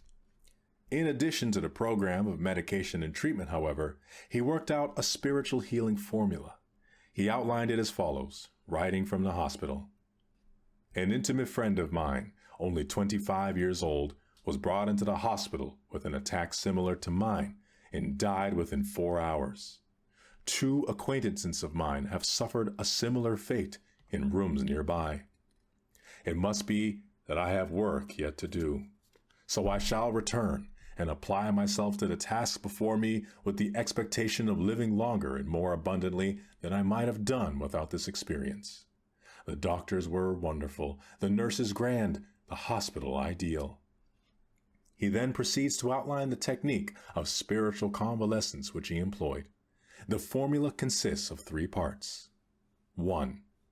During the first stages, when absolute rest was demanded, I heeded the admonition of the psalmist, "Be still and know that I am God." That is to say, he completely relaxed and rested in the hands of God. 2. As the days grew brighter, I used the affirmation, "Wait on the Lord, be of good courage, and he shall strengthen thine heart."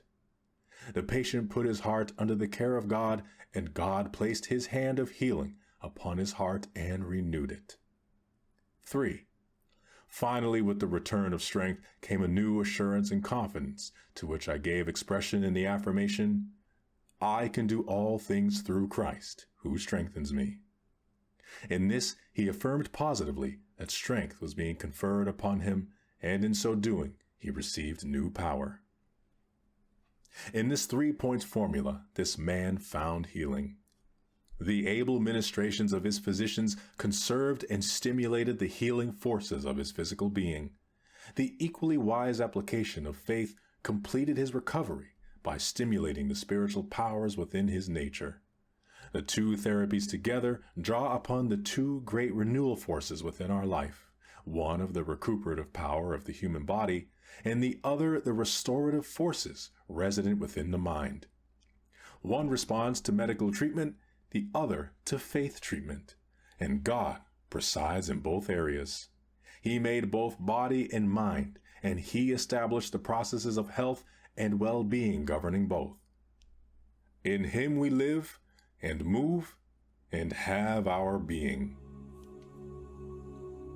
In the prevention of sickness and in healing mind and body, do not fail to draw upon one of the greatest resources available to you, the faith that heals.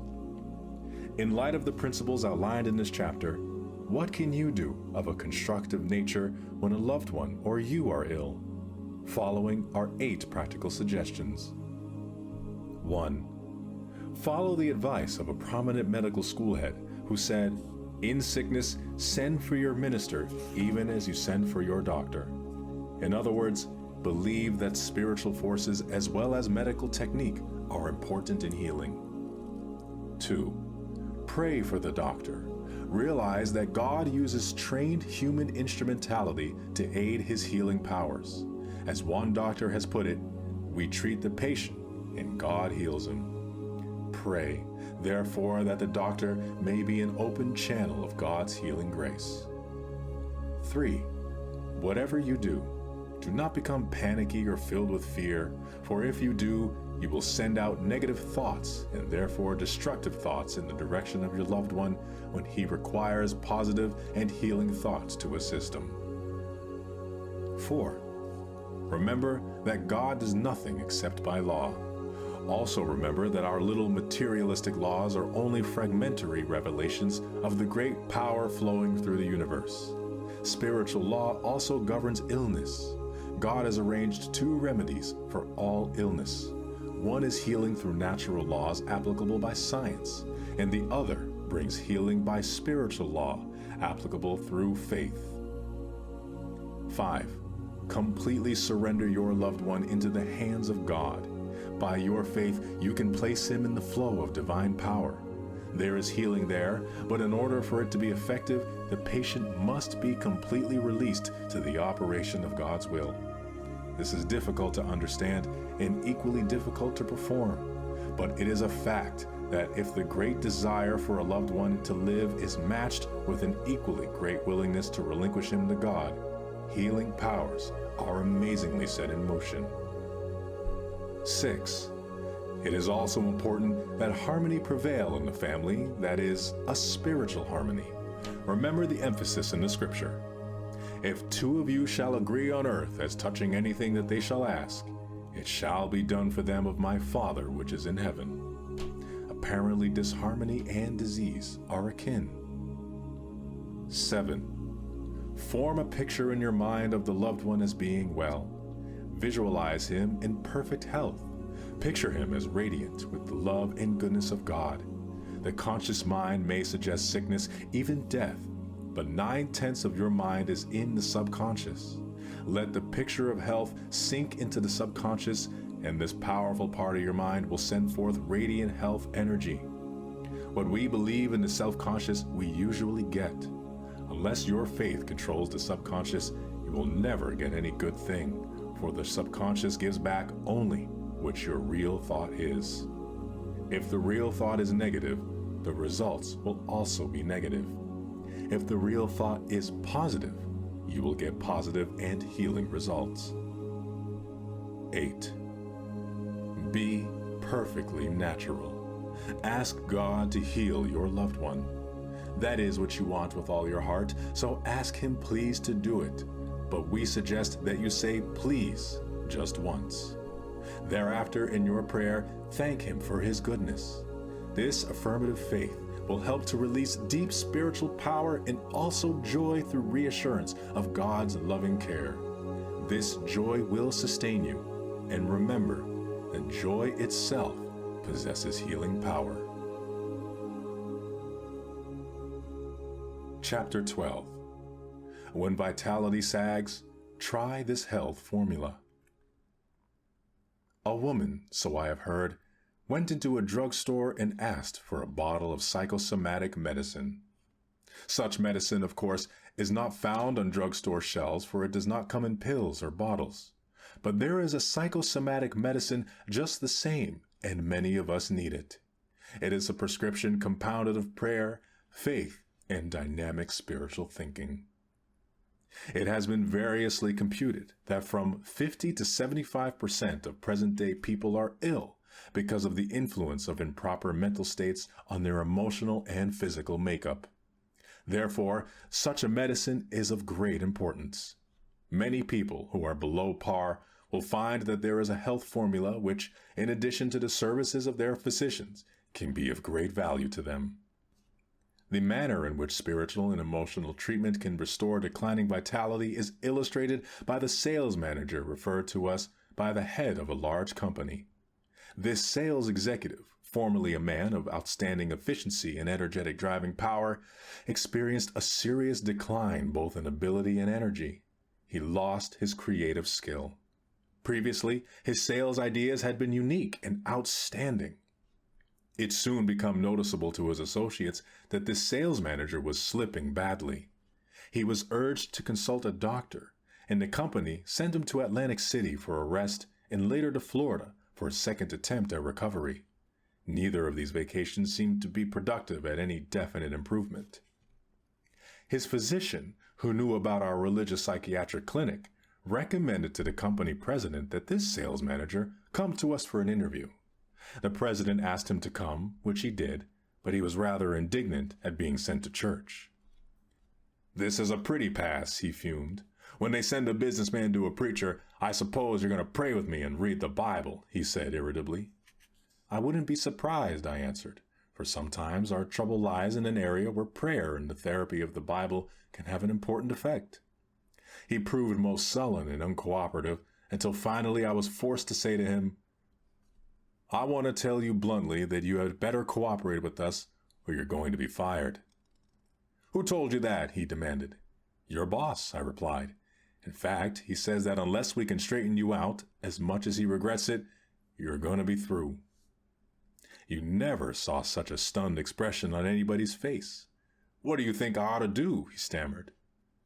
"Often," I replied, "a person gets into the state in which you find yourself because the mind is filled with fear, anxiety, tension, resentment, guilt, or a combination of all of them.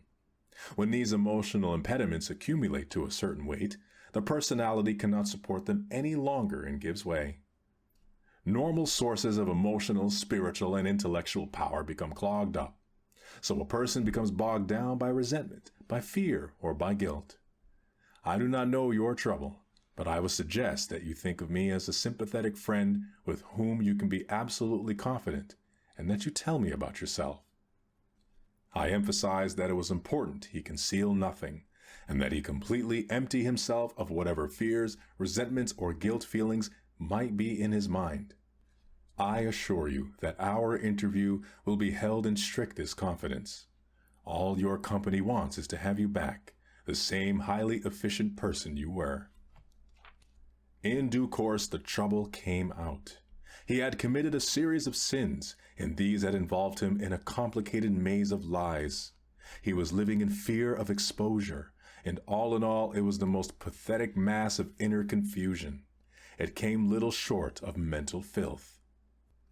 It was rather difficult to get him to talk, for he was essentially a decent person and had a strong sense of shame.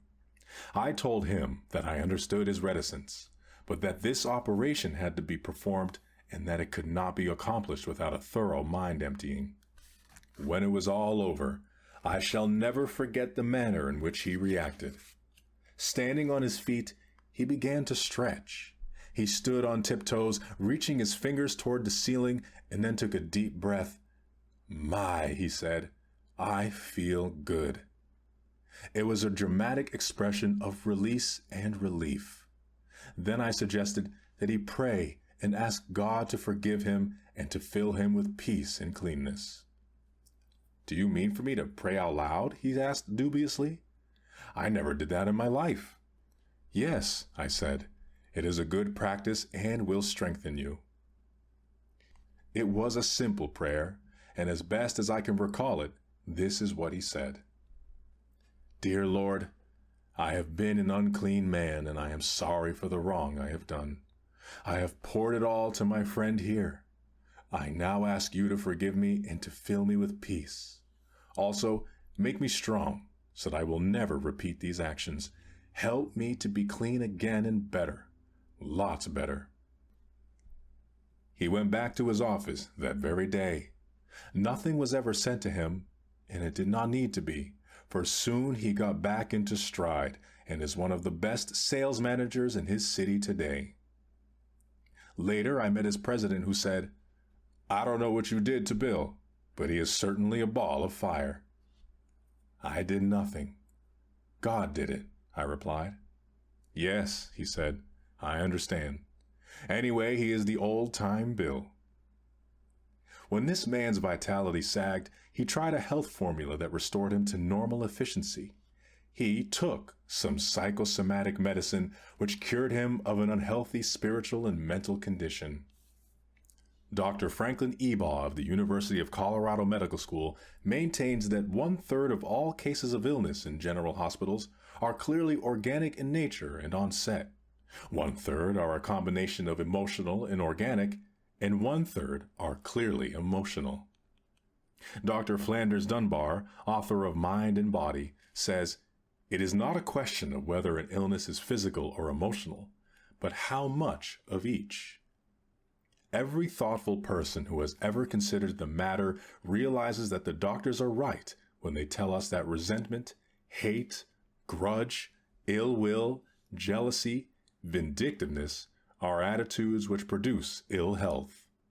Have a fit of anger and experience for yourself that sinking feeling in the pit of your stomach, that sense of stomach sickness. Chemical reactions in the body are set up by emotional outbursts that result in feelings of ill health. Should these be continued either violently or in a simmering state over a period of time, the general condition of the body will deteriorate. In speaking of a certain man whom we both knew, a physician told me that the patient died of grudgitis. The physician actually felt that the deceased passed away because of a long-held hatred. He did his body such damage that his resistance was lowered, the doctor explained, so that when a physical malady attacked him, he did not possess the stamina or renewing force to overcome it.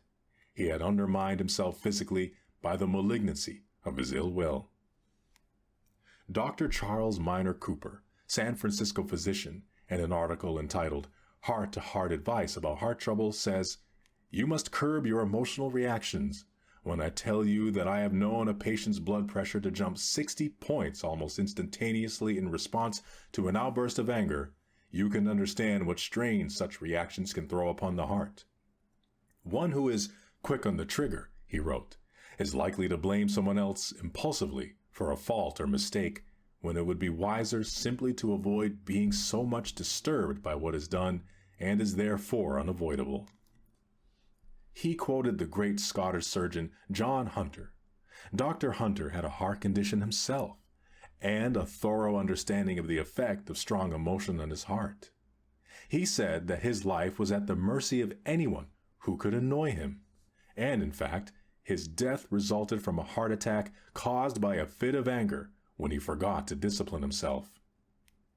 Dr. Cooper concludes, "Whenever a business problem starts to vex you or you begin to get angry, let yourself go limp all over. This will dissipate your mounting inner turmoil. Your heart asks that it be permanently housed in a lean, cheerful, placid man who will intelligently curb his physical, mental, and emotional activities." So, if you are under par, I suggest that you do a very scrupulous job of self-analysis. Honestly, ask yourself if you are harboring any ill will or resentment or grudges, and if so, cast them out. Get rid of them without delay. They do not hurt anybody else. They do no harm to the person against whom you hold these feelings, but every day and every night of your life, they are eating at you. Many people suffer poor health not because of what they eat, but from what is eating them. Emotional ills turn in upon yourself, sapping your energy, reducing your efficiency, causing deterioration in your health. And of course, they siphon off your happiness. So we realize today the effect of thought patterns upon physical states. We realize that a person can make himself ill by resentment. We know he can develop various kinds of physiological symptoms because of the sense of guilt. Also, one may show definite physical symptoms as a result of fear and anxiety. We know that healing has been accomplished when the thoughts are changed. Recently, a diagnostician told me of a young woman who was admitted to the hospital with a temperature of 102 degrees. She had a definite case of rheumatoid arthritis. Her joints were badly swollen. In order to study the case thoroughly, the doctor gave her no medication except a slight sedative to relieve the pain. After 2 days, the young woman asked the doctor, "How long will I be in this condition, and how long must I remain in the hospital?" "I think I must tell you," replied the physician, "that you will probably be in the hospital for about 6 months." "You mean it will be 6 months before I can get married?" she demanded. "I am sorry," he said, "but I cannot promise you anything better than that." This conversation took place in the evening. The next morning, the patient's temperature was normal, and the swelling was gone from her joints. Unable to account for the change, the doctor observed her for a few days, then sent her home. In a month, she was back in the hospital in the same condition as before. Temperature 102, joints swollen. Counseling disclosed that her father insisted that she marry a certain man who would be an asset to him and his business connections. The girl loved her father, wanted to do as he wished, but did not want to marry a man whom she did not love. So her subconscious mind came to her as assistance and in effect gave her rheumatoid arthritis and a temperature. The doctor explained to the father that if he forced this marriage, his daughter could become an invalid. When told that she did not need to go through with the marriage, the girl's recovery was quick and permanent. Do not get the idea that if you have arthritis, you are married to the wrong person. This incident merely illustrates the profound effect of mental pain on physical conditions. I was interested to read a statement by psychologists that infants can catch fear and hatred from people around them more quickly than they can catch measles or other infectious diseases. The virus of fear may burrow deeply into their subconsciousness and remain there for a lifetime. But, adds the psychologist, fortunately, infants can also catch love and goodness and faith, and so grow up to become normal, healthy children and adults. In an article in the Ladies' Home Journal, Constance J. Foster quotes Dr. Edward Wise of Temple University Medical School in a speech to the American College of Physicians in which Dr. Wise stated that chronic victims of pains and aches in the muscles and joints may be suffering from nursing a smoldering grudge against someone close to them. He added that such persons usually are totally unaware that they bear a chronic resentment. To clear up any possible misunderstanding, the author continues, it is necessary to state emphatically that emotions and feelings are quite as real as germs and no less respectable.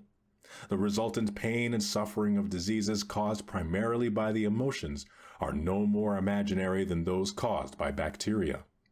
In no case is the patient consciously to blame for developing the disease.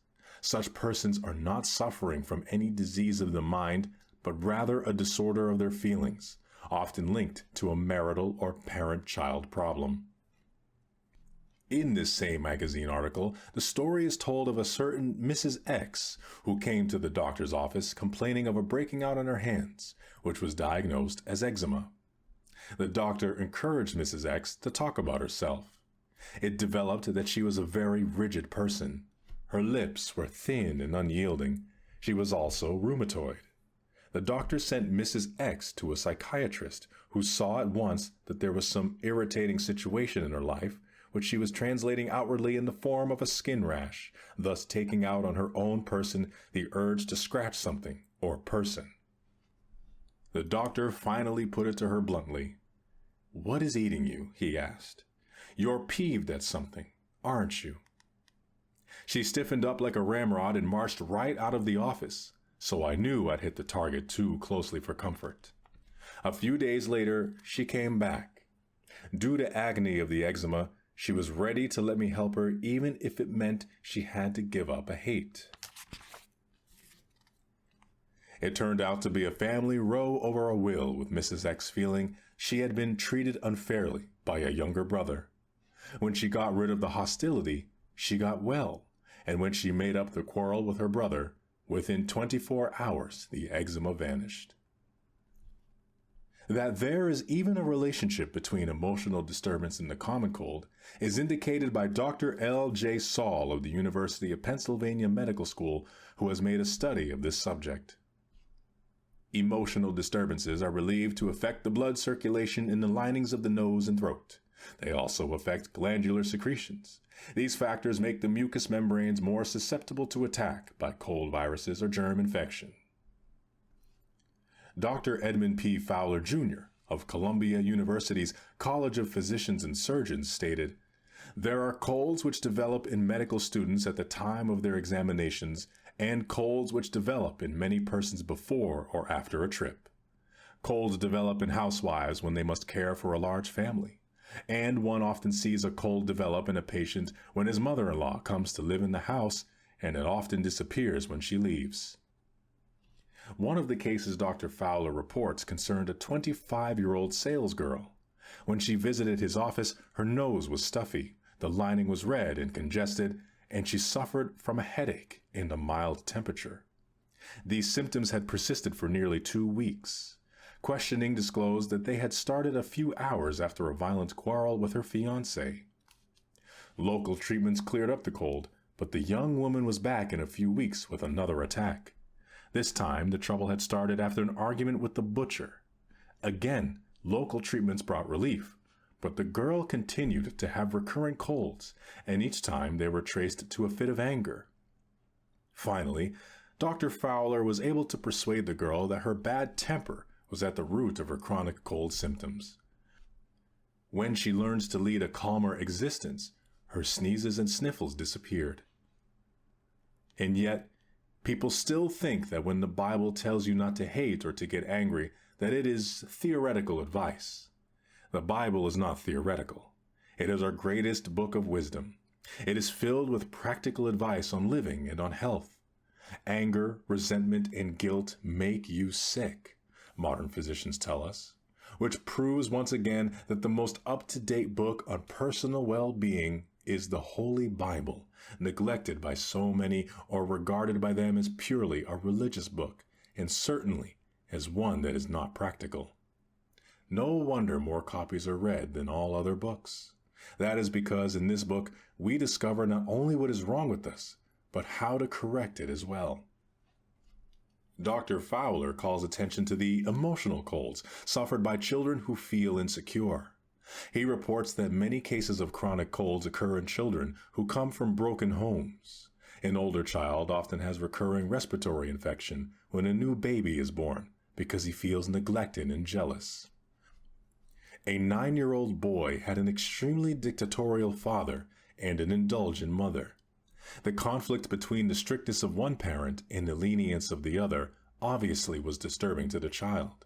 He particularly feared punishment by his father. This boy suffered for several years from continuous coughs and sniffles.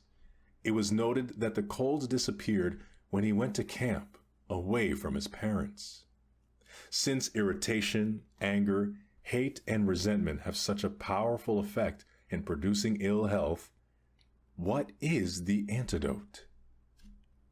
Obviously, it is to fill the mind with attitudes of goodwill, forgiveness, faith, love, and the spirit of imperturbability. And how is that accomplished? Following are some practical suggestions. They have been used successfully by many in counterattacking, especially the emotion of anger. A consistent application of these suggestions can produce feelings of well-being. 1. Remember that anger is an emotion, and an emotion is always warm, even hot. Therefore, to reduce an emotion, cool it. And how do you cool it? When a person gets angry, the fists tend to clench, the voice rises in stridency, muscles tense, the body becomes rigid. This is the old caveman hangover in the nervous system. So deliberately oppose the heat of this emotion with coolness. Freeze it out. Deliberately, by an act of will, keep your hands from clenching. Hold your fingers out straight. Deliberately reduce your tone. Bring it down to a whisper. Remember that it is difficult to argue in a whisper. Slump in a chair or even lie down if possible. It is very difficult to get mad lying down. 2. Say aloud to yourself, "Don't be a fool. This won't get me anywhere, so skip it." At that moment, it may be a bit hard to pray, but try it anyway. At least, conjure up a picture of Jesus Christ in your mind and try to think of him mad just as you are. You can't do it, and the effort will serve to puncture your angry emotions. 3. One of the best techniques for cooling off anger was suggested by Mrs. Grace Oursler. She formerly employed the usual count 10 technique, but happened to notice that the first 10 words of the Lord's Prayer worked better. "Our Father who art in heaven, hallowed be thy name." When angry, say that 10 times, and your anger will lose its power over you. 4. Anger is a great term expressing the accumulated vehemence of a multitude of minor irritations. These irritations, each rather small in itself, having gathered force by reason of the one being added to the other, finally blaze forth in a fury that often leaves us abashed at ourselves. Therefore, make a list of everything that irritates you. No matter how inconsequential it may be or how silly each is, list it just the same. The purpose in doing this is to dry up the tiny rivulets that feed the great river of anger. 5. Make each separate irritation a special object of prayer. Get a victory over each, one at a time.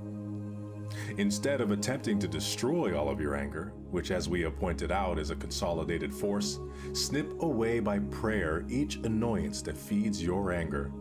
In this way, you will weaken your anger to the point where presently you will gain control over it. 6. Train yourself so that every time you feel the surge of anger, you say, "Is this really worth what it is doing to me emotionally? I will make a fool of myself. I will lose friends." In order to get the full effect of this technique, practice saying to yourself a few times every day, "It is never worth it to get worked up or mad about anything." Also affirm, "It isn't worth it to spend $1,000 worth of emotion on a 5-cent irritation." 7. When a hurt-feeling situation arises, get it straightened out as quickly as possible. Don't brood over it for a minute longer than you can help. Do something about it. Do not allow yourself to sulk or indulge in self-pity. Don't mope around with resentful thoughts. The minute your feelings are hurt, do just as when you hurt your finger. Immediately apply the cure. Unless you do so, the situation can become distorted out of all proportion. So put some spiritual iodine on the hurt at once by saying a prayer of love and forgiveness. 8. Apply grievance drainage to your mind. That is, open your mind and let the grievance flow out. Go to someone you trust and pour it out to him until not a vestige of it remains within you. Then forget it. 9. Simply start praying for the person who has hurt your feelings. Continue this until you feel the malice fading away. Sometimes you may have to pray for quite a while to get that result. A man who tried this method told me that he kept account of the number of times he needed to pray until the grievance left and peace came. It was exactly 64 times. He literally prayed it out of his system. This is positively guaranteed to work. 10. Say this little prayer. May the love of Christ fill my heart. Then add this line. May the love of Christ for, insert the other's name, flood my soul. Pray this, mean it, and you will get relief. 11. Actually take the advice of Jesus to forgive 70 times 7. To be literal, that means 490 times. Before you have forgiven a person that many times, you will be free of resentment. 12. Finally, this wild, undisciplined, primitive urge in you which flames to the surface can be tamed only by allowing Jesus Christ to take control. Therefore, complete this lesson by saying to Jesus Christ, "Even as you can convert a person's morals, so now I ask you to convert my nerves. As you give power over the sins of the flesh, so give me power over the sins of the disposition. Bring my temper under your control. Give me thy healing peace in my nervous system as well as in my soul." If you are beset by temper, repeat the above prayer 3 times every day. It might be advisable to print it on a card and put it on your desk, or above the kitchen sink, or in your purse.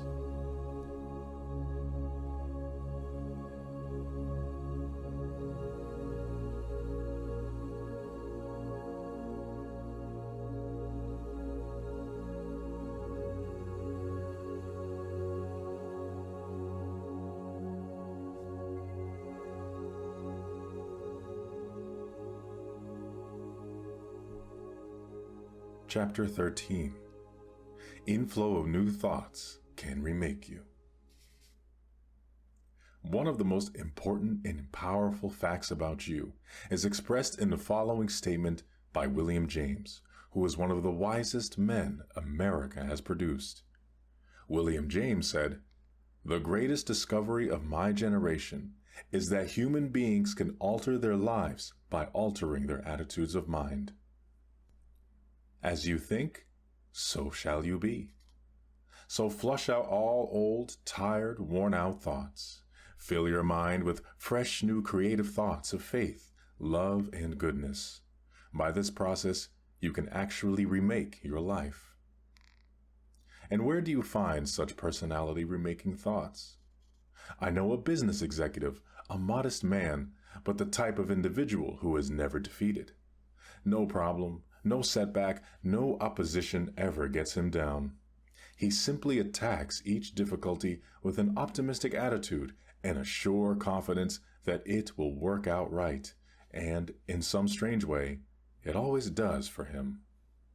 He seems to have a magic touch on life, a touch that never fails.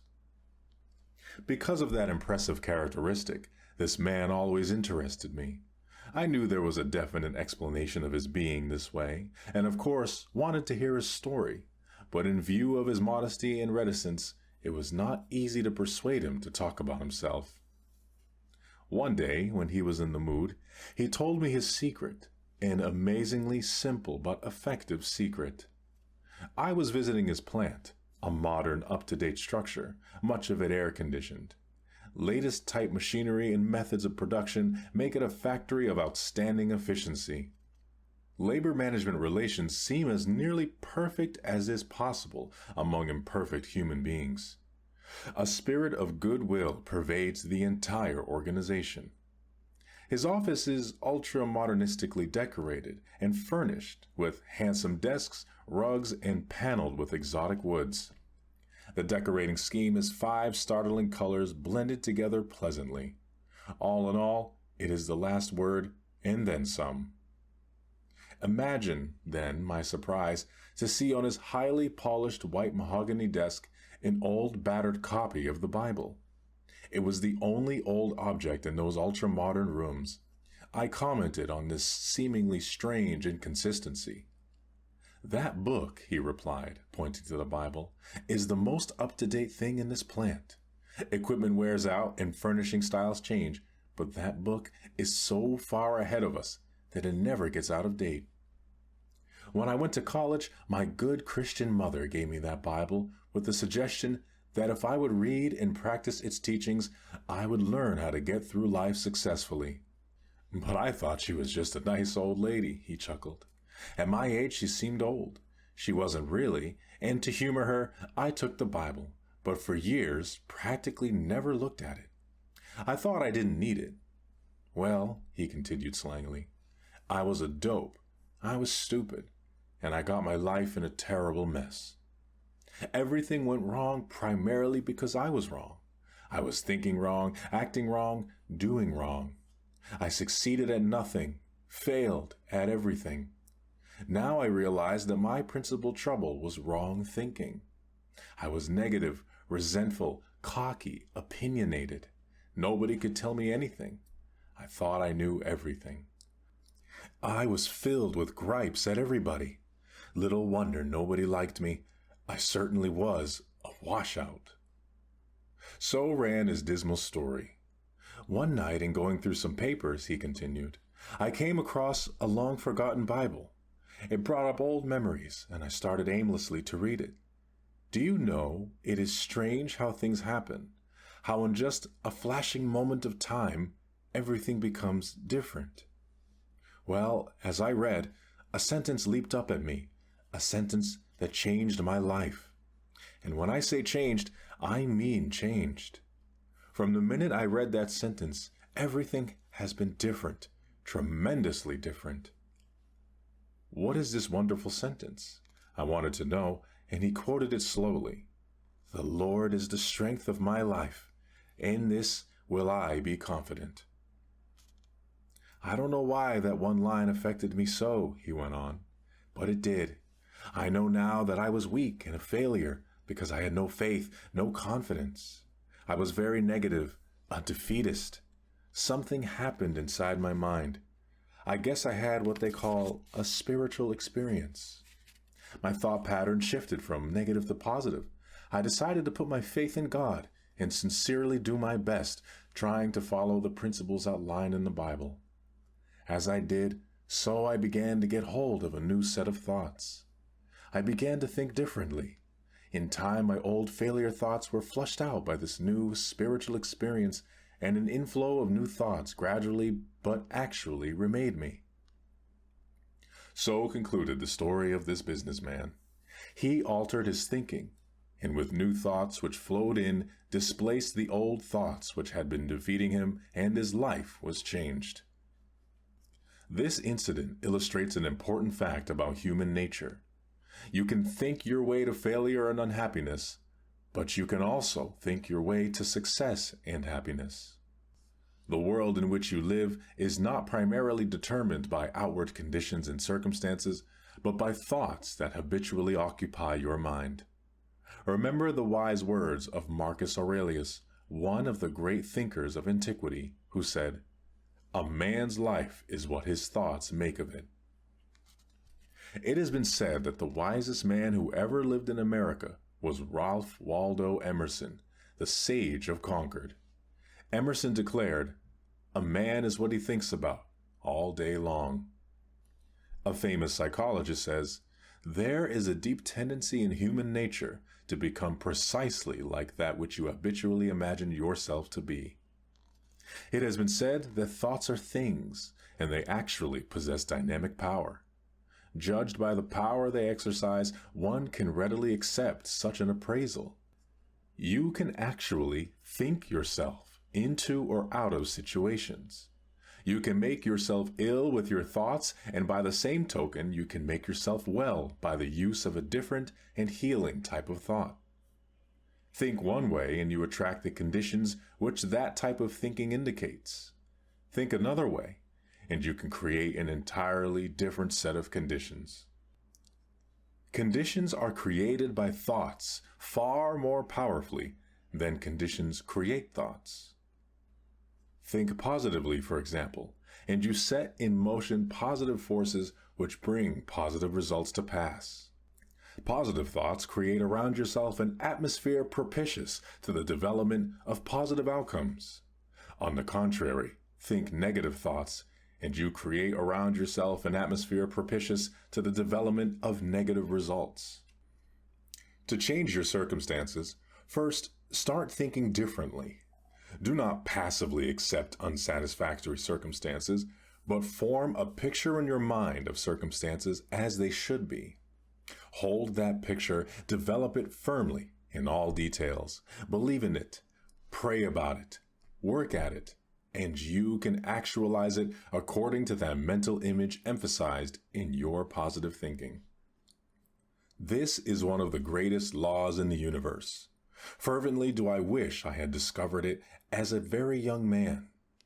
It dawned upon me much later in life, and I have found it to be one of the greatest, if not my greatest discovery outside of my relationship to God. And in a deep sense, this law is a factor in one's relationship with God, because it channels God's power into personality. This great law, briefly and simply stated, is that if you think in negative terms, you will get negative results. That is the simple fact which is at the basis of an astonishing law of prosperity and success. In 3 words, believe and succeed. I learned of this law in a very interesting manner.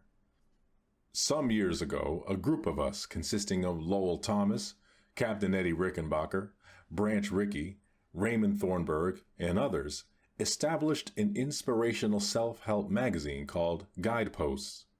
This magazine has a double function.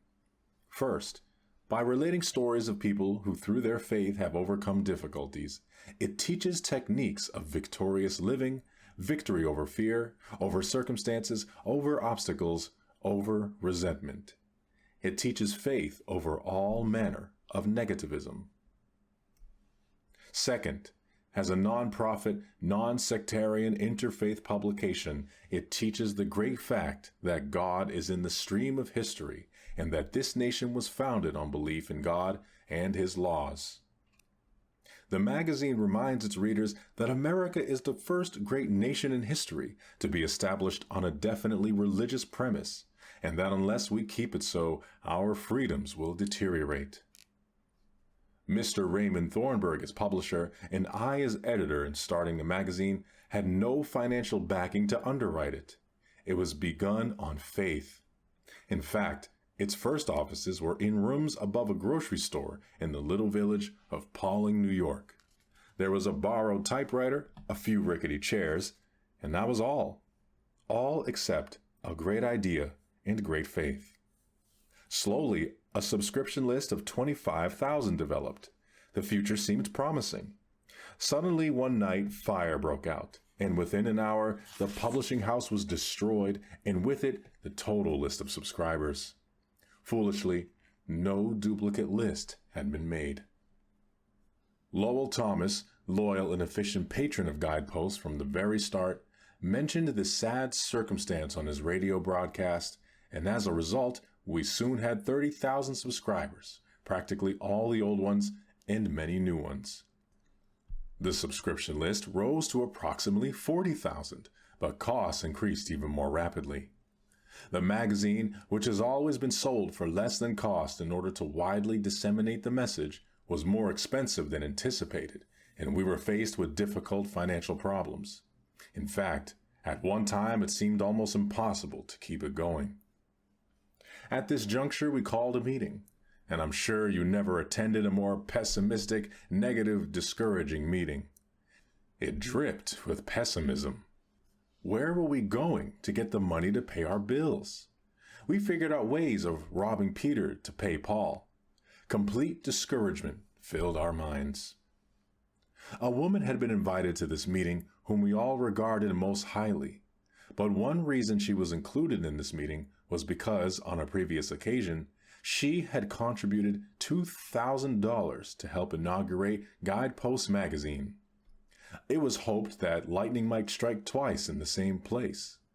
But this time, she gave us something of more value than money. As this dismal meeting progressed, she remained silent for a long time, but finally said, "I suppose you gentlemen would like me to make another financial contribution. I might as well put you out of your misery. I'm not going to give you another cent." This did not put us out of our misery. On the contrary, it put us deeper into our misery. "But," she continued, "I will give you something far more valuable than money." This astonished us, for we could not possibly imagine anything of more value than money in the circumstances. "I'm going to give you an idea," she continued, "a creative idea." Well, we thought to ourselves enthusiastically, how could you pay our bills with an idea? Ah, but an idea is just what will help you pay bills. Every achievement in this world was first projected as a creative idea. First, the idea, then faith in it, then the means of implementing the idea. That is the way success proceeds. "Now," she said, "here is the idea. What is your present trouble? It is that you lack everything. You lack money. You lack subscribers. You lack equipment. You lack ideas. You lack courage. Why do you lack all these requirements? Simply because you are thinking lack. If you think lack, you create the conditions that produce a state of lack. By this constant mental emphasis upon what you lack, you have frustrated the creative forces that can give impetus to the development of Guideposts.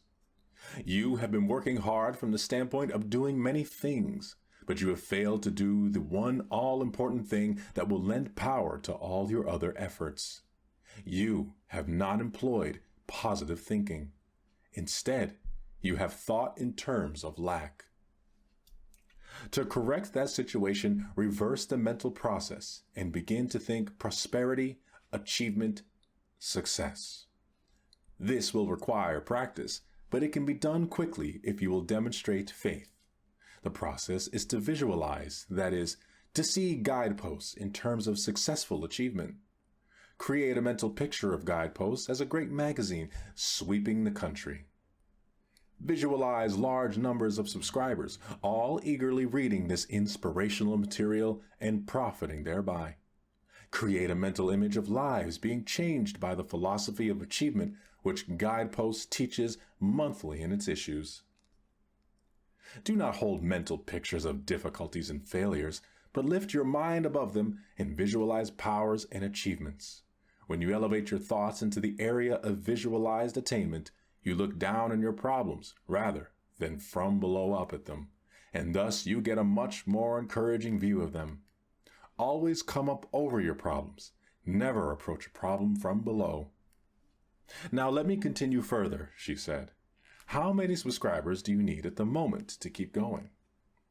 We thought quickly and said, 100,000. We had 40,000. All right, she said confidently. That is not hard. That is easy.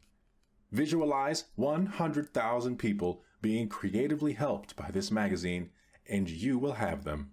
In fact, the minute you can see them in your mind, you will have them. She turned to me and said, Norman, can you see 100,000 subscribers at this minute? Look out there. Look ahead of you. In your mind's eye, can you see them? I wasn't convinced as yet, and I said rather doubtfully, well, maybe so, but they seem pretty dim to me. She was a little disappointed in me, I thought, as she asked, can't you imaginatively visualize 100,000 subscribers? I guess my imagination wasn't working very well because all I could see was the insufficient but actual 40,000. Then she turned to my old friend Raymond Thornburg, who has been blessed with a gloriously victorious personality, and she said, calling him by his nickname, Pinky, can you visualize 100,000 subscribers? I rather doubted that Pinky would see them. He is a rubber manufacturer who gives his time freely from his own business to help advance this inspirational nonprofit magazine, and you would not ordinarily think that a rubber manufacturer would respond to this type of thinking. But he has the faculty of creative imagination. I noticed by the fascinated look on his face that she had him. He was gazing straight ahead with rather a look of wonder when she asked, do you see the 100,000 subscribers? Yes, he cried with eagerness. Yes, I do see them. Electrified, I demanded, where? Point them out to me. Then I, too, began to visualize them. Now, continued our friend, let us bow our heads and together thank God for giving us 100,000 subscribers. Frankly, I thought that was pushing the Lord rather hard, but it was justified by a verse in the Scriptures where it says, "And all things whatsoever ye shall ask in prayer, believing, ye shall receive." That means when you pray for something, at the same time, visualize what you pray for. Believe that if it is God's will and is worthwhile, not selfishly sought after, but for human good, that it is at that moment given you. If you have difficulty in following this reasoning, let me tell you that from that moment until the present, writing Guideposts never lacked for anything. It has found wonderful friends and has had fine support. It has been able always to meet its bills, purchase needed equipment, finance itself, and as I write these words, Guideposts is nearing the 500,000 mark and more subscriptions are coming in regularly, sometimes as many as 3,000 or 4,000 per day. I recite this instance not for the purpose of advertising Guideposts, although I strongly recommend this magazine to all my readers. And if you would like to be a subscriber, write to Guideposts, Pauling, New York for information. But I tell the story because I was awed by this experience, realizing that I had stumbled upon a law, a tremendous law, of personal victory. I decided to apply it thereafter to my own problems, and wherever I have done so, can report a marvelous result. Wherever I have failed to do so, I have missed great results. It is as simple as this. Put your problem in God's hands. In your thoughts, rise above the problem so that you look down upon it, not up at it. Test it according to God's will. That is, do not try to get success from something that is wrong. Be sure it is right morally, spiritually, and ethically. You can never get a right result from an error. If your thinking is wrong, it is wrong and not right, and can never be right so long as it is wrong. If it is wrong in the essence, it is bound to be wrong in the result. Therefore, be sure it is right. Then hold it up in God's name and visualize a great result. Keep the idea of prosperity, of achievement, and of attainment firmly fixed in your mind. Never entertain a failure thought. Should a negative thought of defeat come into your mind, expel it by increasing the positive affirmation. Affirm aloud, God is now giving me success. He is now giving me attainment. The mental vision which you create and firmly hold in your consciousness will be actualized if you continually affirm it in your thoughts and if you work diligently and effectively. This creative process, simply stated, is visualize, prayerize, and finally, actualize. People in all walks of life who accomplish notable achievements know the value of this law in their experience. Henry J. Kaiser told me that at one time he was building a levee along a riverbank, and there came a great storm and flood which buried all his earth-moving machinery and destroyed the work that had been done. Upon going out to observe the damage after the water receded, he found his workers standing around glumly looking at the mud and the buried machinery. He came among them and said with a smile, "Why are you so glum?" "Don't you see what happened?" they asked. "Our machinery is covered with mud." "What mud?" he asked brightly. "What mud?" they repeated in astonishment. "Look around you. It is a sea of mud." "Oh," he laughed. "I don't see any mud." "But how can you say that?" they asked him. "Because," said Mr. Kaiser, "I am looking up at a clear blue sky, and there is no mud up there. There is only sunshine, and I never saw any mud that can stand against sunshine. Soon it will be dried up, and then you will be able to move your machinery and start all over again." How right he is. If your eyes are looking down in the mud and you feel a sense of failure, you will create defeat for yourself. Optimistic visualization combined with prayer and faith will inevitably actualize achievement. Another friend of mine who started from the lowliest beginnings has performed some outstanding achievements. I remember him in his school days as an awkward, unprepossessing, very shy country boy. But he had character and one of the keenest brains I have ever encountered. Today, he is an outstanding man in his line. I asked him, "What is the secret of your success?" "The people who have worked with me across the years and the unlimited opportunity given any boy in the United States of America," he replied. "Yes, I know that is true, but I'm sure you must have had some personal technique, and I would be interested in having it," I said. "It all lies in how you think about the problems," he replied. "I attack a problem and shake it to pieces with my mind. I put all the mental power I have upon it. Second, I pray about it most sincerely. Third, I paint a mental picture of success. Fourth, I always ask myself, what is the right thing to do? For," he said, "nothing will be right if it is wrong. Nothing that is wrong will ever come out right. Fifth, I give it all I've got. But let me emphasize again," he concluded, "if you're thinking defeat, change your thoughts at once. Get new and positive thoughts. That is primary and basic in overcoming difficulties and in achieving."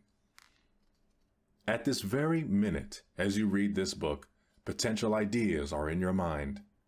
By releasing and developing these ideas, you can solve your financial problem, your business situation. You can care for yourself and your family and attain success in your ventures. A steady inflow and practical use of these creative thoughts can remake your life and you along with it. There was a time when I acquiesced in the silly idea that there is no relationship between faith and prosperity, that when one talked about religion, he should never relate it to achievement, that it dealt only with ethics and morals or social values. But now I realize that such a viewpoint limits the power of God and the development of the individual. Religion teaches that there is a tremendous power in the universe, and that this power can dwell in personality. It is a power that can blast out all defeat and lift a person above all difficult situations. We have seen the demonstration of atomic energy. We know that astonishing and enormous energy exists in the universe. This same force of energy is resident in the human mind. Nothing on earth is greater than the human mind in potential power. The average individual is capable of much greater achievement than he has ever realized. This is true regardless of who is reading this statement. When you actually learn to release yourself, you will discover that your mind contains ideas of such creative value that you need not lack anything. By the full and proper use of your power stimulated by God power, you can make your life successful. You can make just about anything of your life, anything you will believe or will visualize, anything you will pray for and work for. Look deeply into your mind. Amazing wonders are there. Whatever your situation may be, you can improve it. First, quiet your mind so that inspirations may rise from its depths. Believe that God is now helping you. Visualize achievement. Organize your life on a spiritual basis so that God's principles work within you. Hold firmly in your mind a picture not of failure, but of success. Do these things, and creative thoughts will flow freely from your mind. This is an amazing law, one that can change anybody's life, including your own. An inflow of new thoughts can remake you, regardless of every difficulty you may now face. And I repeat, every difficulty. In the last analysis, the basic reason a person fails to live a creative and successful life is because of error within himself. He thinks wrong. He needs to correct the error in his thoughts. He needs to practice right thinking. When the 23rd Psalm says, "He leadeth me in the paths of righteousness," it not only means the paths of goodness, but the paths of right-mindedness as well. When Isaiah says, "Let the wicked forsake his way, and the unrighteous man his thoughts," it not only means that a person is to depart from evil and do good, but that he is to change his thinking from wrong to right, from error to truth. The great secret of successful living is to reduce the amount of error in oneself and increase the amount of truth.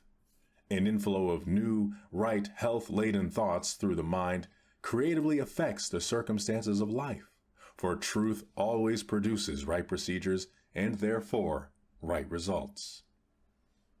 Years ago, I knew a young man who for a while was one of the most complete personality failures in my entire experience.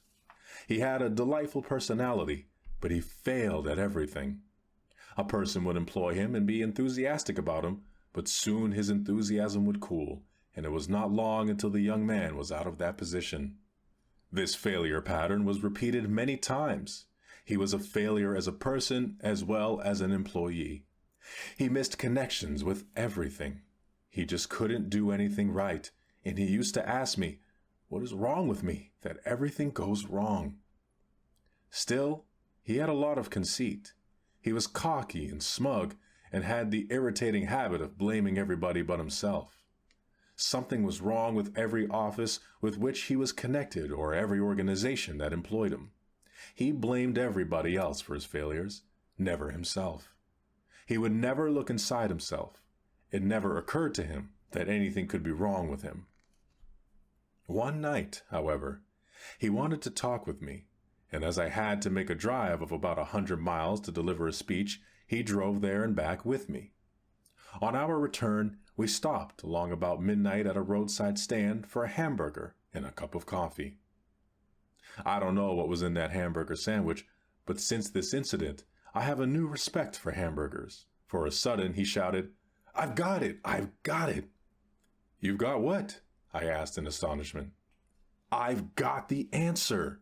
Now I know what's the trouble with me.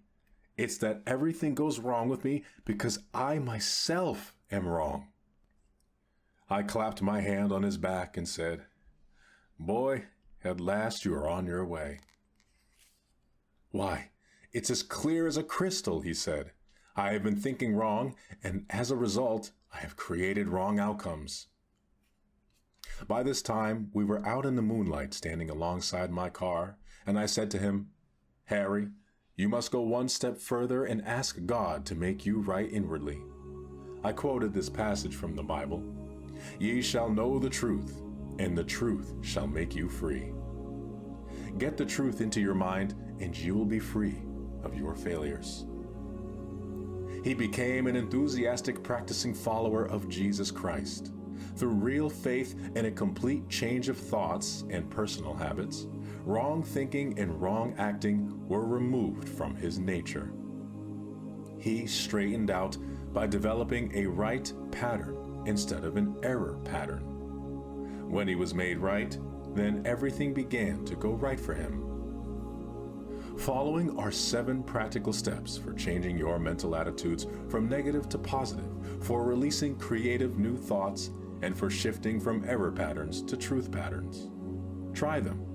Keep on trying them. They will work. 1. For the next 24 hours, deliberately speak hopefully about everything, about your job, about your health, about your future. Go out of your way to talk optimistically about everything. This will be difficult, for possibly it is your habit to talk pessimistically.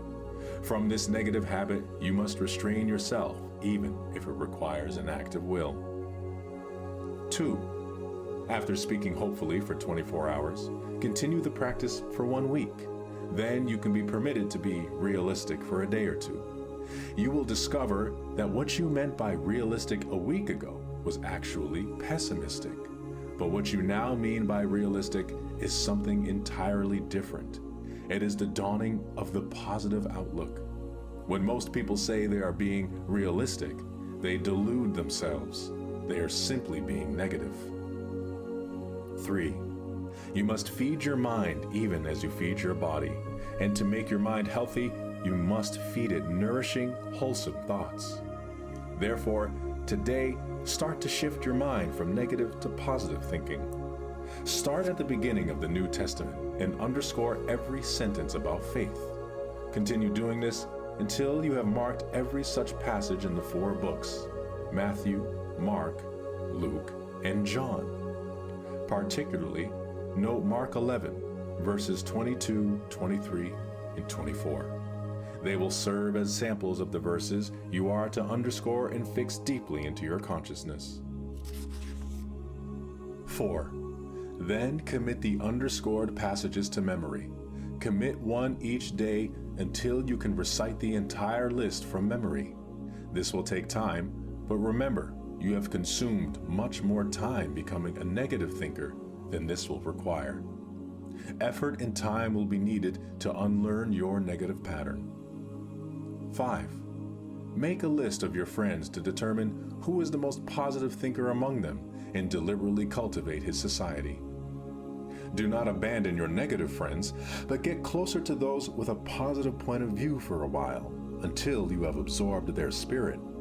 Then you can go back among your negative friends and give them your newly acquired thought pattern without taking on their negativism. 6. Avoid argument, but whenever a negative attitude is expressed, counter with a positive and optimistic opinion. 7. Pray a great deal, and always let your prayer take the form of thanksgiving on the assumption that God is giving you great and wonderful things. For if you think He is, He surely is. God will not give you any greater blessing than you can believe in. He wants to give you great things, but even He cannot make you take anything greater than you are equipped by faith to receive. According to your faith, be it unto you. The secret of a better and more successful life is to cast out those old, dead, unhealthy thoughts. Substitute them for new, vital, dynamic faith thoughts. You can depend on it. An inflow of new thought will remake you and your life. Chapter 14. Relax for Easy Power. Every night in these United States, more than 6 million sleeping tablets are required to put the American people to sleep. This startling statement was made to me several years ago by a drug manufacturer at a convention of that industry where I was giving a speech. Though his assertion seemed incredible, I have been told by others who are in a position to know that the above estimate is now an understatement.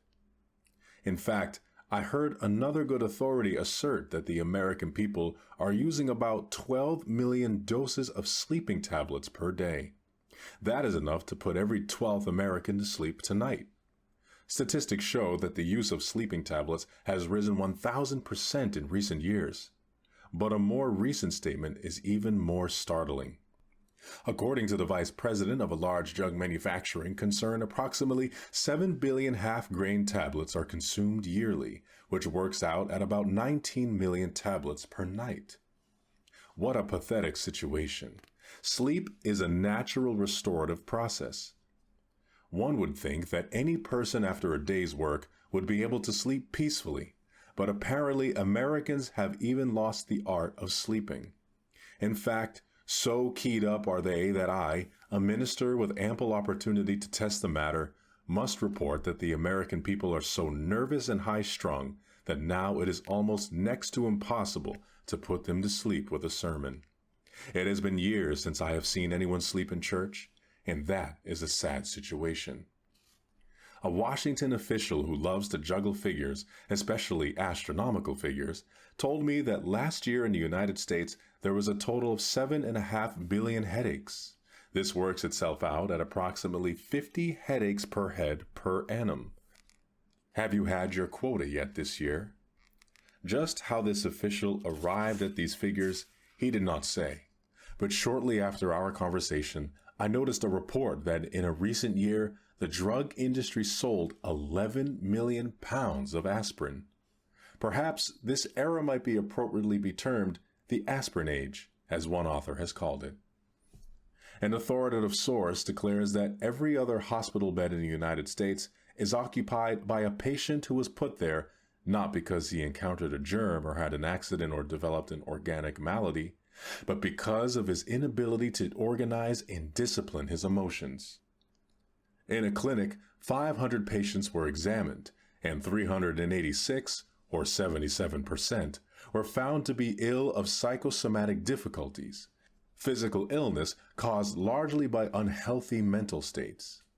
Another clinic made a study of a large number of ulcer cases and reported that nearly half were made ill not as the result of physical troubles, but because the patients worried too much or hated too much, had too much guilt, or were tension victims.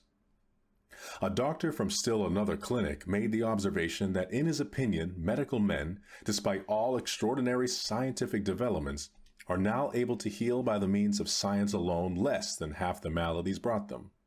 He declared that in many cases, patients are sending back into their bodies the diseased thoughts of their minds. Prominent among these diseased thoughts are anxiety and tension. This unhappy situation has become so serious that in our own Marble Collegiate Church, 5th Avenue at 29th Street, New York City, we now have 12 psychiatrists on the staff under the supervision of Dr. Smiley Blanton. Why psychiatrists on the staff of a church? The answer is that psychiatry is a science. Its function is the analysis, diagnosis, and treatment of human nature according to certain well-authenticated laws and procedures. Christianity may also be thought of as a science. It is a philosophy, a system of theology, a system of metaphysics, and a system of worship. It also works itself out in moral and ethical codes. But Christianity also has the characteristics of a science in that it is based upon a book which contains a system of techniques and formulas designed for the understanding and treatment of human nature. The laws are so precise and have been so often demonstrated when proper conditions of understanding, belief, and practice are applied that religion may be said to form an exact science. When a person comes to our clinic, The first counselor is perhaps a psychiatrist who, in a kindly and careful manner, studies the problem and tells the patient why he does what he does. This is a most important fact to learn. Why, for example, have you had an inferiority complex all your life long? Or why have you been haunted by fear? Or again, why do you nurse resentment? Why have you always been shy and reticent? Or why do you do stupid things or make inept statements? These phenomena of your human nature do not just happen. There is a reason why you do what you do, and it is an important day in your life experience when at last you discover the reason. Self-knowledge is the beginning of self-correction. Following the self-knowledge process, the psychiatrist turns the patient over to a pastor who tells him how to do what he ought to do. The pastor applies to the case, in scientific and systematic form, the therapies of prayer, faith, and love. The psychiatrist and the minister pool their knowledge and combine their therapies with the result that many people have found new life and happiness. The minister does not attempt to be a psychiatrist, nor the psychiatrist a pastor. Each performs his own function, but always in cooperation. The Christianity utilized in this procedure is the undiluted teachings of Jesus Christ, Lord and Savior of man's life. We believe in the practical, absolute workability of the teachings of Jesus. We believe that we can indeed do all things through Christ. The gospel, as we work with it, proves to be a literal fulfillment of the astonishing promise, "Eye hath not seen nor ear heard, neither have entered into the heart of man the things which God hath prepared for them that love him." Believe in Christ. Believe in his system of thought and practice. Believe, and you will overcome all fear, hate, inferiority, guilt, and every form and manner of defeat. In other words, no good thing is too good to be true. You have never seen, never heard, never even imagined the things God will give to those who love him. In the work of the clinic, one frequent problem is that of tension. This, to a very large degree, may be called the prevailing malady of the American people. Not only the American people seem to suffer from tension. The Royal Bank of Canada some time ago devoted its monthly letter to this problem under the title, "Let's Slow Down," and says in part, "This monthly letter does not set itself up as a counselor of mental and physical health, but it is attempting to break down a problem that bedevils every adult person in Canada, and, I might add, in the United States as well." The bank letter goes on to say, "We are victims of a mounting tension. We have difficulty in relaxing. Our high-strung nervous systems are on a perpetual binge. Caught up, as we are in the rush all day, every day, and far into the night, we are not living fully. We must remember what Carlyle called the calm supremacy of the spirit over its circumstances." When a prominent banking institution calls to the attention of its customers the fact that they are failing to derive from life what they really want from it because they have become victims of tension, it is certainly time something was done about the situation. In St. Petersburg, Florida, I actually saw a machine on the street equipped with a sign, "What is your blood pressure?" You could put a coin in the slot and get the bad news. When you can buy a reading on blood pressure like you buy gum out of a slot machine, it indicates that many people have this problem. One of the simplest methods for reducing tension is to practice the easy-does-it attitude. Do everything more slowly, less hectically, and without pressure. My friend Branch Rickey, famous baseball man, told me that he would not use a player no matter how well he hits, fields, or runs if he is guilty of overpressing. To be a successful big league baseball player, there must be a flow of easy power through every action, and of course through the mind. The most effective way to hit a ball is by the easy method, where all the muscles are flexible and operating in correlated power. Try to kill the ball, and you will slice it, or maybe miss it altogether. This is true in golf, in baseball, in every sport. From 1907 through 1919, except for 1 year, 1916, Ty Cobb's batting average led the American League, a record, so far as I know, that has never been surpassed. Ty Cobb presented the bat with which he performed his extraordinary feats to a friend of mine. I was permitted to take this bat in my hand, which I did with considerable awe. In the spirit of the game, I struck a pose as if to bat.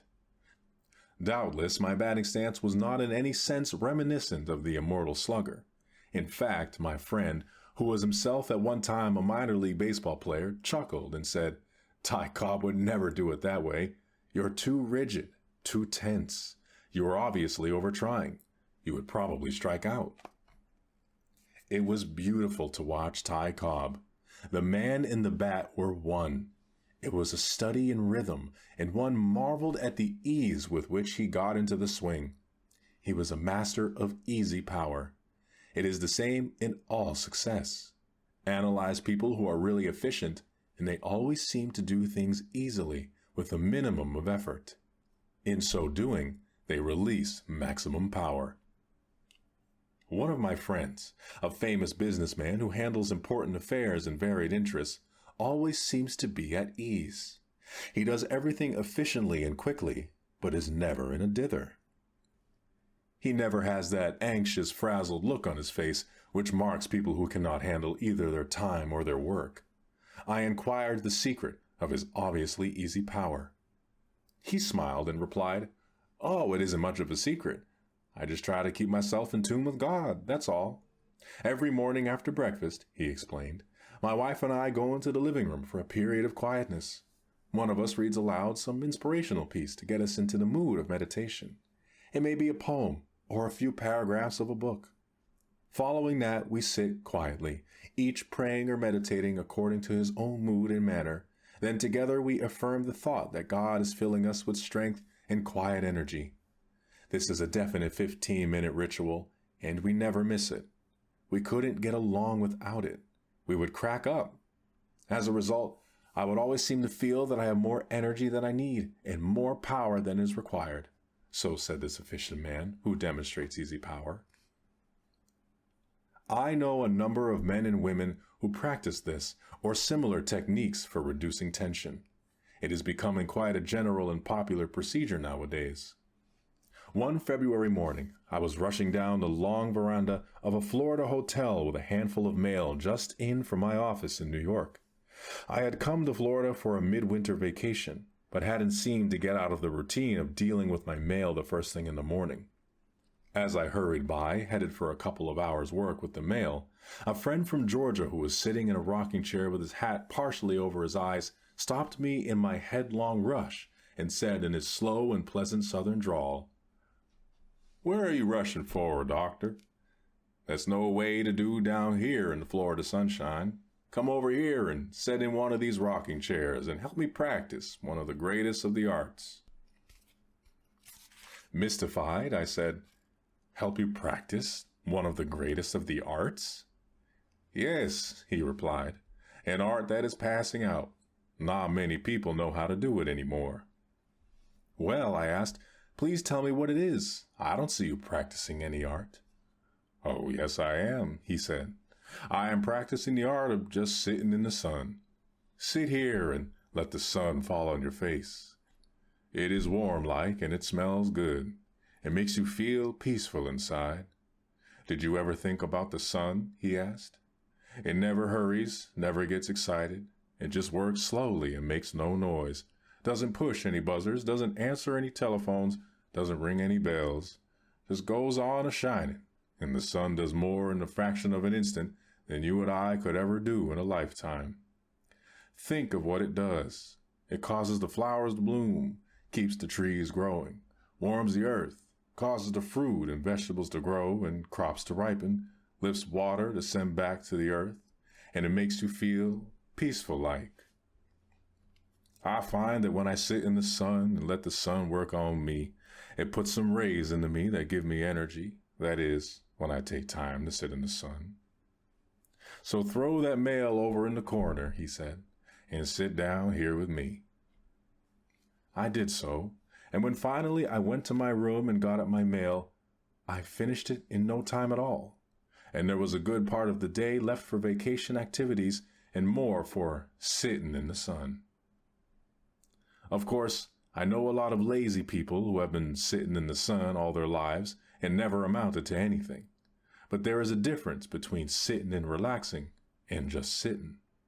But if you sit and relax and think about God and get yourself in tune with Him and open yourself to the flow of His power, then sitting is not laziness. In fact, it is about the best way to renew power. It produces driving energy, the kind of energy you drive, not the kind that drives you. The secret is to keep the mind quiet, avoiding all hectic reactions of haste, and to practice peaceful thinking. The essence of the art is to keep the tempo down, to perform your responsibilities on the basis of the most efficient conservation of energy. It is advisable to adopt 1 or 2 workable plans through the use of which you can become expert in the practice of relaxed and easy power. One of the best such plans was suggested to me by Captain Eddie Rickenbacker. A very busy man, he manages to handle his responsibilities in a manner indicating reserves of power. I found one element of his secret quite by accident. I was filming a program for television with him. We had been assured that the work could be done quickly, leaving him free to go to the many other matters on his daily agenda. However, the filming was long delayed beyond the time anticipated. I noted, however, that the captain showed no signs of agitation. He did not become nervous or anxious. He did not pace up and down, putting in frantic calls to his office. Instead, he accepted the situation gracefully. There were a couple of old rocking chairs at the studio, apparently intended for use in a set other than ours. He sat in one rocker in a very relaxed manner. I have always been a great admirer of Eddie Rickenbacker, and I commented on his lack of tension. "I know how busy you are," I said, "and I marvel at the way you sit quiet, composed, and peaceful-like." For myself, I was a bit disturbed, largely because I regretted to take so much of Captain Rickenbacker's time. "How can you be so imperturbable?" I asked. He laughingly replied, "Oh, I just practice what you preach. Come on, easy does it. Sit down here beside me." I pulled up the other rocking chair and did a little relaxing on my own. Then I said, "Eddie, I know you have some techniques to attain this impressive serenity. Tell me about it, please." He is a modest man, but because of my persistence, he gave me a formula which he says he uses frequently. I now use it myself, and it is very effective. It may be described as follows. First, collapse physically. Practice this several times a day. Let go every muscle in the body. Conceive of yourself as a jellyfish, getting your body into complete looseness. Form a mental picture of a huge burlap bag of potatoes. Then mentally cut the bag, allowing the potatoes to roll out. Think of yourself as the bag. What is more relaxed than an empty burlap bag? The second element in the formula is to drain the mind. Several times each day, drain the mind of all irritation, all resentment, disappointment, frustration, and annoyance. Unless you drain the mind frequently and regularly, these unhappy thoughts will accumulate until a major blasting out process will be necessary. Keep the mind drained of all factors which would impede the flow of relaxed power. Third, think spiritually. To think spiritually means to turn the mind at regular intervals to God. At least 3 times a day, lift up your eyes unto the hills. This keeps you in tune with God's harmony. It refills you with peace. This 3-point program greatly impressed me, and I have been practicing it for some months. It is an excellent method for relaxing and living on the basis of easy does it. From my friend Dr. Z. Taylor Berkowitz of New York City, I have learned much of the art of working relaxed. Often, when under pressure, with an office full of patients and telephone calls coming in, he will suddenly stop, lean against his desk, and talk to the Lord in a manner both natural and respectful. I like the style of his prayer. He tells me that it runs something like this. Look, Lord, I am pushing myself too hard. I'm getting jittery. Here I am counseling people to practice quietness. Now I must practice it. Touch me with your healing peace. Give me composure, quietness, strength, and conserve my nervous energy so that I can help those people who come to me. He stands quietly for a minute or two. Then he thanks the Lord and proceeds with full but easy power to do his work. Often in making sick calls about the city, he finds himself in a traffic jam. He has a most interesting method of using those potentially irritating delays as opportunities to relax. Shutting off his engine, he slumps in his seat, putting his head back, closing his eyes, and has even been known to go to sleep. He says there is no reason to be concerned about going to sleep because the strident honking of horns will awaken him when traffic begins to move. These interludes of complete relaxation in the midst of traffic last for only a minute or two, but they have energy renewal value. It is surprising how many minutes or fractions of minutes during the day you can use to rest where you are. If even in such fractional periods you deliberately draw on God's power, you can maintain adequate relaxation. It isn't length of relaxation time that produces power, it is the quality of the experience. I am told that Roger Babson, the famous statistician, frequently goes into an empty church and sits quietly. Perhaps he reads one or two hymns and in doing so finds rest and renewal. Dale Carnegie, under tension, goes to a church near his New York City office to spend a quarter hour in prayerful meditation. He says he leaves his office for this purpose when busiest. This demonstrates control of time rather than being controlled by it. It also indicates watchfulness, lest tension develop beyond a controllable degree. I encountered a friend on a train from Washington to New York one night. This man is a member of Congress, and he explained that he was on his way to his district to speak at a meeting of his constituents. The particular group he was about to address was hostile to him, he said, and would probably try to make things very difficult for him. Although they represented a minority in his district, he was going to face them just the same. They are American citizens, and I am their representative. They have a right to meet with me if they want to. You do not seem to be much worried about it, I commented. No, he answered. If I get worried about it, then I will be upset and will not handle the situation well. Do you have any particular method for handling such a tense situation, I asked. Oh, yes, he replied. They will be a noisy crowd, but I have my own way of meeting such situations without tension. I will breathe deeply, talk quietly, speak sincerely, be friendly and respectful, hold my temper, and trust in God to see me through. I have learned one important fact, the congressman continued, and that is in any situation, be relaxed, keep calm, take a friendly attitude, have faith, and do your best. Do this, and usually you can make things come out all right. I have no doubt about the ability of this congressman to live and work without tension, and what is more, successfully to attain his objectives. When we were doing some construction work at my farm in Pawling, New York, I watched a workman swinging a shovel.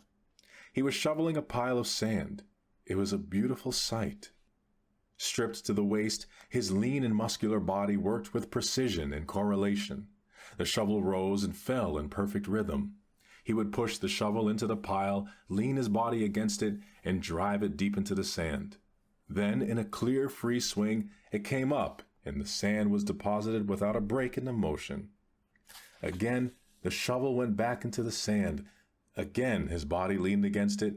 Again, the shovel lifted easily in a perfect arc. One almost had a feeling that he could sing in rhythm to the motion of this workman. Indeed, the man did sing as he worked.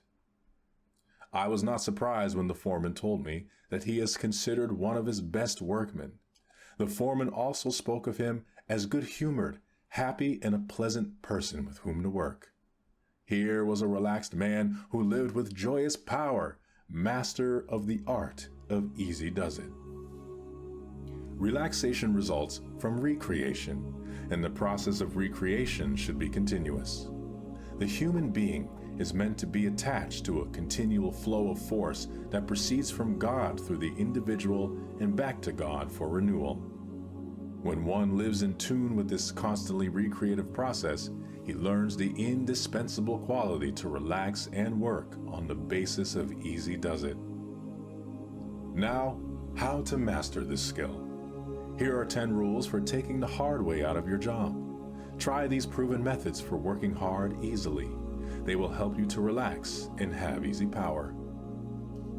1. Don't get the idea that you are Atlas carrying the world on your shoulders. Don't strain so hard. Don't take yourself so seriously. 2. Determine to like your work. Then it will become a pleasure, not drudgery. Perhaps you do not need to change your job. Change yourself and your work will seem different. 3. Plan your work, work your plan. Lack of system produces that I'm swamped feeling. 4. Don't try to do everything at once. That is why time is spread out. Heed that wise advice from the Bible. This one thing I do. 5. Get a correct mental attitude, remembering that ease or difficulty in your work depends upon how you think about it. Think it's hard, and you make it hard. Think it's easy, and it tends to become easy. 6. Become efficient in your work. Knowledge is power. It is always easier to do a thing right. 7. Practice being relaxed. Easy always does it. Don't press or tug. Take it in your stride. 8. Discipline yourself not to put off until tomorrow what you can do today. Accumulation of undone jobs makes your work harder. Keep your work up to schedule. 9. Pray about your work. You will get relaxed efficiency by so doing. 10. Take on the unseen partner. It is surprising the load he will take off you. God is as much at home in offices, factories, stores, kitchens, as in churches. He knows more about your job than you do. His help will make your work easy.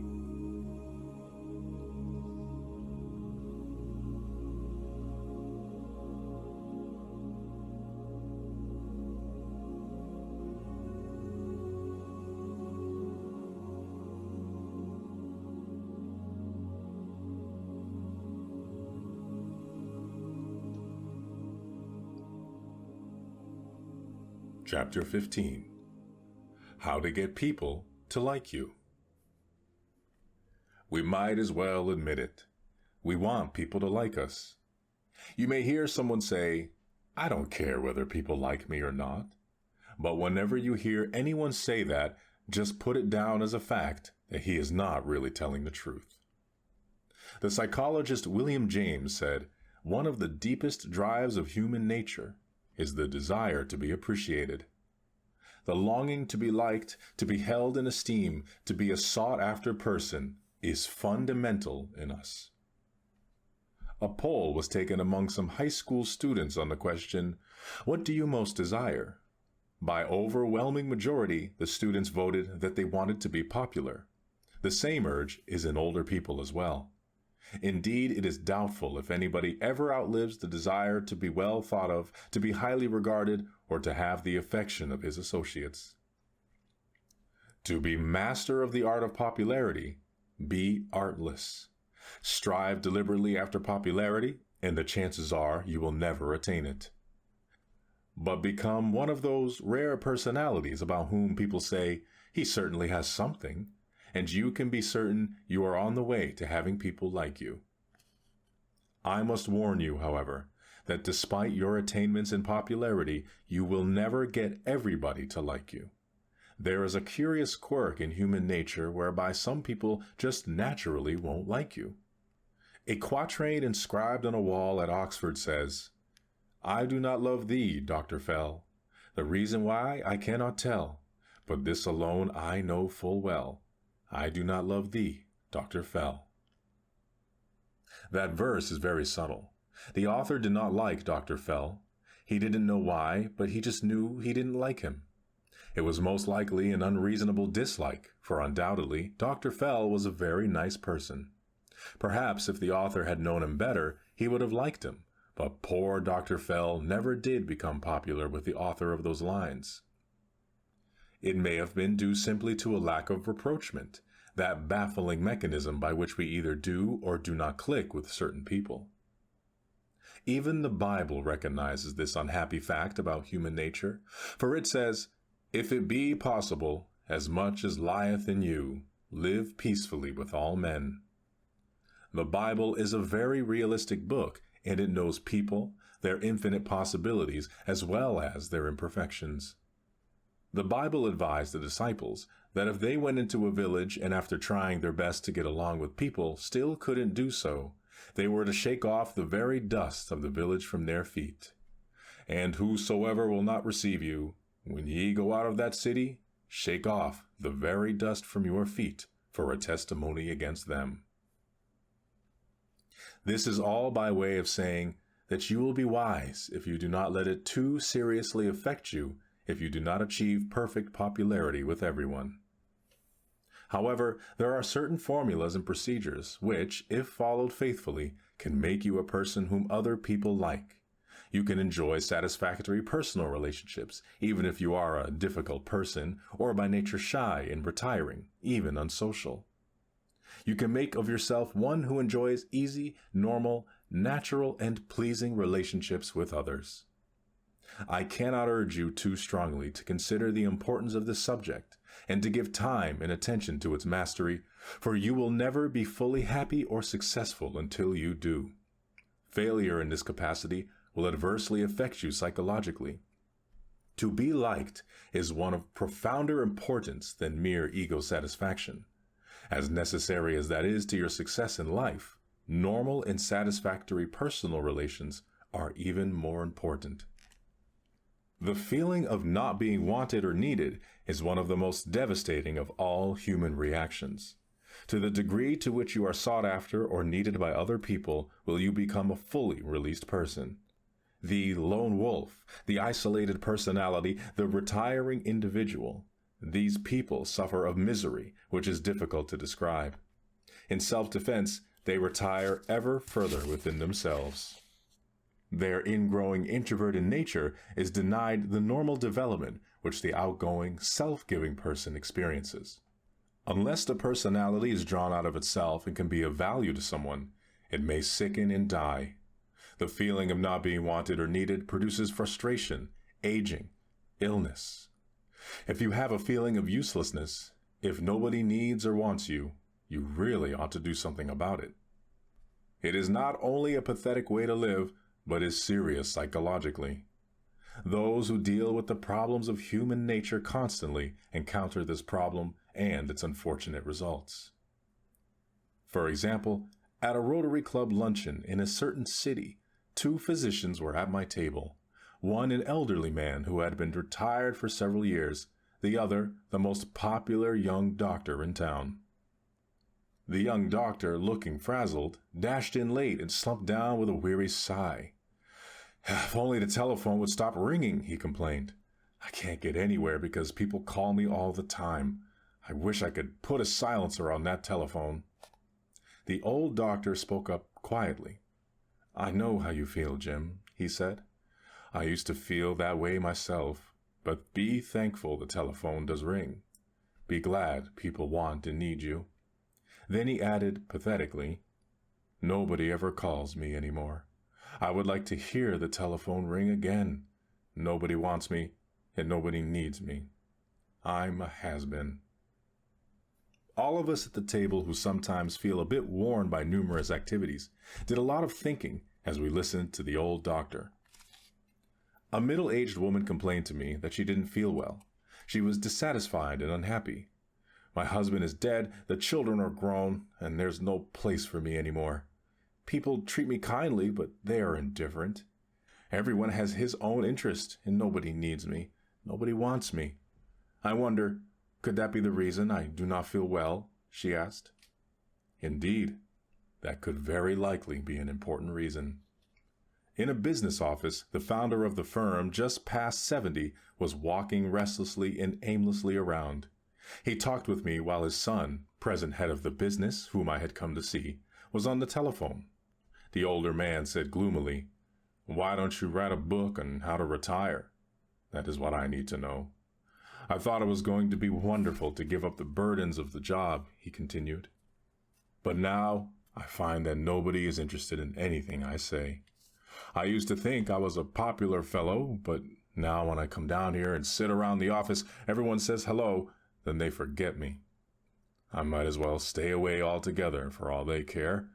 My son is running the business and he is doing a great job of it, but," he concluded pathetically, "I'd like to think they needed me a little bit." These people are suffering one of the most pathetic and unhappy experiences in this life. Their basic desire is to be sought after, and this desire is not being satisfied. They want people to appreciate them. The personality longs for esteem. But it isn't only in retirement that this situation develops. A girl of 21 told me she had been unwanted ever since birth. Someone had given her the notion she was an unwanted child. This serious idea had sunk into her subconscious, giving her a profound sense of inferiority and self-depreciation. It made her shy and backward, causing her to retreat into herself. She became lonely and unhappy, and was, in fact, an underdeveloped personality.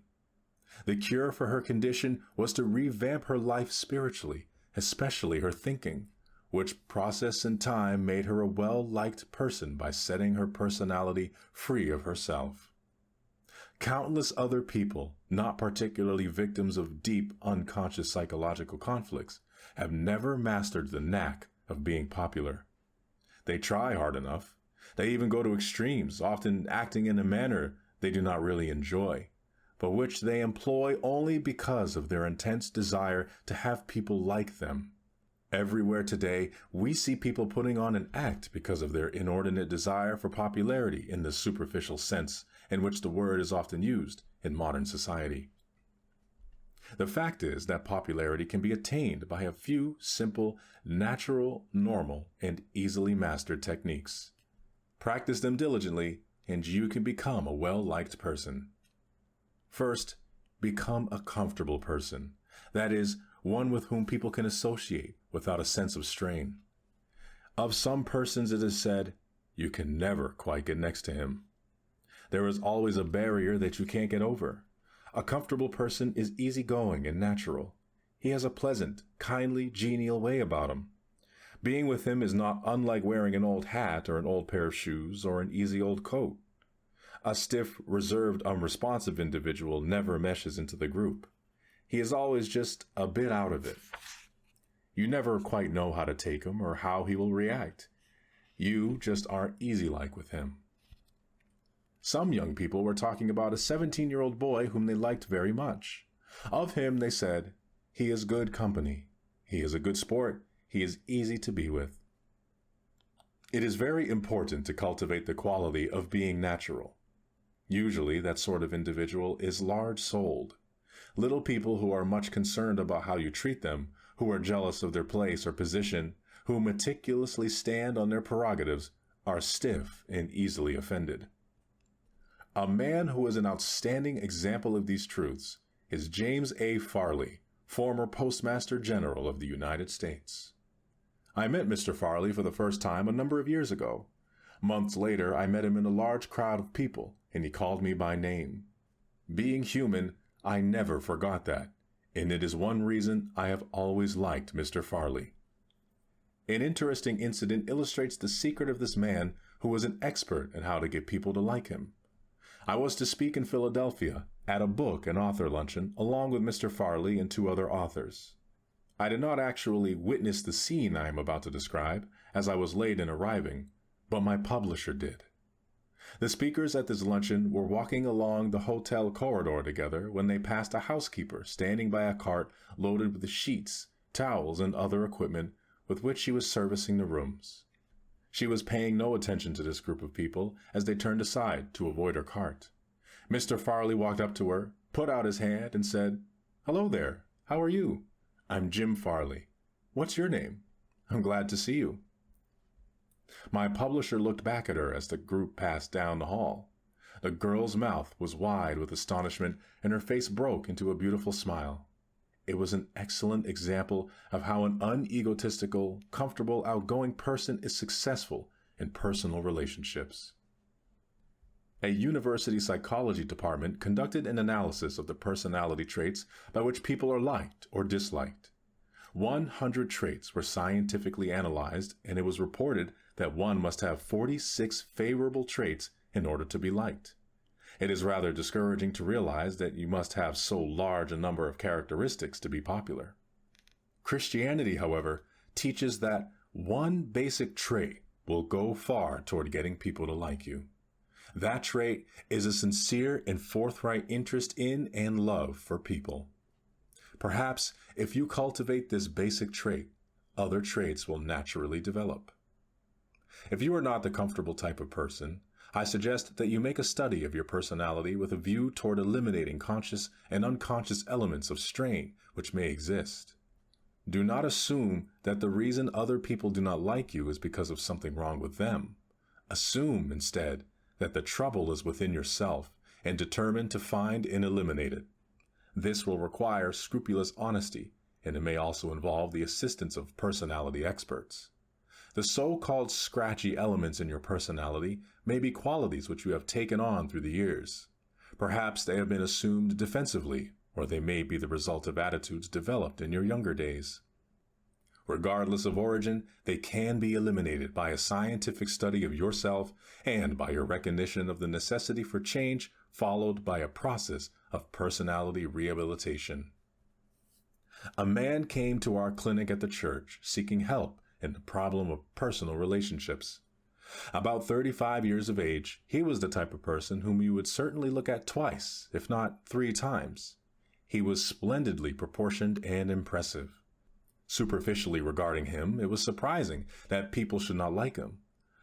But he proceeded to outline an unhappy and continuous set of circumstances and instances to illustrate his dismal failure in human relations. I do my best, he explained. I have tried to put into practice the rules I've been taught about getting along with people, but I get nowhere with the effort. People just don't like me, and what is more, I am aware of it. After talking with him, it was not difficult to understand the trouble. There was in his manner of speech a persistently critical attitude, thinly veiled, but nonetheless apparent. He had an unattractive manner of pursing his lips, which indicated a kind of primness or reproof for everybody, as if he felt just a bit superior and disdainful toward other people. In fact, there was about him a noticeable attitude of superiority. He was very rigid, with no flexibility of personality. "Isn't there some way to change myself so that people will like me?" he demanded. "Isn't there some way I can stop unconsciously rubbing people the wrong way?" The young man was decidedly self-centered and egotistical. The person he really liked was himself. Every statement, every attitude was unconsciously measured in terms of how it reacted on himself. We had to teach him to love other people and to forget himself, which was of course a complete reversal of his development. It was vital, however, to the solution of his problem. I found that this young man was irritable with people, and he picked on them in his own mind, though no outward conflicts with other persons developed. Inwardly, he was trying to make everyone over to suit himself. Unconsciously, people realized this, though perhaps they did not define the trouble. Barriers were erected in their minds toward him. Since he was being unpleasant to people in his thoughts, it followed that he was less than warm in his personal attitudes. He was polite enough and managed not to be boorish and unpleasant, but people unconsciously felt coolness in him, so gave him the brush-off of which he complained. The reason they did so was because in his mind he had brushed them off. He liked himself too well, and to build up his self-esteem, he disliked others. He was suffering from self-love, a chief cure for which is the practice of love for others. He was bewildered and baffled when we outlined his difficulty, but he was sincere and meant business. He practiced the suggested techniques for developing love of others in place of self-love. It required some fundamental changes to accomplish this, but he succeeded in doing so. One method suggested was that at night before retiring, he make a list of persons he had met during the day, as for example, the bus driver or the newsboy. He was to picture mentally each person whose name appeared on the list, and as he brought each face up before him, he was to think a kindly thought about that person. Then he was to pray for each one. He was to pray around his little world. Each of us has his own world, people with whom we do business or are associated in one way or another. For example, the first person outside the family whom this young man saw in the morning was the elevator man in his apartment house. He had not been in the habit of saying anything to him beyond a perfunctory and growled good morning. Now he took the time to have a little chat with the elevator man. He asked him about his family and about his interests. He found that the elevator operator had an interesting point of view and some experiences which were quite fascinating. He began to see new values in a person who to him previously had been a mechanical robot who ran the elevator up and down to his floor. He actually began to like the elevator operator, and in turn the elevator man, who had formed a pretty accurate opinion of the young man, began to revise his views. They established a friendly relationship.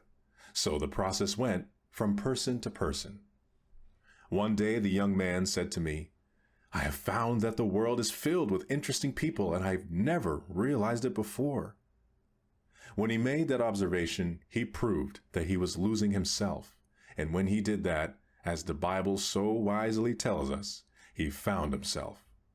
In losing himself, he found himself and lots of new friends besides. People learned to like him. Learning to pray for people was important in his rehabilitation, for when you pray for anyone, you tend to modify your personal attitude toward him. You lift the relationship thereby to a higher level. The best in the other person begins to flow out toward you as your best flows toward him. In the meeting of the best, in each a higher unity of understanding is established. Essentially, getting people to like you is merely the other side of liking them. One of the most popular men who lived in the United States within the lifetime of most of us was Will Rogers. One of the most characteristic statements he ever made was, "I never met a man I didn't like." That may have been a slight exaggeration, but I am sure Will Rogers did not regard it as such. That is the way he felt about people, and as a result, people opened up to him like flowers to the sun. Sometimes the weak objection is offered that it is difficult to like some people. Granted, some people are by nature more likable than others. Nevertheless, a serious attempt to know any individual will reveal qualities within him that are admirable, even lovable. A man had the problem of conquering feelings of irritation towards persons with whom he was associated. For some people, he had a very profound dislike. They irritated him intensely, but he conquered these feelings simply by making an exhaustive list of everything he could possibly admire about each person who annoyed him. Daily, he attempted to add to this list. He was surprised to discover that people whom he thought he did not like at all proved to have many pleasing qualities. In fact, he was at a loss to understand how he ever disliked them after becoming conscious of their attractive qualities. Of course, while he was making these discoveries about them, they, in turn, were finding new and likable qualities in him. If you have gone through life up to this point without having established satisfactory human relationships, do not assume that you cannot change, but it will be necessary to take very definite steps towards solving the problem. You can change and become a popular person, well-liked and esteemed, if you are willing to make the effort. May I remind you, as I remind myself, that one of the greatest tragedies of the average person is the tendency to spend our whole lives perfecting our faults. We develop a fault, and we nurse it and cultivate it, and never change. Like a needle caught in the groove of a defective record on a turntable, it plays the same old tune over and over again. You must lift the needle out of the groove, then you will have disharmony no longer, but harmony. Don't spend more of your life perfecting faults in human relations. Spend the rest of your life perfecting your great capacities for friendliness, for personal relations are vitally important to successful living. Still, another important factor in getting people to like you is to practice building up the ego of other persons. The ego, being the essence of our personalities, is sacred to us. There is in every person a normal desire for a feeling of self-importance. If I deflate your ego, and therefore your self-importance, though you may laugh it off, I have deeply wounded you. In fact, I have shown disrespect for you, and while you may exercise charity toward me, even so, unless you are finely developed spiritually, you are not going to like me very well.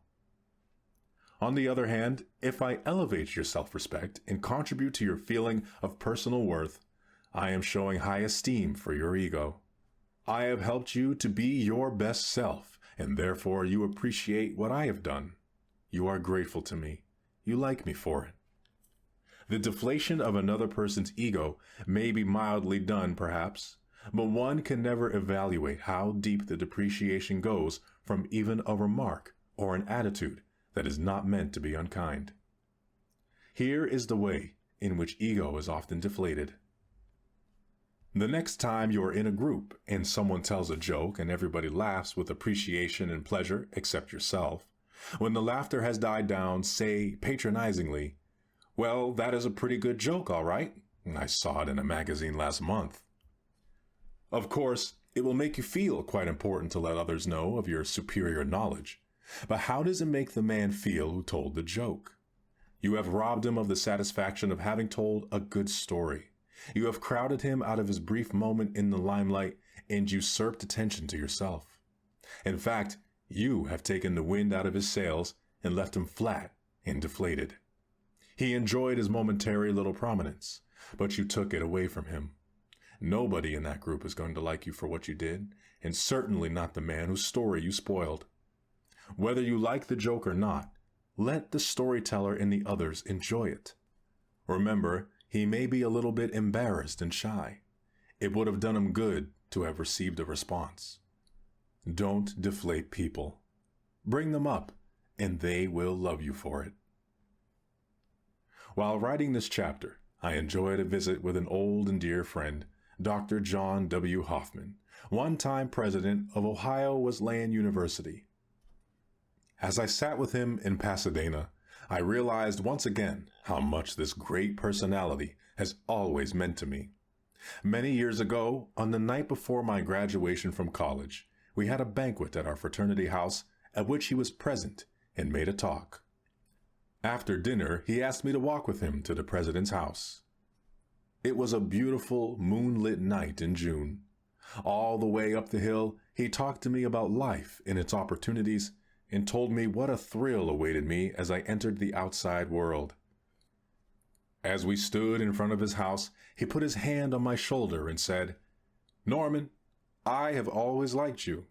I believe in you. You have great possibilities. I shall always be proud of you. You have got it in you." Of course, he overestimated me, but that is infinitely better than to depreciate a person. It being June and the night before graduation and excitement being in my heart, my sentiments were pretty close to the surface, and I said goodnight to him through a mist of tears, which I tried to conceal. It has been many years since then, but I never forgot what he said, nor how he said it on that June night long ago.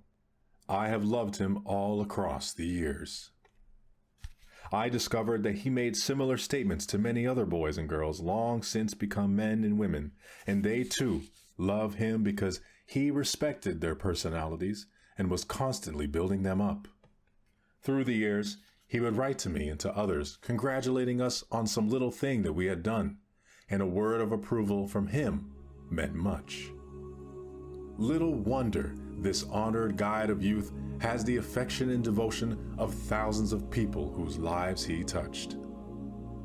Whomever you help to build up and become a better, stronger, finer person will give you his undying devotion. Build up as many people as you can. Do it unselfishly. Do it because you like them and because you see possibilities in them. Do this, and you will never lack for friends. You will always be well thought of. Build people up and love them genuinely. Do them good, and their esteem and affection will flow back toward you. The basic principles of getting people to like you need no prolonged and labored emphasis, for they are very simple and easily illustrate their own truth. However, I list 10 practical rules for getting the esteem of others. The soundness of these principles has been demonstrated innumerable times. Practice them until you become expert at them, and people will like you. 1. Learn to remember names. Inefficiency at this point may indicate that your interest is not sufficiently outgoing. A man's name is very important to him. Be a comfortable person, so there is no strain in being with you. Be an old shoe, old hat kind of individual. Be homey. 3. Acquire the quality of relaxed easygoingness so that things do not ruffle you. 4. Don't be egotistical. Guard against giving the impression that you know it all. Be natural and normally humble. 5. Cultivate the quality of being interesting so that people will want to be with you and get something of stimulating value from their association with you. 6. Study to get the scratchy elements out of your personality, even those of which you may be unconscious. 7. Sincerely attempt to heal, on an honest Christian basis, every misunderstanding you have had or now have. Drain off your grievances. 8. Practice liking people until you learn to do so genuinely. Remember what Will Rogers said, "I never met a man I didn't like." Try to be that way. 9. Never miss an opportunity to say a word of congratulation upon anyone's achievement or express sympathy in sorrow or disappointment. 10. Get a deep spiritual experience so that you have something to give people that will help them to be stronger and meet life more effectively. Give strength to people, and they will give affection to you.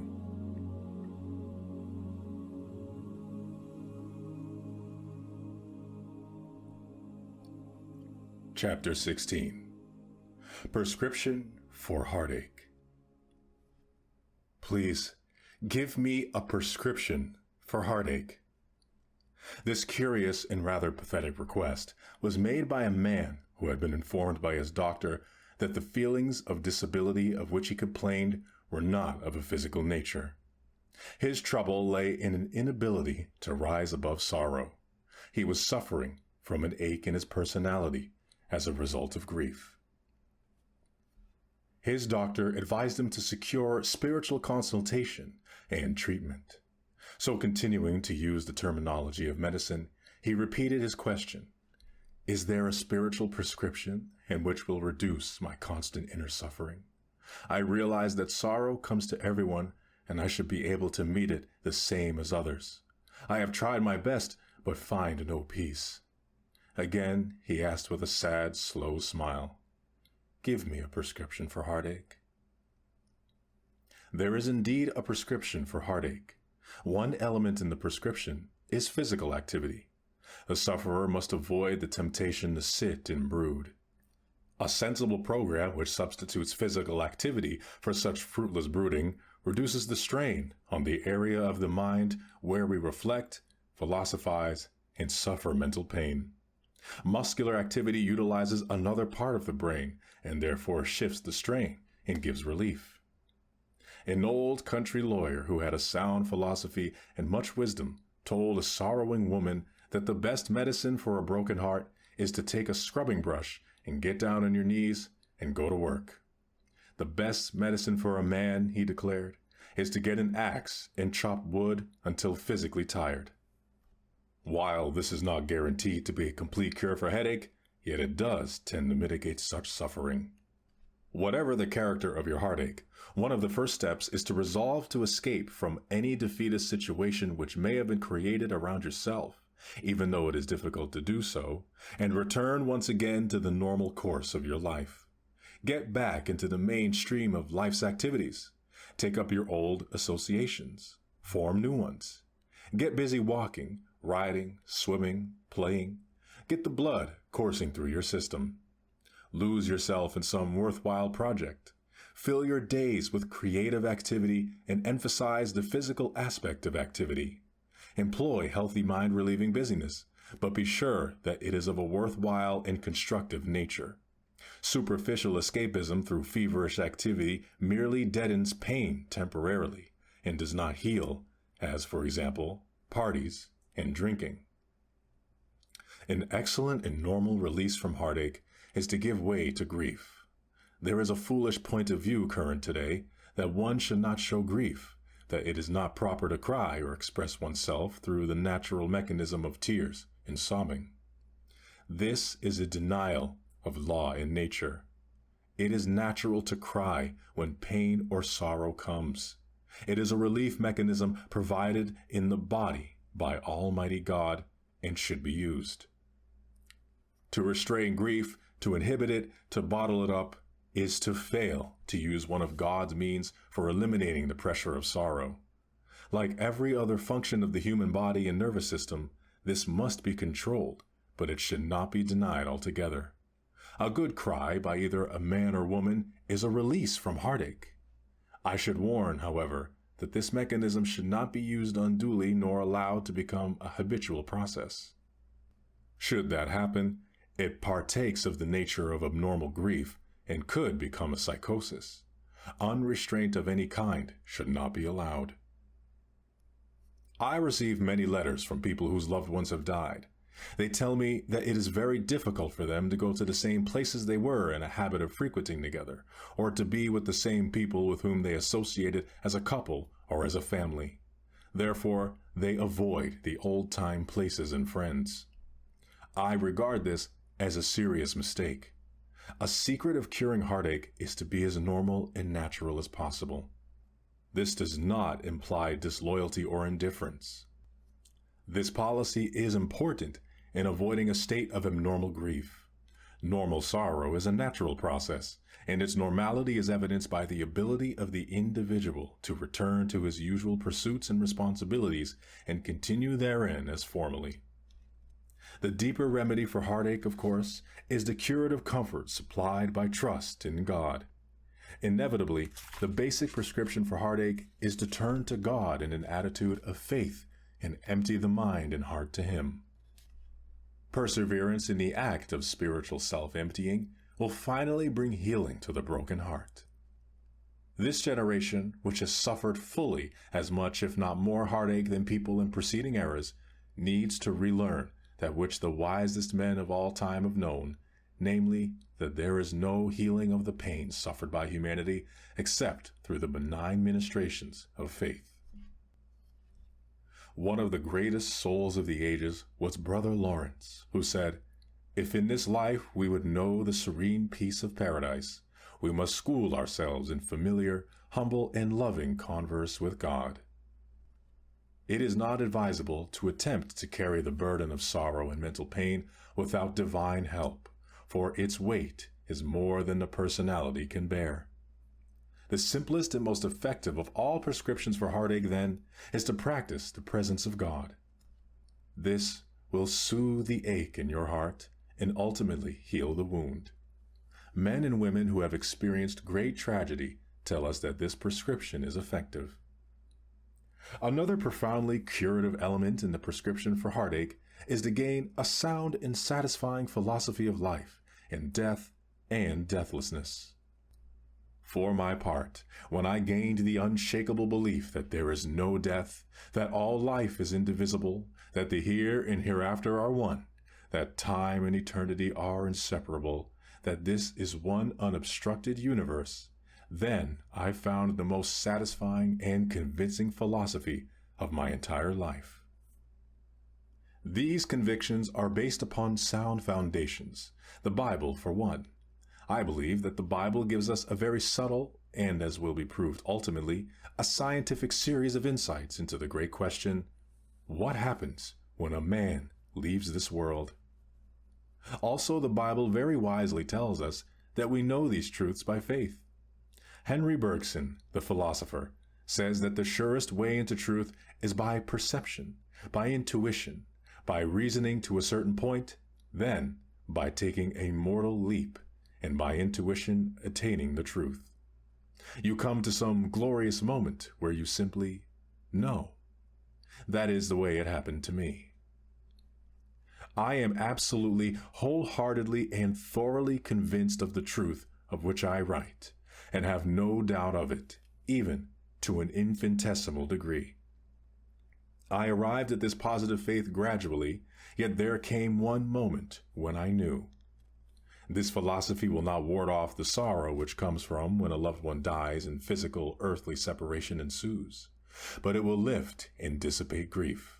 It will fill your mind with a deep understanding of the meaning of this inevitable circumstance, and it will give you a deep assurance that you have not lost your loved one.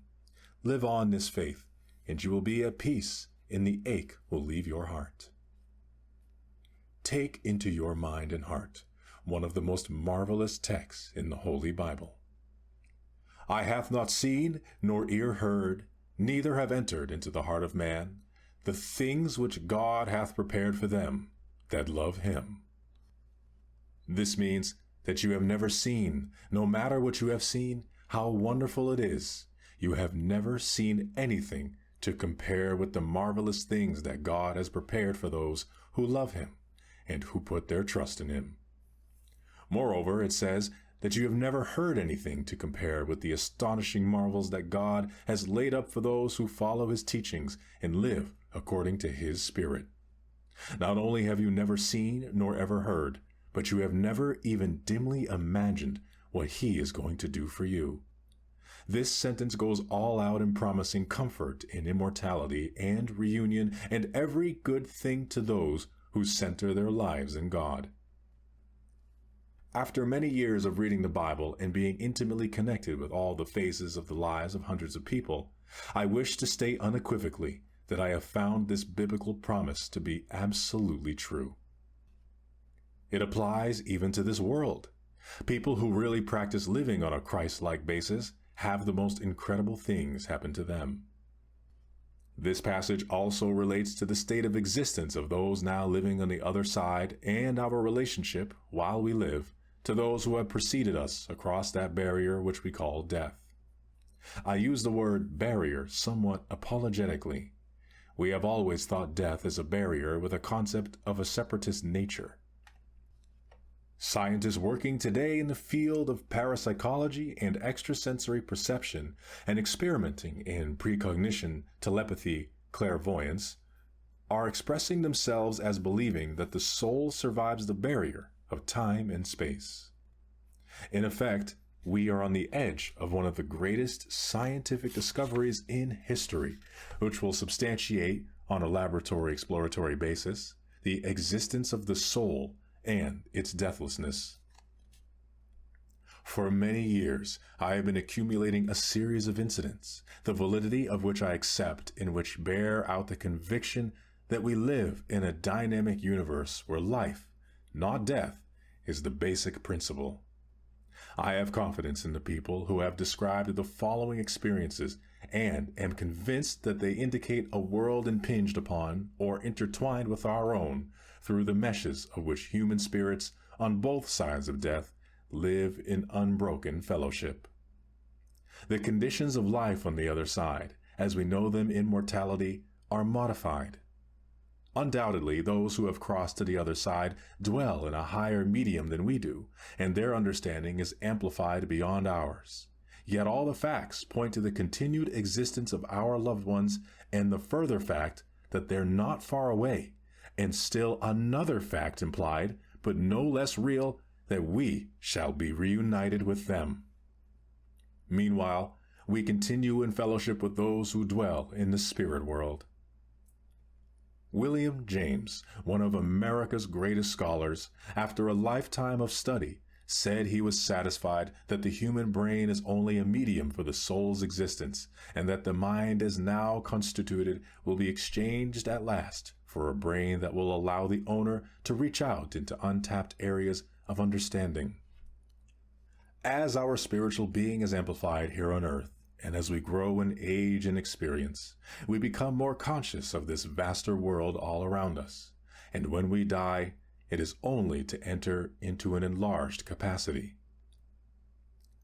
Euripides, one of the greatest thinkers of antiquity, was convinced that the next life would be of infinitely greater magnitude. Socrates shared the same concept. One of the most comforting statements ever made was his remark, "No evil can befall a good man in this life or in the next."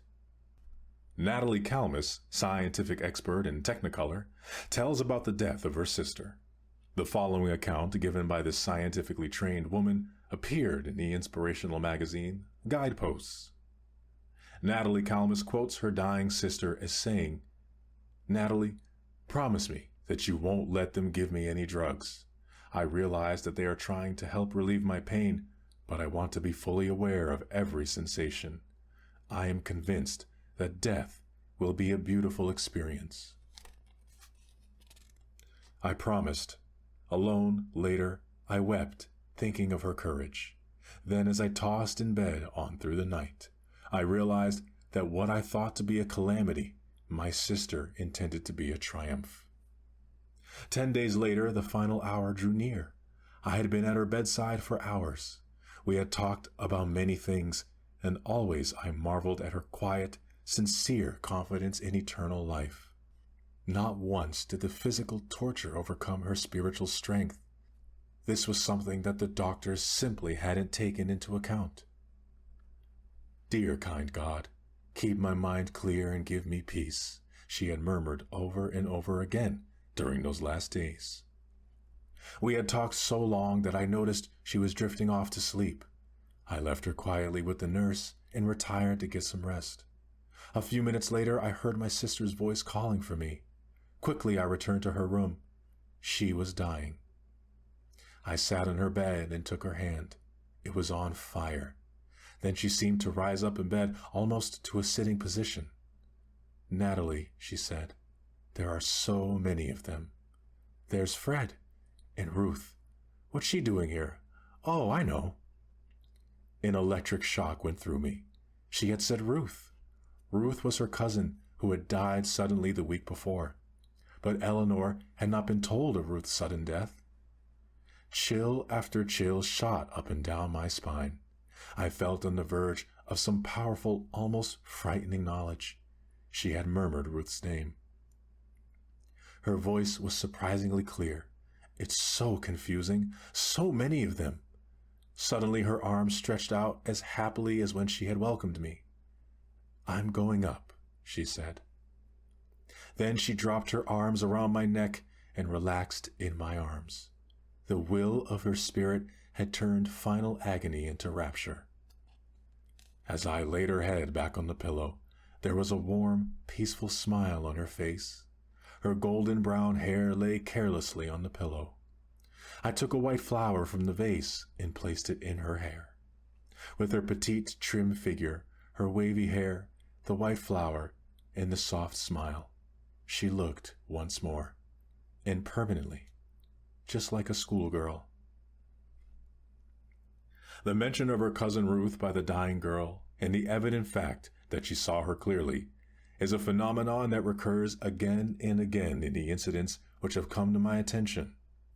So repetitive is this phenomenon, and so similar are the characteristics of this experience as described by many, that it amounts to a substantial evidence that the people whose names are called, whose faces are seen, are actually present. What are they? What is their condition? What sort of body have they? These are questions that are difficult. The idea of a different dimension is probably the most tenable. Or it may be more accurate to believe that they live in a different frequency cycle. It is important to see through the blades of an electric fan when it is in a stationary position. At high speed, however, the blades appear to be transparent. In the higher frequency or the state in which our loved ones dwell, the impenetrable qualities of the universe may open to the gaze of one passing into the mysteries. In deep moments of our lives, it is entirely possible that we enter to a degree, at least into that higher frequency. In one of the most beautiful lines in English literature, Robert Ingersoll suggests this great truth. In the night of death, hope sees a star, and listening love can hear the rustle of a wing. A famous neurologist tells of a man who was at death's door. The dying man looked up at the physician sitting beside his bed and began to call off names which the physician wrote down. The doctor was personally unfamiliar with any name mentioned. Later, the physician asked the man's daughter, "Who are these people? Your father spoke of them as if he saw them." "They are all relatives," she said, "who have been dead a long time." The physician said he believes his patient did see them. Friends of mine, Mr. and Mrs. William Sage, lived in New Jersey, and I was often in their home. Mr. Sage, whom his wife called Will, died first. A few years later, when Mrs. Sage was on her deathbed, the most surprised look passed across her face, and it lighted up in a wonderful smile as she said, "Why, it is Will." That she saw him, those about her bed had no doubt whatsoever. Arthur Godfrey, famous radio personality, tells of being asleep in his bunk on a destroyer in World War I. Suddenly his father stood beside him. He put out his hand, smiled, and said, "So long, son." And Godfrey answered, "So long, Dad." Later he was awakened and given a cablegram telling him of the death of his father. The time of his passing was given, and it was the precise period during which Godfrey in his sleep saw his father. Mary Margaret McBride, also a famous radio personality, was overwhelmed with grief upon the death of her mother. They had been very close to each other. She awakened one night and sat on the edge of her bed. Suddenly she had the feeling, to use her own words, that Mama was with me. She did not see her mother nor hear her speak, but from that time on, I knew that my mother isn't dead, that she is nearby. Rufus Jones, one of the most famous spiritual leaders of our time, told about his son Lowell, who died at 12 years of age. He was the apple of his father's eye. The boy took sick when Dr. Jones was on the ocean, bound for Europe. The night before entering Liverpool, while laying in his bunk, he experienced an indefinable, inexplainable feeling of sadness. Then he said that he seemed to be enveloped in the arms of God. A great feeling of peace and a sense of profound possession of his son came to him. Upon landing in Liverpool, he was advised that his son had died, his death occurring at the precise hour where Dr. Jones had felt a sense of God's presence in the everlasting nearness of his son. A member of my church, Mrs. Bryson Calt, told of an aunt whose husband and 3 children were burned to death when their house was destroyed by fire. The aunt was badly burned, but lived for 3 years. When finally she lay dying, a radiance suddenly came over her face. "It is all so beautiful," she said. "They are coming to meet me. Fluff out my pillows and let me go to sleep."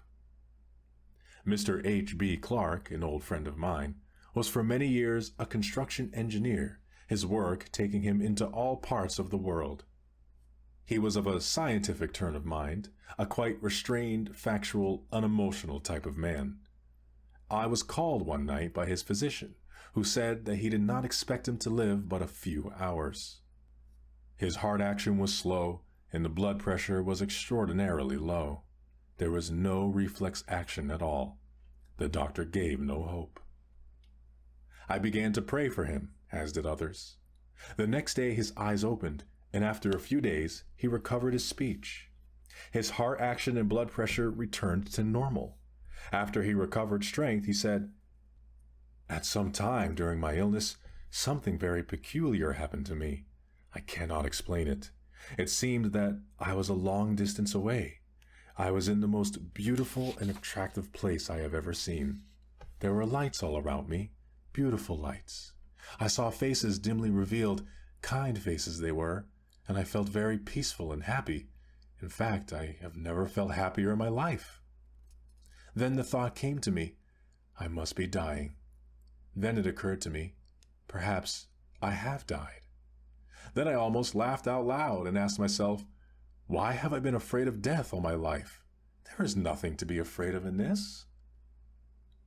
How did you feel about it? I asked. Did you want to come back to life? Did you want to live, for you were not dead, although the doctor felt that you were very close to death? Did you want to live? He smiled and said, it did not make the slightest difference. If anything, I think I would have preferred to stay in that beautiful place. Hallucination, a dream, a vision? I do not believe so. I have spent too many years talking to people who have come to the edge of something and had a look across, who unanimously have reported beauty, light, and peace, to have any doubt in my own mind. The New Testament teaches the indestructibility of life in a most interesting and simple manner. It describes Jesus after his crucifixion in a series of appearances, disappearances, and reappearances. Some saw him, and then he vanished out of their sight. Then others saw him, and again he vanished. It is as if to say, you see me, and then you do not see me. This indicates that he is trying to tell us that when we do not see him, it does not mean he is not there. Out of sight does not mean out of life. Occasional mystical appearances which some experience indicate the same truth, that he is nearby. Did he not say, because I live, ye shall live also? In other words, our loved ones who have died in this faith are also nearby and occasionally draw near to comfort us.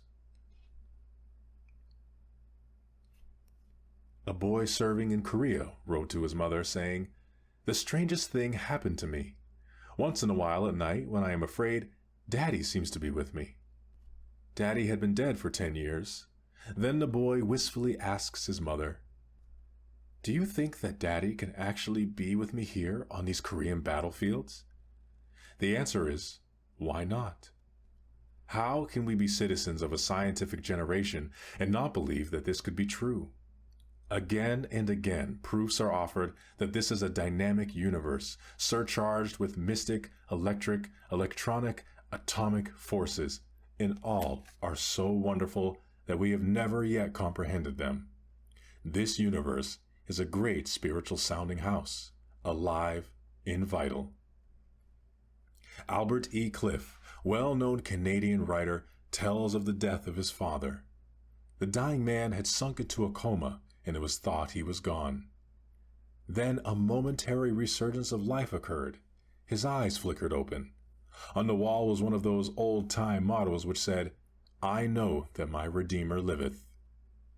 The dying man opened his eyes, looked at that motto, and said, I do know that my Redeemer liveth, for they are all here around me, mother, father, brothers, and sisters. Long gone from this earth were they all, but evidently he saw them. Who is to gainsay? The late Mrs. Thomas A. Edison told me that when her famous husband was dying, he whispered to his physician, it is beautiful over there. Edison was the world's greatest scientist. All his life he had worked with phenomena. He was of a factual cast of mind. He never reported anything as a fact until he saw it at work. He would never have reported, it is very beautiful over there, unless, having seen, he knew it to be true. Many years ago, a missionary went to the South Sea Islands to work among a cannibal tribe. After many months, he converted the chief to Christianity. One day, this old chief said to the missionary, remember the time you first came among us? Indeed I do, replied the missionary. As I went through the forest, I became aware of hostile forces all around me. They did indeed surround you, said the chief, for we were following you to kill you, but something prevented us from doing it. And what was that? Asked the missionary. Now that we are friends, tell me, coaxed the chief, who were those two shining ones walking on either side of you? My friend Jeffrey O'Hara, a famous songwriter and author of the popular World War I song, Katie, also There Is No Death, Give a Man a Horse He Can Ride, and other songs, tells of a colonel in World War I whose regiment was wiped out in a bloody engagement. As he paced up and down the trench, he says he could feel their hands and sense their presence. He said to Jeffrey O'Hara, "I tell you, there is no death." Mr. O'Hara wrote one of his greatest songs using that title, "There is no death." Of these deep and tender matters, I personally have no doubt whatsoever. I firmly believe in the continuation of life after that which we call death takes place. I believe there are two sides to the phenomenon known as death. This side where we now live, and the other side where we shall continue to live. Eternity does not start with death. We are in eternity now. We are citizens of eternity. We merely change the form of the experience called life, and that change, I am persuaded, is for the better. My mother was a great soul, and her influence on me will never stand out in my life as an experience that cannot be surpassed. She was a wonderful conversationalist. Her mind was keen and alert. She traveled the world over and enjoyed wide contacts as a Christian leader in missionary causes. Her life was full and rich. She had a marvelous sense of humor. She was good company, and I always loved to be with her. She was considered by all who knew her an unusually fascinating and stimulating personality. During my adult years, whenever I had the opportunity, I would go home and see her. I always anticipated the arrival at that family home, for it was an exciting experience in which everyone talked at once as we sat around the breakfast table. What happy reunions, what glorious meetings. Then came her death, and we tenderly laid her body in the beautiful little cemetery at Lynchburg in southern Ohio, a town where she had lived as a girl. I was very sad the day we left her there, and went away heavy-hearted. It was in the fullness of summertime when we took her home to her last resting place. It came autumn, and I felt that I wanted to be with my mother again. I was lonely without her. Therefore, I decided to go to Lynchburg. All night long in the train, I thought sadly of the happy days now gone and how things were utterly changed. It would never be the same again. So I came to the little town. The weather was cold and the sky overcast as I walked to the cemetery. I pushed through the old iron gates, and my feet rustled in the leaves as I walked to her grave, where I sat sad and lonely. Of a sudden, the clouds parted and the sun came through. It lighted up the Ohio hills in gorgeous autumn colors, the hills where I grew up as a boy, which I have always loved so well, where she herself had played as a girl in the long ago. Then all of a sudden, I seemed to hear her voice. Now I didn't actually hear her voice, but I seemed to. I am sure I heard it by the inward ear. The message was clear and distinct. It was stated in her beloved old-time tone, and this is what she said. "Why seek ye the living among the dead? I am not here. Do you think that I would stay in this dark and dismal place? I am with you and my loved ones always." In a burst of inner light, I became wondrously happy. I knew that what I had heard was the truth.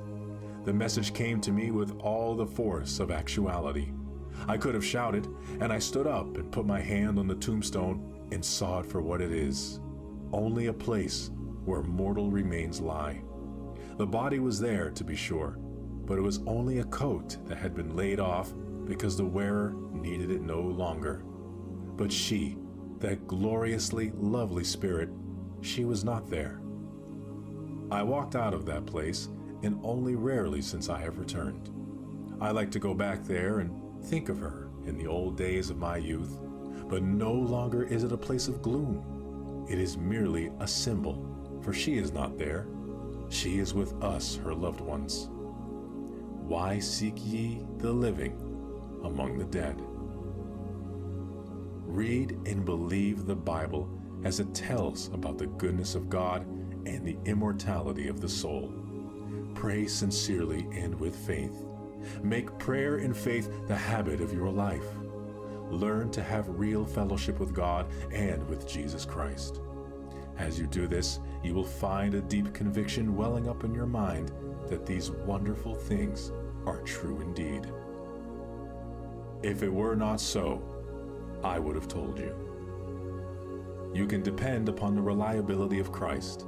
He would not let you believe and hold convictions so sacred in nature unless they are absolutely true. So in this faith, which is a sound, substantial, and rational view of life and eternity, you have the prescription for heartache. Chapter 17. How to draw upon that higher power. 4 men were sitting in the locker room of a country club after a game. Talk about golf scores drifted into a discussion of personal difficulties and problems. One man was especially despondent. The others, his friends, realizing his unhappy state of mind, had arranged this game to get his mind off his difficult situation. They hoped a few hours on the golf course might afford him some relief. Now, as they sat around after the game, various suggestions were offered him. Finally, one of the men arose to go. He knew about difficulties, for he'd had plenty himself, but he had found some vital answers to his problems. He stood hesitantly, then laid his hand on his friend's shoulder. "George," he said, "I hope you won't think I am preaching at you. Really, I am not. But I would like to suggest something. It's the way I got through my difficulties. It really works if you work at it. And it's this. Why not draw upon that higher power?" He slapped his friend affectionately on the back and left the group. The other men sat mulling this over.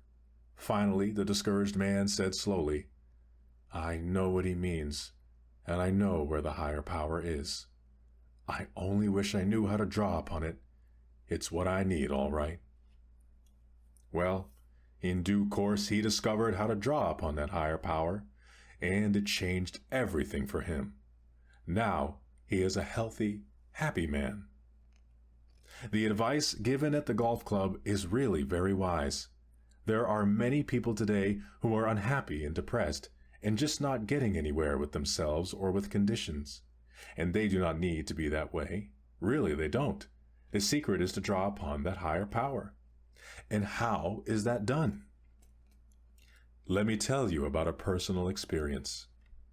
When quite young, I was called to a large church in a university community, and many of my congregation were professors in the university, as well as leading citizens of the city. I wanted to justify the confidence of those who gave me such an outstanding opportunity, and accordingly worked very hard. As a result, I began to experience overstrain. Everyone should work hard, but there is no virtue in overtrying or overpressing to such an extent that you do not work efficiently. It is somewhat like making a golf shot. Try to kill the ball, and you execute the shot poorly. You can do likewise in your job. I began to get rather tired and nervous, and had no feeling of normal power. One day I decided to call on one of the professors, Hugh M. Tilrow, a great friend of mine. He was a wonderful teacher, and he was also a great fisherman and hunter. He was a man's man, an outdoor personality. I knew that if I did not find him at the university, he would be out on the lake fishing, and sure enough, there he was. He came ashore at my hail. "The fish are biting. Come on," he said. I climbed in his boat, and we fished a while. "What's the matter, son?" he asked with understanding. I told him how hard I was trying and that it was getting me down nervously. "I have no feeling of lift or power," I said. He chuckled. "Maybe you're trying too hard." As the boat scraped the shore, he said, "Come in the house with me." As we entered his cabin, he ordered, "Lie down there on that couch. I want you to read something. Shut your eyes and relax while I find a quotation."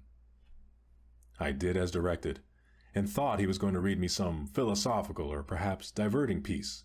But instead, he said, "Here it is. Listen quietly while I read it to you, and let these words sink in. Hast thou not known?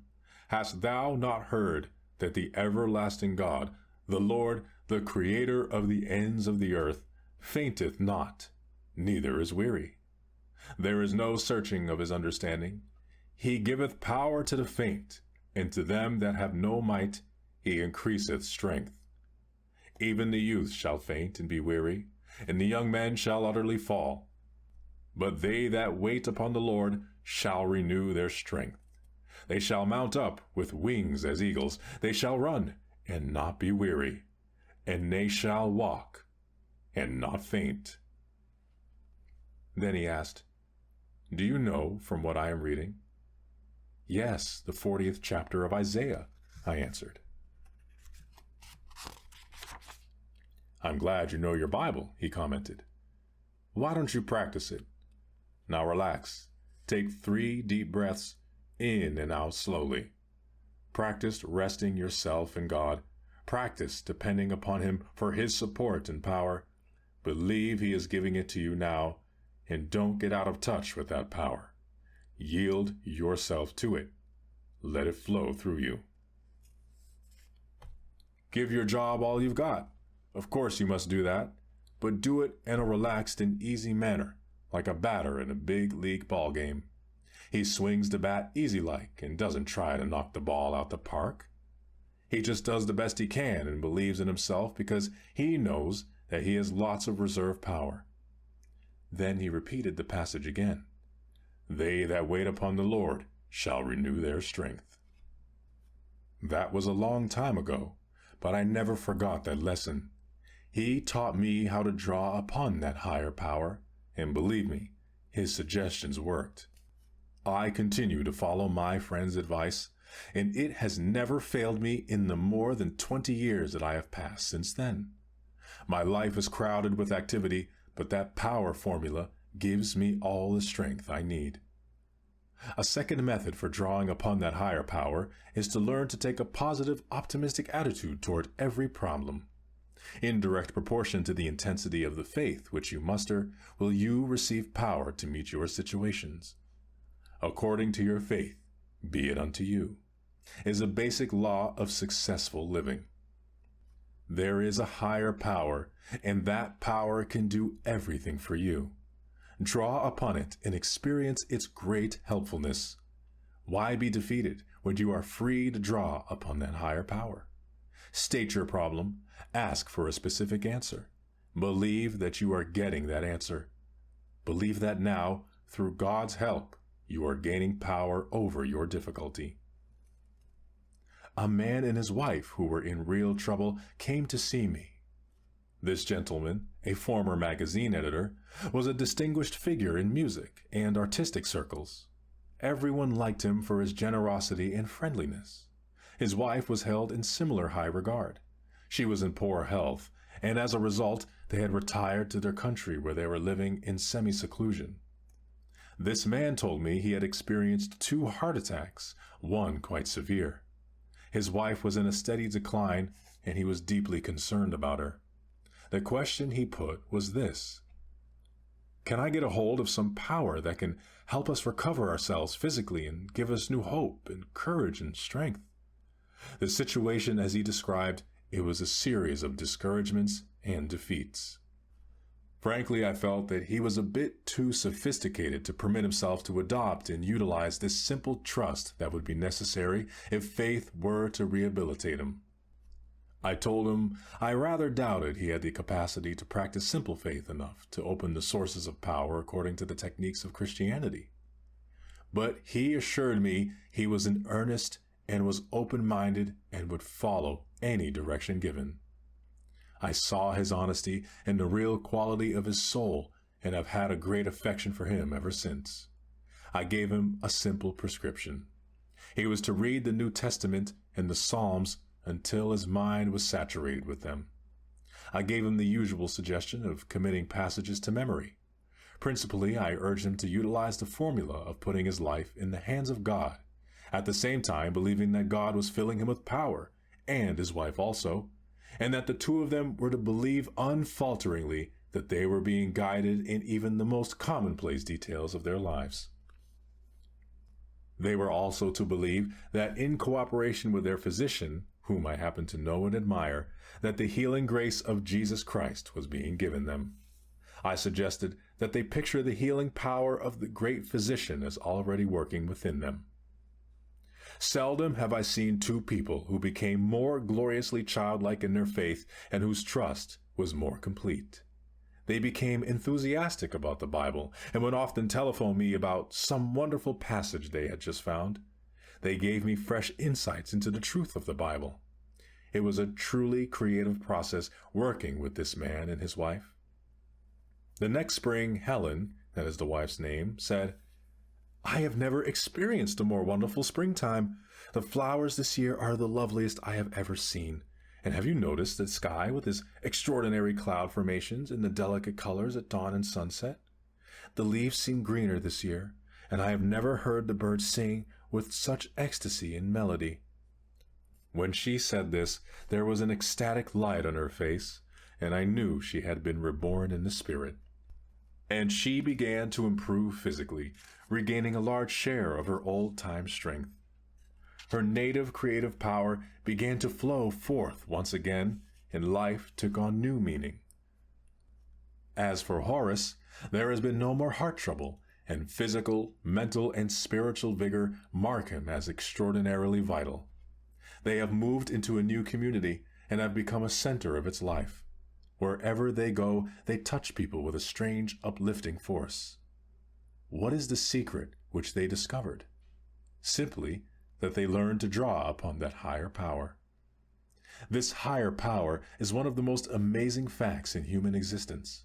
I am awestruck, no matter how many times I have seen this phenomenon, by the thoroughgoing, tremendous, overwhelming changes for good that it accomplishes in the lives of people. Personally, I am so enthusiastic about all that the higher power can do for people that I am loath to bring this book to a close. I could recite story after story, incident after incident of those who, by laying hold of this power, have had a new birth of life. This power is constantly available. If you open to it, it will rush in like a mighty tide. It is there for anybody under any circumstances or in any condition. This tremendous inflow of power is of such force that in its inrush it drives everything before it, casting out fear, hate, sickness, weakness, moral defeat, scattering them as though they had never touched you, refreshing and re-strengthening your life with health, happiness, and goodness. For many years, I have been interested in the problem of the alcoholic and in the organization known as Alcoholics Anonymous. One of their basic principles is that before a person can be helped, he must recognize that he is an alcoholic, and that of himself he can do nothing, that he has no power within himself, that he is defeated. When he accepts this point of view, he is in a position to receive help from other alcoholics and from the higher power, God. Another principle is the willingness to depend upon the higher power, from whom he derives the strength which he does not himself possess. The working of this power in men's lives is the most moving and thrilling fact in this world. No other manifestation of power of any kind is equal to it. Materialistic power achievement is a romantic story. Men discover laws and formulas and harness power to do remarkable things. Spiritual power also follows laws. Mastery of these laws works wonders in an area more complicated than any form of mechanics, namely human nature. It is one thing to make a machine work right. To make human nature work right is something else. It requires greater skill, but it can be done. I sat one day under swaying palm trees in Florida, listening to the story of a demonstration of higher power activity in the life of a man who narrowly escaped tragedy. He told me that he started drinking at the age of 16, as it was the so-called smart thing to do. After 23 years, beginning as a social drinker, he came to the end of the road on April 24th, 1947.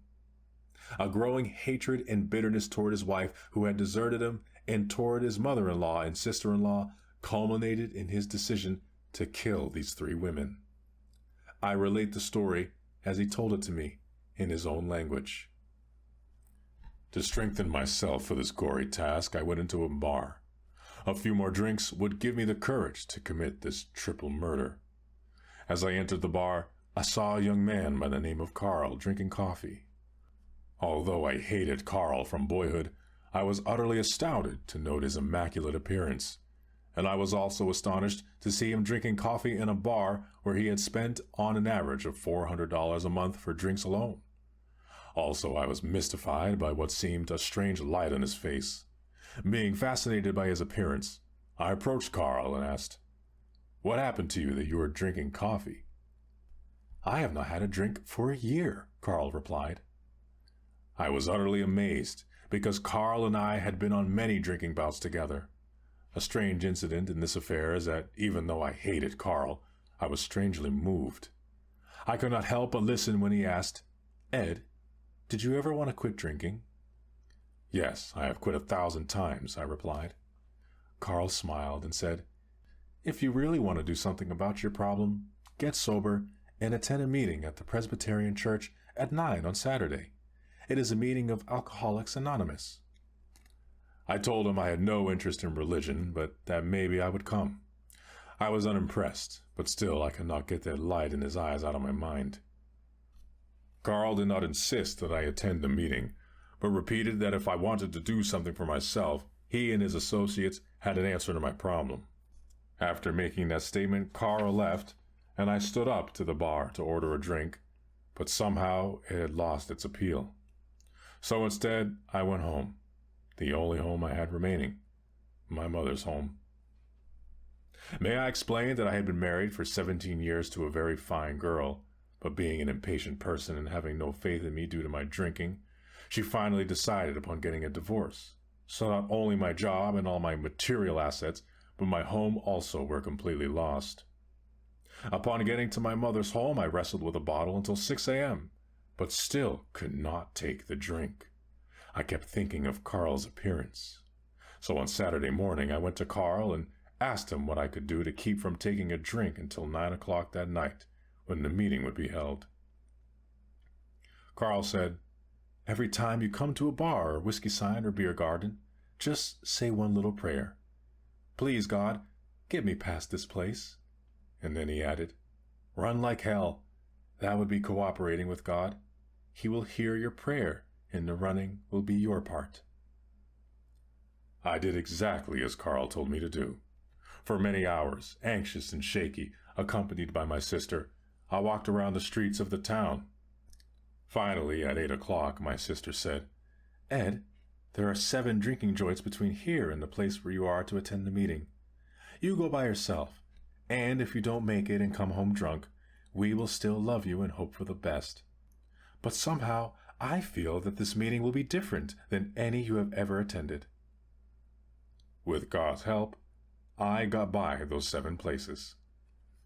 At the church entrance, I happened to look around, and the sign over one of my favorite drinking places glared me straight in the eyes.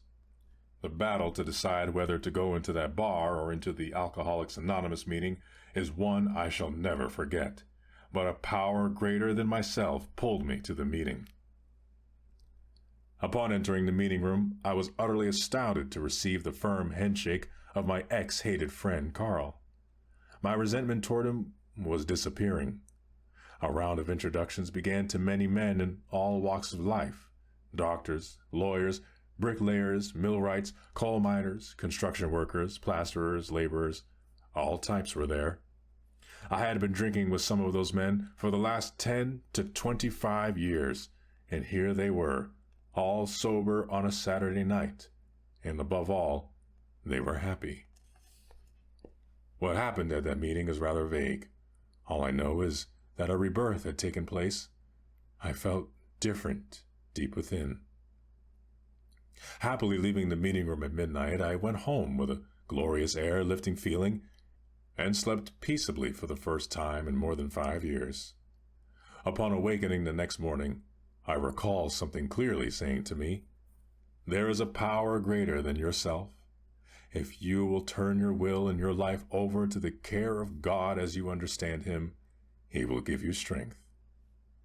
It was Sunday morning, and I decided to go to church. I attended a service where the preacher was a man whom I had hated from childhood. This preacher was one of those sedate, swallow-tailed, coat-wearing Presbyterian ministers. I had no use for him, but that was my fault. He was all right, really. I sat nervously through the singing and the collection taking. Then the preacher read a scripture, and his sermon was based upon the theme, "Never belittle anyone's experience. He had it." I shall never forget that sermon as long as I live. It taught me a valuable lesson. Never to belittle an experience because someone had it, for he and God know the depth and sincerity of that experience. Later, I came to love this minister as one of the greatest, most sincere men I have ever known. Just where my new life began is a matter that is difficult to determine. Whether it was when I met Carl in the bar, or wrestling past their drinking places, or at the Alcoholics Anonymous meeting, or at the church, I do not know. But I, who had been a hopeless alcoholic for 25 years, suddenly became a sober man. I could never have done this alone, for I had tried it 1,000 times and failed. But I drew upon a higher power, and the higher power, which is God, did it. I have known the narrator of the foregoing story for several years. Since becoming dry, he has had to face some difficult financial and other problems. But never once has he weakened. In talking with him, I find myself strangely moved. It isn't what he says or even the way he says it, but one is conscious of a power emanating from this man. He is not a famous person. He is an everyday, hard-working salesman. But the higher power is in him, flowing through him, operating within his experience, and it transmits itself to others. It transmitted itself to me. This chapter is not intended as a dissertation on alcoholism, although I will use still another reference in connection with this problem. I cite these experiences to show conclusively that if there is a power able to deliver a person from alcoholism, this same power can help any other person to overcome any other form of defeat he may face. There is nothing more difficult to overcome than the problem of alcoholism. The power that can accomplish that difficult feat can, I assure you, help you to overcome your difficulties, whatever they may be. Let me give still another experience. I narrate this incident for the same purpose, namely to emphasize that there is a power which can be applied, drawn upon, and used that mysteriously but surely gives to people who demonstrate faith the most remarkable victories. In the Hotel Roanoke at Roanoke, Virginia, one night a man who has since become a good friend told me the following story. 2 years before he had read my book, A Guide to Confident Living. At that time, he was considered by himself and by others to be an utterly hopeless alcoholic. He is a businessman in a Virginia town and is of such ability that despite his drinking problem, he was able to keep going with fair success. He had absolutely no control over his drinking. However, an evident deterioration was taking place. Upon reading the book above mentioned, the idea was lodged in his mind that if he could only get to New York, he could be cured of his difficulty.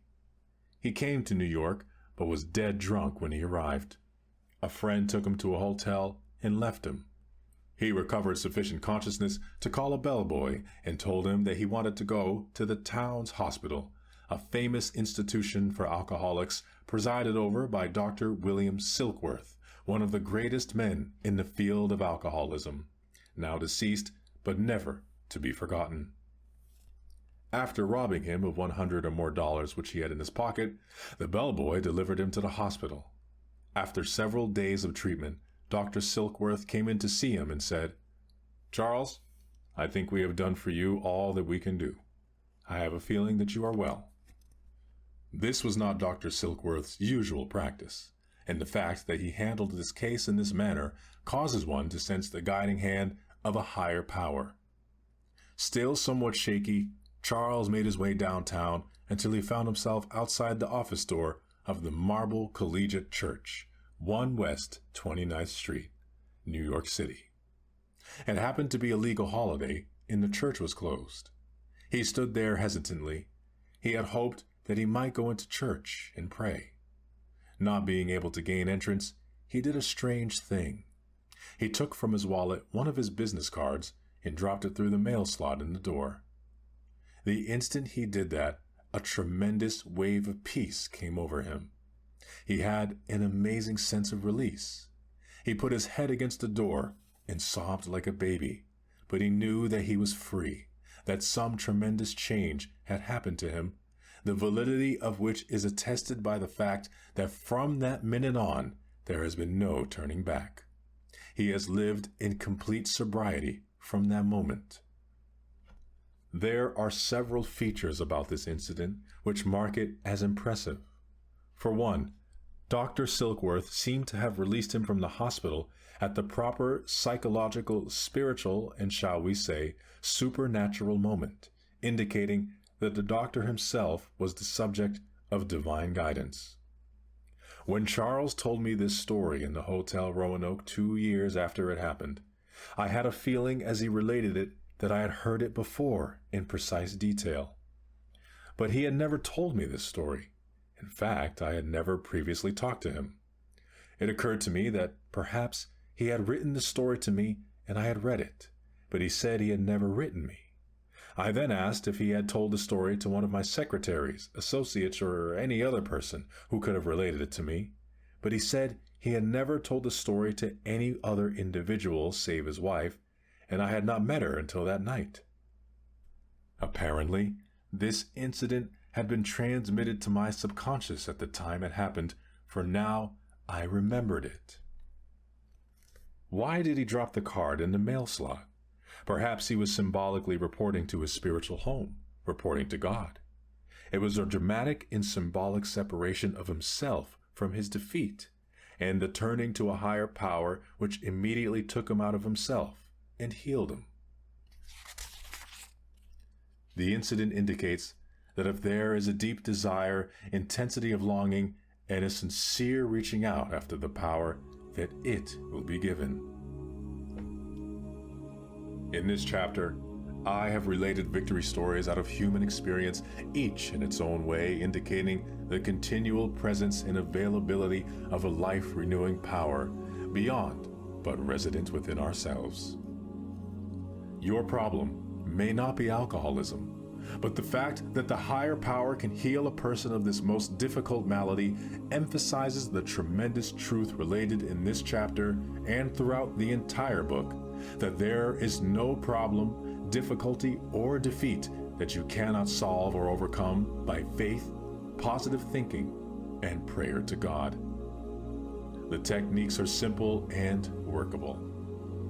And God will help you always, just as the writer of the following letter was helped. Dear Dr. Peale, when we think of all the wonderful things that have happened to us since we first met you and started coming to the Marble Church, it seems nothing short of a miracle. When you realize that just 6 years ago this month, I was totally broke, in fact, thousands of dollars in debt, a complete physical washout, and had hardly a friend in the world because of my excess drinking. You can see why we have to pinch ourselves every now and then to realize that our good fortune isn't all a dream. As you well know, alcohol wasn't the only problem I had 6 years ago. It has been said that I was one of the most negative people you ever saw. That's only a half-truth, for I was filled with gripes, all sorts of irritation, and was one of the most supercritical, impatient, cocky individuals that you could have possibly met even in all your travels. Now, please don't think I feel I have overcome all these obsessions. I haven't. I am one of those people that have to do a day-to-day job on myself. But gradually, by trying to follow your teachings, I'm learning to control myself and be less critical of my fellow man. And it is like being released from a prison. I just never dreamed that life could be so full and wonderful. Sincerely, Dick. Why not draw upon that higher power.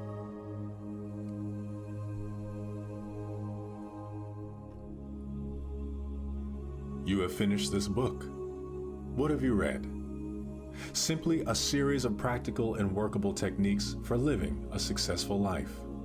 You have read a formula of belief and practice which should help you win victory over every defeat. Examples have been given of people who have believed and who have applied the suggested techniques.